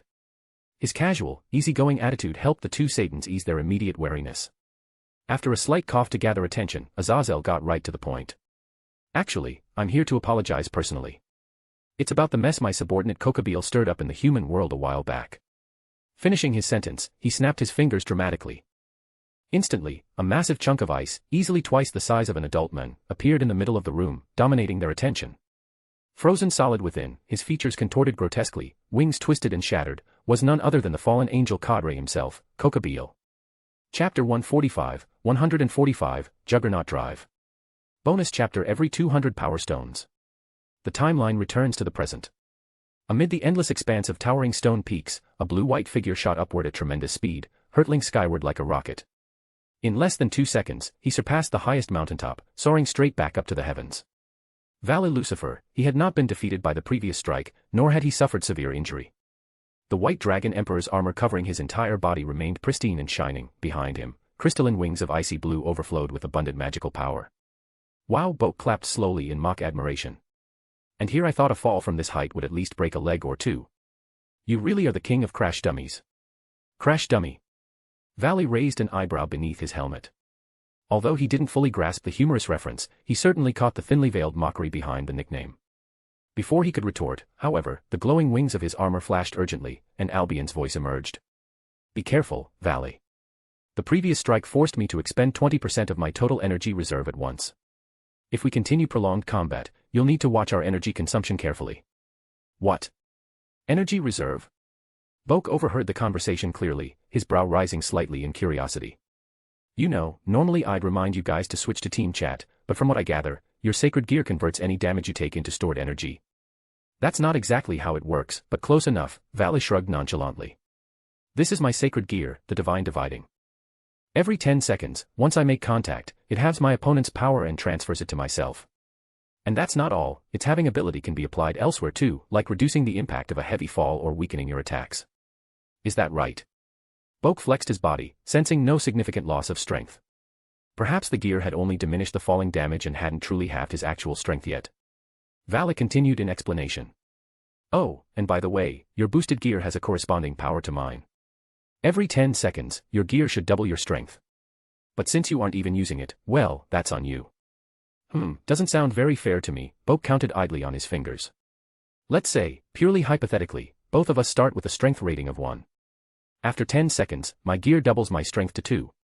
But because of your gear, my strength is immediately halved, bringing me right back to 1, while you gain that stolen strength and rise to 2. Then another 10 seconds pass, my gear doubles me back up to 2, but your gear again halves me to 1, transferring that stolen strength to you. Now you're at 3, and I'm still stuck at 1. Following this logic, after 1 full minute, 60 seconds, I'd still have 1 strength unit, while you'd have risen to 7. How exactly is that fair? You sure these gears are counterparts and not a goddamn trap? Valley. Albion. Drake, ZZZ. Huh. The vast sky suddenly fell awkwardly silent, including the 2 heavenly dragons themselves, one awake, one still deep asleep. It was as though an ancient dilemma, haunting them for centuries, had suddenly been solved with perfect logic. Based on this example, these 2 gears weren't rivals at all. Instead, one was essentially a living battery pack feeding the other. Convinced he'd calculated correctly, Boke rubbed his chin thoughtfully, voicing the critical question. Seriously, the guy who created these gears, did he even finish elementary school? Valley. Albion. Drake, still sleeping. An awkward silence hung thickly between them all. After several moments, seemingly unable to bear this awkwardness, Valley exhaled slowly, pressing a hand against his helmet as if fighting a headache. We can worry about these details later. Right now, what's important is our battle. He barely managed to stop himself from blurting out, since you're not using your boosted gear anyway, afraid that once spoken, even the last scraps of his fighting spirit would vanish. This whole realization felt too ridiculous. Ever since he awakened his divine dividing, he had believed firmly that the boosted gear was his absolute equal and destined rival. Now, realizing the scales weren't even remotely balanced, he felt as if victory would mean nothing at all. What a goddamn joke. Barely suppressing the urge to roar skyward in frustration, Valley channeled all his pent-up emotions directly into his fists. Powerful magic erupted from his wings as he lunged forward, attacking fiercely with newfound determination. Fine, Boke casually raised one hand, effortlessly blocking Valley's charging punch. But then. Divide. Albion's voice resonated clearly, as a haze of pale white light enveloped Boke's body. Ah! A strange sensation flooded Boke, like a sudden emptiness after overexertion. A subtle weakness surged within him, as if a portion of his immense strength had been drained away. Not much, certainly not half, closer to 10 or 15%, at most. Valley, however, suddenly convulsed violently as though he'd taken a heavy blow himself. Though he hadn't physically been struck, thin cracks spread across his armor, bleeding traces of crimson through the seams. His wings flared desperately behind him, shining brightly with overwhelming magical power. Valley, you're being reckless. Albion urgently warned. His power isn't something your body can handle. Your body isn't prepared to contain that much energy. If you continue recklessly, your body might, wait, what? Just like taking a bucket of water from the ocean had no effect, any sudden gap would instantly be refilled by the boundless surrounding waters. With a roaring surge, Boke's seemingly infinite ocean of spiritual energy thundered and effortlessly replenished the stolen portion, restoring him to peak condition in an instant. Even greater golden spiritual flame surged violently around his arm. He clenched his fist tightly, raising it high. God-slaying Overlord Fist. Valley, watch out. Albion shouted frantically, but it was already too late. The unstoppable fist landed squarely onto Valley's chest. The armor meant to protect him shattered explosively, scattering shards as blood erupted outward in a crimson bloom. Eyes wide with shock, Valley violently spat blood as his body was blasted backward like a cannonball, smashing through dozens of immense rocky spires and finally embedding himself deep within the side of a distant mountain. Boke retracted his fist calmly, exhaling softly. That should probably do it. He pulled back at the very last moment, not hitting as hard as he truly could. After all, Valley had already recklessly overexerted himself trying to absorb too much energy, nearly tearing himself apart internally. Even if left untouched now, he'd probably lost any capacity to continue the fight. The last punch had simply been to quickly and decisively end things. However, just when Boke believed the fight was over, a blazing column of magical power suddenly erupted skyward from the distant mountain, accompanied by an overlapping, echoing chant. I, who awaken as the heavenly dragon who lost all to the principles of supremacy. With infinite envy, I chase an unreachable dream. I shall become the ultimate white dragon of supremacy. And I shall take you to the limits of innocence. Juggernaut Drive. Chapter 146, 146, Bloody Battle. Bonus chapter every 200 Power Stones. In the aftermath of that devastating pillar of magical energy, the landscape within 1,000 meters of where Valley had crashed was completely reshaped. Hundreds of towering peaks were leveled instantly, transformed from majestic mountains into nothing but rubble and dust. However, these peaks weren't vaporized by Valley's magic. Instead, they'd simply been blasted away by the sheer force of wind pressure generated by the unleashed power. Perhaps blown apart would be a more accurate description. 1,000-meter-tall mountain stood proudly on the horizon one moment, and was flying horizontally through the air the next. Boke casually punched outward, and the surging torrent of spiritual energy erupted, instantly drilling through the entire airborne mountain, disintegrating it into countless stone fragments. In a heartbeat, innumerable shards rained down from the sky, forcing Kuroka, on the ground below, to hastily flick out a protective barrier to avoid getting pelted by the debris. And this was merely the appetizer. Roar! A dragon's earth-shattering roar thundered across the skies, shaking the very mountains themselves. A giant figure, fully clad in silver-white armor, erupted through the stone and shot directly upwards, tearing straight into the sky. Well. Boke observed him calmly, raising an eyebrow in mild surprise. Without a doubt, this was Vala Lucifer. But compared to his earlier balance-breaker state, his current form had abandoned any semblance of humanity. He now possessed not only the size and brute strength equal to a true dragon but also the armored scales of the White Dragon Emperor, harder than any dragon's hide. In terms of speed alone, the most advanced modern fighter jet would appear like a helpless chick before this juggernaut drive form. Hold on now, is this your phase 2? Boke couldn't resist a sarcastic remark. I get it, boss battles nowadays always have a phase 2 or even a phase 3. But honestly, with your fragile body, forcefully going this far, you sure you're not gonna just explode? He couldn't even finish his sentence before the enemy attack reached him, moving at speed impossible to react to. Vala's massive form didn't limit his mobility in the slightest, rather, his speed had seen a massive leap in this form. His dragon-like body vanished from sight just like a Dragon Ball Z fight, and when he appeared again, he was face-to-face with Boke. The gleaming horn atop his head stabbed ruthlessly forward, aiming directly at Boke's abdomen. Ah crap, got careless, forgot to dodge. Boke didn't have the luxury of uttering this classic anime line aloud. His body instantly shot backward like a uranium rod propelled by a railgun. He smashed straight through dozens of stone peaks in succession, embedding deeply into the distant earth. Boke. Within her protective barrier, Rias couldn't help but cry out in concern at the scene. She shuddered at the thought of how she'd fare if she had taken such a blow. No matter how strong Boke might be, he was still flesh and blood. How could he withstand a direct attack of that magnitude? Don't panic. Akino also seemed like she wanted to say something to calm everyone's nerves. But Kuroka interrupted them firmly. Relax. Boke isn't weak enough to be troubled by an attack of that level. How can you be so sure? Ireina tried to argue back, clearly worried, but Kuroka swiftly turned and fixed her with a fierce glare. Because I just know. No matter how strong his opponent might seem, Boke will always win in the end. I've been by his side longer than any of you, I know him best. Ireina instantly deflated. She couldn't deny it. She and Boke might have been childhood friends, but that simply meant they'd known each other earlier. In terms of actual companionship, she ranked far below Kuroka, even below a certain gaming-obsessed girl.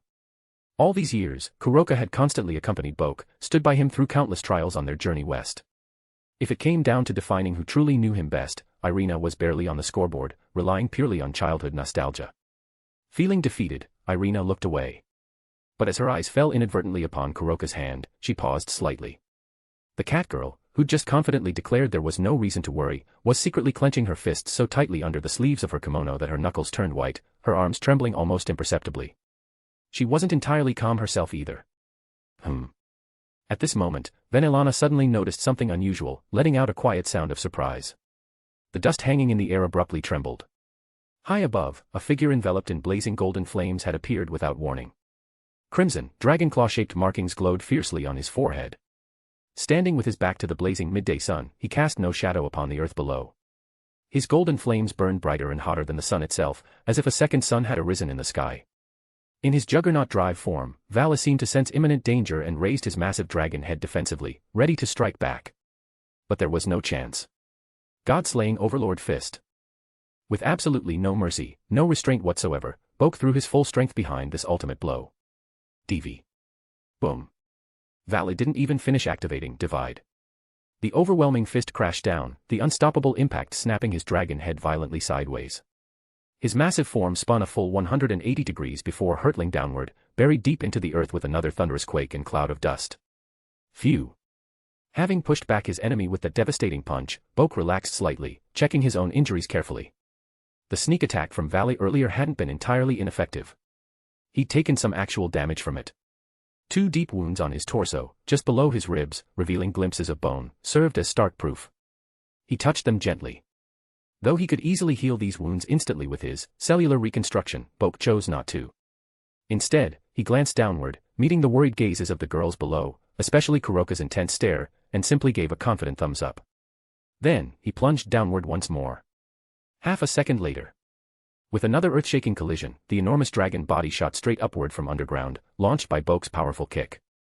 Shirtless and battle-ready, he firmly grabbed hold of the dragon's horn with one hand.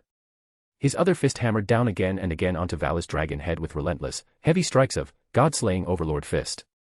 His ruthless barrage evoked images of Kratos brutally delivering execution strikes onto the face of a massive troll, leaving the girls on the ground wondering if they'd been overly concerned earlier. At that same instant, a magic circle flashed brightly on the mountaintop, and 3 figures appeared in a brief flicker. Rias immediately recognized familiar magical signatures. Turning in surprise, she exclaimed, "Brother! Lady Leviathan! And, the fallen angel Governor General! Why are you all here?"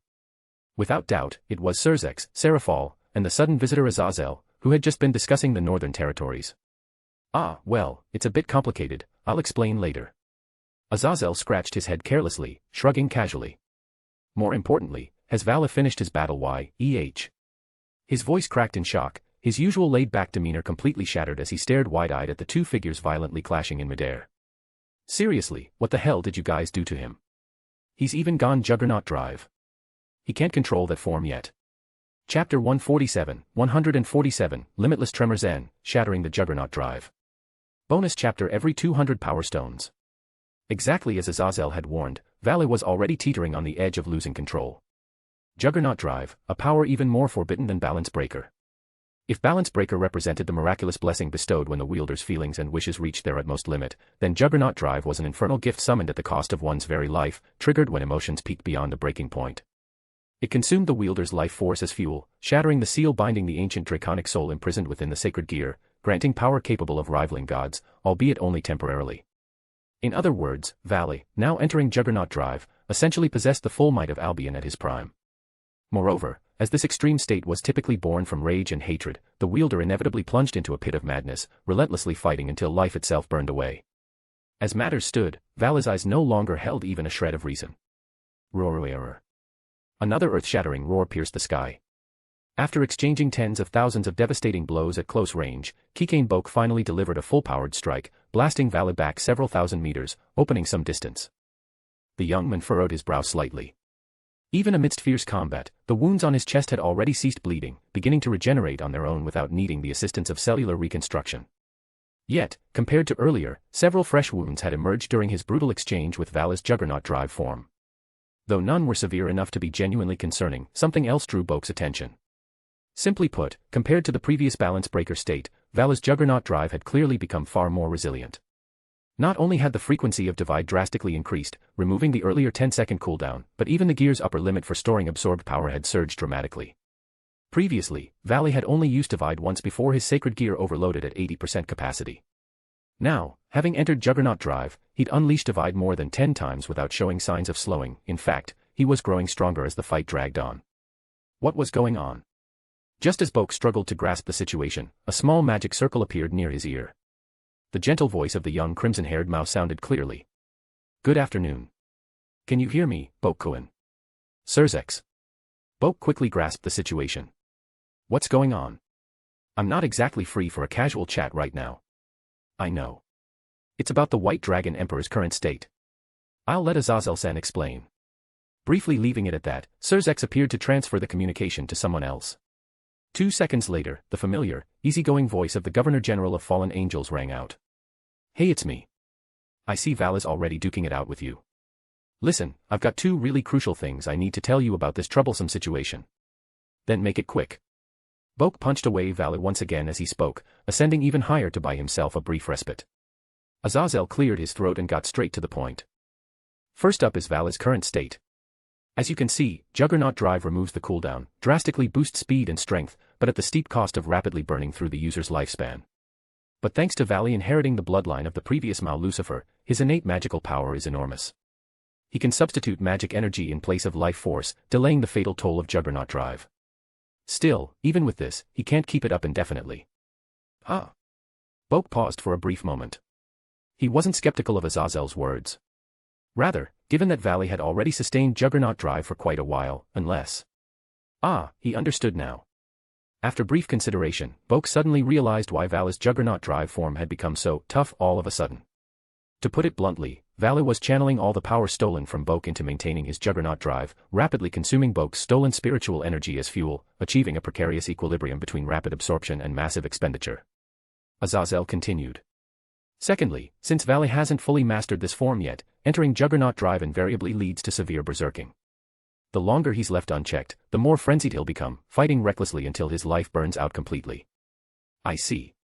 Boke murmured softly, gaze fixed towards the distant horizon, where the massive form of the White Dragon Emperor once again shot skyward, hurtling through a cluster of toppled mountains at blinding speed, closing rapidly. A berserk, mindless combat machine, capable of endlessly turning stolen energy into fuel to sustain Juggernaut Drive. A self-perpetuating cycle of violence, huh? That means there's only one real solution left. Huh? What are you planning? Azazel, being so far away, couldn't read Boke's intentions from mere sound alone, only aware he intended some decisive action. Boke didn't reply. He silently stared at the massive white dragon charging at him with ferocious speed, and completely withdrew his spiritual pressure. No longer assuming a fighting stance, Boke pressed his palms together in a meditative position. His aura settled into absolute tranquility, akin to an ocean untouched by the slightest ripple. Yet the oppressive presence radiating from him intensified exponentially. Roar. Seemingly sensing the overwhelming threat, the White Dragon Emperor opened its colossal jaws in fury, a highly compressed magical beam forming inside. At this moment, both sides intuitively understood one thing. This would be their final clash. Both would stake everything on this ultimate, mightiest, strongest attack. Whoosh. Boke exhaled softly, dense golden spiritual energy coalescing visibly as white mist in the air. When he reopened his eyes, the dark brown irises had fully transformed, dyed golden by immense spiritual pressure. Spiritual power rotation, 750,000 horses strength. Limitless tremor zen. A punch thrust forward, its momentum so immense it seemed entirely silent. Yet, after this single blow, neither mountains nor Juggernaut Drive remained before him. Only calm skies and drifting dust. 10 minutes later, atop the mountain peak where the defensive barrier had dispersed, Valley slowly opened his eyes. Before him stretched endless blue skies, and beneath him the hard, rough ground. Instinctively, he tried to sit up, but sharp, agonizing pain surged through every inch of his body, forcing him back down instantly. Damn, that hurt. Easy now, Valley. Just stay lying down for a bit. You got yourself messed up pretty badly. A familiar, carefree uncle voice drifted from above. Short, black gold hair soon entered Valley's field of view. The silver-haired youth barely turned his head. Azazel. Why were you here? Don't ask me, I'm clueless.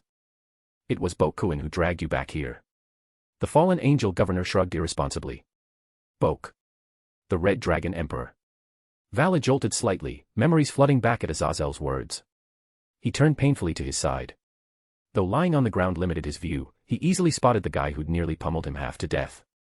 Boke was casually seated nearby, surrounded by a throng of concerned, beautiful girls fussing over him. Seemingly sensing Valley's gaze, Boke turned slightly, waving casually. Yo, awake already. Congrats, the surgery was a success. You're officially a cute girl now. Go to hell. Valley cursed softly, perhaps uttering a vulgar phrase for the first time in his life, weakly rolling his eyes at the guy, who also had quite a few fresh wounds visible. I'll admit defeat this time. But you don't seem much better off yourself. Boke glanced down at his wounds, then casually stood up with one hand. Cellular reconstruction. A flash of golden aura, and all wounds instantly healed, even his torn clothing reappeared immaculate. Looking at the stunned silver-haired youth lying there, Boke nonchalantly shrugged. Actually, I was just leaving those wounds for you to see. Oh, and I patched your injuries up a bit, too. You won't die, but take it easy for a while. Alright, I'm starving. It's already past noon, and I haven't had lunch yet. Let's head back. Chapter 148, 148, Are you sure this gaming is legitimate? Bonus chapter every 200 power stones. The scene shifted back to the Gremory territory. Originally, Ravel intended to treat Boke and the others to lunch at her own home after sorting out her brother's issue. However, the unforeseen involvement of two of the four great Satans, Surzex and Seraphol, due to the unexpected chaos surrounding the White Dragon Emperor had thrown off all her plans. The Phoenix household certainly hadn't prepared to host a feast at a level suitable for the Satans. Ultimately, after a brief discussion, they settled on returning directly to the Gremory estate for lunch. Regardless of his Satan status, Surzex was still the eldest son of the Gremory family, after all. When dining at his own home, formalities weren't a concern, everyone just ate whatever mom decided to prepare. As for Seraphol, she never particularly cared for formalities either.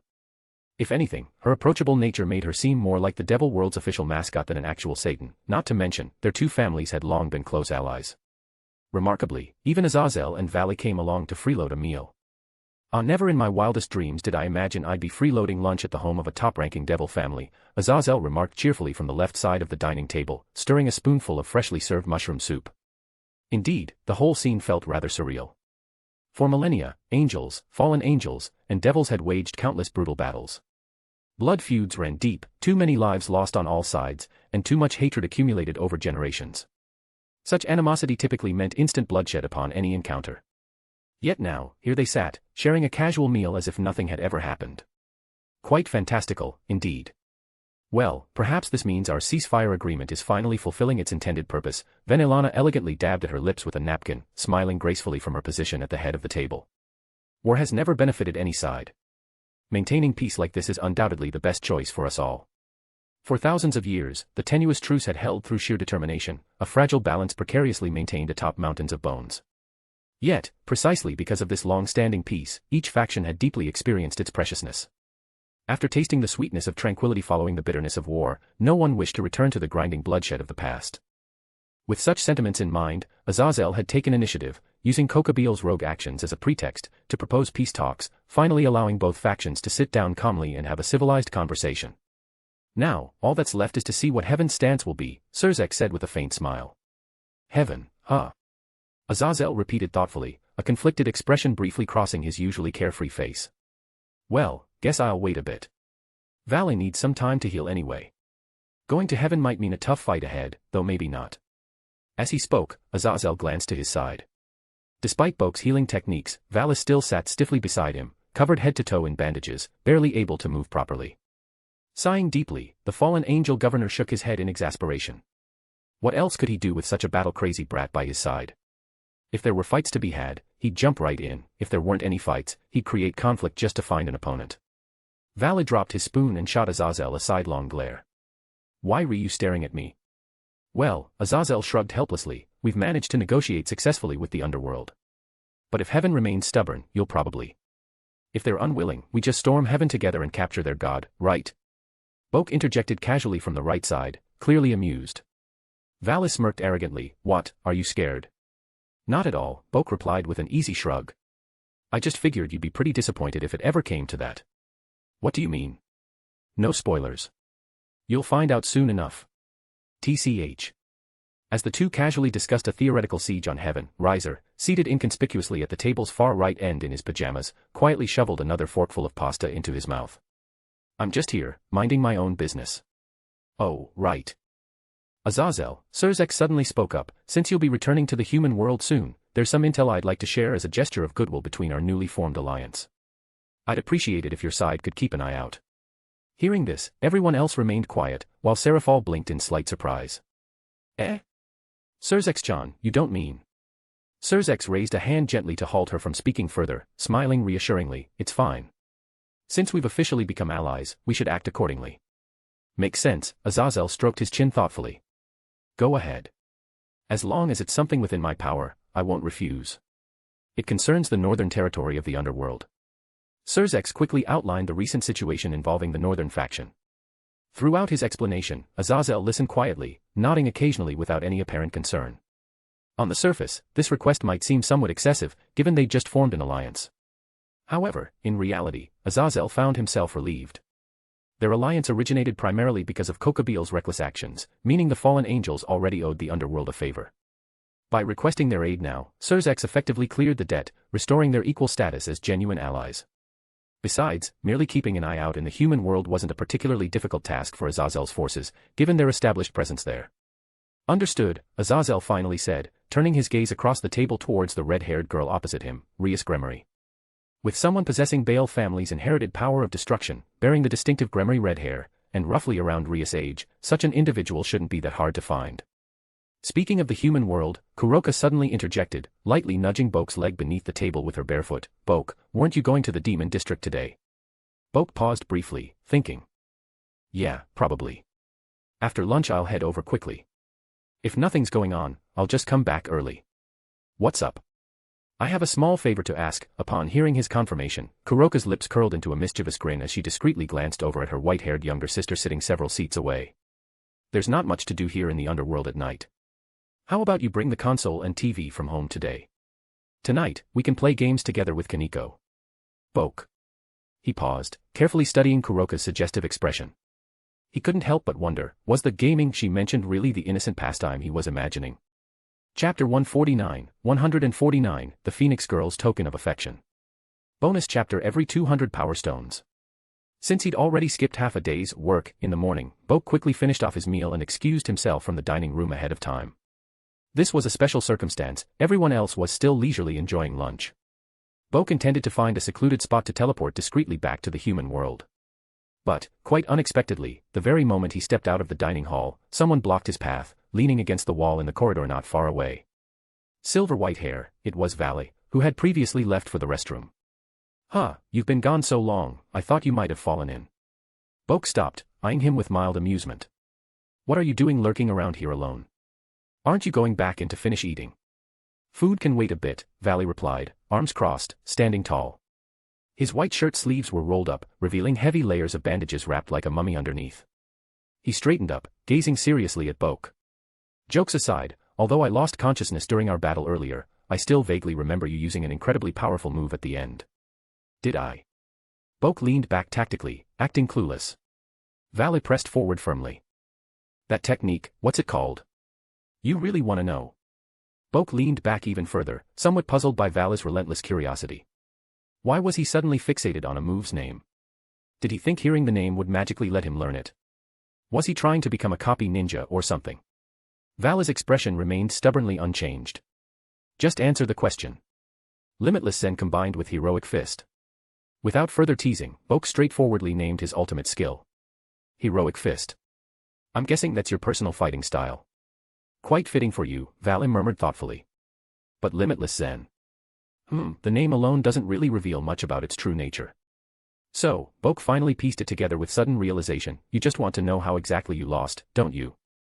Valley narrowed his eyes slightly, not bothering to deny it. His silence was all the confirmation Boke needed. Indeed, even after losing, this silver-haired boy clearly wasn't fully convinced, still determined to understand precisely how he'd been defeated. Boke shook his head helplessly, sighing. It's nothing complicated, really. Like how the simplest martial arts technique is often the most lethal, all flashy moves eventually boil down to basic attack, defense, or support. Once you understand that, the truth becomes obvious. Gather every ounce of strength you have into one decisive blow, also known as a basic attack. Basic attack. Valley echoed skeptically, unfamiliar with the gaming term. Boke explained plainly. Normal attack. Simple as that. Valley. Thinking back on their fight, Boke's explanation actually seemed annoyingly accurate. No matter how flashy the name or technique, every blow thrown had been straightforward, brutally simple, and absolutely devastating.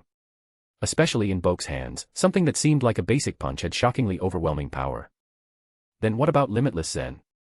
Valley quickly asked, deciding to just abandon deep thought and inquire directly instead. Boke's answer was blunt and direct. Charged basic attack. A charged basic attack. Valley processed the translation in his mind automatically, then froze halfway through. Wait a second, if Heroic Fist alone was a basic attack, and adding Limitless Zen turned it into a charged basic attack. Did that mean, before he activated Juggernaut Drive, Boke had essentially been humoring him with just simple, basic punches? And afterward, when Valley finally unleashed his ultimate state, Boke responded simply by powering up his basic attack, instantly finishing the fight. An ordinary attack had one-shot his ultimate form. Valley snapped out of his stunned daze, about to demand clarification, but when he lifted his head, Boke had vanished entirely. Instead, in the corner of his vision, he saw the figure of a certain flustered blonde girl quickly disappear around the stairs. Good grief. Having successfully slipped away from Valley, Boke descended to the main hall on the ground floor, lightly sighing in exasperation. He hadn't originally wanted to explain all that to Valley. After all, some things couldn't simply be taught or understood through explanation alone. People's natural aptitudes varied wildly. Just like you wouldn't ask a berserker to wield a mage's staff, the same move executed by different people would yield vastly different results. Even if Boke spelled out every detail, there was no guarantee Valley would grasp it or apply it effectively. Moreover, given the personality of a certain White Dragon Emperor, once he grasped just how vast the power gap between them really was, he might start constantly pestering Boke every time he unlocked a new form, insisting on testing its strength. What a hassle. Excuse me.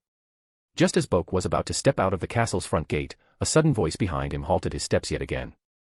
Turning around, he was greeted by the familiar sight of twin golden drill-shaped ponytails and the delicate features of a certain phoenix girl. Ravel. What's the matter? Boke faced her, slightly puzzled. First Valley, now the phoenix girl. Wasn't it lunchtime? Why was everyone sneaking out one by one to bother him today? It's about the reward we discussed earlier. Ravel seemed slightly bashful.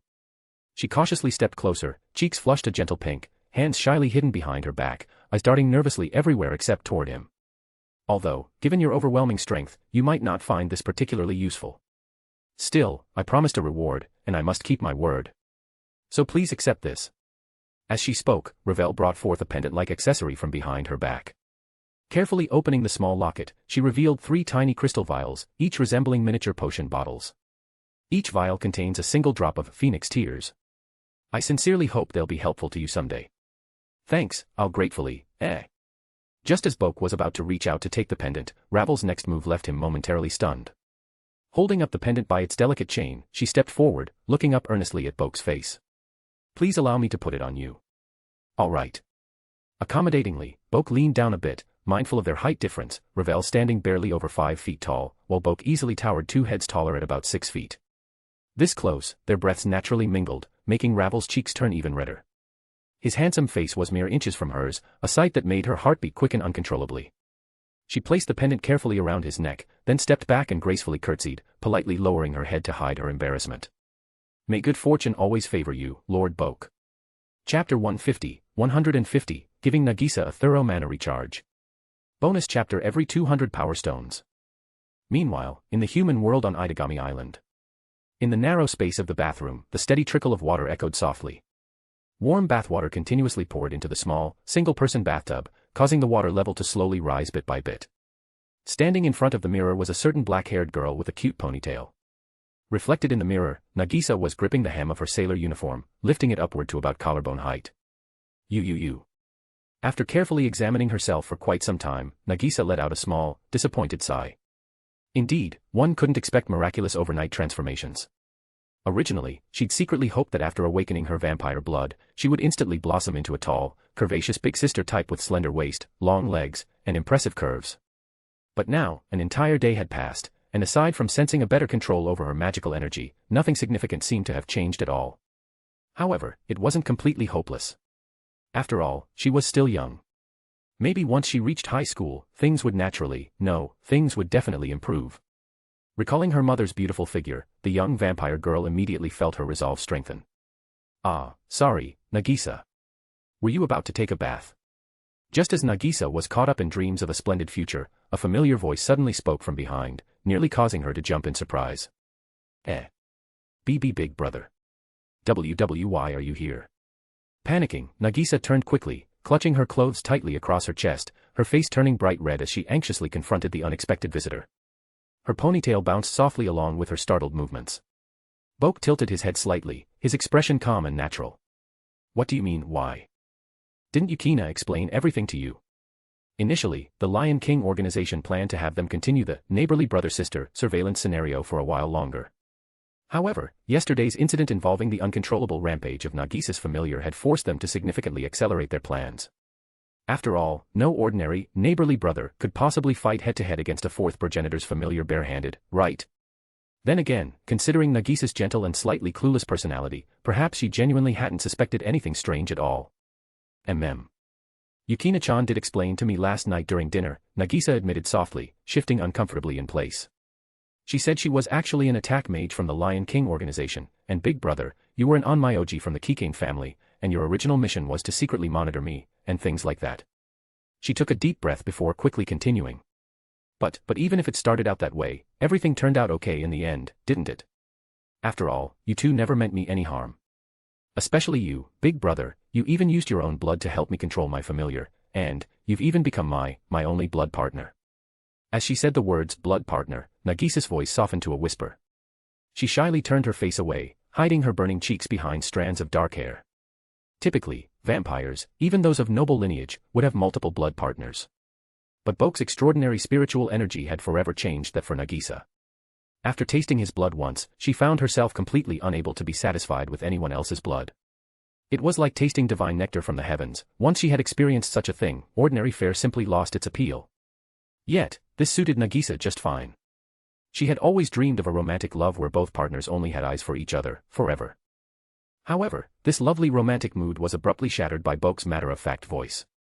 If you don't turn off the faucet soon, the bathtub is going to overflow. Oh no. Nagisa snapped back to reality. Glancing back, she saw that the bathtub water level had nearly reached the brim. She reacted instinctively and quickly. With impressive agility, Nagisa extended one leg behind her, leaning her slender upper body forward horizontally over the bathtub, skillfully bypassing the toilet in the narrow bathroom. Using one hand to support herself against the bathtub's rim, she swiftly turned off the water faucet with her other hand, stopping the water just before it overflowed. Nagisa breathed a relieved sigh. Phew. Turning back around, she was about to say something but saw Boke already moving towards the bathroom door. Go ahead and bathe first, he told her casually. I just came to check on your condition and see if you needed a mana recharge or something. It's not anything urgent. Wait a second. Nagisa's voice stopped him just as he was about to exit. A gentle tug on the hem of his shirt halted his steps. Boke glanced over his shoulder and immediately noticed Nagisa's eyes had changed. Normally wine red, they were now glowing softly in an enchanting crimson hue. Her breath came out in short, heated puffs, and two small, sharp fangs peeked out cutely from behind her parted lips. Her cheeks flushed even deeper with shy embarrassment. As always, a vampire's urge to feed on blood was, at its core, an expression of desire. Simply put, she wanted him. You want to drink blood now? Boke calmly adjusted his collar to expose his neck, offering himself readily. But surprisingly, Nagisa shook her head slightly. I don't want blood right now. Indeed, vampires were fully capable of deriving nourishment from ordinary food just like humans. Fresh blood, for most vampires, wasn't really about sustenance. Rather, it was something like a special play, part of the intimacy between partners. But Nagisa, being the kind-hearted and gentle girl she was, didn't want to bite him. Instead, she desired something much gentler, something much more affectionate and intimate, something that couples in love would naturally do together. Yet, as shy as Nagisa was, openly expressing such desires aloud was impossible for her. So instead, all her unspoken feelings were quietly packed into the simple phrase she'd just uttered. I don't want blood. Luckily, Boke had long since mastered the skill of reading between the lines and understanding these subtle hints. Without hesitation, Boke smoothly stepped closer, gently scooped up Nagisa's petite figure, and carefully lifted her into a princess carry. She instinctively looped her slender arms around his neck, tightly holding onto him. Now face to face, Boke lowered his head slightly, gently pressing his forehead against hers, as he whispered with a hint of playful teasing. But before that, we still need a bath first. Nagisa softly agreed, her voice barely above a whisper. Blushing furiously, she buried her warm face comfortably against his chest, letting herself fully melt into his gentle embrace. Chapter 151, What Blood Partners Are Really Supposed to Do. Bonus chapter every 200 power stones. 2 hours later. Inside the small apartment bathroom, where a thin layer of water still blanketed the tiled floor, two figures sat together in the bathtub, locked in each other's arms. Though it was her first time, Nagisa hadn't been nearly as flustered as she'd imagined. In fact, aside from a bit of early awkwardness, she'd handled everything surprisingly well. Perhaps it was her new vampiric physiology, or maybe it was just how well her petite frame synced with Boke's relentless pace. Whatever the case, she'd kept up beautifully. Shifting slightly in his lap, Nagisa adjusted her posture and nuzzled closer into Boke's chest. Her soft pink lips curled gently as she exhaled a faint puff of warm mist. Tilting her head upward, her pale cheeks tinged rosy, those crimson eyes now clouded with post-bath haze. Hey, can I ask you something, big bro? She still sounded a little shy, but after everything they'd just done, all the lines they'd both obliterated, she was at least much more comfortable speaking her heart. Go for it. Boke replied casually, using a warm towel to gently wipe down the smooth skin of her back.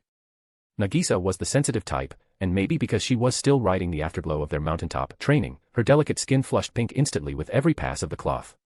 The damp heat only made her look even more tantalizing. Swallowing nervously, she bit her lip and finally asked. I want to know, how do you feel about me, big bro? Do you like me? Yeah. I like you quite a bit. Boke's answer was immediate and relaxed. He tightened his arm slightly around her waist, steadying her position as he continued. You kind of remind me of my little sister, actually. She's about your age. Still going to school back in Kyoto. I knew it. Classic F*boy line.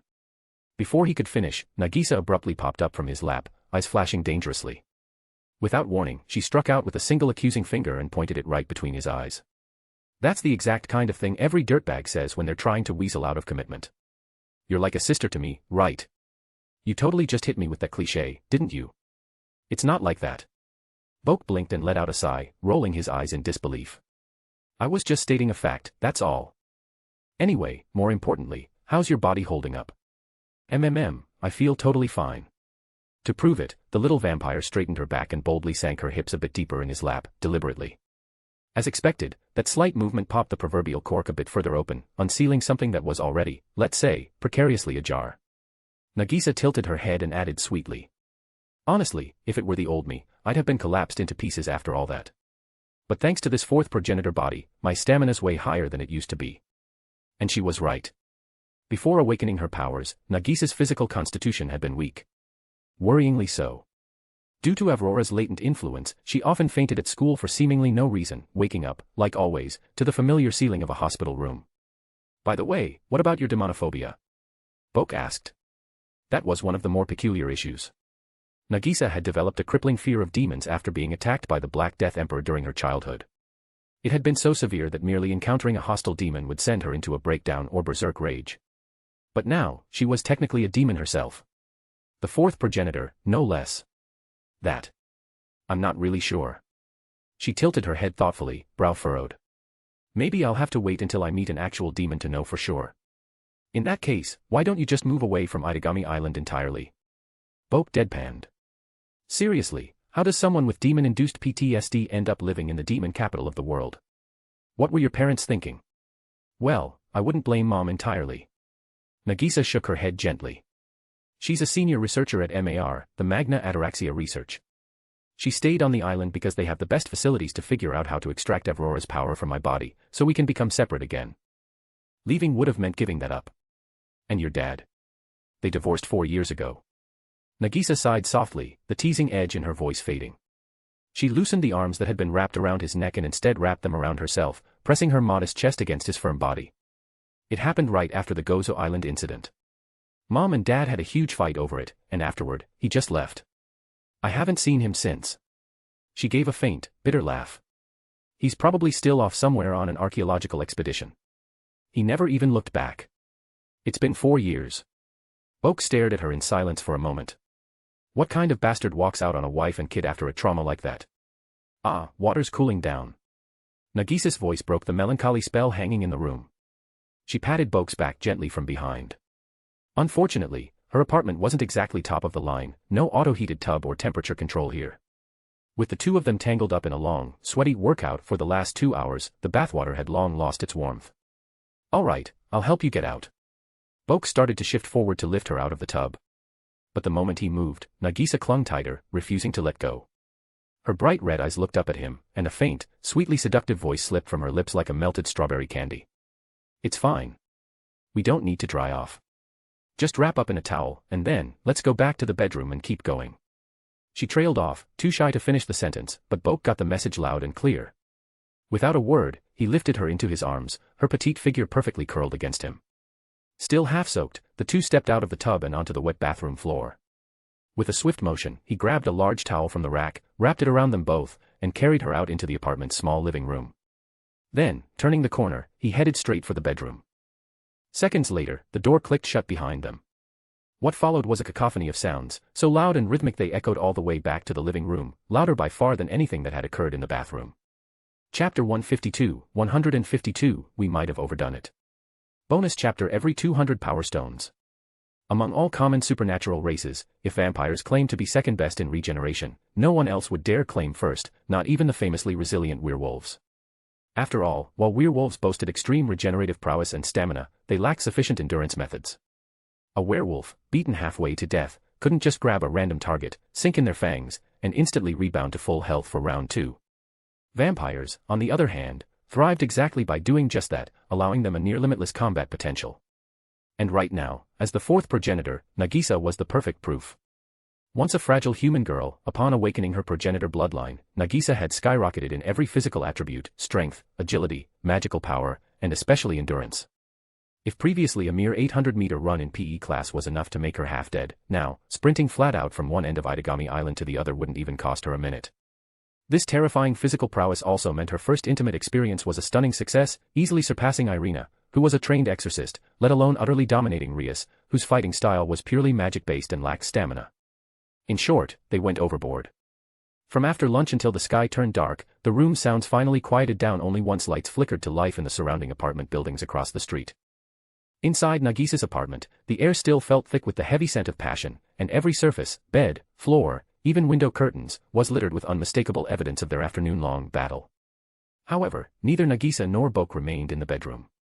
The previously closed door had swung open, and the trail of battlefield evidence stretched clearly across the living room, to the sofa, the coffee table, even over to the kitchen countertops. Yet in the end, all these marks pointed toward one final place: the bathroom. Inside the familiar cramped space, the two sat cuddled together in the tub once more. Naturally, the bathwater had been drained and replaced. After the first round, the water was, certainly no longer usable.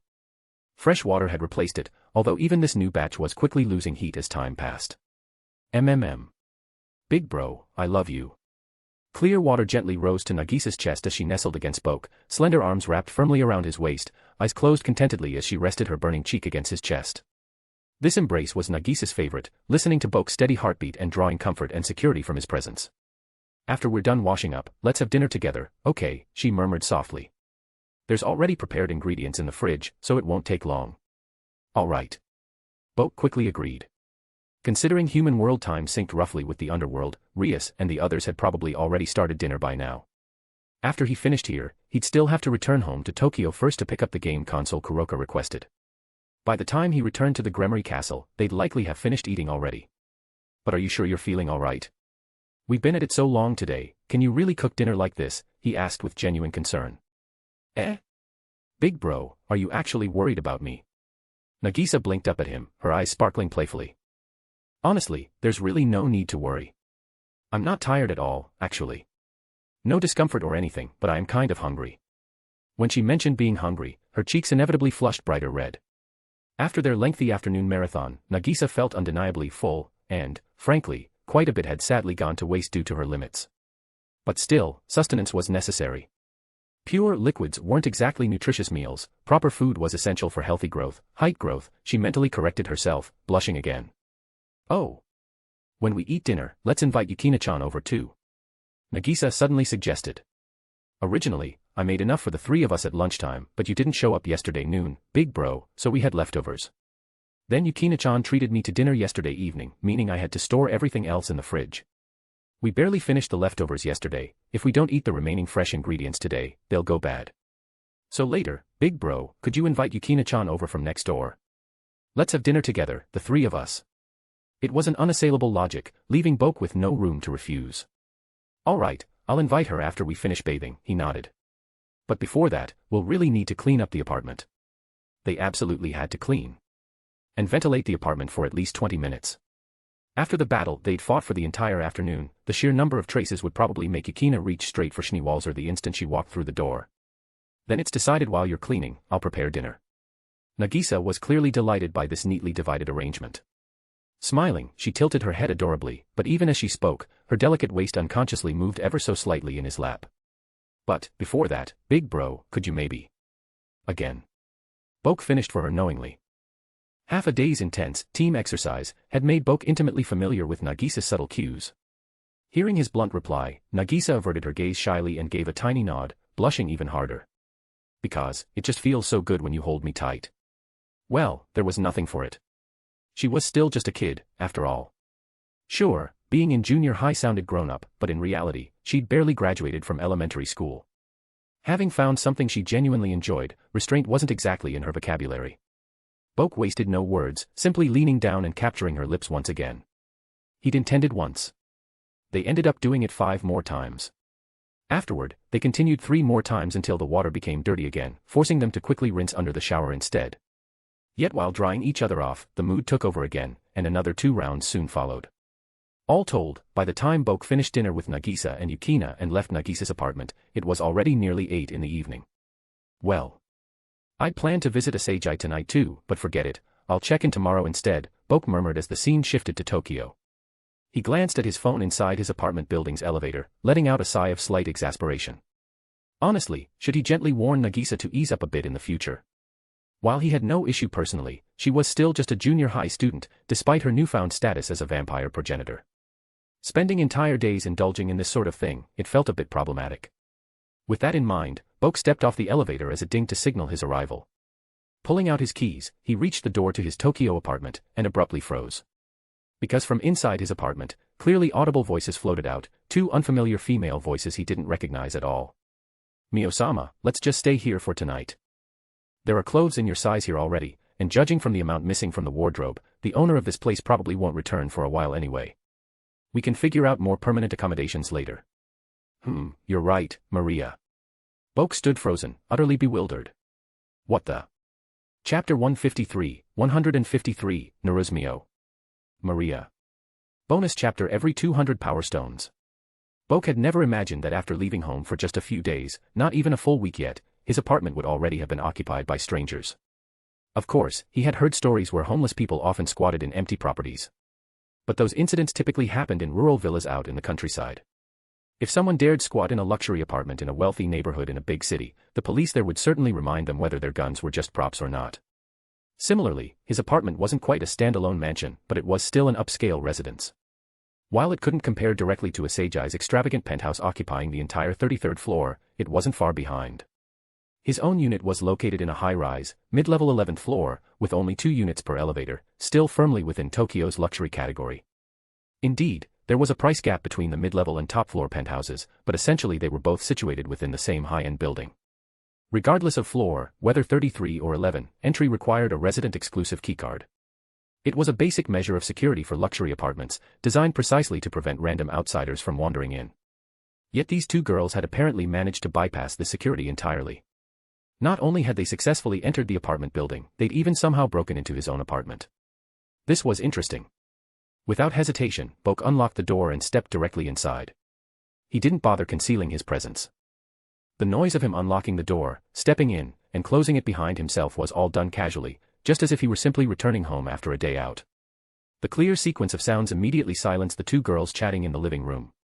Boke had fully expected this reaction. He calmly stepped through the entryway, walked into the living room, and then turned his gaze toward the 2 girls standing by his sofa, one taller, one shorter. The shorter one had silvery hair styled in a bob cut, wore a Gothic-style black dress, and, most distinctively, had a pair of demon-like horns protruding from her head. The taller one. Long, red twin tails, an impressive bust, and a simple yet comfortable tank top that accentuated her well-developed curves. At first glance, she bore a striking resemblance to Rias, perhaps about 70% similar.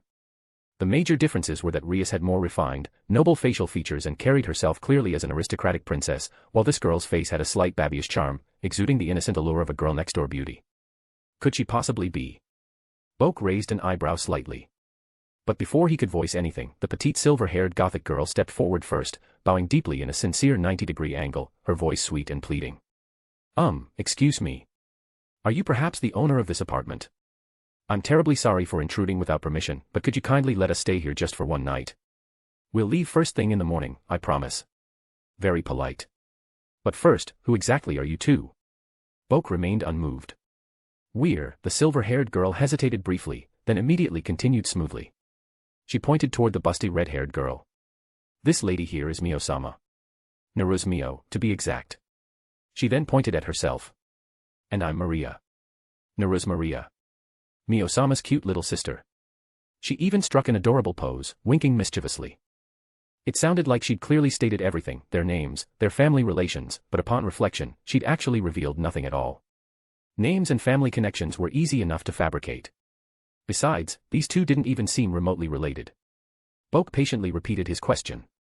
Let me ask again, who exactly are you two? Maria blinked, puzzled. She tilted her head innocently. Just like I said, I'm Naru's Maria, and she's my older sister, Naru's Mio. To be honest, our parents used to be quite important figures, but they were assassinated, which is why we're in such trouble now. Currently, we're being chased by people. Oh wait, I mean, we're competing with some rivals who are hunting for us, trying to force us into signing away our parents' inheritance. Please have mercy and shelter us for just one night. Enough, enough. Boke interrupted with a wave of his hand. Leaving aside the question of whether they're rivals or pursuers, first off, neither of you is actually human, right? The silver-haired girl froze instantly. Boke tapped the side of his own head meaningfully. You're a succubus, aren't you? You've forgotten to hide your horns. Ah. Maria gasped, belatedly realizing it herself. She hurriedly touched the demonic horns protruding from her head. Oh dear, I guess we got busted, Maria awkwardly admitted, laughing sheepishly. Technically, these are the horns of a succubus, well, a dream demon, to be precise. But the rest of the story is still entirely true. Please show some mercy on us poor orphan girls. Before she could start another dramatic sobbing act, Boke's next words froze both girls solid in shock. So, Wilbert really is dead, huh? Instantly, both girls tensed, pupils constricting sharply as their earlier carefree facade shattered, replaced by a deeply wary combat stance. Maria, stay alert, the red-haired girl commanded sharply. Understood, Mio-sama. Maria responded, instantly readying herself. Without hesitation, Naru's Mio quickly gathered her magical power, twin magic circles flaring instantly to life before her. Simultaneously, Maria's casual gothic attire shimmered and transformed into sleek, black combat gear, clearly designed for close-quarters combat. Who exactly are you? Are you from the moderate faction or the current Demon Lord faction? Mio demanded sharply. What if I told you neither? Boke responded calmly, his voice cool and authoritative. He held a hand out casually to indicate they could relax, although every word dripped with overwhelming arrogance. Your Northern Realm factions. Moderate or current Demon Lord or whatever, they're nothing to me. I could flatten both factions single-handedly. Then who exactly are you? The tables had turned entirely, now Mio and Maria were the ones interrogating him. Boke shrugged slightly. I'm the current acting head of the Keikain clan of Kyoto, Bokue Keikain. Those who know me typically just call me Boke. Keikain. Maria repeated blankly, confusion clear in her voice. Fortunately, Mio reacted quickly enough to explain quietly to her companion. It's a famous clan of powerful Onmyōji from Kyoto.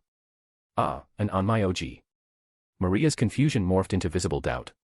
Maria had seen a few portrayals of Onmyōji in human world television, but honestly, they had always seemed weak. Forget facing the Northern Realm's current Demon Lord faction, even Maria herself felt confident she could casually flatten an entire group of them single-handedly. But before Maria could further voice her doubts, dozens of magical space gates suddenly flickered open outside both windows spanning the north and south sides of the living room. In the very next heartbeat, hordes of vicious demon wolves from the demon realm poured forth, bearing fangs as they rushed through midair straight toward the windows, intent on crashing inside. Looks like they've tracked your magical energy right here, Boke commented mildly, turning his head to observe the incoming swarm calmly. Mio-sama. Maria cried urgently. I see it. Mio swiftly redirected her prepared magic circles toward the oncoming threat, readying her magic to repel the attack. Don't cause unnecessary damage. If you break my new TV, I'll be seriously annoyed. I bought that only recently, Boke warned them casually. As he spoke, brilliant golden flames ignited silently around him, bathing the entire room in divine illumination, as though the very gods themselves had blessed the small apartment. Then Boke uttered a single word, a command imbued with unquestionable authority, power, and dominance. Get out.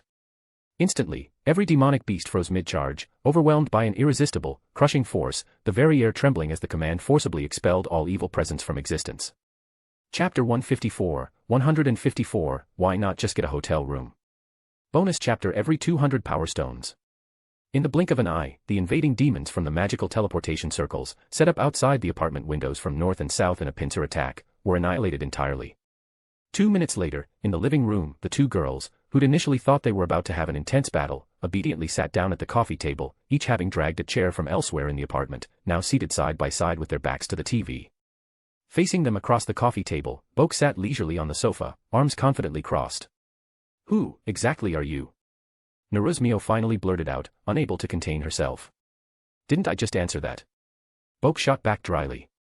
I'm Bokue Keikain, acting head of the Kyoto Keikain clan. Do you need me to say it again? As he spoke, he idly spun 2 walnuts around his palm, having casually produced them from nowhere, as if daring them to say yes, in which case those walnuts were certainly destined for their foreheads.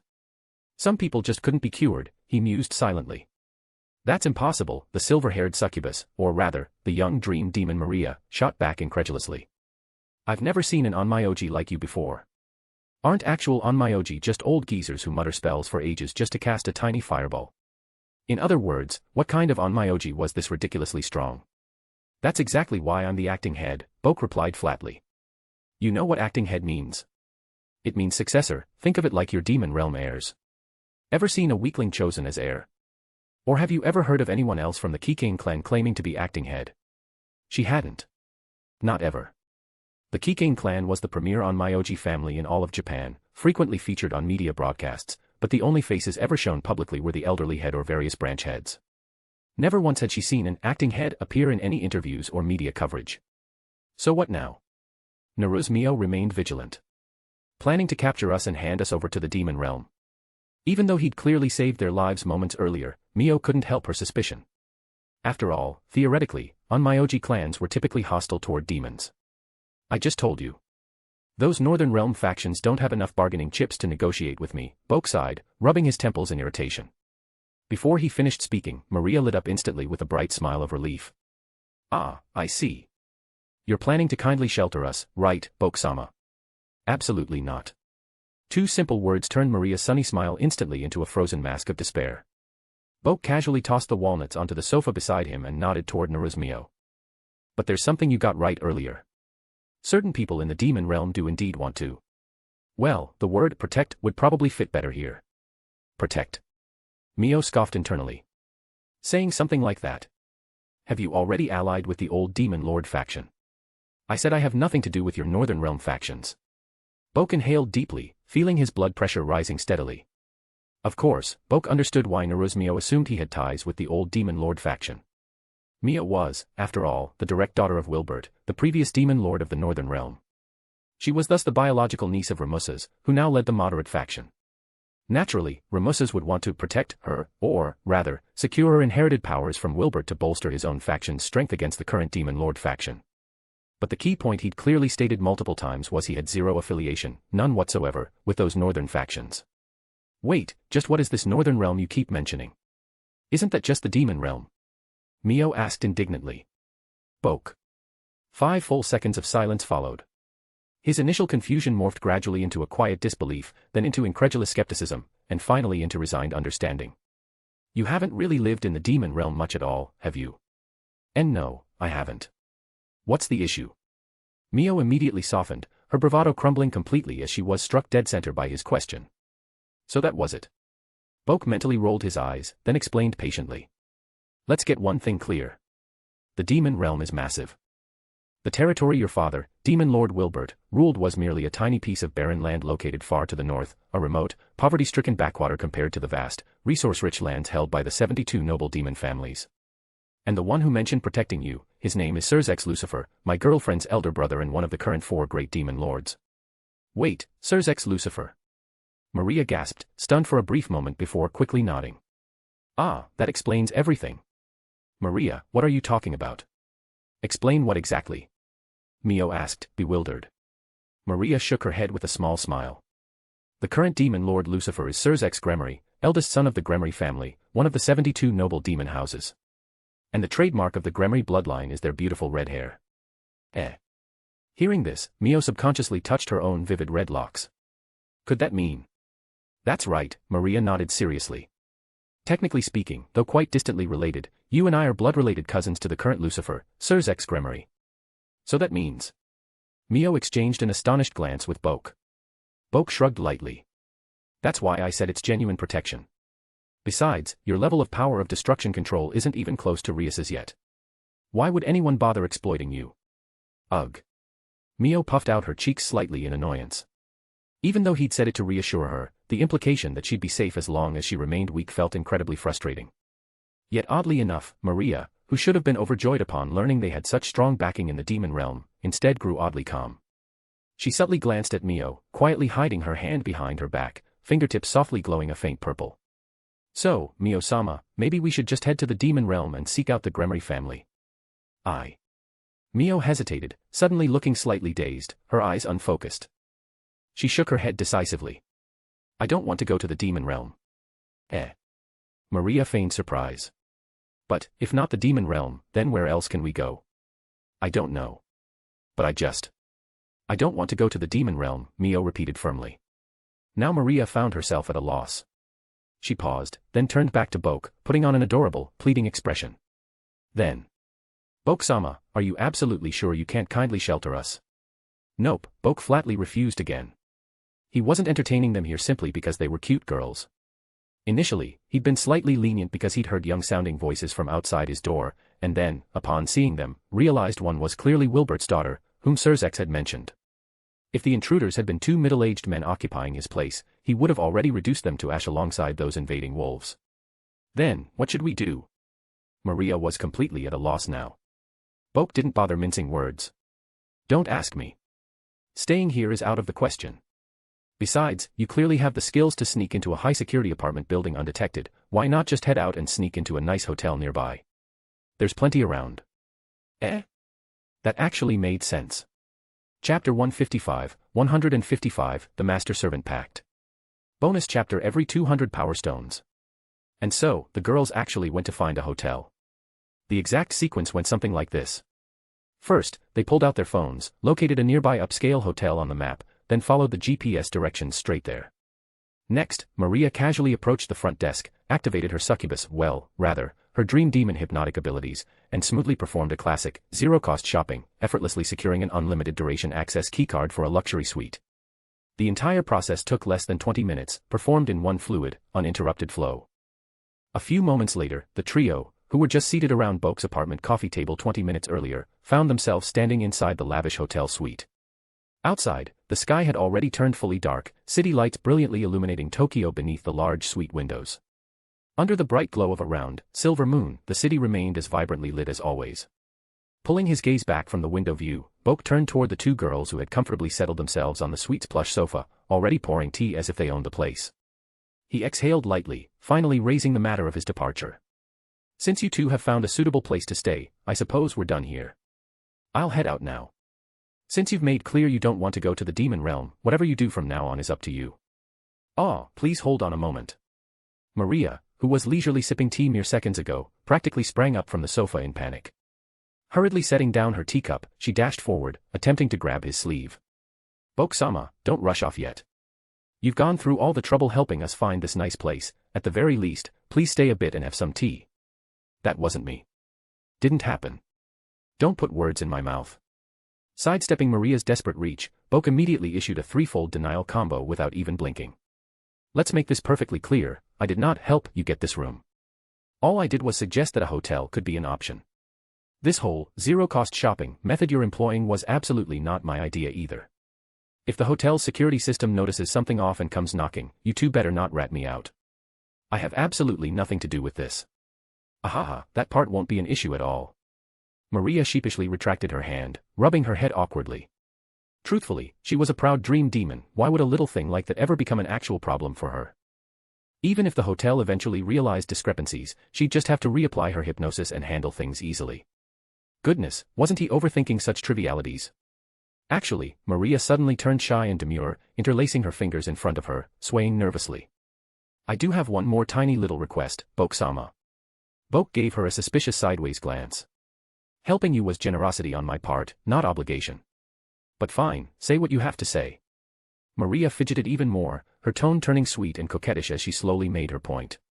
Well, since Boke-sama is so incredibly strong, and Mio-sama and I are currently in great danger, and there's also the demon realm's intention to protect Mio-sama, yet she herself doesn't want to return there, I was thinking, perhaps Mio-sama and Boke-sama could form a master-servant contract. Maria cautiously lowered her gaze, nervously glancing up to read Boke's reaction. Boke immediately returned a profoundly skeptical gaze, straightforwardly implying. Are you completely out of your mind?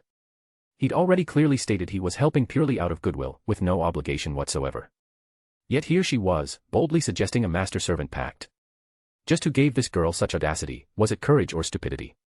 Catching the clear implication in Boke's eyes, Maria frantically waved her hands, quickly clarifying. No, it's not what you think. I mean Boke-sama would be the master, and Mio-sama would be the servant. This way, if Mio-sama ever finds herself in danger, she can immediately be summoned and teleported safely back to your side. Maria. Mio abruptly shot up from her spot on the sofa, utterly aghast. What was this nonsense about making her form a master-servant pact with Boke, and even worse, her being the servant?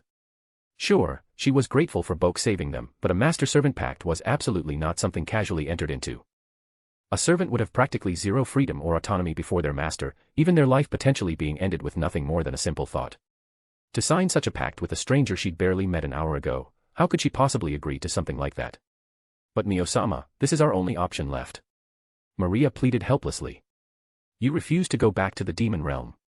Yet, considering our current power levels, if those Northern Realm demons find us again, there's simply no way I can protect you completely on my own. But if you have this contract, at least it guarantees that you'll be immediately teleported to Boke-sama's side the moment you're in danger. Are you honestly saying you'd rather risk being captured than form this contract? But, even still, I just... Mio faltered instantly, recalling the horrible fate that awaited her if those northern factions captured her. As Boke listened to their back and forth, he could barely suppress the urge to yawn aloud. Look, how about you two continue your little negotiation slowly on your own time? Maybe once you sort it out, I can come back and... No, absolutely not. Maria swiftly interrupted, grabbing onto him once again. The Dream Demon's contract can only be established on the night of a full moon, and tonight just so happens to be exactly that. If we miss this chance, we'll have to wait an entire month before another opportunity. Who knows what might happen during that time? Please, Boke-sama, just give me a bit more time, I promise I'll persuade Mio-sama immediately. Without even awaiting his response, Maria instantly pivoted toward Mio, imploring. Mio-sama, please don't hesitate anymore. I trust Boke-sama wouldn't abuse the pact to make unreasonable demands of you. Besides, a Dream Demon's contract isn't permanent, you can always undo it during next month's full moon. Like I said, tonight is our perfect chance to form this contract. Once it's formed, you can finally live worry-free in the human world. Even if the Northern Realm demons locate you, all that happens is you'll safely return to Boke-sama's side. I'm only trying my best to ensure you can enjoy a peaceful life here, Mio-sama. I. Mio hesitated repeatedly, cheeks flushing slightly. Finally, shyly yet firmly, she nodded, fine. I'll do it. Yosha. Then there's no time to waste. Maria clapped her hands excitedly, purple magic quickly enveloping her petite figure. In moments, a glowing master-servant pact circle appeared under their feet, and a delicate magical crest signifying ownership blossomed into existence along the side of Boke's neck. Boke instinctively reached up and touched his neck, slightly puzzled. Is my neck glowing now or something? He had no physical discomfort or anything unusual, only noticing from his peripheral vision a soft purple glow emanating from near his neck, giving him an odd RGB lighting effect. Maria energetically confirmed. Exactly. Now, Mio-sama, to finalize the pact, please kiss the crest that appeared on Boke-sama's neck. Kiss it. Mio utterly panicked, flustered beyond belief. She never imagined forming the pact involved something so intimate. Already nervous, she immediately grabbed Maria by the shoulders, shaking her frantically. Why do I have to kiss it? And why is the crest there of all places? Couldn't it have appeared somewhere else, like his hand? There's nothing I can do. The crest's placement is completely random. Maria helplessly pleaded, still being shaken violently. Please hurry, Mio-sama. It's the last step, and the crest won't last forever. If you miss this chance, the entire pact process is wasted. You only have to touch your lips to it for a split second. But. Mio wavered, utterly embarrassed. It would be one thing if the crest appeared elsewhere. But kissing his neck directly, that was practically something only couples did. Impossible. She couldn't. Yet. But before Mio's mind could even settle into a final decision, the crest's glow suddenly dimmed, fading completely away in seconds. Did the process fail? Mio blinked, slightly relieved. Wait, since it disappeared, can we maybe try forming the contract again? Maria, please pick somewhere better this time. NNN. Her sentence cut short as she abruptly stiffened, feeling a warm tingling sensation around her own neck. In that instant, a glowing heart-shaped collar-like magical emblem gently emerged, clearly visible upon Mio's slender throat. Chapter 156, Lude. Bonus chapter every 200 power stones. It was immediately clear that something had gone slightly wrong during the formation of the master-servant contract. Normally, the process for establishing a master-servant contract was very straightforward. First, you'd set up the magic circle. Next, both parties would stand inside it. After that, a magical crest would manifest somewhere on the master's body. Finally, the servant needed to kiss that glowing crest to finalize the agreement. It was simple enough, at least in theory. But this time, Boke's crest appeared on the side of his neck. Mio, upon seeing such an embarrassingly intimate spot, immediately refused to kiss it. Her hesitation caused the crucial final moment to slip past, ultimately causing the ritual to technically fail. However, in a sense, it still succeeded. Because at the very instant the glowing, heart-shaped collar-like crest emerged on Mio's own neck, the red-haired tsundere girl who'd been fiercely protesting mere moments ago suddenly dropped limply onto the floor, trembling uncontrollably. Her face had flushed completely crimson, her chest rising and falling rapidly as her breath came in ragged gasps. Clearly, something was terribly, unusually wrong. "Maria, what did you do to me?" Writhing uncomfortably on the floor, Mio struggled to speak clearly. Her breath spilled out in heated wisps of white steam, and her denim-clad thighs pressed together in desperation, a clearly visible darkened patch appearing between her legs. Despite being engulfed by shameful sensations, she still managed to glare furiously at the pale-haired, dream demon girl. "Explain exactly what's happening right now. This is your fault, isn't it?" Maria, clearly aware she'd been caught red-handed, sheepishly waved her hands in surrender, her face awkwardly apologetic. Well, Mio-sama, I did clearly warn you to hurry up and kiss the crest, didn't I? A dream demon contract is powerful, but it's also got some side effects. It demands absolute sincerity from both parties. If the servant hesitates or rejects the master at the very last second, it triggers a backlash punishment. And since it's a dream demon contract, this particular punishment has a bit of a lewd nature. So that's why. Her voice trailed off meekly. But Mio was in absolutely no mood to hear excuses. Still writhing desperately on the couch, she screamed hoarsely. "Then hurry up and remove it. Cancel your stupid magic already." "That's the thing, I can't do that." Maria clasped her hands together apologetically, eyes watering slightly. "Like I just said, the kiss is only symbolic.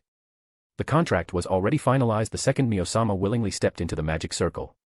What you're experiencing right now is a rejection penalty because you betrayed the pact after it was established. It isn't something I can simply dispel." "Then what am I supposed to do?" Mio practically screamed, voice breaking. This bizarre sensation had not eased at all, it had actually intensified. Her entire body was blazing, tremors running down her thighs, her breathing erratic, the fabric of her jeans rapidly darkening. Maria hesitated, then offered softly. "Well, technically, the only one who can end your punishment now is Boke-sama." Mio froze, eyes widening. It made logical sense, sure, the master typically controlled penalties applied through contracts, but considering Boke was a young man, and her current embarrassing state, didn't this mean it was going to end exactly how these cliché situations always ended? And, predictably, the white-haired dream demon girl, assuming full responsibility as chief instigator, piped up again, using her sweetest, most pitiful voice. "Please, Boke-sama, could you kindly show some mercy and release Mio-sama from her punishment?" "How exactly am I supposed to do that?" Boke frowned slightly, his tone calm as he gathered a bit of spiritual energy and spoke again clearly. "I forgive you, how about now?" No effect whatsoever. Mio was still squirming helplessly, grinding her hips against the cushions, moaning louder as she left clearly visible stains upon the sofa. Boke tried again. With practiced ease, he conjured a purifying charm and casually flicked it towards Mio. Again, nothing changed. Now Boke was genuinely confused. If the authority to end this punishment belonged to him, why weren't his attempts having any effect at all? "That's not going to work, Boke-sama." Maria interjected gently, shaking a finger at him with mock exasperation. While the master's authority indeed controls punishments, the penalty Mio-sama is experiencing right now is different. It originates from within her, her subconscious guilt at rejecting you after initiating the contract. Because of that, this type of punishment isn't something you can simply verbally dismiss or magically cleanse away. After all, its source is technically your authority, so you can't negate yourself that easily. Boke fell quiet, briefly considering his options. Of course, he did have a significantly more powerful technique available, an incredibly potent purifying method strong enough to obliterate nearly every emotion, desire, and impulse. But there was a problem. That particular technique didn't just stop at cleansing, it utterly annihilated every trace of emotional desire. In short, it would certainly erase Mio's current state, but it would also leave her an emotionless, empty husk. In other words, absolute overkill. He sighed lightly, realizing the implications immediately. "So you're saying there's really only one option left, huh? Why did this always happen?" No matter how clearly he set boundaries, how well-intentioned the initial circumstances, things always, inevitably, spiraled into chaos exactly like this. As Boke approached the trembling girl curled up on the couch, Mio began to panic immediately. Wait. What do you think you're doing? If you dare try anything, I'll kill you 100 times, you hear me? Don't come near me, or, MMPH. She didn't get a chance to finish her threat. Before she could struggle further, Boke bent down gently, lifted her from the sofa, and cradled her securely in a princess carry. At that precise instant, something seemed to shift dramatically within Mio. The frantic twisting and whimpering suddenly eased considerably, replaced instead by a softer, almost instinctive motion, more like affectionate squirming than panicked struggle. Her flushed face pressed shyly against his chest, breathing softly as she wrapped her arms around his neck, unconsciously clinging closer. You can save your complaints for afterward. First, let's just get this resolved. Holding Mio firmly, Boke glanced briefly around the suite, quickly spotted the bedroom, and began calmly walking towards it. Wait, not the bedroom, and no. Too late. Without a moment's hesitation, he stepped inside and closed the door behind them. Seconds later, the muffled sounds of Mio finally releasing all the pent-up sensations echoed loudly throughout the suite, leaving Maria standing alone in the living room with a knowing, slightly smug smile plastered across her face. Chapter 157, Mio Naru's, fastest girl to fall. Bonus chapter every 200 power stones. The noises within the bedroom didn't fully subside until nearly 2 full hours later. 9 times. A grand total of 9. Mio Naru's had never possessed exceptional stamina to begin with, and now, experiencing such intimacy for the first time, her endurance couldn't even compare to her distant cousin, Rias. After barely an hour, Mio's body had reached its absolute limit, completely giving out on her. Yet the backlash of the master-servant contract wouldn't simply vanish just because she'd run out of energy. Thus, during the remaining hour, it was almost entirely Boke taking the lead, while Mio abandoned all resistance and dutifully accepted her role as an utterly passive partner.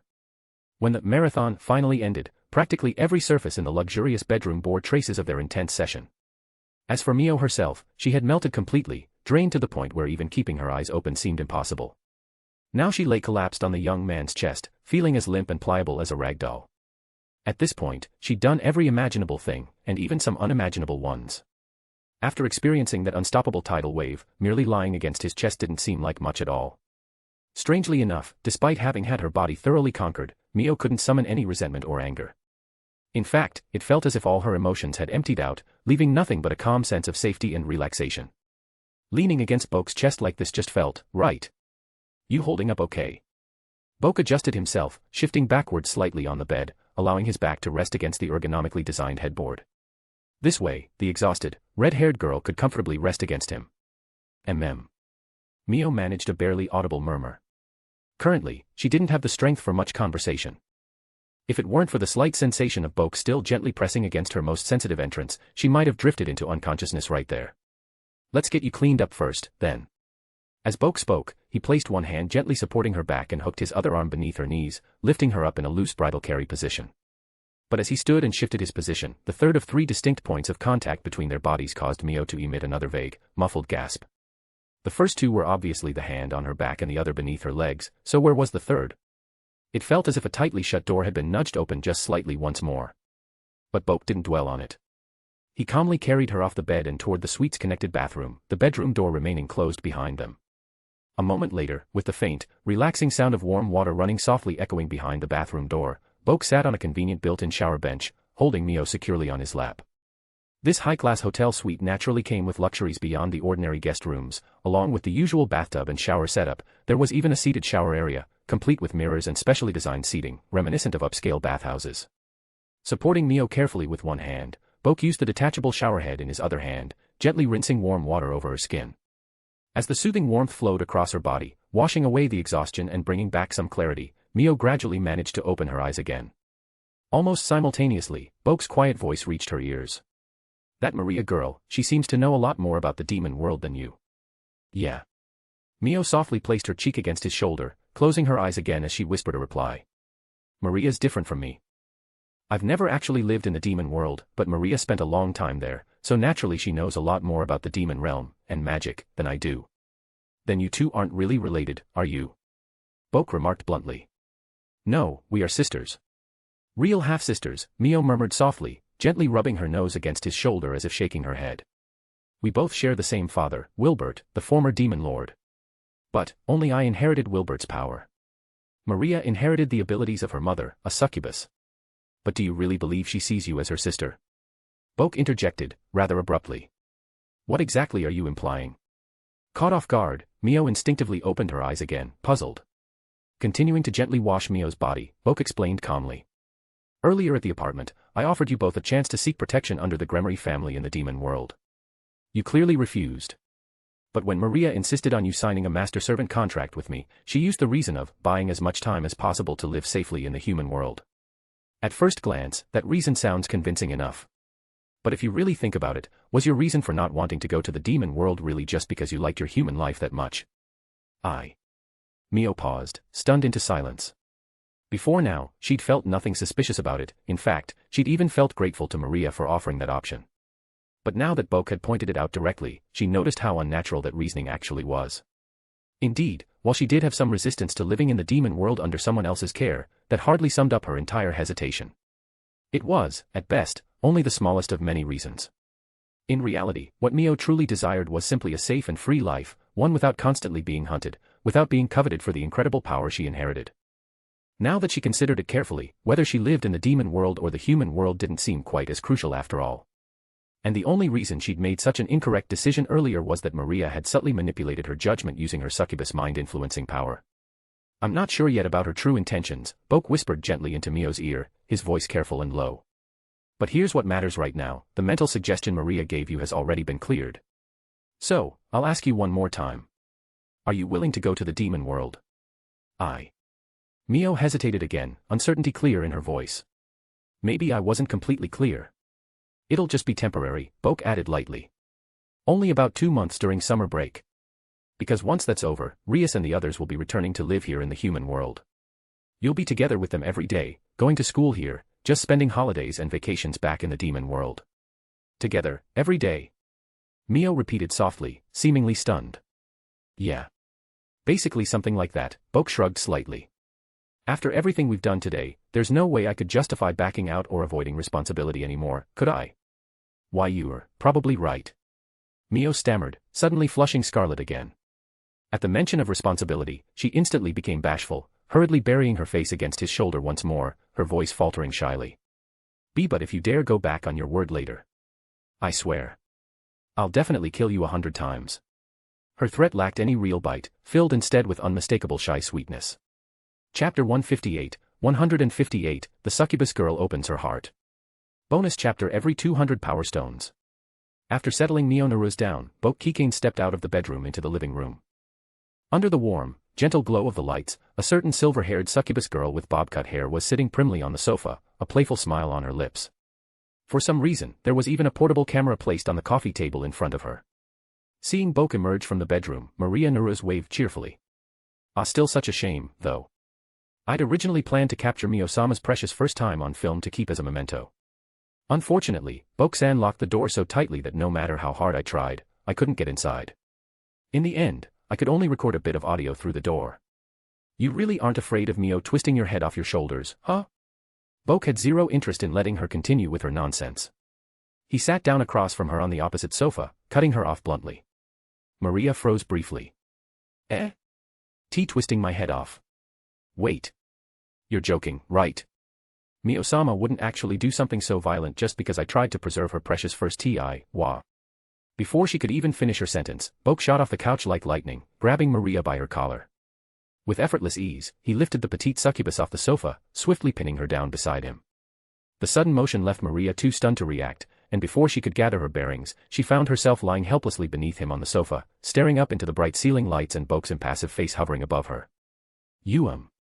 Maria gave a nervous chuckle, squirming restlessly under him. So what's the situation now? Did Mio-sama not satisfy Boke-san enough? Is it my turn to take over? Though Maria isn't completely unwilling, could you please avoid choking play? I might find that a bit too much. Did you seriously think I wouldn't notice those little tricks you pulled? The first thing Boke said froze the playful expression on Maria's face completely. Boke continued, his tone steady and cold. Actually, I sensed you using your magic earlier, back at the apartment, but I wasn't entirely sure what exactly you did. It wasn't until I was washing Mio in the bath earlier that I realized you'd placed a mental suggestion on her, right? It's true that as a succubus, you possess abilities to manipulate others' minds, like you did earlier when controlling the receptionist at the front desk. However, such direct manipulation would have been easily detected by Mio. Instead, you went for a subtle mental suggestion, a much weaker yet harder to detect method. You amplified Mio's mild aversion towards relying on others, prompting her to say outright that she didn't want to go to the demon world. Now, I've already dispelled the suggestion you placed in her mind. And after talking things over with Mio, I know she's really just an ordinary girl craving a peaceful, safe life. For her, while depending on others in the demon world might feel a bit uncomfortable, it's still far better than constantly being hunted down here. I'm very curious, what exactly were you thinking, as her supposed sister, when you placed that mental suggestion? Each of Boke's words stabbed sharply into the succubus girl's heart, leaving her expression increasingly stiff and embarrassed. You don't need to tell me. I have my own way to find out. Once again interrupting Maria's attempt to speak, Boke shifted his hand from her slender neck up to her forehead. Although I don't particularly enjoy using this method, it's rather rude to read someone else's mind, but... Spirit power rotation, thought reading. No pain. No discomfort. To Maria, it felt as if absolutely nothing had happened. But within Boke's mind, a surge of detailed information poured forth instantly. Zalgier. Sheila. Wilbert's power. Ah, I see. The entire process lasted less than half a second. When Boke removed his hand from the succubus girl's forehead, his expression had returned to its usual calm, far gentler than before. In the end, Maria's plan was exceedingly simple, her objective utterly pure, to rescue her mother, Sheila, who was being held hostage by Zalgier. Zalgier, an influential leader of the current Demon Lord faction in the northern demon territories, had long coveted the power that Mio inherited from her father, the former Demon Lord Wilbert. After failing repeatedly to obtain that power directly from Mio, Zalgier resorted to capturing Sheila, Maria's mother and Mio's stepmother, as a hostage. Using her mother's safety as leverage, he forced Maria to betray her half-sister and bring Mio to him. On the surface, Maria pretended to be fleeing with Mio. To Zalgier, she explained this deception as a necessary strategy to win Mio's trust. Secretly, however, Maria desperately sought an alternative solution, one that could save her mother without harming Mio. Thus, Maria had engineered the master-servant contract between Mio and Boke. Throughout this process, Maria's only small manipulation had been regarding the teleportation mechanism built into the contract. Initially, Maria claimed the contract's teleportation would send Mio directly to Boke, like a summoning spell, whenever Mio faced danger. But in reality, Maria had subtly adjusted the contract so that if Mio were captured or harmed, Boke would instead teleport instantly to Mio's side. In other words, if Zalgier ever successfully captured Mio, Boke would automatically appear at her side like an unstoppable force of nature, annihilating every enemy nearby in an instant. To Maria, this was the only way to simultaneously protect her beloved mother Sheila and her dear sister Mio. True, there were a few hidden intentions, but ultimately, her motives had been to achieve a resolution without harming either party. To ensure this scenario played out, Maria had to guarantee Mio remained in the human world. If Mio had successfully reached the demon world under Gremry protection, Zalgier would never dare to lay a finger on her. So, Boke-san, now you understand everything? Maria cautiously asked, her voice timid and hesitant. Pretty much. Boke quickly sorted through the mass of thoughts he'd received, answering calmly with a drawn-out tone. Now Maria appeared vastly different from the usual cheeky, mischievous imp she played. With all her playful, vulgar banter stripped away, what remained was a genuinely vulnerable, anxious young girl. Her pitiful expression almost made him want to gently cup her face and teasingly rub her cheeks until she looked even more adorably miserable. The very definition of Gapmo. Don't look so worried. I'm not blaming you. Seeing Maria still afraid to speak up, Boke comforted her gently. If anything, given the circumstances, this was probably the best plan you could have come up with. Not blaming her. Maria stared in stunned surprise. From his tone, was he actually praising her? At this point, Boke gently ruffled Maria's soft, silvery hair before standing up from the sofa. Anyway, the two of you should stay here and rest for tonight. Tomorrow morning, we'll head to the northern territories together and get your mother back. Didn't I already say it earlier? Boke smiled confidently. The entire northern territory, even if they all banded together, wouldn't even last against me with one hand tied behind my back. Chapter 159, Rias discovers a new kind of happiness. Bonus chapter every 200 power stones. Originally, they'd agreed Boke would only spend half days working, meaning he'd typically return from the underworld around 6 in the evening. However, due to the unexpected incident involving Mio Naruz and Maria, by the time Boke finally got back to the Gremry mansion, it was nearly 10:30. Cut to the upper floor of the castle, inside a softly lit bedroom. Rias sat quietly by the bedside, browsing through photos on her phone. Naturally, there was no internet in the underworld, but basic phone functions, like browsing her photo gallery, still worked. Rias didn't have many photos. She wasn't the kind of girl who obsessively took selfies or shared every moment online. Most images were either group pictures with the Occult Research Club, occasional couple shots she'd semi-coerced Boke into, or candid photos she'd secretly snapped of him. Boke's profile was ridiculously handsome, something universally acknowledged by Rias, Akino, and practically every other girl around him. Ever since Akino caught Rias secretly taking candid shots of her own boyfriend, she'd made an outrageous demand. "All those secret pictures you take, you'd better share them with me too." Rias had verbally agreed. But secretly, she'd always kept the very best ones tucked away privately, only sharing the less impressive pictures with Akino. But even so. Glancing at the date on her most recent photos, Rias let out a gentle sigh. Beneath her thin, semi-transparent silk nightgown, her ample chest gently rose and fell. She had genuinely looked forward to summer vacation, anticipating waking up every morning next to Boke, spending entire days leisurely together, without having to worry about classes or awkwardly parting ways in the afternoon.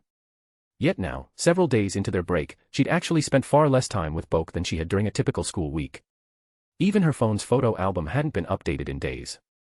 "Ugh," she murmured quietly, a touch of irritation creeping into her tone. "I'm supposed to be his official girlfriend, yet here I am, acting like I'm secretly crushing from afar." She sighed again, resigned, dimmed the screen, and placed the phone down on the nightstand. Just as she was about to slip into bed, a familiar golden glow flickered gently in the air. A figure emerged instantly inside her room. It was Boke, returning from his errand. This time, though, he was holding two large cardboard boxes, one contained the gaming console, and the other a TV that Kuroka had requested. Setting the boxes down, he glanced around, his eyes quickly settling on Rias sitting by the bed. "Oh. You're still awake, Rias." "Ah. I was just about to sleep." She paused mid-sentence, quickly changing her words. "Not yet, though. Did something delay you?" "Yeah," Boke admitted casually, moving to sit beside her. Something unexpected came up. Rias leaned in slightly, resting her cheek softly on his shoulder. "It sounds like you had a rough evening," she murmured softly. "Care to tell me about it?" Without hiding anything, Boke explained briefly how he'd gone home to pick something up and accidentally ran into Mio, Naruz and Maria. As he finished explaining, Rias's expression shifted gradually, from initial curiosity to mild surprise, to suspicion, and finally settling into a look that unmistakably said, "So you ended up sleeping with her after all, didn't you?" "Honestly, Boke," Rias muttered, voice flat, "sometimes I really do wonder if you're deliberately trying to make me jealous. I'm waiting right here at home, yet you're off picking up other girls." "Come on, Rias," Boke protested mildly, reaching an arm around her shoulders. "Under those circumstances, could I really have just ignored her?" "Wait, stop," Rias interjected, lightly batting his hand away. "You literally just came back from another girl's bed, didn't you? Go shower before you even think about touching me." Ignoring her protests entirely, Boke smoothly lifted her into a princess carry.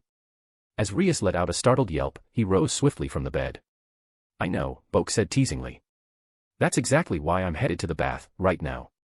Then why are you taking me?" "I've already bathed." Rias blushed furiously, her face flushed scarlet. She knew perfectly well what he had in mind. He wanted them to shower together, and clearly not just for washing up. "Wait. Boke." Though her protests continued, they gradually became softer, almost playful. By the time the bathroom door shut behind them, her reluctant words had faded completely into breathless murmurs. Unfortunately, Rias lacked the stamina skill points to keep up with Boke's intense battle style. Thus, despite giving her best in their steamy bath encounter, she was utterly exhausted within 2 hours. Night fell deeper outside the castle window, moonlight filtering softly through the curtains. Inside the bedroom, Rias lay quietly on her side beneath the sheets, which barely concealed her curves. Her pale arm stretched limply atop the bed. Behind her, Boke embraced her gently, the infamous spiritual energy injector, notorious for even making Yura shriek in embarrassment, still firmly nestled between her thighs, radiating an irresistible warmth. "Feeling better now?" he whispered teasingly into her ear. "Ugh," she responded weakly, too exhausted to sound genuinely annoyed. Instead, she gently nudged his chin with the back of her head, voice softening into a pout. "Do you seriously never run out of energy? Every single night? It's like you're some kind of..." She hesitated, too embarrassed to say it outright. "Some kind of what?" Boke prodded playfully. "Do you not enjoy it?" Feigning offense, he shifted slightly, acting as though he intended to withdraw and return to his room. "Fine, if that's how it is, I'll go sleep elsewhere." "Don't." Rias instantly protested, alarmed. She tightened her legs reflexively, trying to hold him securely in place. "Just stay here tonight," she muttered, blushing fiercely. "Everyone else is probably asleep. It would be rude to disturb them now." As you wish, princess, Boke smirked triumphantly, pulling her warmly back into his embrace. Yet perhaps in Boke's pretend attempt to pull away earlier, their position had shifted slightly, causing the spiritual injector, originally perfectly placed, to accidentally press against. Wait, not there. That's, too late. Her hurried protest turned swiftly into a startled cry as Boke, clearly having discovered a new form of entertainment, enthusiastically explored this uncharted territory. Tonight, beneath the moonlight, a certain ruined princess inadvertently discovered a new kind of happiness, a rather embarrassing one. Chapter 160, Be Brother-in-Law. Bonus chapter every 200 power stones. In the blink of an eye, it was the next day. When Boke teleported from the underworld at 9 in the morning and reappeared in the Tokyo Hotel Suite's bedroom, well, a certain red-haired girl was still lying on the bed, eyes gently closed, her cherry-pink lips occasionally murmuring softly in her sleep. The blanket beneath her arm was stretched tight, outlining an astonishing curve. Naru's current state was exactly like her distant cousin's back in the underworld, clearly showing no intention of waking anytime soon. After all, she truly was exhausted from last night. Her first game session had lasted 9 straight rounds without pause or protection. Any other beginner would have probably broken down, or even ended up hospitalized. After a brief consideration, Boke slipped off his shoes, climbed quietly onto the bed, lifted the covers, and carefully embraced her from behind. Feeling someone suddenly hugging her, the peacefully sleeping red-haired girl's brows knitted together lightly. Then, let me go. Barely conscious, eyes still closed, Mio suddenly gave a sharp cry and whipped a hand backward from under the blanket, aiming to smack whoever was behind her. Whoa. Slightly startled, Boke swiftly raised his hand, easily intercepting her attack, while calmly remarking.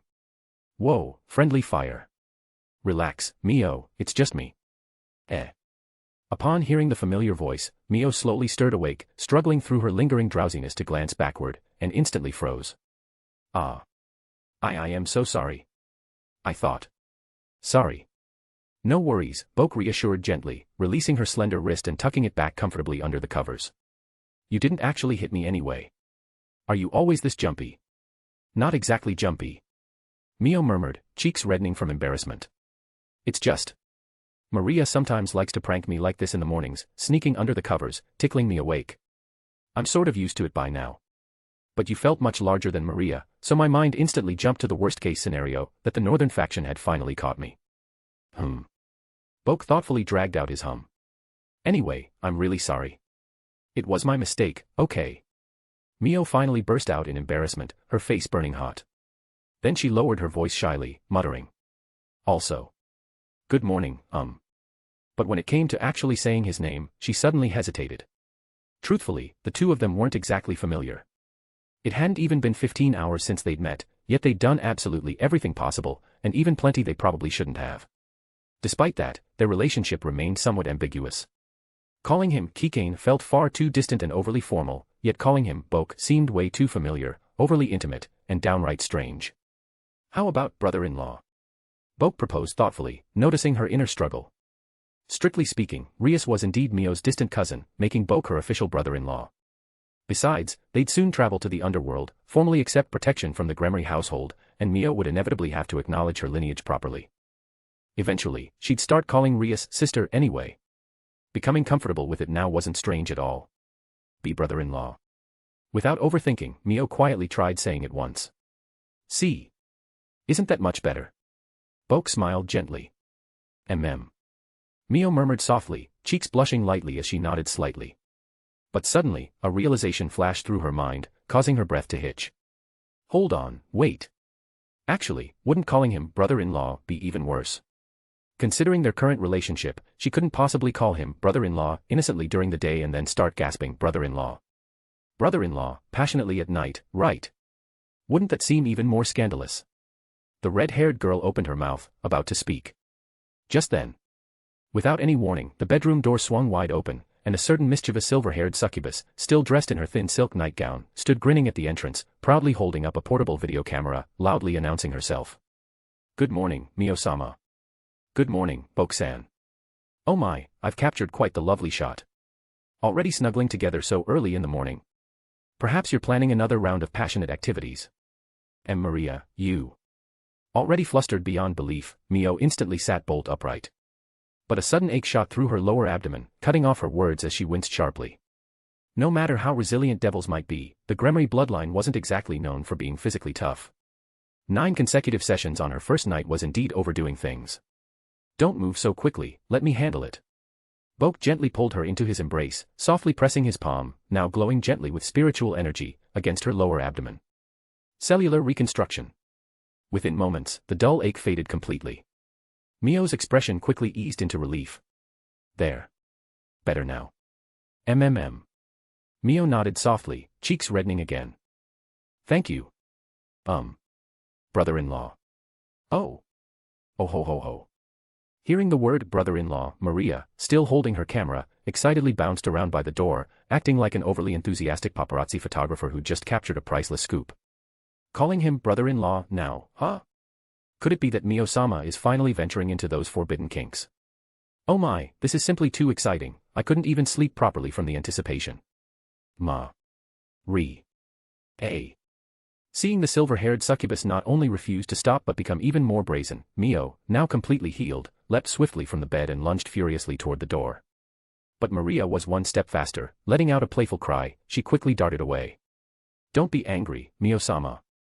I'm just diligently documenting your beautiful love life. Who cares about that? Mio shouted, furious. I'm talking about you putting those weird mental suggestions into my head last night. Wait, didn't Boke-san explain that part already? As they ran circles around the room, Maria desperately shot pleading glances toward Boke for assistance. Boke, for his part, simply shot back a casual look clearly saying, you're on your own. He explained nothing. Mio growled, eyes blazing furiously. She'd been completely drained last night, 9 rounds, how could she possibly have energy left afterward to discuss something like that? Maria desperately dodged, begging dramatically as Mio chased her relentlessly. Then, at least let's pause a bit. Can Mio-sama please listen carefully to Maria's explanation? Also, by this logic, does Mio-sama finally agree to let me frequently record your romantic and beautiful daily life from now on? As if I'd agree to that. Chapter 161, Mrs. Sheila. Bonus chapter every 200 power stones. The two girls continued their playful squabble for a full half-hour before finally settling down. 30 minutes later, after placing a call to the hotel dining service for a delicious breakfast and properly freshening up, the two girls finally began discussing serious matters. So, Maria, are you going to contact Zalgir's liaison now? Mio asked, carefully wiping her mouth clean with a napkin. Earlier, during their meal, Boke had neatly explained Maria's circumstances. Mio wasn't unreasonable, quite the opposite, in fact. Despite previously seeming quite fierce during her chase, the moment she understood Maria's reasons, she readily forgave her half-sister without hesitation. Now, Mio had fully committed herself to proactively cooperate with Maria's plan. That's right, the silver-haired succubus girl nodded lightly. Once I summon her, she'll appear immediately. Mio still hesitated a little. Are you sure we should summon her directly like this? Maybe I should, pretend to be unconscious or something. Maria replied honestly, actually, Mio-sama, that was my initial plan. She glanced uncertainly at the relaxed-looking young man with his arms casually crossed beside them. But Boke-san said it wasn't necessary. I see. Mio glanced curiously at Boke. She didn't doubt him, in fact, due to their contract and relationship, her trust in Boke was already nearly absolute. If he said it would work, then it would surely work. Alright, then I'll start the summoning. Maria stood up, walking toward an open area in the living room. She raised both hands, spreading her fingers as purple succubus magic glowed gently around her. Gradually, a teleportation magic circle quietly emerged on the floor. Alongside the circle, a figure emerged, a shapely, brown-skinned beauty. Short white hair, black and green dragon-like horns, a wild yet refined face that exuded both fierce beauty and aloofness, and a tight, black, deep V-cut armor that gave her the look of a demonic valkyrie. As she opened her vivid green eyes, confusion clearly appeared in her gaze. What's going on here, Maria Naruz? Zalgir-sama explicitly instructed that Mio Naruz should be rendered unconscious. Enough of your nonsense. Boke bluntly cut off her questioning. Golden spiritual energy rose, subtly coloring his eyes. That faint golden hue instantly reflected in the female warrior's green eyes, blanketing her gaze in a hazy sheen. Immediately, her voice ceased as she stood silently, seemingly frozen mid-question. Boke calmly exhaled, casually asking, "Who are you?" The response came instantly, devoid of hesitation. I am Zalgir's magical creation, Zest, a magical soldier and his personal bodyguard. Ah. Sensing a slight shift, Boke raised an eyebrow. Earlier, she had referred to her master respectfully as Zalgir-sama, yet after being controlled by him, she dropped that sama using just Zalgier. Was that respect merely superficial? Was that mind control just now? Maria gaped, utterly astonished.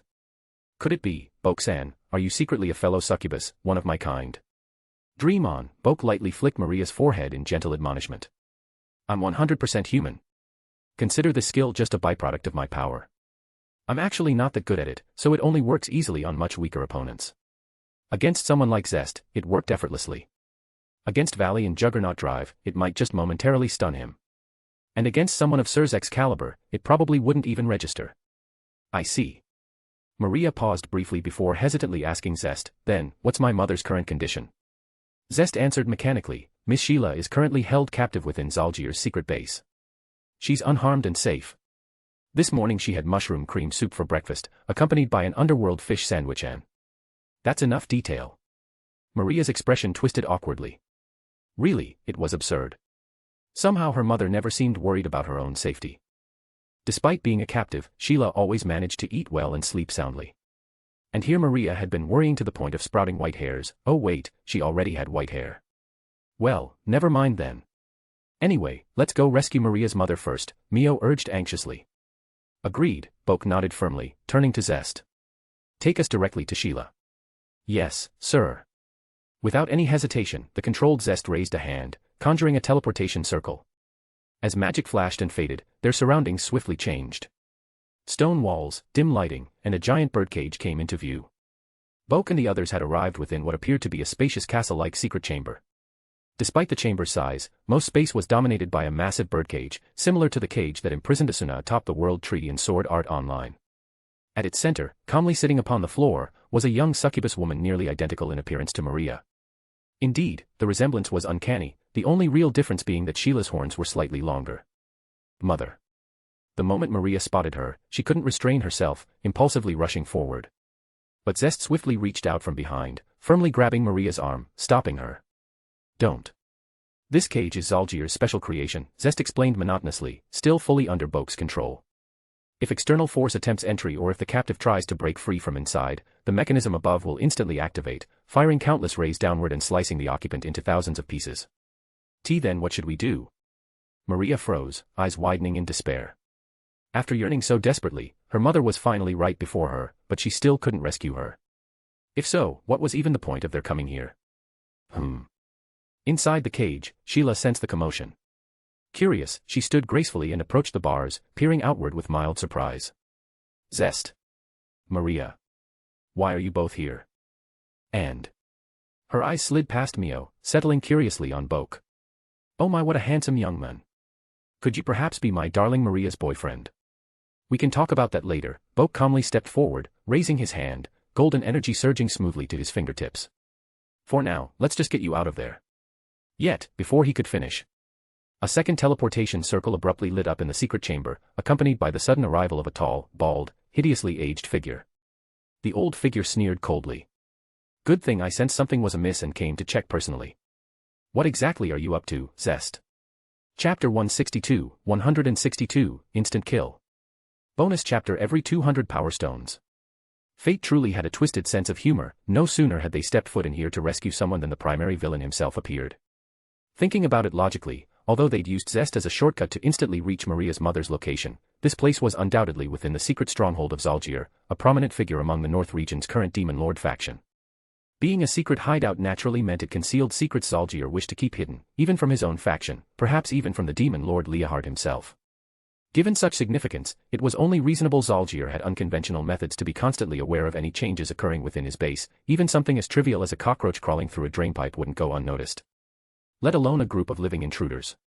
Within the hidden chamber, as the teleportation circle's glow gradually faded, Zalgier's tall, bald, sinister figure became clearly visible. He slowly opened his aged eyes, his gaze filled with wolf-like cunning sweeping across every face present, releasing a sinister chuckle. He, how truly delightful. Just when I thought my search was going nowhere, who comes directly into my lair but Wilbert's precious daughter herself? I'd been eagerly awaiting our reunion, though I never imagined it happening under such interesting circumstances. Then, his eyes fell upon Maria, standing protectively beside Mio. You've done well, Maria. You successfully brought Wilbert's daughter directly before me. However, you seem to have forgotten something. I only promised I'd release your dear mother after you completed your task. I don't recall ever giving permission for you to personally enter my base, stroll leisurely into the secret chamber, and take her away. And then, as though preparing to settle scores one by one, Zalgir's gaze moved onto the brown-skinned beauty standing silently to one side, Zest, before he paused momentarily. Mind control, is it? I see, what a useless creature, being manipulated by a mere juvenile succubus. He sneered dismissively. Well, no matter. Oddly, he showed no intention of reversing Zest's controlled state, instead shifting his attention back to the two half-sisters standing before the cage. Maria took a guarded stance, coldly asking, what exactly do you mean by no matter? At this point, pleasantries were meaningless, moreover, they'd never come here intending peaceful negotiation. Now that their intentions had been uncovered, combat was the only remaining option.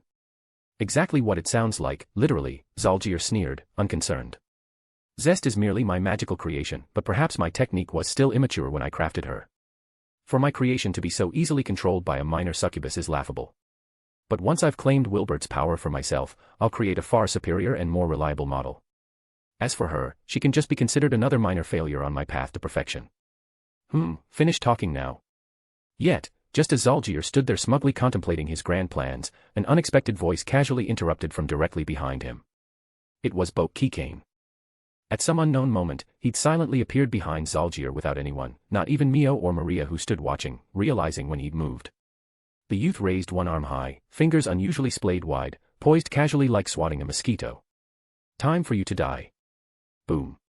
The palm fell, producing a sound that resembled less of a simple slap and more like the discharge of a fortress-class noble phantasm.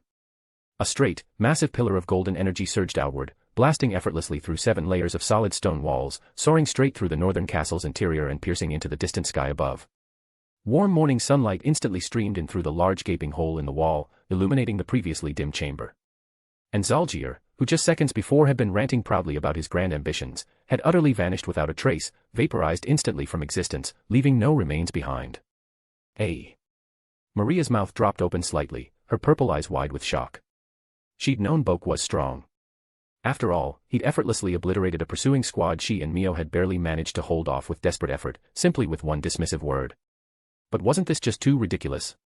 This was a full-fledged North Region's current Demon Lord faction cadre, obliterated instantly by one casual slap. My. What an extraordinarily potent aura. As Maria stood stunned by such absurd strength, the gentle voice of her mother spoke from behind her. Oh right, her mother. Instantly snapping back to her senses, Maria spun around anxiously, ready to attempt another rescue. But it wasn't necessary. The birdcage had already been unlocked, and her mother, Sheila, elegant and composed in her graceful dress, stepped out, smiling warmly. Next to her stood Zest, holding what resembled an electronic keycard, the golden mind control glow fading slowly from her eyes as she silently averted her gaze downward, expression unreadable. Mother.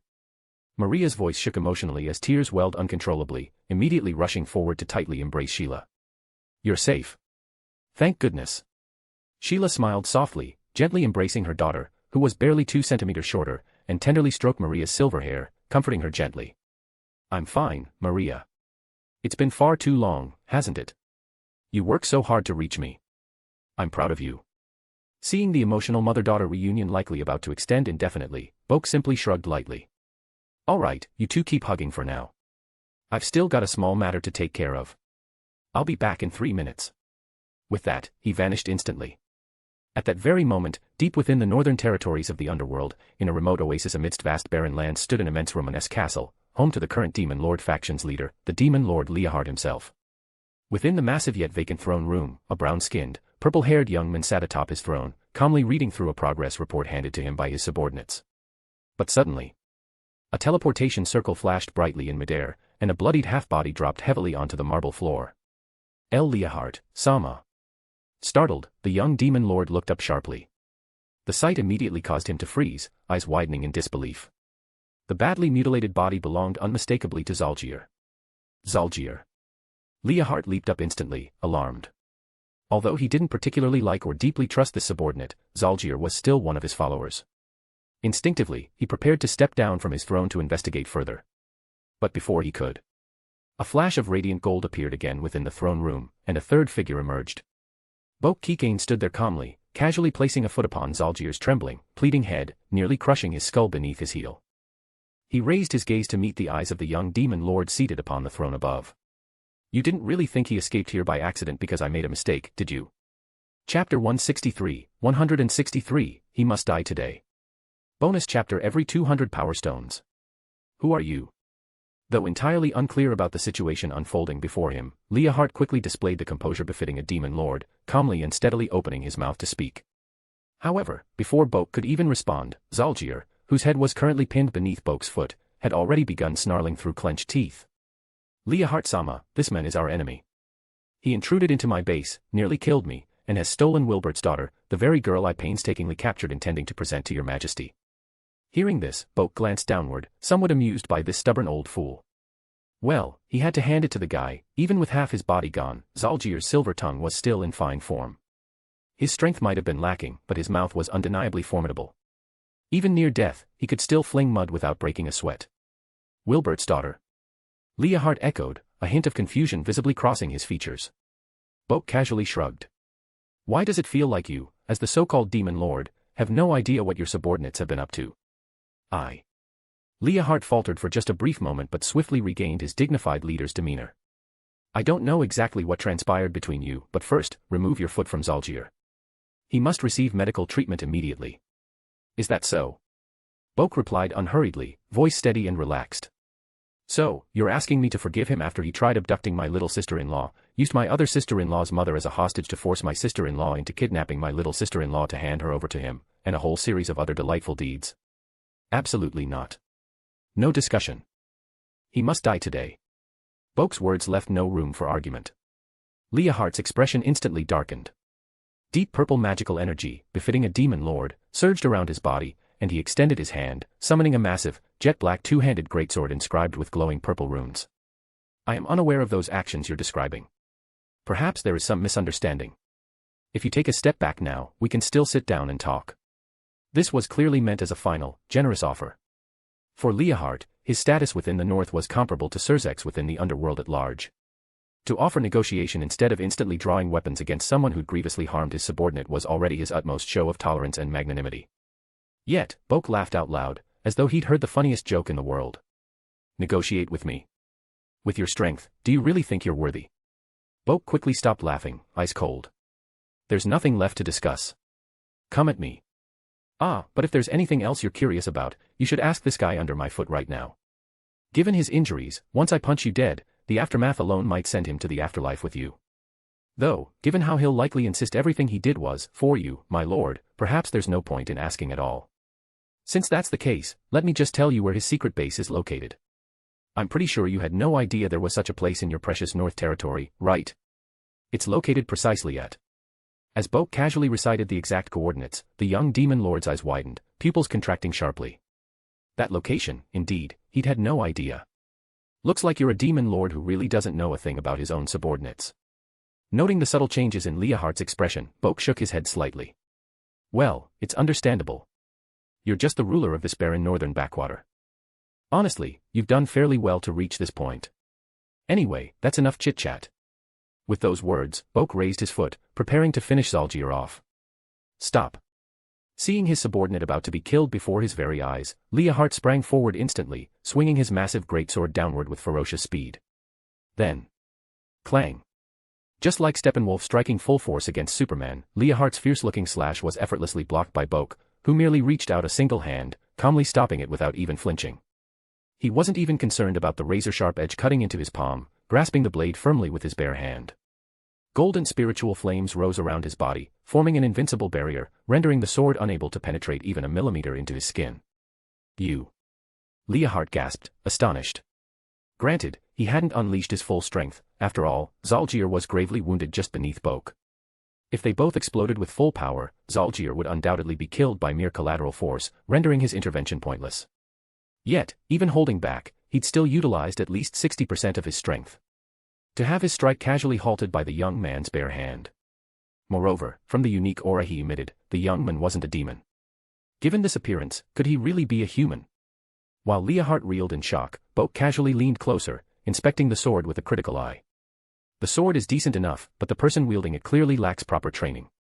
As soon as the words left his mouth, Boke suddenly applied strength to his fingers. He forcibly wrenched the greatsword out of Leahart's grasp, flipping it effortlessly into the air, spinning it around 180 degrees, then caught the hilt and stabbed downwards, precisely like Arthas plunging Frostmourne through the ice. Your Majesty, hell! Without suspense or hesitation, Zalgir's desperate plea was cut off halfway. The great sword effortlessly pierced straight down through his skull, passing easily through his head like a hot knife through butter, then lifting his entire mutilated body off the ground. Shing! The massive blade hissed sharply through the air, the giant sword disappearing into a blur beneath Boke's lightning-fast swings. Countless invisible blade slashes manifested simultaneously, cleaving through Zalgir's battered form, instantly cutting him into countless pieces before Leohardt's shocked eyes. Mangled remains scattered upon the polished floor. Task complete, Boke raised the now immaculate blade, free of even a single drop of blood, turning it thoughtfully in his grip to inspect it closely. At least my sword skills haven't rusted. Speaking of which, I really ought to have a weapon of my own by now. Oh well, here's yours back. I'm done here. Speaking lightly, Boke casually tossed the enormous greatsword back at the young demon lord.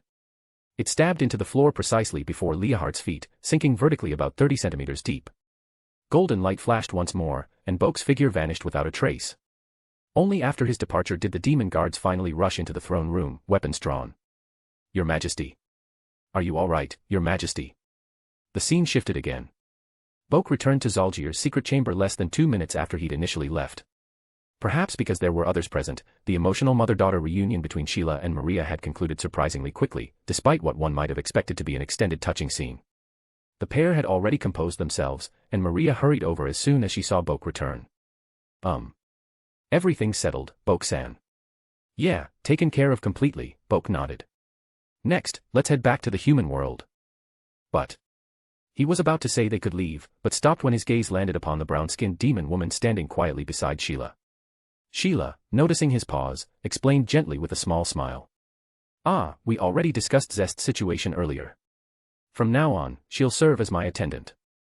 After all, during my imprisonment, Zest took rather good care of me. Ah. Boke blinked blankly. Wasn't she literally their enemy just moments ago? Zest turned her head aside, stubbornly avoiding eye contact, yet a fragile vulnerability flickered briefly within her gaze. I no longer have anywhere else to go now. If Lady Sheila is willing to accept someone like me, then I. Chapter 164, Mrs. Sheila Wants a Taste. Bonus chapter every 200 power stones. 10 minutes later, Boke and the others, who had just returned from the demon realm after rescuing Sheila, were now comfortably seated back in their familiar hotel suite. In the living room, Boke and Mio sat side by side on the same large sofa, while Maria and Sheila were on another sofa facing them across a coffee table. The four sat in this somewhat awkward face-to-face position. Zest, who had earlier been accepted by Sheila, seemed to have quietly slipped away for the moment, likely recognizing herself as the lowest on the social totem pole. She'd probably gone to make tea. They had already called room service. Undoubtedly, the hotel staff, controlled by Maria's subtle hypnosis over the phone, would soon arrive with delicious meals. All they needed to do was wait patiently. Using this short interval, Maria decided to ask the questions she hadn't gotten around to back in the underworld. Mom, how have you been doing during your time in the demon realm? Zalgir didn't do anything inappropriate to you, did he? Don't worry, nothing of that sort happened. Upon hearing her daughter's concern, Sheila smiled reassuringly, gently reaching over to stroke her daughter's head with maternal affection. I imagine Zalgir probably had plans to harshly interrogate me, but thankfully, Maria, you cleverly restrained him through your negotiation tactics. You made sure he was simultaneously using me to threaten you and being threatened by you. Plus, Zest was surprisingly considerate and took good care of me during that time. So, aside from not being able to leave, and occasionally feeling bored, I really didn't have anything major to complain about. Sheila's tone was extremely casual, almost carefree, as if rather than being held hostage, she'd merely been on vacation. Yet, from the faint exhaustion hidden in the corners of her eyes, it was clear that things weren't nearly as relaxed as she described. After all, having a lethal device constantly hanging over her head, one that could slice her into thousands of pieces at a moment's notice, created immense psychological pressure. A less resilient person might have broken long before any rescue could arrive. All right, enough of that. It's already over anyway. Sheila affectionately rubbed Maria's head once more, then turned her gaze meaningfully toward the young man seated across from her. Instead of talking about the past, Maria, why don't you introduce me to this handsome young gentleman? Or wait, let me guess first. Could this be our Maria's special someone? Toward the end of her sentence, Sheila raised a teasing eyebrow, her voice dripping with playful innuendo. Maria blinked blankly, then quickly waved her hands dismissively. Ahaha, actually no, that's not it at all. You see, Boke-san is actually Although it was somewhat complicated, Maria managed to quickly organize her thoughts, carefully and succinctly explaining their situation, how the three of them met, and the complex relationship between Boke and Mio to her mother. As she listened, Sheila's expression shifted from initial mild disappointment to curiosity, eventually settling into astonishment. "Oh, I see. So you're an Onmyōji family's child, and even became the fiancé of one of the underworld's 72 pillars, the Gremory family's daughter. Wait, let me take a closer look." Before she finished speaking, Sheila, who moments before had sat quietly opposite them, suddenly vanished from her seat. In the blink of an eye, she appeared directly beside Boke, perching gracefully on the sofa's armrest. She tilted her head, reached out, and gently pinched his cheek. Just looking like this, I can't really tell. Boke-kun, could you kindly ignite your spiritual power and show me for a moment? Like this. Although uncertain of the curious dream demoness intentions, Boke obliged, raising his index finger.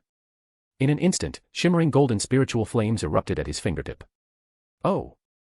As if witnessing an extremely rare treasure, Sheila's eyes instantly widened upon seeing the golden light reflected in her eyes. Just as I thought. I wasn't mistaken earlier. This concentration of spiritual power completely surpasses what a normal human should possess. It's reached a level that could probably be considered, yes, a transcendent. Transcendent. Boke raised an eyebrow slightly. Unlike Mio and Maria, who were hearing this term for the first time and appeared visibly confused, Boke had previously heard the concept from Kuroka. After all, both Kuroka and Kaneko had once served as test subjects for the Nabrius branch family's so-called artificial transcendent project. Yet, Boke himself wasn't entirely clear on the details either. Well, I myself only know a general outline. Sheila cleared her throat lightly, beginning to explain. In simple terms, a transcendent refers to someone who has broken through their own race's natural limits. Among those in the underworld, the only confirmed transcendent I know of is the current demon lord Lucifer, Surzex. Surzex, huh? Boke nodded slightly, unsurprised by this explanation. From an objective standpoint, he had indeed far exceeded the limits of a human being, surpassing them to a ridiculous extent. Then again, by this same logic, hadn't Kuroka similarly exceeded her own species' limitations, becoming a transcendent herself? In other words, hadn't Boke himself, essentially created a transcendent? Carrying this logic further, if Boke continued with similar efforts, would there soon be 1, 2, 3, an endless number of transcendents appearing because of him? Holy crap! Wouldn't that actually make him the real, artificial transcendent project? Just as Boke's thoughts were rapidly spinning out of control, a soft, warm, slightly moist sensation suddenly enveloped his fingertip. Ah! Surprised, he glanced downward, only to find that Sheila, who had just been earnestly explaining the transcendent concept, had leaned forward, now gently holding Boke's flame-wreathed finger between her soft, cherry-pink lips. Her eyes closed in deep contentment, and she delicately sucked on his fingertip as if savoring some rare delicacy, her expression utterly blissful and absorbed. Across from them, Maria's expression instantly exploded into stunned disbelief, while Mio, seated right next to Boke, stared wide-eyed, equally incredulous. Mom. What on earth are you doing? Only at hearing her daughter's shocked outburst did Sheila reluctantly withdraw her mouth, raising her head with a pout. High-purity spiritual energy like this is incredibly nourishing for us dream demons, you know. Boke-kun already conjured it. Wouldn't it be wasteful if I didn't taste it properly? Really, Maria, with such a timid mindset, you're still a long way from becoming a fully mature dream demon. So delicious. Her words trailed off into a soft sigh, her eyes narrowing slightly in obvious delight. Chapter 165, True Ancestor Girl times Succubus Girl. Bonus chapter every 200 power stones. After having a simple lunch at the hotel, Boke prepared to leave. Although he had left home early in the morning, most of his time was spent dealing with the rescue of Sheila from the northern territories in the underworld. Up until now, he hadn't yet checked in with Yukina Heimragi. If he continued to delay, a certain sword shaman girl's eyes might grow sharp again. Then, you guys can stay here for now. In the hotel suite living room before departing, Boke casually instructed Mio and Maria. I have other matters to attend to this afternoon. And I also need to return to the Gremory household in the underworld to discuss your situation. I suppose they'll probably prepare some sort of welcome event, maybe. Recalling Rias's reaction when he mentioned Mio last night, Boke suddenly wasn't quite so sure. However, there shouldn't be any major issues. After all, Mio was Rias's cousin, and Rias herself was the archetypal girl trying hard to appear mature, but still inherently a bit tsundere. Even if she verbally expressed reluctance, once she actually met her cousin Mio, she would undoubtedly soften right away. A welcome party. Mio grimaced slightly. Even though she was technically the daughter of Wilbert, the former demon lord of the Northern Realm, she'd never lived a noble's life. Suddenly hearing there would be a welcome party thrown in her honor felt strangely awkward. Boke continued nonchalantly. As for the northern faction, you don't have to worry anymore. Zalgier is already dead. As for the current Demon Lord faction, I went over and gave them a small greeting, so they won't dare to act rashly, at least for the time being. Gave them a small greeting. Maria suddenly recalled the brief moment Boke left during their earlier stay in the north. Wait. Boke-san, back then, when you briefly left. Was that actually? I deliberately left Zalgier barely alive, allowing him to panic and teleport directly to the current Demon Lord faction's headquarters. I believe the Demon Lord's name was Leahard or something. Boke shrugged casually, as though discussing a mere swatted mosquito.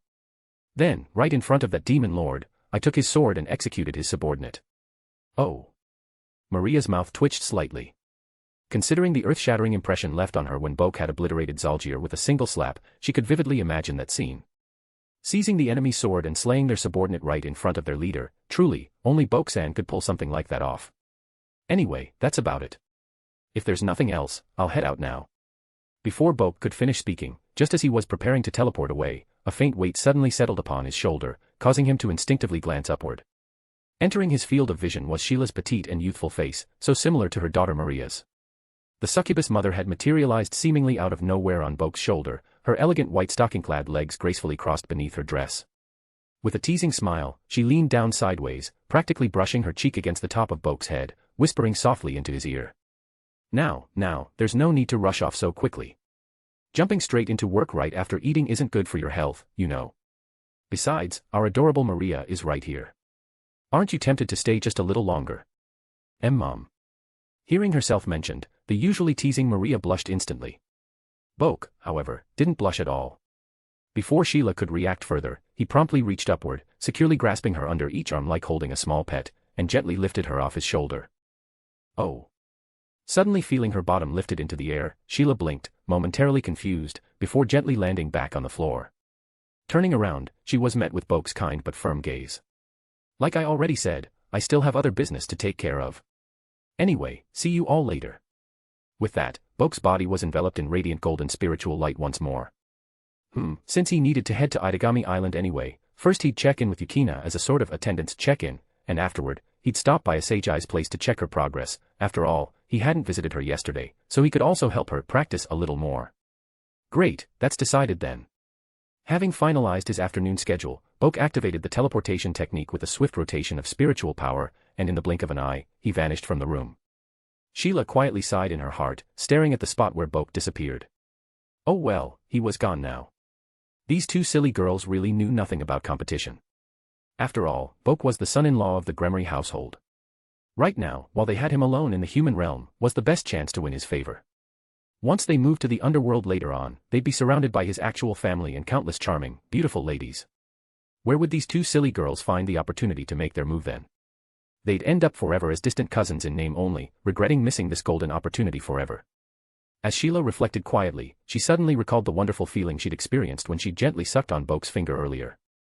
That rich, fiery power, she really wanted to taste it again. Meanwhile, in an apartment within the residential district of Itagami Island. The quiet living room still held a faint scent of recently eaten lunch, and the slightly damp floor of the recently used bathroom gently emanated a fresh aroma of shower gel through the open door. In the bedroom, Nagisa lay comfortably on her bed in pajamas, resting on her stomach, chin propped up by a pillow. Her short, black hair cascaded softly over her back. She extended her arms forward, cupping her phone between her hands. Her gentle wine-red eyes reflected a chat interface that hadn't changed at all for the past 3 hours. Seriously, where did you go, big brother? Nagisa sighed softly, a damp breath escaping her lips. Her normally cheerful eyebrows furrowed slightly in frustration. She had sent Boke a message around 10 in the morning, but now, nearing 1 in the afternoon, she hadn't received any response. In fact, the messages she had sent earlier still displayed the system prompt, recipient is out of service area. Seriously, was Big Brother not in the human realm today? She had even wanted to ask him if he'd come over. Recalling yesterday afternoon's experiences, Nagisa couldn't help but blush faintly, her cheeks becoming pleasantly warm. She continued holding the phone with one hand, while her other hand gently pressed against her lower belly beneath her pajama shirt, gently testing it. Today, the feeling of fullness was gone, so, it should be okay to continue doing that again, right? Please hurry and reply soon, big brother. Nagisa really wants to see you. As if her sincere wish had been granted, suddenly, a flash of golden spiritual energy illuminated the bedside. Boke's figure appeared out of nowhere within the bedroom. Boke blinked, opening his eyes and briefly experiencing a mental freeze upon seeing a room that was familiar but also slightly different from his intended destination. Wait a minute, hadn't he intended to teleport to Yukina's place just now? But this familiar room seemed to be. Ah, big brother, you really came. Before Boke could process what had happened, Nagisa, already on her knees atop her bed, eyes shining with joyous disbelief, threw her phone aside and swiftly knelt upright. Her slender, petite frame lunged forward enthusiastically, wrapping both arms around Boke's neck. Using just enough strength, she pulled herself close to his ear, whispering softly with a sweet, inexperienced yet utterly alluring tone. Nagisa has been thinking about Big Brother all alone for so long, so please, don't hesitate. You can do whatever you want to Nagisa now. Chapter 166, I'll forgive you if you let me go another 20 rounds. Bonus chapter every 200 power stones. To put it frankly, if one had to rank the combat prowess among all the girls, Mio Naru's would unquestionably be at the very bottom. Not only did she have comparatively poor stamina, but her overly sensitive constitution even created an unbelievable record of 9 climaxes in less than 2 hours. Just slightly above her would be a Sage Iiba. After all, she was essentially a normal human girl. Although she'd somewhat improved under Boke's careful guidance, given the short amount of time, her growth was inevitably limited. A step above that were Rias Gremory and Ireina Shido. The former, as a pureblood devil, naturally possessed a physique sturdier than a typical human, while the latter was previously a church-trained holy sword wielder, thus having excellent physical conditioning. Nevertheless, both of them still fell short compared to Kuroka, who'd long ago entered Boke's special, postnatal transcender program. After all, Kuroka's daily intake of morning milk, afternoon milk, evening milk, and even occasional midnight snacks over the years weren't for nothing. Even further beyond them stood mature ladies like Vanillana and Yasaka. Not only were they at the age where their needs were greatest, their bodies had also fully matured through the passing years. They enjoyed absolute advantages in adaptability and stamina compared to the younger, inexperienced girls. However, if one truly spoke of someone who stood above everyone else, who had genuinely broken all conventions with a seemingly innocent and pure exterior, yet shockingly advanced developmental progress, then it had to be none other than Nagisa Akatsuki, the true ancestor girl. According to legends, a vampire's regenerative capability was so extraordinary that even a body severed clean in half could heal completely within seconds. Precisely due to this trait, advanced maneuvers, those that would normally cause irreversible damage, such as repeatedly slamming against the tightly sealed gates of her inner shrine, could be treated by Nagisa as basic warm-up exercises. In fact, due to this constant cycle of rapid injury and recovery, her body even adapted to an entirely new level, becoming even more accommodating over time. Particularly after yesterday's prolonged high-intensity, paired aerobic training session, Nagisa had practically shed all of her initial inexperience today. Within the same duration as yesterday, she set an astonishing historical record double that of the previous day. A total of 57 climaxes over 5 continuous hours. From the sun blazing high at noon until the golden hues of sunset spread across the horizon, the sky outside gradually dimmed as the fierce afternoon sunlight softened into gentle twilight. Inside the bedroom, Nagisa, who'd thoroughly enjoyed a full afternoon's worth of intense training, contentedly lay quietly atop Boke. Her slightly flushed face pressed lovingly against his chest, fingers lightly drawing circles on his skin, still faintly cool from drying sweat. Hey, big brother. Hearing her soft voice from his chest, Boke lowered his gaze slightly, perfectly meeting Nagisa's upward-looking eyes. Nagisa blinked her still bright, crimson eyes. Tonight, after dinner, could big brother stay with me just a little longer? What's the matter? Boke didn't immediately agree. Strictly speaking, his plans for the afternoon had already been completely disrupted. Originally, he'd intended to check in briefly with Yukina first, then head over to Asagai's place to inspect her progress, and finally make his way here to see Nagisa. But somehow, this true ancestor girl seemed to have instinctively mastered some sort of anti-teleportation technique. Purely through the power of her own wishful thinking, she'd interfered with Boke's intended teleportation destination, forcibly redirecting him from Yukina's place to her own home. And then, she kept him occupied without pause all the way until now. Nagisa slightly puffed out her lips. It's not a big deal really, it's just that I already agreed with Yukina-chan earlier this morning that we'd go shopping downtown tonight. And now that you're already here, big brother, we can all go together. Oh, so it was about shopping. Boke inwardly nodded while shaking his head outwardly. Probably can't tonight. I have other plans. After dinner, I need to go check on Asagai. Asa, Gi. A small question mark slowly popped up above Nagisa's head. She had absolutely no memory of this name, but instinctively sensed it belonged to another girl. Nagisa, you should have seen her before. Wait, no, actually, you haven't. Boke paused halfway, corrected himself, and sighed slightly. But Yukina probably mentioned her to you before. She's the one who burst into our apartment and dragged me away the day we moved in next door. That's why I couldn't join you two for lunch that day, and Yukina ended up coming alone. Now that you mention it, I do vaguely remember. Nagisa's eyes lit up immediately, the question mark quickly transforming into a small light bulb above her head. Yukina-chan did say Big Brother got dragged off by some blonde woman. So, this Asagai person is that blonde woman. What do you mean, some blonde woman? Boke helplessly sighed. She's my childhood friend from my hometown Kyoto, named Asagai Iba. She should be your upperclassman, I guess. She goes to your same school but attends the high school section. Also, she's similar to you. HM. Nagisa blinked, eyes full of puzzlement. It took her nearly 10 seconds before fully realizing the meaning behind, she's similar to you. Wait. So that means Big Brother, you've also done that kind of stuff with her. The girl gasped, covering her mouth in astonishment, emotions flickering rapidly within her eyes. Boke cleared his throat lightly. I wasn't intentionally hiding it from you. Actually, it's true that I don't have just one girlfriend. Strictly speaking, there are several. So after dinner tonight, I was thinking of visiting her to check her recent training progress. After all, it got too late yesterday, so I couldn't go over. You, big radish. Nagisa suddenly muttered, her voice short but devoid of any true anger. Rather than genuine rebuke, it felt more like playful pouting. Boke didn't quite understand immediately. What radish? It means you're a big heartless radish, Big Brother, you've never heard that meme. Nagisa looked at him as if staring at a caveman. Boke became even more confused but still subconsciously retorted. Why does it have to be a big radish? Is it because small radishes can't be heartless? Nagisa froze momentarily, her cheeks rapidly heating up. Stupid Big Brother. Don't say such embarrassing things out loud so casually. Honestly, as my and Aurora-chan's one and only blood partner, you're actually this flirtatious, really. Despite feeling genuinely displeased by Boke's overly affectionate ways, Nagisa couldn't bring herself to speak harshly. Instead, she could only repeatedly mutter honestly. In mild frustration. After muttering like this for about 2 minutes, Nagisa finally quieted down, sighing helplessly. Alright, fine. In that case, you can just bring your Asagai-senpai along to shop with us tonight. I won't cause trouble for you. Huh. Boke replayed her words twice in his mind, seriously suspecting he'd heard wrong.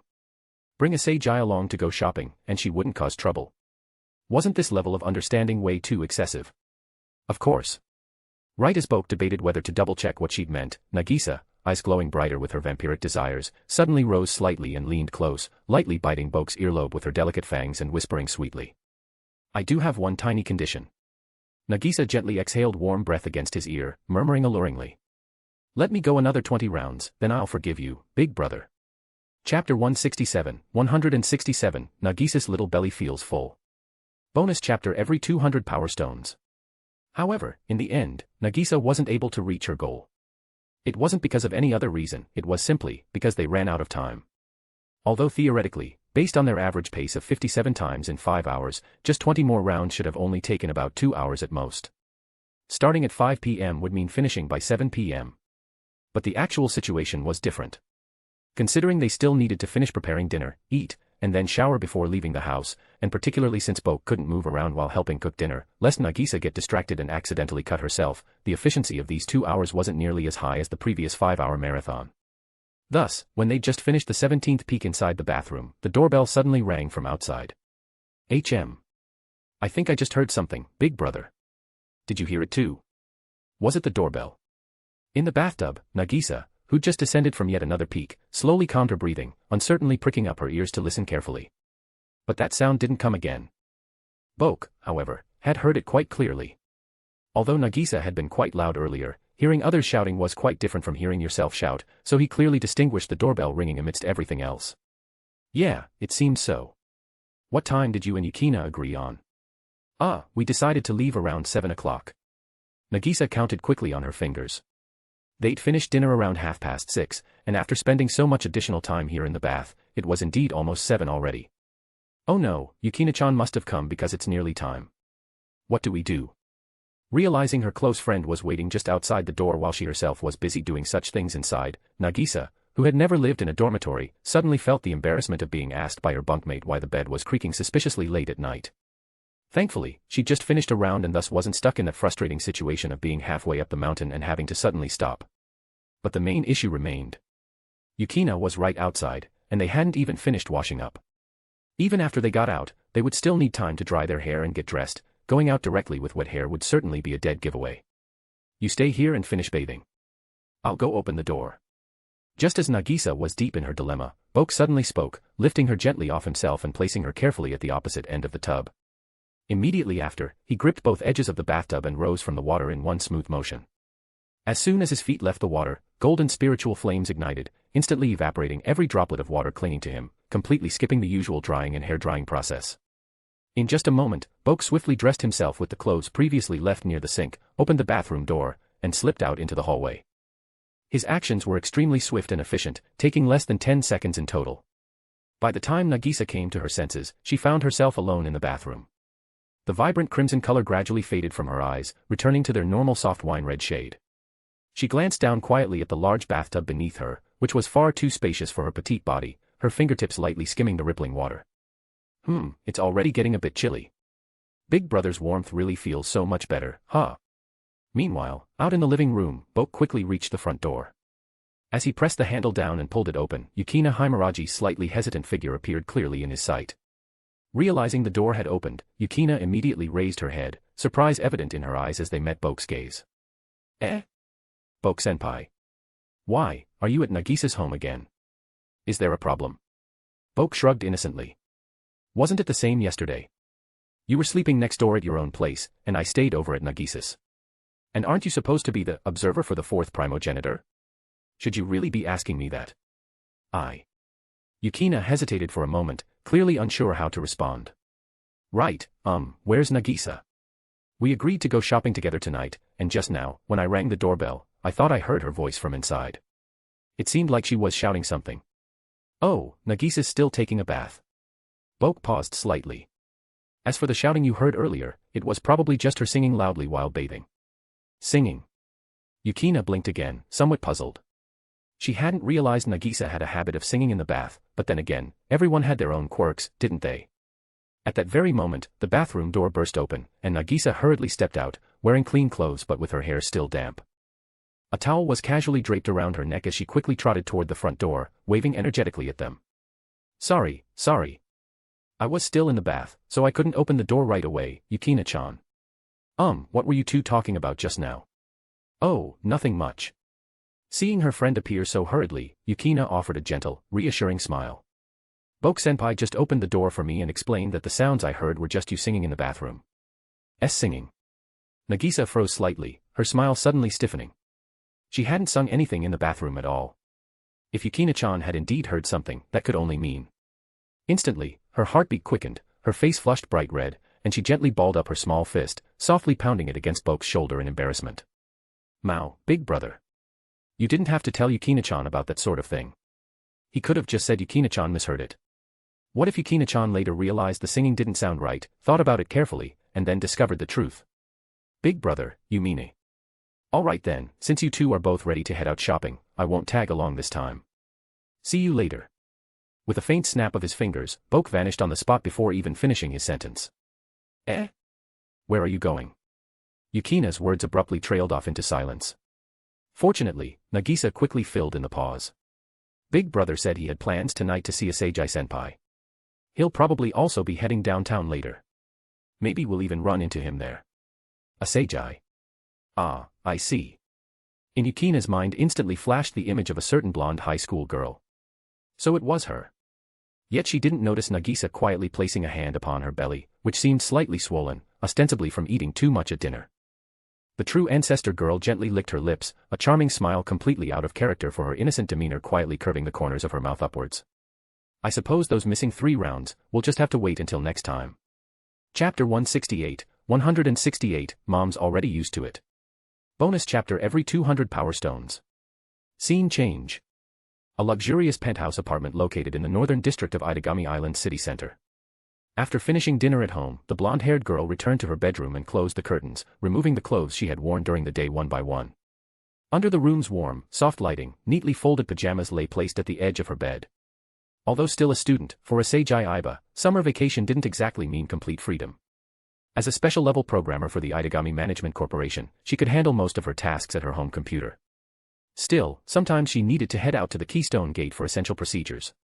For instance, tomorrow. In simple terms, tomorrow Asagi Iba was an 8 o'clock on the dot office lady. Precisely for this reason, she had to rest early today. No longer could she happily stay up late watching dramas and gaming until midnight or even dawn, sleeping in comfortably until noon as she'd previously done. Well, once tomorrow's done, I'll probably get to rest again for a bit. Speaking of which, Boke hasn't been here for the past 2 days either. I wonder where he's off to again.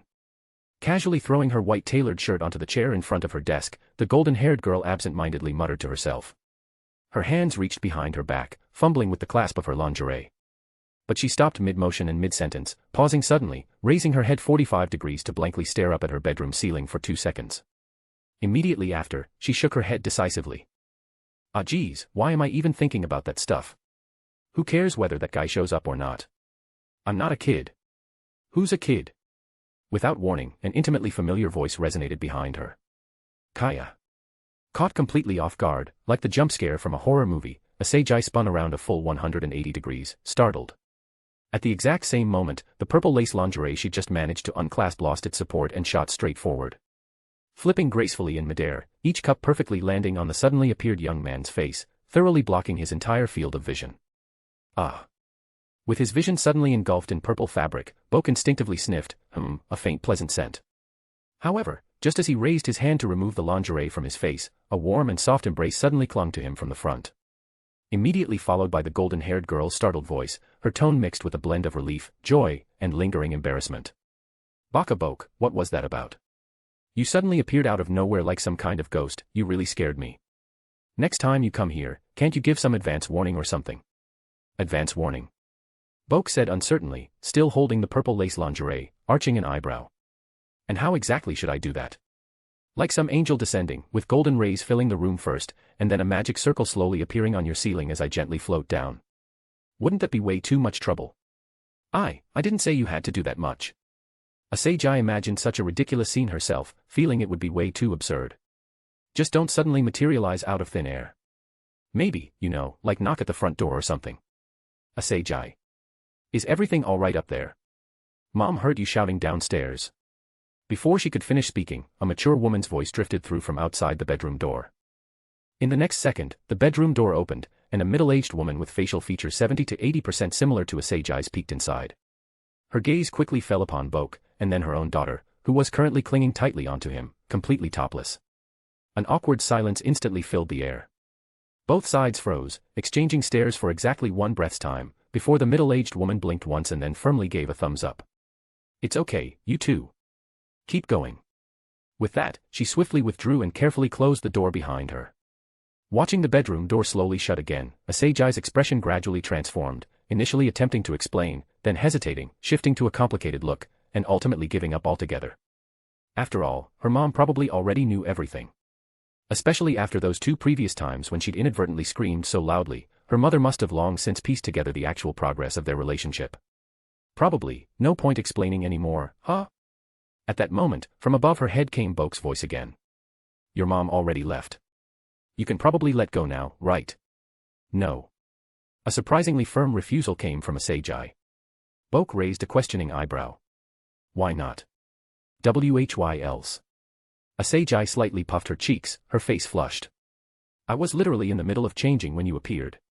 Losing my outer clothes is one thing, but even my lingerie is now in your hands. If I let go now, you'd... What exactly would happen? Boke stared at the increasingly flushed cheeks of the girl in his arms, briefly lost in thought. You'd see everything clearly. With her ears now completely scarlet, Asagi shyly buried her face deeper against his chest, voice reduced to a whisper. Hearing that statement felt like experiencing the Big Bang of the universe all over again. Boke's entire world momentarily spun around inside his mind. Does it really matter that much? Haven't I already seen everything there is to see? Even the things I shouldn't have seen. It's different. Asagi, blushing furiously, quickly interrupted. Before, we were both undressed. But right now, only I'm undressed, it feels incredibly embarrassing and strange. Anyway, just hurry up and strip yourself too. He had to strip too. Boke opened his mouth to respond, paused, and took a deep, calming breath instead. What exactly are you thinking? I just came here to invite you downtown for some shopping. The The delicate, romantic atmosphere they had been building abruptly shattered, like a romantic movie suddenly losing its pink-filtered lighting. Even the golden-haired girl's eyes instantly returned to clarity. Huh. Go shopping, shopping. That's what I was trying to say earlier. You never gave me a chance to speak clearly, Boke explained, his gaze increasingly amused and affectionate. Oh, so that's what was happening. Asagi felt a tinge of embarrassment for her earlier indecent thoughts but couldn't help a faint spark of happiness igniting inside her. Although they'd been childhood friends since they were kids, whenever they met up, it was usually either at the arcade or at home, mostly focused solely on gaming. As for proper dating activities like shopping, they practically never happened in her memory. Even now that they were officially a couple, they'd yet to have a single real date. Every single time they'd met recently, they'd ended up doing nothing but that kind of stuff, making her feel somewhat like that kind of girl. Well, if that's the case, then fine. Wait a second, I'll change first, and we'll head out. Actually, I recently bought a yukata for you, it matches mine perfectly. Still stammering slightly, Asagi released him from her embrace, turned towards her wardrobe, carefully covering her chest with one arm as she opened the closet and brought out a pristine white yukata decorated with graceful cranes and delicate blossoms. Boke received the yukata, spreading it open to examine. The sizing looks pretty spot on. Of course it does. Asagi silently shouted within her mind. She had personally taken her time measuring every single detail with her own body. How could it possibly go wrong? Chapter 169, Even Girls Have to Fight. Bonus chapter every 200 Power Stones. While Bokue Keikain was still changing clothes over at Asagi's place, two familiar girls who had made plans to head downtown were standing at a nearby bus stop just outside the apartment complex. Even though she had just survived a 74-hit ultra combo earlier, Nagisa Akatsuki still wore her usual bright, cheerful smile in front of her friend. A cool evening breeze rustled past their ears. Bathed in the warm glow of a street ed behind them, Nagisa turned her head to glance at the sword shaman beside her, Yukina Himragi, who was staring tensely at the nearby intersection like she was heading into a battlefield, not just boarding public transportation. Nagisa couldn't help but laugh softly. You don't have to be so nervous, Yukina-chan. The buses around here come pretty often, especially the ones that go downtown. I'd say there's one every 5 minutes or so. Like which ones exactly? Yukina adjusted the strap of the guitar case slung over her shoulder, the one she used to carry Schneewalzer, and asked seriously. In truth, there was a transit route map posted right behind the bus stop.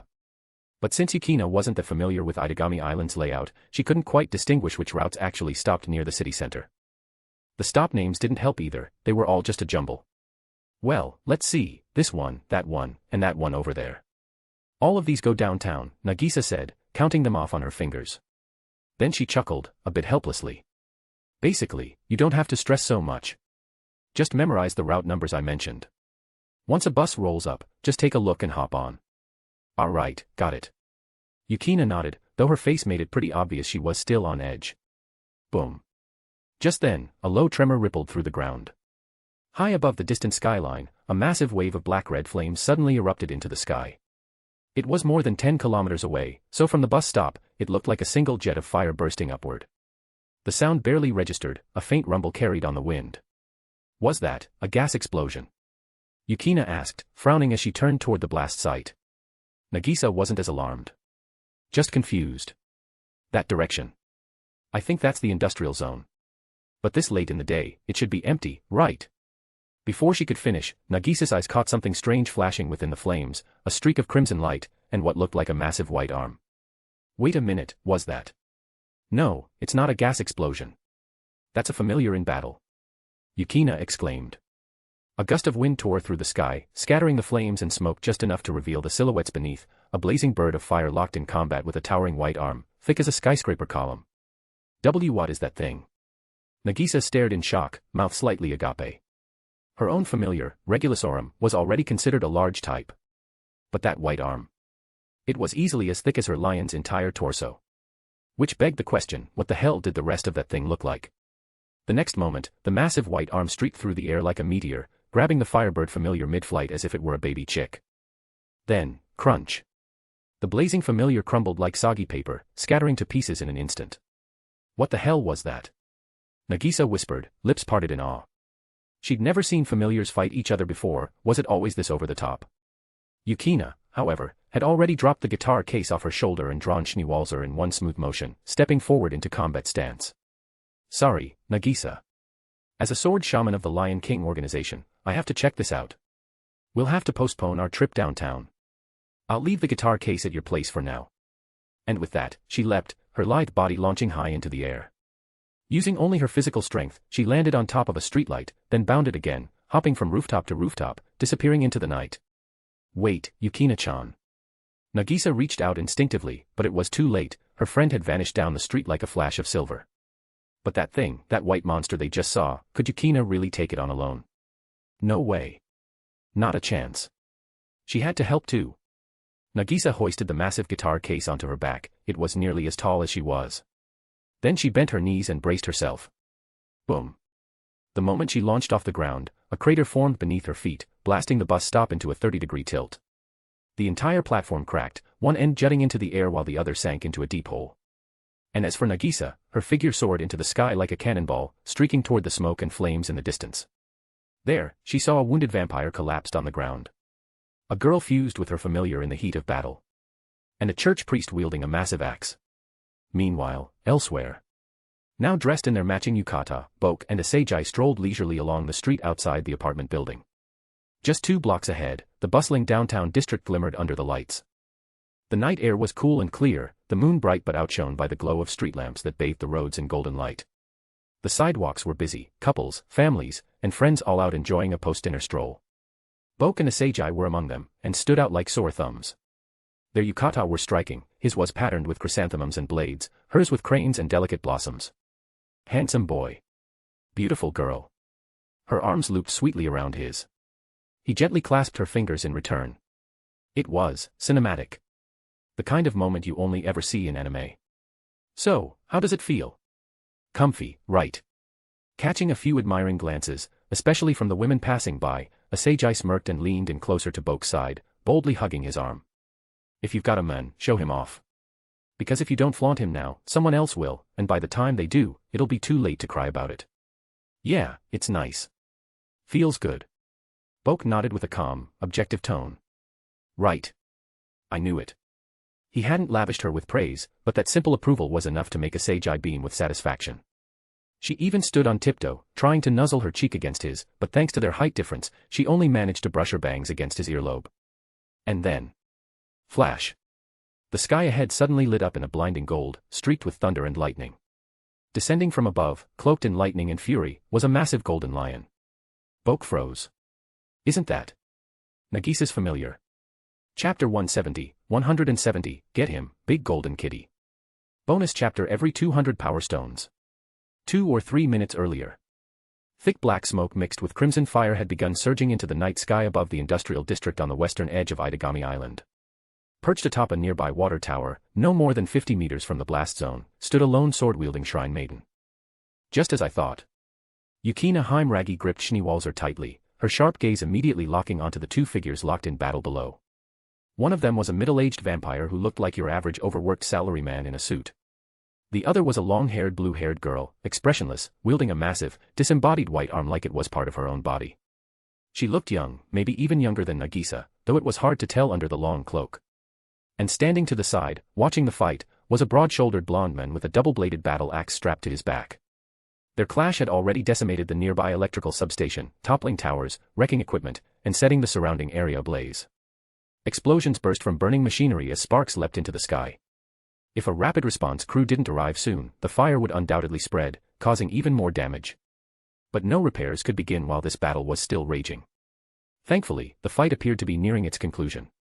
With one powerful strike from the white arm-wielding girl, the salaryman vampire, now without his familiar, was sent flying like a rag doll. Nice job, a start. The deep voice rang out with excitement as the blonde priest finally joined the fray. Leaping from his perch, he grabbed his giant axe and lunged toward the downed vampire.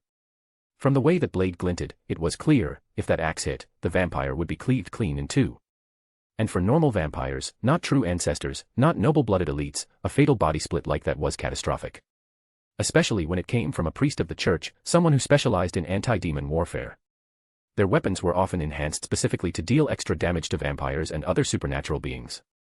It wouldn't be surprising if a single blow meant instant death. So this is where it ends.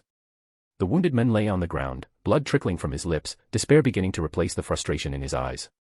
He hadn't done anything wrong, he was just a factory supervisor doing his routine evening rounds. Then out of nowhere, this bizarre duo showed up and ambushed him. Especially that blue-haired girl. She wasn't even a vampire, and yet she could summon a familiar, and not just any familiar, but one that could devour other familiars. What the hell is happening in this world? His crimson eyes reflected the descending axe as he closed them, bracing for the end. And then. Clang. A shower of sparks erupted midair as steel met steel. A silver spear intercepted the killing blow, stopping it cold. Yukina landed gracefully between them, spinning her spear down into a protective stance. Stop right there. Attacking an incapacitated vampire violates the special measures law on demon interference. 7 concentric magic circles bloomed around Schneewalzer's spear tip as she narrowed her eyes at the blonde priest. But the men just snorted in amusement, like she'd just tried to explain traffic laws to a murderer mid-chase. He lowered his axe and laughed, rubbing his forehead. That law was written by traitors who catered to demons. You expect me to follow that nonsense? Still, that weapon of yours, Demon Purging Twin Spear Type 0, isn't it? Engraved with the Divine Oscillation Effect technique, one of the Lion King organization's secret arsenals. Hey, can't believe I'm seeing it again. The last part he muttered almost to himself, then suddenly burst out laughing and sprang backward. But not to flee. It was the signal of an all-out attack. Come on, little lady. Let me introduce myself properly, Rudolf Ustak, Apostle of Lotharingia. Let's dance. What? Yukina's eyes widened. She knew that name well. The Apostles of Lotharingia were essentially the Western European counterpart to Japan's Lion King organization. They weren't enemies per se, in fact, you could call them distant colleagues. But while the Lion King organization operated under official Japanese governance and followed rules, the Apostles were known for being extreme zealots who rejected any form of compromise with demons. Some of them even dreamed of wiping out all vampires from existence. Whether or not they could actually pull that off was another matter entirely. But why would a Lotharingian apostle be all the way here in Japan, hunting vampires? I don't owe you an explanation. The priest roared, swinging his giant axe in a wide arc. This time, the blow carried even more force than before. This guy, he was dangerous. Yukina braced herself, ready to parry, when suddenly, a tremendous burst of vampiric magic surged behind her. Leave Yukina-chan alone. Nagisa dropped from the sky like a comic book superhero, landing beside Yukina with a thunderous crash. Her blood aura flared like a wildfire. Her soft reddish-brown eyes had turned a vibrant, predatory crimson. Her lips pressed tightly together, revealing 2 tiny vampire fangs glinting in the light. She raised her right arm high, and in the next moment, her pale skin turned pitch black, covered with glowing crimson markings like energy circuits. Get him, big golden kitty. Roar. A deafening lion's roar split the sky. A massive bolt of golden lightning shot down from the cloudless sky, and as it touched ground, it took the shape of an enormous golden lion, gleaming like it had been forged from sunlight itself. What in the? The blonde apostle paled, his face contorting in shock. The reflection of the beast danced across the lens of his monocle. The sheer pressure radiating off the beast was enough to make him instinctively take a step back. The rumors, they were true after all. I heard whispers of a 4th progenitor awakening here on Itagami Island, and it's real. He didn't hesitate another second. His eyes darted toward the blue-haired girl who had remained eerily silent the whole time. A start, we're pulling out. Command received. Astart's voice was flat and emotionless. She spun on her heel and followed Rudolph into the shadows, disappearing into the labyrinthine steel forest of the industrial zone. Almost simultaneously, atop the golden lion's massive head, a boy in a yukata appeared, carrying a golden-haired girl in matching clothes. Boke Keikain surveyed the scorched battlefield with a raised brow. Around them, only ruins remained. He casually nudged the golden lion's fluffy head with the toe of his sandal. You did all this? Nope. Chapter 171, she's already molded into his shape completely. Bonus chapter every 200 power stones. 5 minutes later, on the familiar downtown shopping street, Boke Keikain strolled casually with one arm wrapped by a Seijai Aiba, while on his other side were 2 very familiar girls, one a certain 4th progenitor, the other a flustered sword shaman. All 4 of them carried a cup of milk tea in hand, walking in unison like they were on a group date. From an outsider's perspective, it looked just like a couple on a casual outing, dragging along both of their younger sisters.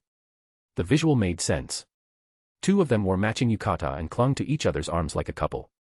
The other 2 were clearly younger, but seemed close, maybe even classmates, judging by how naturally they spoke to each other.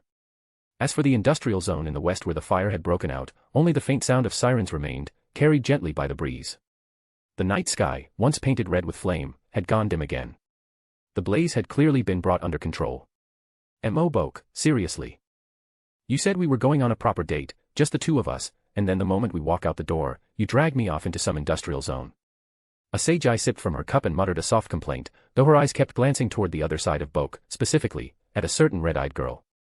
Boke gave her a sidelong glance. It was just a short detour, wasn't it? We're back now, and we're walking around town like you wanted. So technically, this is a date. TCH, easy for you to say. Azazel sighed, her eyes flicking again to the two big, glowing light bulbs ruining her atmosphere. By the way, I don't think I've seen this girl before. You two know each other. Of course we do. Before Boke could respond, Nagisa immediately jumped in, like a trap had been triggered. Big Bro and Yukina-chan live right next door to me. I met them on the day they moved in. He's been coming over to my place for dinner almost every night lately. Dinner at another girl's house. Azazel's brow twitched, her golden gaze snapping toward the boy beside her. But Boke didn't even blink. Calmly sipping his milk tea, he offered a perfectly innocent explanation. I told you before, right? I came to Itagami Island because the Lion King organization sent me here. Yukina's technically their representative. So if my client goes to dinner, what kind of bodyguard would I be if I didn't tag along? See client. The unfamiliar term made Yukina tilt her head, visibly confused. It's just a business term, Boke explained. Since the Lion King organization hired me, they're the client. You're basically the one in charge of overseeing the contract, like quality assurance. Oh. I see. Her eyes sparkled faintly with understanding. Anyway, Boke continued, switching topics, what was up with that mess earlier? How'd you end up in a fight over there? Well, it didn't exactly start as a fight. Yukina looked a little sheepish. It was supposed to be a reconnaissance mission. The man we encountered was an apostle from Lotharingia. No idea why he came all the way to Japan to hunt vampires, but he had a girl with him who could summon a familiar. If it had just been me, I might not have been able to hold them off. Thankfully, Nagisa showed up just in time and scared them off. And caused even more collateral damage, Boke finished for her with a nod. Sure, the initial explosion had been the result of the Apostle vs. Vampire skirmish, but Nagisa summoning the Golden Lion and unleashing a divine lightning strike. That had leveled half the damn district.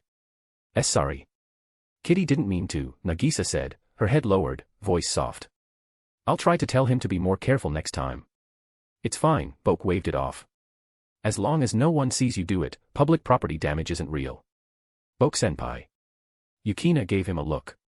But then she frowned. Actually, someone might have seen. Huh. During our standoff, that apostle mentioned rumors that the fourth progenitor had resurfaced on Itagami Island. I don't know where he got his intel, but, after tonight, the whole world might know. Yeah. Boke didn't deny it. After all, the Golden Lion's descent had been impossible to miss. You could have seen it from downtown. And it wasn't hard to identify it as one of the fourth progenitor's familiars. But. So what? Boke thought. Even if the world finds out, what are they gonna do? It's not like the other countries don't have their own monsters. As for the other three progenitors, if they wanted to try something, they were welcome to come test their luck. Wait. Azazel suddenly froze in place, eyes wide as saucers. She pointed at Nagisa. So what you're saying is, this girl is actually... She bit her tongue before she could yell, fourth progenitor, but the looks on Boke and Yukina's faces said it all. Boke nodded. She only awakened recently, just a few days ago, actually. That's why the Lion King organization asked me to keep an eye on her, he added. Artificial island or not, Itagami doesn't have a stable enough foundation to handle a full-blown progenitor without supervision. I don't even know what to say. Azazel was stunned speechless. And right then, Nagisa looked up at her with those wide, innocent eyes, voice full of curiosity. Say, Azazel-chan, are you and Big Bro dating? Caught completely off guard by the question, Azazel began to fluster, her face heating up immediately. Even though they'd done everything two people could possibly do, heck, even things most wouldn't dream of doing, getting asked like this still made her heart skip. After stammering for several seconds, she finally calmed herself down enough to nod. Why yeah. I guess you could say that. We've been childhood friends forever. It's only recently that we made it official. Boo-hoo. Nagisa dragged out the sound in mock understanding, though inside her heart she felt a little disappointed. After all, she had already done everything with Big Bro too. In fact, she'd done things with him that no one else even dreamed of doing. But she had promised not to get in the way, so all she could do was sit here and watch quietly. Ugh, so frustrating. Oh, right. Big Bro still owed her 3 more rounds. he didn't finish the promised 20. Should she use that as an excuse and add a 0 to the end?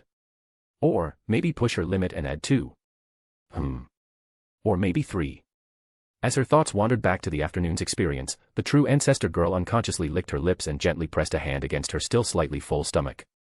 Chapter 172, Nagisa's Multiplayer Event Plan. Bonus chapter every 200 Power Stones. By the time their little outing wrapped up, it was already close to 10 p.m. They hadn't really had any specific plan to begin with. It wasn't like they'd gone downtown to buy something in particular or catch a movie, and they'd already had dinner at home before heading out. But somehow, just wandering around aimlessly like that, time had flown. It was about time to head home.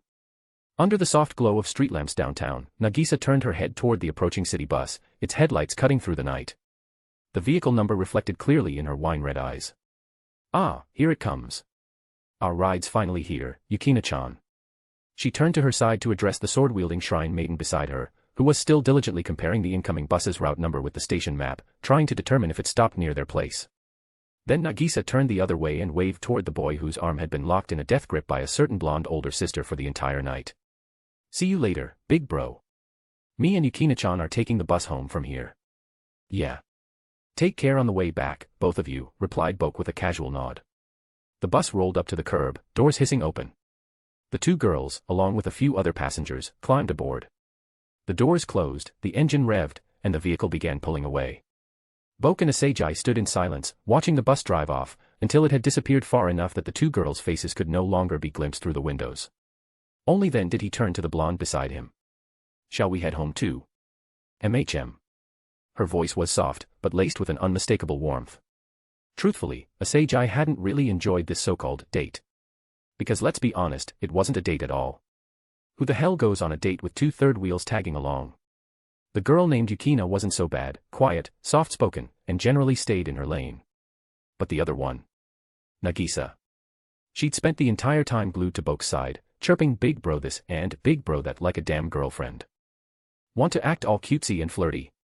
Then get your own boyfriend and stop hanging off hers. So yeah, no, this hadn't felt like much of a date. But now was a different story. The two little tagalongs were gone. Especially when he'd just said, shall we head home too? That line, it gave her the exact vibe of a newlywed couple seeing guests off from their home and then heading back into their cozy little love nest. Exactly. She was the childhood friend who had stuck with him through thick and thin. The real girlfriend. The main heroine. The rightful partner. Asagi was still internally ranting when Boke, noticing her silence and zombie-like pace, waved a hand in front of her face. You good? Sleepy or something? Huh? Oh, no, I'm fine. She blinked, snapping out of it and forcing a small smile. Then, glancing at him, she hesitated, opened her mouth, and stopped again. Boke narrowed his eyes at her awkward expression. What? Spit it out. It's nothing. Really, it's... She waved her hands in protest but couldn't keep the question from bubbling up. That short-haired girl who keeps calling you big bro, kinda seemed like she really likes you. Oh, you mean Nagisa? Boke gave a noncommittal grunt. You jealous? Geel, excuse me. As if he'd just told the funniest joke in history, Asagi's voice spiked as her eyes widened. With a dramatic huff and an eye roll, she turned her face away. Why would I be jealous over some little girl? And just to make a point, she puffed out her chest. Naturally, Boke's gaze dropped right where she directed it. And well, he had to admit, Asagi was blessed. Slim waist, long legs, shapely curves, she had the kind of proportions you usually only see in fashion magazines, all without sacrificing that signature Asian elegance. Even her arms stayed slender despite her, volume. Nagisa, on the other hand, was still very much in her growing phase. Asagi had nothing to worry about in terms of competition. That said, stamina was a different matter. At the very least, there was no universe where Asagi could match Nagisa's 12-in-1-hour champagne bottle endurance record. For any human body, that was unrealistic. The two continued to chat idly, making their way back toward the luxury high-rise where the lights still gleamed along the outer walls like neon stars. Meanwhile, on the moving bus, Nagisa and Yukina had found their way to the very last row and settled into one of the twin seats. It had already been almost a full minute since they boarded. Nagisa, sitting by the window, still had her forehead pressed against the glass, as if straining to catch one last glimpse of someone. Yukina tilted her head in curiosity. Nagisa, what are you looking at? Nothing much. Just trying to catch one last look at Big Bro. She answered without hesitation, voice nonchalant. Even as she spoke, her eyes never left the faint, disappearing glow behind them. Yukina blinked. Big Bro, you mean Boke-senpai. But at this angle, we can't see him anymore. I know. He's already out of view. Nagisa gave a soft sigh and finally turned away from the window. Then she glanced at Yukina with a coy little smile. By the way. Yukina-chan, have you ever dated anyone before? Dated? As in, romance? No, I haven't. Yukina answered earnestly. She had been raised and trained within the Lion King organization, where all the children, be they sword maidens or ritual priestesses, were female. And all of them had been abandoned by their parents. There weren't any men in that environment, so romance had never even been a thing. Really? That explains a lot. Nagisa chuckled. Yukina raised an eyebrow, something about that laugh felt off. But she couldn't put her finger on why. So she turned the question around. What about you, Nagisa? Have you dated anyone before? Nagisa gave a mischievous smile and shook her head. Not really. Oh. I see. Yukina was briefly surprised. It made sense, of course. While early dating wasn't taboo in Japan, most girls didn't start relationships before middle school. Still, usually the one asking those kinds of questions had been in love. There was a weird mismatch between her words and her attitude. Yukina had almost pegged Nagisa as a low-key Casanova, but maybe she was just as new to all this as anyone else. Unbeknownst to her, however, her serious and innocent expression had triggered something entirely else inside the girl beside her. What if next time, I wait until I'm totally wild from Big Bro's love, then accidentally let Yukina-chan walk in on us, and maybe even drag her in too? Big Bro would definitely love that. Just imagining it makes my heart race. Still, it's not quite time yet. Gotta wait for the right moment. Chapter 173, Venelana's Late Night Surprise. Bonus chapter every 200 power stones. Asagai's place wasn't exactly far from the city center. Even accounting for waiting on the elevator and riding it up, the entire trip barely took 10 minutes. By the time Boke had walked Asagai back to her apartment, the lights in the first-floor living room and the second-floor hallway had already been turned off. Only a small entryway lamp remained on. The whole house was quiet. Looks like Mom's already asleep. Asagai whispered as she slipped off her shoes at the door. Her mother had nearly died of a serious illness when Asagai was little. Thankfully, through Boke's connections, she'd undergone treatment via Onmyōji arts and made a full recovery. Perhaps it was that brush with death, or maybe the sudden financial boost from her husband's career taking off, that had turned her into a devoted wellness enthusiast. Her daily routine now included shopping trips and spa sessions, with a strict bedtime before 10 every night. Yeah, seems like it. Boke stood quietly at the threshold, not stepping any farther in. Well, you should wash up and head to bed. I'll get going. Huh. That caught Asagai by surprise. Her hands paused mid-motion as she swapped into her indoor slippers. You're heading out already, right now? Of course. Don't you have to wake up early tomorrow? Ugh. She grimaced at the spot-on guess. How do you know that? How do you think? Boke raised a brow. Back when I first got here, you were halfway through undressing. Your pajamas were already laid out on the bed. What else would you be doing, getting ready to wrestle a bear? Ugh. I mean, you're not wrong. It wasn't exactly some master deduction, but it still made her feel like she'd been completely seen through. Asagai cleared her throat awkwardly. Anyway, yeah, I do have to wake up early tomorrow. I've got to swing by Keystone Gate. Should be back by afternoon though. Keystone Gate. The name didn't ring a bell for Boke. To be fair, he wasn't exactly well-versed in Itagami Island geography. As a designated demon sanctuary, the place was mostly a junction between the human and devil worlds. Boke hadn't even set foot in the underworld until he met Rias, so naturally, he'd only started familiarizing himself with Itagami in the past few days. So Asagai helpfully translated it for him. It's basically the island city hall. They just gave it a fancy name. Ah. That made sense. Then I'll swing by again tomorrow afternoon. Ah, wait. Just as he began to shimmer with teleportation energy, Asagai reached out and scratched her cheek a little shyly. About tomorrow, how about we grab dinner downtown again? Just the two of us this time. You're free tomorrow night, right? She made sure to emphasize that part, just the two of us. Boke didn't even need to think about it. He flashed an okay sign. Got it. It's a date then. See you tomorrow. MHM. See you tomorrow. With that, the glow of spirit energy fully enveloped him, and a moment later, he vanished into thin air. Meanwhile, deep within the underworld, night had fallen. Inside the Gremory family castle, in a lavish third-floor master bedroom, a single flickering candle bathed the room in soft amber light. Ha-en. Dressed in elegant silk sleepwear, the gorgeous woman by the tea table let out a quiet yawn and covered her mouth delicately. She folded the corner of the page she was reading, then closed the book and set it aside, stretching out her arms. It was hard not to feel drowsy. Venelana had read that particular book more times than she could count. Nearly every page, minus the index, bore folded corners from past readings. She'd memorized the entire thing to the point she could probably recite it like scripture. But what else was there to do? Nightlife in the underworld was practically non-existent. Reading was one of the few decent options for passing the time. Still, even the most interesting book becomes a sleep aid after the 50th read. All right, enough for tonight. Time for bed. She took a breath, reached for the candle, and leaned forward to blow it out. And that's when it happened. A flare of golden spirit energy suddenly shimmered in the air, and the boy's figure materialized out of nowhere, catching Venelana completely off guard. Still mid-reach toward the flame, she froze, blinking in surprise. Then, once she registered who it was, she slowly lowered her hand from her chest, and smiled. Era. You're back this late. Just got in. Yeah. You haven't showered yet, have you? Not yet. Venelana didn't even let him finish. As soon as she heard he hadn't bathed, her eyes practically lit up. Perfect. Then tonight, don't go looking for Rias. Huh. Oh, come on now. Don't try and play dumb, young man. You and Rias did that last night, didn't you? She pouted playfully, stepping in close and slipping her arms around his neck.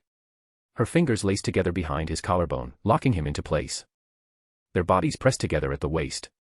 Her long lashes fluttered as she smiled. I saw everything this morning, you know. Rias was practically tilting at breakfast. And devils don't get hemorrhoids, so don't even try it. There's only one explanation for why she was walking funny, and it's that you did something naughty, And not gently, either. Then she tiptoed up and leaned close, her breath warm against his ear. But you don't need to worry about that with me. You can do whatever you want to me, Bokuen. Everyone else is asleep, and the big bath on the second floor should be empty by now. Come on, after a long day, we have to get you nice and clean. Her voice turned husky by the final syllable, her lips practically brushing against his skin. What she didn't realize, though, was that just a few rooms down the hall, a certain silver-haired maid had finished her duties for the night and was now gathering everything she needed for a soak. The second-floor bath should be empty by now. She thought to herself, unaware of what was about to unfold just a few doors away. Chapter 174, Busted. The Shocked Silver-Haired Maid. Bonus chapter every 200 power stones. Ding dong. A single droplet of water fell into the still bathwater, creating a soft ripple. Venelana and Boke sat cross-legged, facing each other. She unhooked her arms from around the boy's neck, keeping her lower half steady as she leaned far back, arching her body in a long stretch. It's been days since I've had a proper soak. There's really nothing quite like a good bath. The statement was harmless on its own. Baths were relaxing, much like how a good portion of the Japanese population adored hot springs. But when she said it in that position, it became hard to tell whether she was talking about the bath, or something entirely different. Boke supported her waist with one hand. What? You don't bathe alone? Ha. Venelana exhaled softly. Of course not. Taking a bath by yourself is boring. You could bring a book, sure, but I've already read them all, and getting them wet is just a hassle. I'd rather shower quickly and curl up in bed, while thinking of you. Maybe the better phrase is, relieving my loneliness.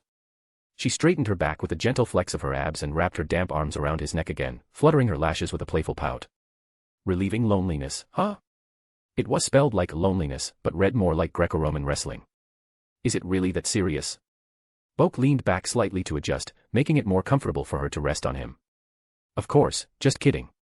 She couldn't help but giggle at his half-shocked, half-suspicious expression. Then, quick as lightning, she closed the distance and planted a kiss on his lips. Her voice dipped into a whisper as she leaned in close to his ear, soft as silk. Once you've tasted luxury, it's hard to go back to modesty, you know. So what happens later? Boke's question came out of nowhere. Venelana blinked, caught off guard. What do you mean? I mean. Realizing his phrasing was a bit vague, Boke clarified. Summer break's only 2 months long. After that, I probably won't be able to pop back and forth like this. What do we do then? Now that was a real problem. Their relationship wasn't exactly public. At least not to Rias. For now, it was absolutely top secret. And given Rias's status as a highborn devil noble, every trip between the underworld and the human world required her to pass through Itagami's customs checkpoint via formal transport. No instant teleportation like Boke's. It was slow, tedious, and very official. She spent most of her time living in the human world for school, only returning home on major breaks. And the Gremory castle was crawling with maids. If Boke kept popping up during the school year and one of them caught wind of it, and Rias started asking questions, that'd be a problem. I've thought about that too. Venelana placed a finger to her chin, then her eyes lit up like a golden light bulb. Ah. I've got it. I'll just move to the human world. Huh. Boke was stunned. But Venelana only grew more enthusiastic the more she talked. Our Gremory family owns quite a bit of real estate in Japan, you know. I'll just buy out your whole apartment building and remodel it into a castle. That way, everyone can live together. Isn't that a great idea? Then, where would you live? Boke forced a smile. With you, of course.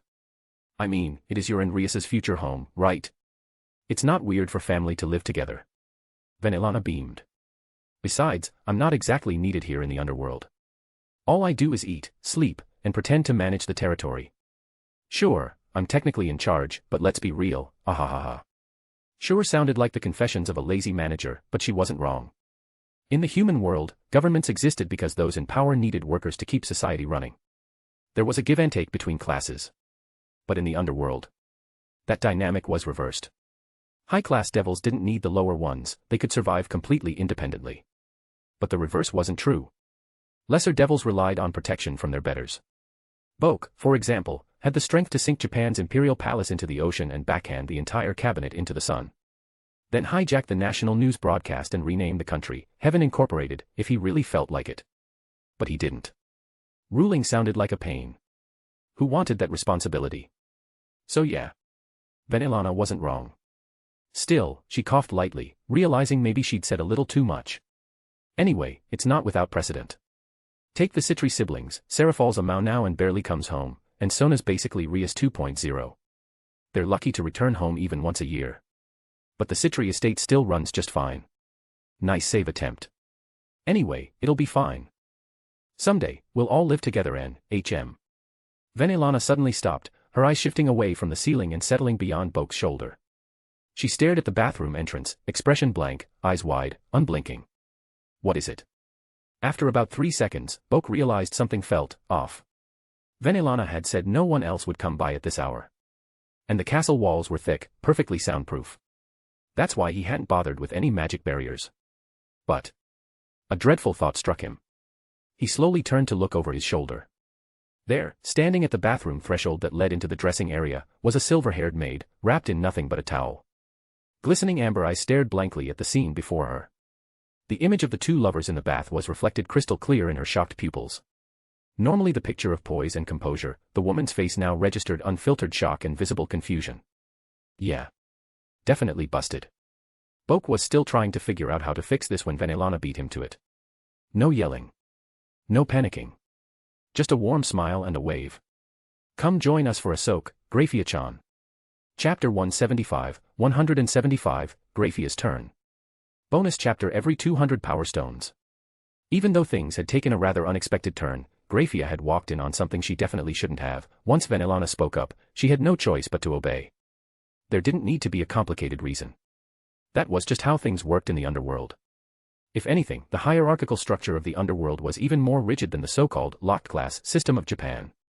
In Japan, if you clashed with your boss, you could just quit and find another job.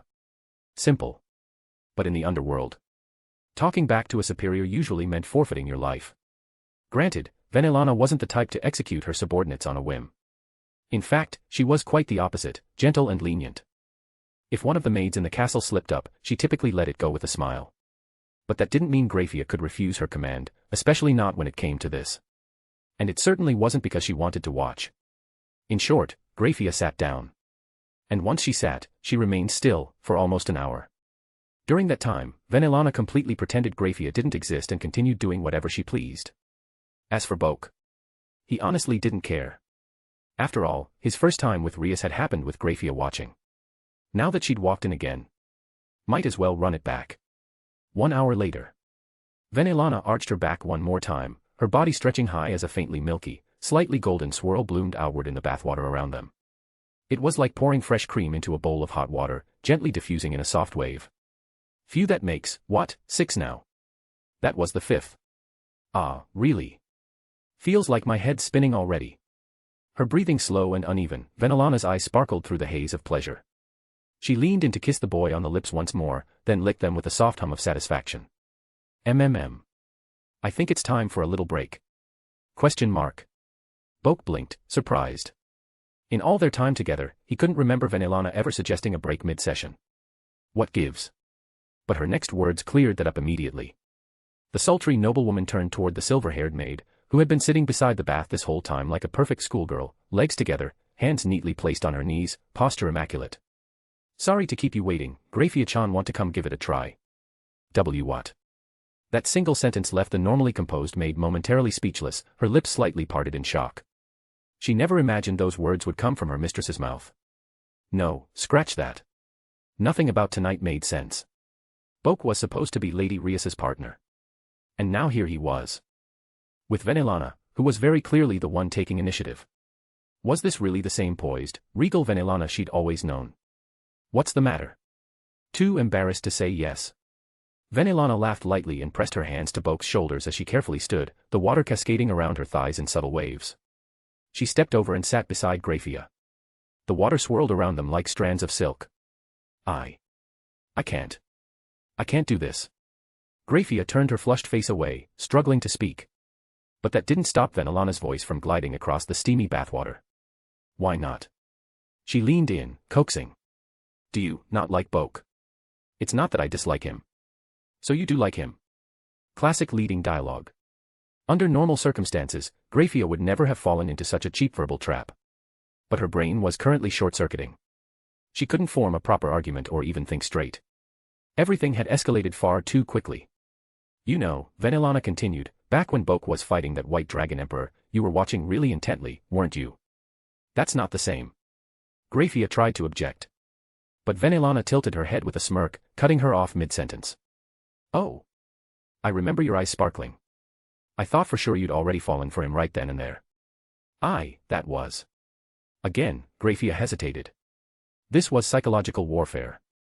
Venelana had planted the seed, you like him, don't you, and Graia had failed to reject it outright.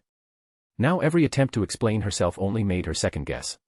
The more she tried to deny it, the more she wondered if it might actually be true. Did I really not feel anything for Boke that day? Was I really unaffected? It was like reviewing an exam and suddenly doubting the answer you were so sure of, only to erase the correct one and write the wrong one instead. Had she truly never felt a spark for Boke? Probably not, right? But maybe. She had. By the way, Venelana added casually, you're not exactly a little girl anymore, are you? A woman only gets a few prime years, Graia-chan.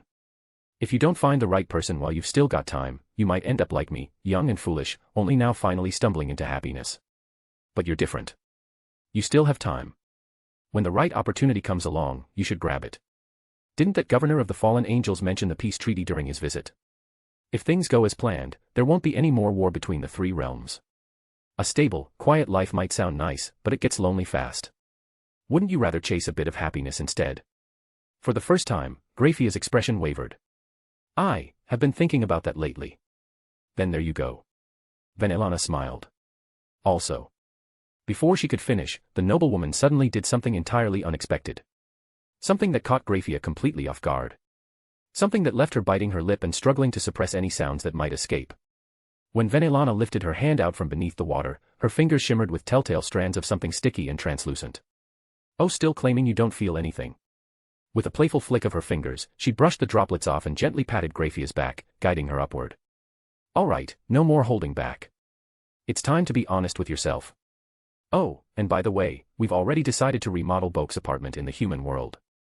Once summer breaks over, everyone's moving in. So we'll be able to enjoy this kind of fun every single day. If this is Lady Venelana's order. Nope. This is your own desire, Graia-chan. And with that, Venelana gently pushed the silver-haired maid forward. Perfect fit. Her smile curled into one of triumph. Perfect. Graia-chan's turn had finally come. Chapter 176, we're all accomplices now. Bonus chapter every 200 power stones. It was unclear how much time had passed. Perhaps it was already midnight. In the spacious bathing chamber, gentle ripples continued to glide softly across the water's surface, maintained at a perfect, comfortable warmth through the subtle magic enchantments. The humid air was thick, filled with the mingled scent of the three intertwined figures. Boke-sama.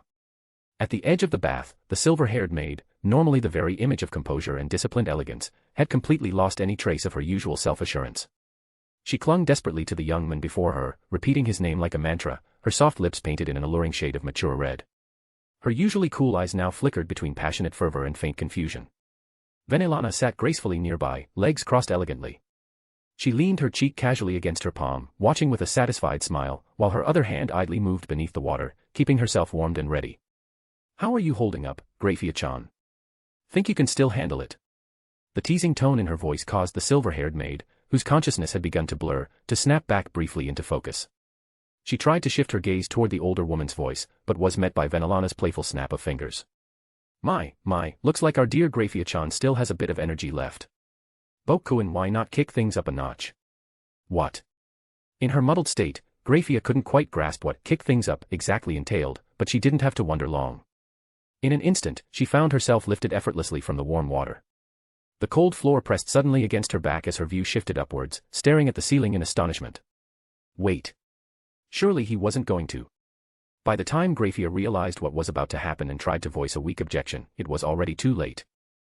A relentless storm of sensations overwhelmed her, wiping away all coherent thought, extinguishing what remained of her rationality in an instant. Why is this happening? Just before her consciousness faded entirely, that single thought flickered briefly through her mind. Yet, despite the confusion, she had no desire to stop, nor any way of stopping herself. Hold on. At the edge of the bath, Boke noticed something wasn't right. He quickly halted his movements, pulling Graia gently back into his embrace to carefully inspect her condition. After a brief moment, he turned his head, an innocent, questioning look on his face as he addressed Venelana.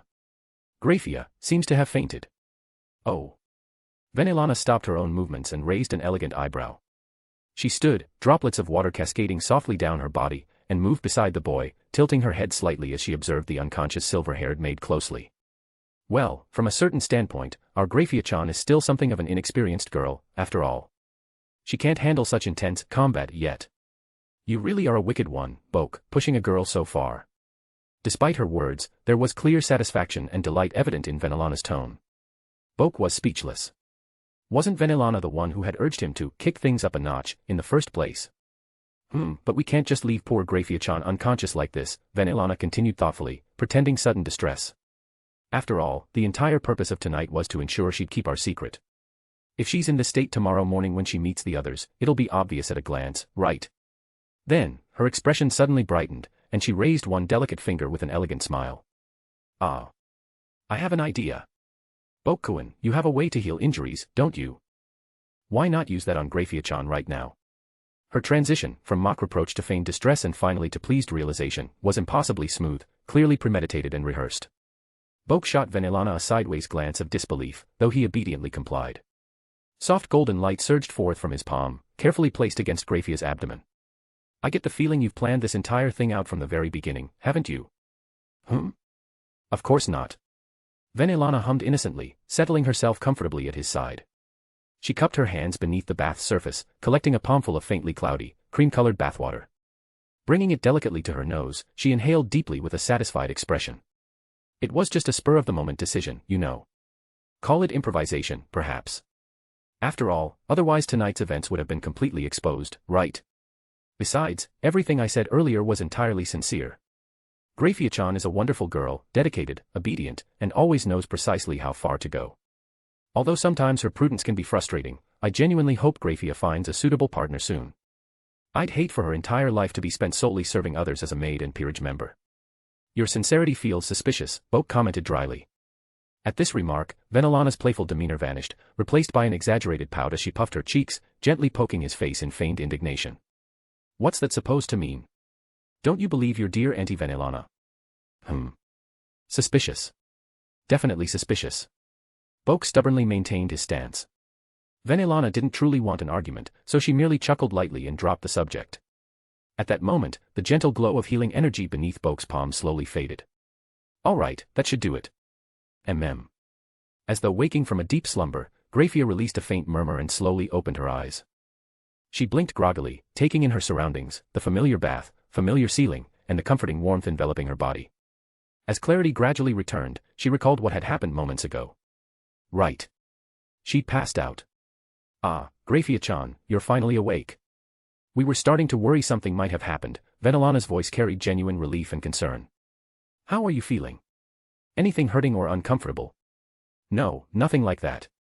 Graia shook her head slightly, pushing herself upright with some effort, before leaning wearily onto Boke's shoulder, eyes lowered beneath long, trembling silver lashes. But I've done something unforgivable towards Lady Rias. I no longer have the right to face her. Nonsense. Venelana gently interrupted her. Gracefully, she mirrored Graia's position, settling herself onto Boke's other leg and softly resting her head on his opposite shoulder. Both women now flanked him, forming a perfectly symmetrical, intimate scene. Rias is a kind-hearted child, she'll understand eventually. Perhaps now isn't quite the right time to tell her everything, but if we handle it gradually, she will accept it. For now, let's keep it our secret, shall we? I'll help you protect it, Graia-chan. And you'll do the same for me, right? She smiled knowingly, her voice soft yet full of implication. After all, we're all accomplices now.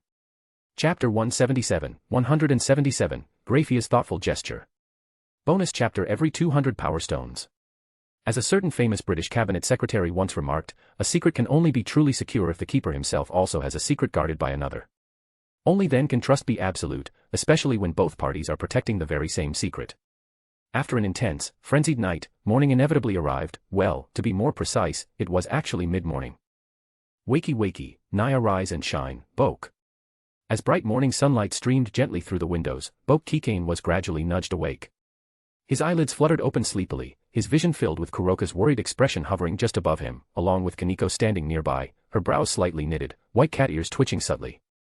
Boke yawned deeply, rubbing the drowsiness from his eyes. Ah. Good morning, Kuroka, Kaneko. What's the matter? Did something happen? Kuroka let out an exasperated sigh, clearly relieved but visibly annoyed at the same time. It's almost 9 o'clock. Normally, you'd be wide awake by now. Yet today, you were still asleep. Come clean, Naya. Just what time did you sneak back in last night? Boke-senpai didn't come home all night, Kaneko added quietly, eyes narrowed in subtle accusation. Boke stretched lazily, pulling himself up while holding Kuroka lightly on his lap, letting another yawn escape. Hey, that's not fair. I was back last night, just late. Maybe around 2 or 3 in the morning. Humph, I knew it. You got lost in some other girl's room again, didn't you? Kuroka said, her tone dripping with playful sarcasm. Clearly, from her perspective, there was only one explanation when Boke returned so late. He shook his head calmly. Actually, I was just in the bathhouse. Huh. This was definitely not the answer Kuroka had expected. She blinked, bewildered. You, alone. You stayed soaking in a bath all that time by yourself. Normally, spending that much time soaking would leave someone dizzy, or worse, passed out. But considering his stamina, Kuroka seriously doubted that was even remotely possible for Boke. She suspected even lava baths wouldn't faze him. In fact, he'd probably complain they were lukewarm. Not alone. Venelana was with me. Oh. Kuroka exchanged a knowing glance with Kaneko, immediately relaxing. She'd already complained about this particular subject to her sister plenty of times. Nothing new here. Wait. No. Hold on. Something important suddenly crossed her mind. Just Venelana alone. She can really handle you for that long. Ah, forgot to mention, Graia was there too. Both cat-eared girls drew sharp breaths simultaneously, visibly shocked. Kaneko muttered softly under her breath, even Graia-nisama ended up. But before she could finish that thought, Kuroka seized Boke's face, tugging on his cheeks in mock irritation. If that's the case, why didn't you come upstairs and invite your dear sisters, Naya? Come on, spit it out. Kaneko stood speechless, staring blankly. Indeed, here was the stark difference in the sisters' ways of thinking. While Kaneko remained utterly stunned at, even Graia joined in. Kuroka's main gripe was apparently, you had a party and didn't invite me. It was just an accident, Boke sighed, gently slapping Kuroka's thigh as he smoothly lifted her up with one arm, scooping up Kaneko effortlessly in the other, and finally rose from the bed. All right, enough about that. Since we're already late, let's hurry downstairs for breakfast. After quickly washing up, Boke descended into the dining hall alongside Kuroka and Kaneko. Everyone else had already gathered around the breakfast table, midway through their meals. Spotting his arrival, Asia greeted him with her usual bright curiosity. "Good morning, Boke-san. How rare to see you up so late." And looking pretty sleepy at that, Ireina quickly chimed in with a teasing smirk. Subconsciously, Boke raised a hand, lightly touching his face. Was it really that obvious? Aha. See. Guilty as charged, Ireina proclaimed dramatically, jabbing a playful finger in his direction. Over these past days, Ireina had been busy sightseeing around the underworld alongside Zenovia and the others. While it had definitely been fun, without Boke's company, it simply lacked that certain spark. Especially yesterday, when he'd vanished from morning till well past midnight without a trace, and, even worse, hadn't bothered to visit her room after returning. The conversation looked dangerously close to spiraling down a slippery slope, but Ireina calmly intervened with an elegant wave. Now. It's merely sleeping in a bit late. Nothing worth making a fuss over, dear. Lifting her gaze from her meal, Ria suddenly perked up. Speaking of which, mother, didn't you get up unusually late today as well? Did you stay up late? Ireina lightly tapped her lips thoughtfully with her fork. Not exactly. You know, dear, staying up late is something only you youngsters really have the energy for. When you reach middle age like your dear mother, there's rarely anything so thrilling to motivate pulling an all-nighter. Middle age. Rias felt momentarily at a loss for words, staring incredulously at her mother's impossibly youthful and vibrant appearance, hardly different from her own. Ireina continued serenely, still, I have heard that devils sometimes experience insomnia as they grow older, possibly due to increasing stress. The fact I can sleep soundly until morning might actually be a blessing. Well, I suppose that's true. Rias muttered faintly. Though it seemed absurd that her mother, who lived comfortably as a noble lady, pampered and free of worldly worries, could ever be troubled by stress, it was enough knowing her mother remained healthy. Actually, now that Rias observed closely, her mother seemed even more radiant lately. Was having someone to talk to each day really making her that happy? Well, whatever it was, it certainly wasn't a bad thing. Meanwhile, as Boke settled into his seat alongside Kuroka and Kaneko, the sound of a serving trolley smoothly gliding across the dining hall caught their attention. Gracia approached gracefully, pushing the trolley towards him. Your breakfast, Boke-sama, she said politely, placing a sizzling plate of steak and pasta in front of him. He glanced up curiously at the silver-haired maid standing nearby. Gracia, won't you join us? Gracia gently shook her head, a reserved smile touching her lips. Thank you for your concern, Boke-sama, but I already ate earlier. As she leaned forward courteously, her lips passed near his ear, whispering softly, so only the two of them could hear. Thank you for your hard work last night, Boke-sama. This breakfast was specially prepared by my own hands, with an extra helping of poached eggs, please enjoy. With those quiet words, Gracia straightened gracefully, turned, and slowly pushed the trolley away. From behind, at just the right angle, Boke could glimpse a faint blush coloring the normally composed maid's cheeks. Chapter 178, Rating Game, Sarorg's Challenge. Bonus chapter every 200 power stones. The breakfast hour quickly passed. As Boke finished the last piece of the expertly prepared fried egg made by Gracia, he set down his utensils and got up from the table, hands clasped together, beginning his usual rapid-fire incantation. Thanks for the meal, I'm full. If there's nothing else, I'll be going. Wait a moment, Boke. Before he could finish his chant, Ireina gently interrupted from her seat at the head of the table, tilting her head slightly as she watched him. Are you in a hurry to head out? Ah, well, not particularly, Boke replied, blinking, and slowly sat back down. He had become accustomed lately to the pattern of his days, morning visits to Mio Naru's, afternoons checking in on Nagisa and the Seijai on Itagami Island, almost like clockwork. Honestly, there wasn't much urgency. Most of his days involved the same kind of intense exercise. Especially Nagisa. Boke still clearly remembered that first impression, a pure, bright, innocent girl who somehow got hopelessly addicted after just a single training session, becoming progressively more enthusiastic with each subsequent encounter. Thankfully, her true ancestor constitution was absurdly resilient. Otherwise, a normal human girl her age would have already collapsed long ago. If you're not in a rush, that's good, Ireina said with a soft smile, clearly pleased by his answer. Actually, we received word yesterday from the Bale family. It seems their heir, Sarorg, you met him previously, remember, plans to visit today. He says he'd like to chat with you. He'll probably be here soon. Sarorg. Ah. At the mention of the name, an image of a muscular young man with short hair, matching Ireina's color, rose clearly in Boke's mind. Indeed, they'd met before, around 2 months ago at the Phoenix family's banquet. By lineage, he was Surzek's cousin and Rias' older cousin. Serorg. What does he want to discuss with Boke? Rias asked curiously.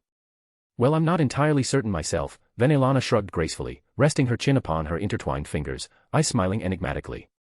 At that very moment, a maid from the Gremory household stepped quietly into the dining hall and bowed respectfully. Apologies for interrupting. The heir of the great King Bale family, Lord Serorg, has arrived. Boke raised a curious eyebrow. Speak of the devil indeed, just moments ago, they'd been discussing Serorg's intended visit, and now the man himself was here. A strong and broad-shouldered young man soon entered the room, passing swiftly by the maid with confident strides. His hearty, cheerful voice echoed through the hall. It's been a while, Aunt Venelana, head of Keikain. Rias, and everyone else. Feels like there are more new faces here than last time. Serorg paused slightly, clearly taken aback at seeing several unfamiliar individuals present in the room. Sitting beside Venelana at the front right side of the table, Boke gave him a sidelong glance. I'm not the head, just acting temporarily, Boke corrected plainly. Ah yes, that's right. Temporary head, my mistake, haha. Serorg laughed brightly, scratching his head. Unlike Surzek's, who wore elaborate and imposing attire befitting the Lucifer, Serorg, despite his status as the heir of Baal, the number 1 ranked of the 72 pillars, wore simple casual clothing, a t-shirt and trousers. His powerful muscles flexed beneath the sleeves, giving the impression he'd just emerged from a vigorous gym session rather than arriving for a formal visit. Good morning, Serorg-kun. You're here quite early today, aren't you? Venelana greeted warmly, tilting her head with an indulgent smile toward her nephew. Ah, well, Serorg cleared his throat lightly, smiling awkwardly. I heard recently that clan head Boke has been rather busy, so I decided to come over earlier to get the matter discussed quickly. In that case, Serorg, please take my seat here, Rias graciously offered, standing up and stepping smoothly behind Boke. She gently rested her hands on the back of his chair, carrying herself naturally like the lady of the household. Thanks, Rias. Not bothering to stand on ceremony, Serorg accepted, sitting down heavily in Rias' vacated chair, grinning broadly. The reason I came today is mainly because I heard clan head Boke went to the northern region yesterday, and ended up clashing with the devils there, right? A moment ago, he clearly said acting head, but it somehow reverted to head again immediately afterward. Well, given Serorg's typically carefree and straightforward nature, perhaps this kind of slip-up was inevitable. Boke could only sigh inwardly. It wasn't exactly a clash, more like resolving a small matter, Boke answered mildly. Ah, yes, I understand. Serorg waved his hand hurriedly. It's about the daughter of the former Northern Demon Lord, Wilbert, isn't it? I've already heard the basic details from Lord Surzek, so I roughly understand the situation. But still, did you head up north all alone, clan head Boke? Eh? Boke tilted his head slightly, perplexed at this sudden and peculiar line of questioning. What exactly did his solitary expedition to the northern region have to do with anything? Why did this question suddenly sound like a childish dare? Was going alone meant to prove some kind of masculinity or something? Well, not entirely alone, but more or less, yes. Is there something wrong with that? Boke asked curiously in return. Oh, no, it's nothing. Nothing wrong at all, Serorg quickly shook his head again, smiling hastily. I was just wondering if you brought Rias and the others along with you as well. Brought Rias and the others along? Was that really necessary? Boke turned his head slightly, exchanging a puzzled glance with Rias standing behind him. Rias sighed softly, finally deciding to speak clearly. Serorg, if you have something you'd like to say, please just say it openly. There's really no need to beat around the bush. Everyone could plainly see that Serorg was hinting at something. Given his typically straightforward and sincere nature, trying to use roundabout speech just seemed awkward and out of character, almost comedic. Well, it's not exactly beating around the bush, Serorg chuckled self-consciously, clearly caught off guard by being called out so openly. It's just that, I think clan head Boke might want to consider giving Rias and the others more opportunities to engage in battles themselves. If every issue is solved directly by you alone, it might unintentionally deprive Rias and her peerage of chances to grow and mature. Like, for example, taking part in raiding games or something. Boke. Rias. Ah, so that's how it was. In other words, he was indirectly trying to coax them into participating in a raiding game, so he'd have a chance to personally face off against Boke himself. Chapter 179, Auntie still got the experience. Bonus chapter every 200 power stones. Nice speech, Boke said, spreading his hands helplessly, but unfortunately. He shook his head, looking directly at Serorg. Isn't the raiding game exclusively a devil thing? I'm not a devil, and I've never used evil pieces. No matter how you look at it, I'm not eligible to participate, am I? Quick recap, rating games were events specifically devised by devils to provide a safe yet competitive way to blow off steam and establish rankings. Basically, it's just like online game leaderboards, the more matches you win, and the fewer losses you suffer, the higher your rating. It's as straightforward as KD in a competitive shooter. However, to ensure fair play and avoid brute force methods like overwhelming numbers, the teams in a rating game were structured according to the classic devil peerage system. That meant each side had positions based on chess pieces, a king, a queen, bishops, knights, rooks, and pawns. In online gaming terms, this translated to the traditional RPG Holy Trinity, tank, DPS, healer, but with a few more roles sprinkled in.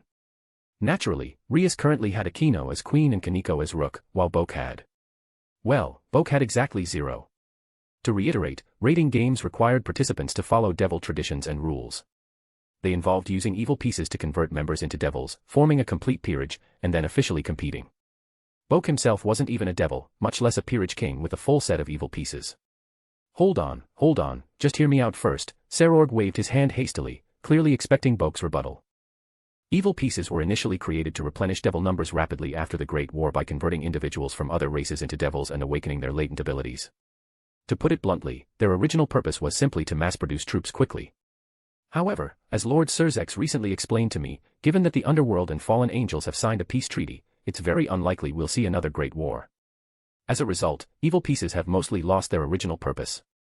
He paused briefly, then continued.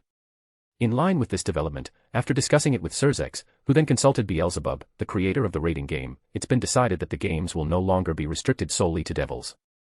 Even humans or fallen angels will be allowed to form their own teams and compete. As for heaven, well, that'll depend on Azazel's ongoing negotiations with the angels. So basically, the rating games were finally adopting a proper MMO-style party system. Race would no longer matter. Just pick your favorite class, gear up, and jump straight into the arena or raid content. In that case, Boke raised his head thoughtfully.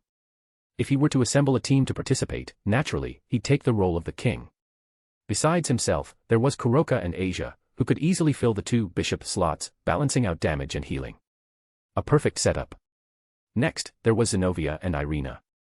Ideally, these 2 could function as his knights, though their current problem was a lack of suitable weapons, given they'd returned their swords to the Vatican upon leaving the church.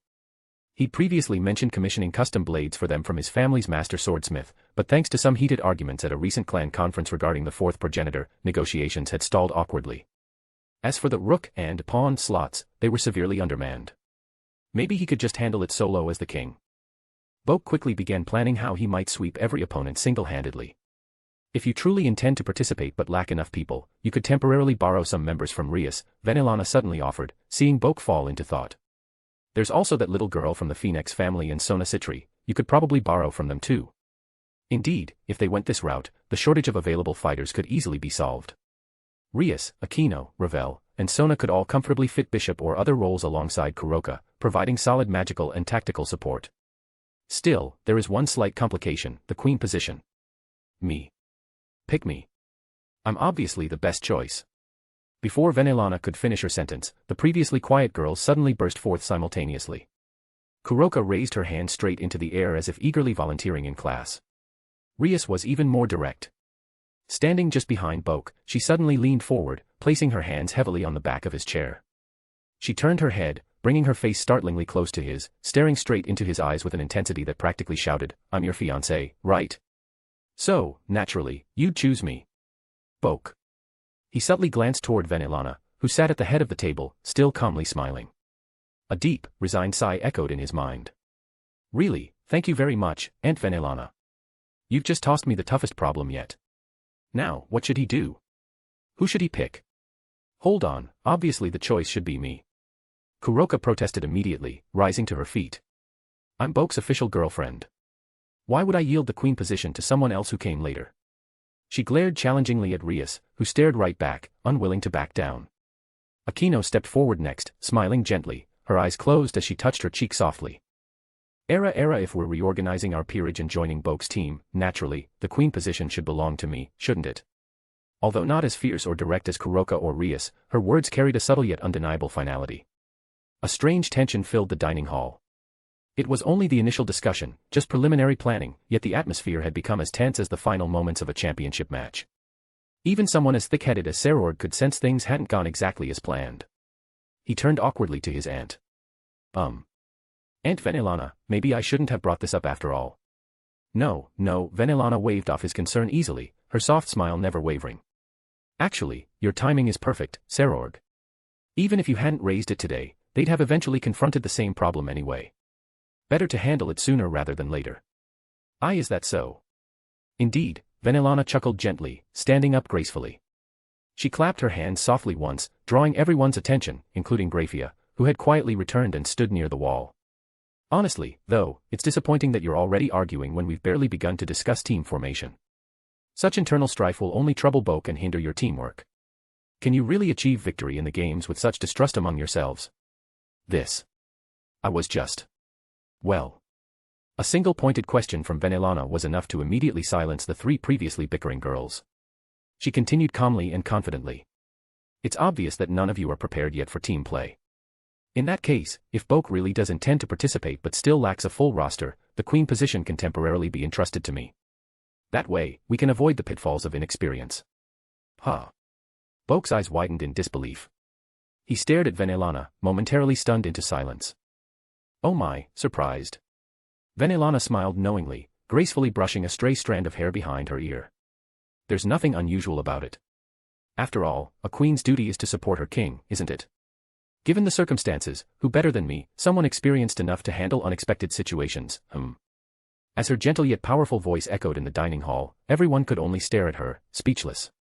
Kuroka, Asia, Ireina, Aquino, Rias, even Graia, standing by the side, blinked, utterly caught off guard by Venelana's sudden, bold suggestion.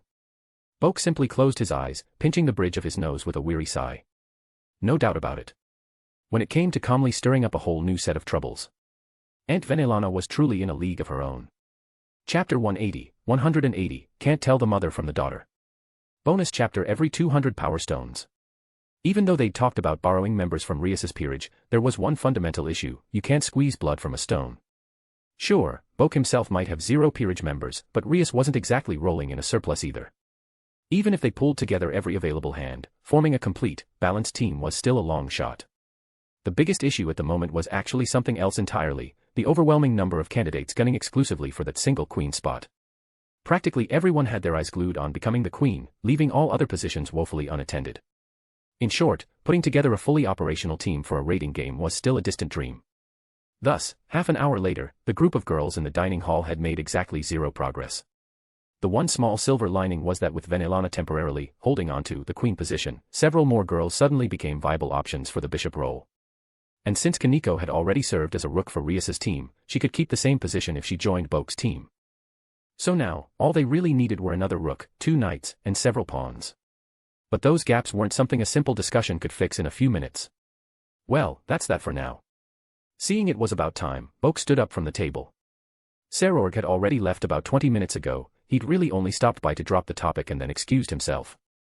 After all, the whole team-building process involved specific game strategies, and his continued presence as an outsider would have bordered on spying. You're leaving already? Rias blinked, momentarily confused. She'd still been trying to reason with Aquino and Kuroka about giving up the queen spot to her, though unsuccessfully. But Boke was already glowing faintly with his familiar golden spiritual energy, flashing an okay sign to the girls in the room. Well, as things stand now, we've still got huge gaps in our lineup, especially with the knights and pawns. I'll have to go figure out something. Catch you later, Just as he was about to vanish, Boke paused, sensing something distinctly odd. His normally immediate teleportation faltered as his eyebrows furrowed slightly in confusion. According to his usual routine, the next stop should have been Naru's location. Everything seemed fine. Both the teleportation spell and spirit markers were functioning normally. But there was just one little problem. Why were there 2 spiritual markers near Naru's? The teleportation spell was somewhat similar to the old radar maps in classic shooter games. Back then, games didn't have precisely detailed minimaps like they do today, just a radar displaying the positions of teammates as dots or coordinates. You couldn't actually see detailed terrain or buildings, just your allies' positions. For Boke, distinguishing his teleportation targets worked the same way. He'd placed spirit markers on people like Asagi Aiba, Nagisa Akatsuki, and Yukina Haimragi. Since they all lived on Itagami Island, their markers were clustered in that general area, Asagi in the west, and Nagisa living right next door to Yukina on the east side. Usually, their 3 spirit markers lined up neatly in that order: Asagi, Nagisa, Yukina. Likewise, if there was just a single spiritual marker, that meant Mionaru's location.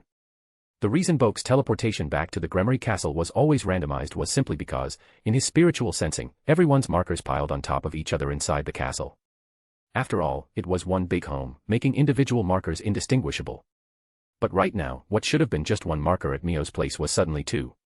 1 extra marker. Boke. What's wrong? Rias asked, noticing his unusual pause.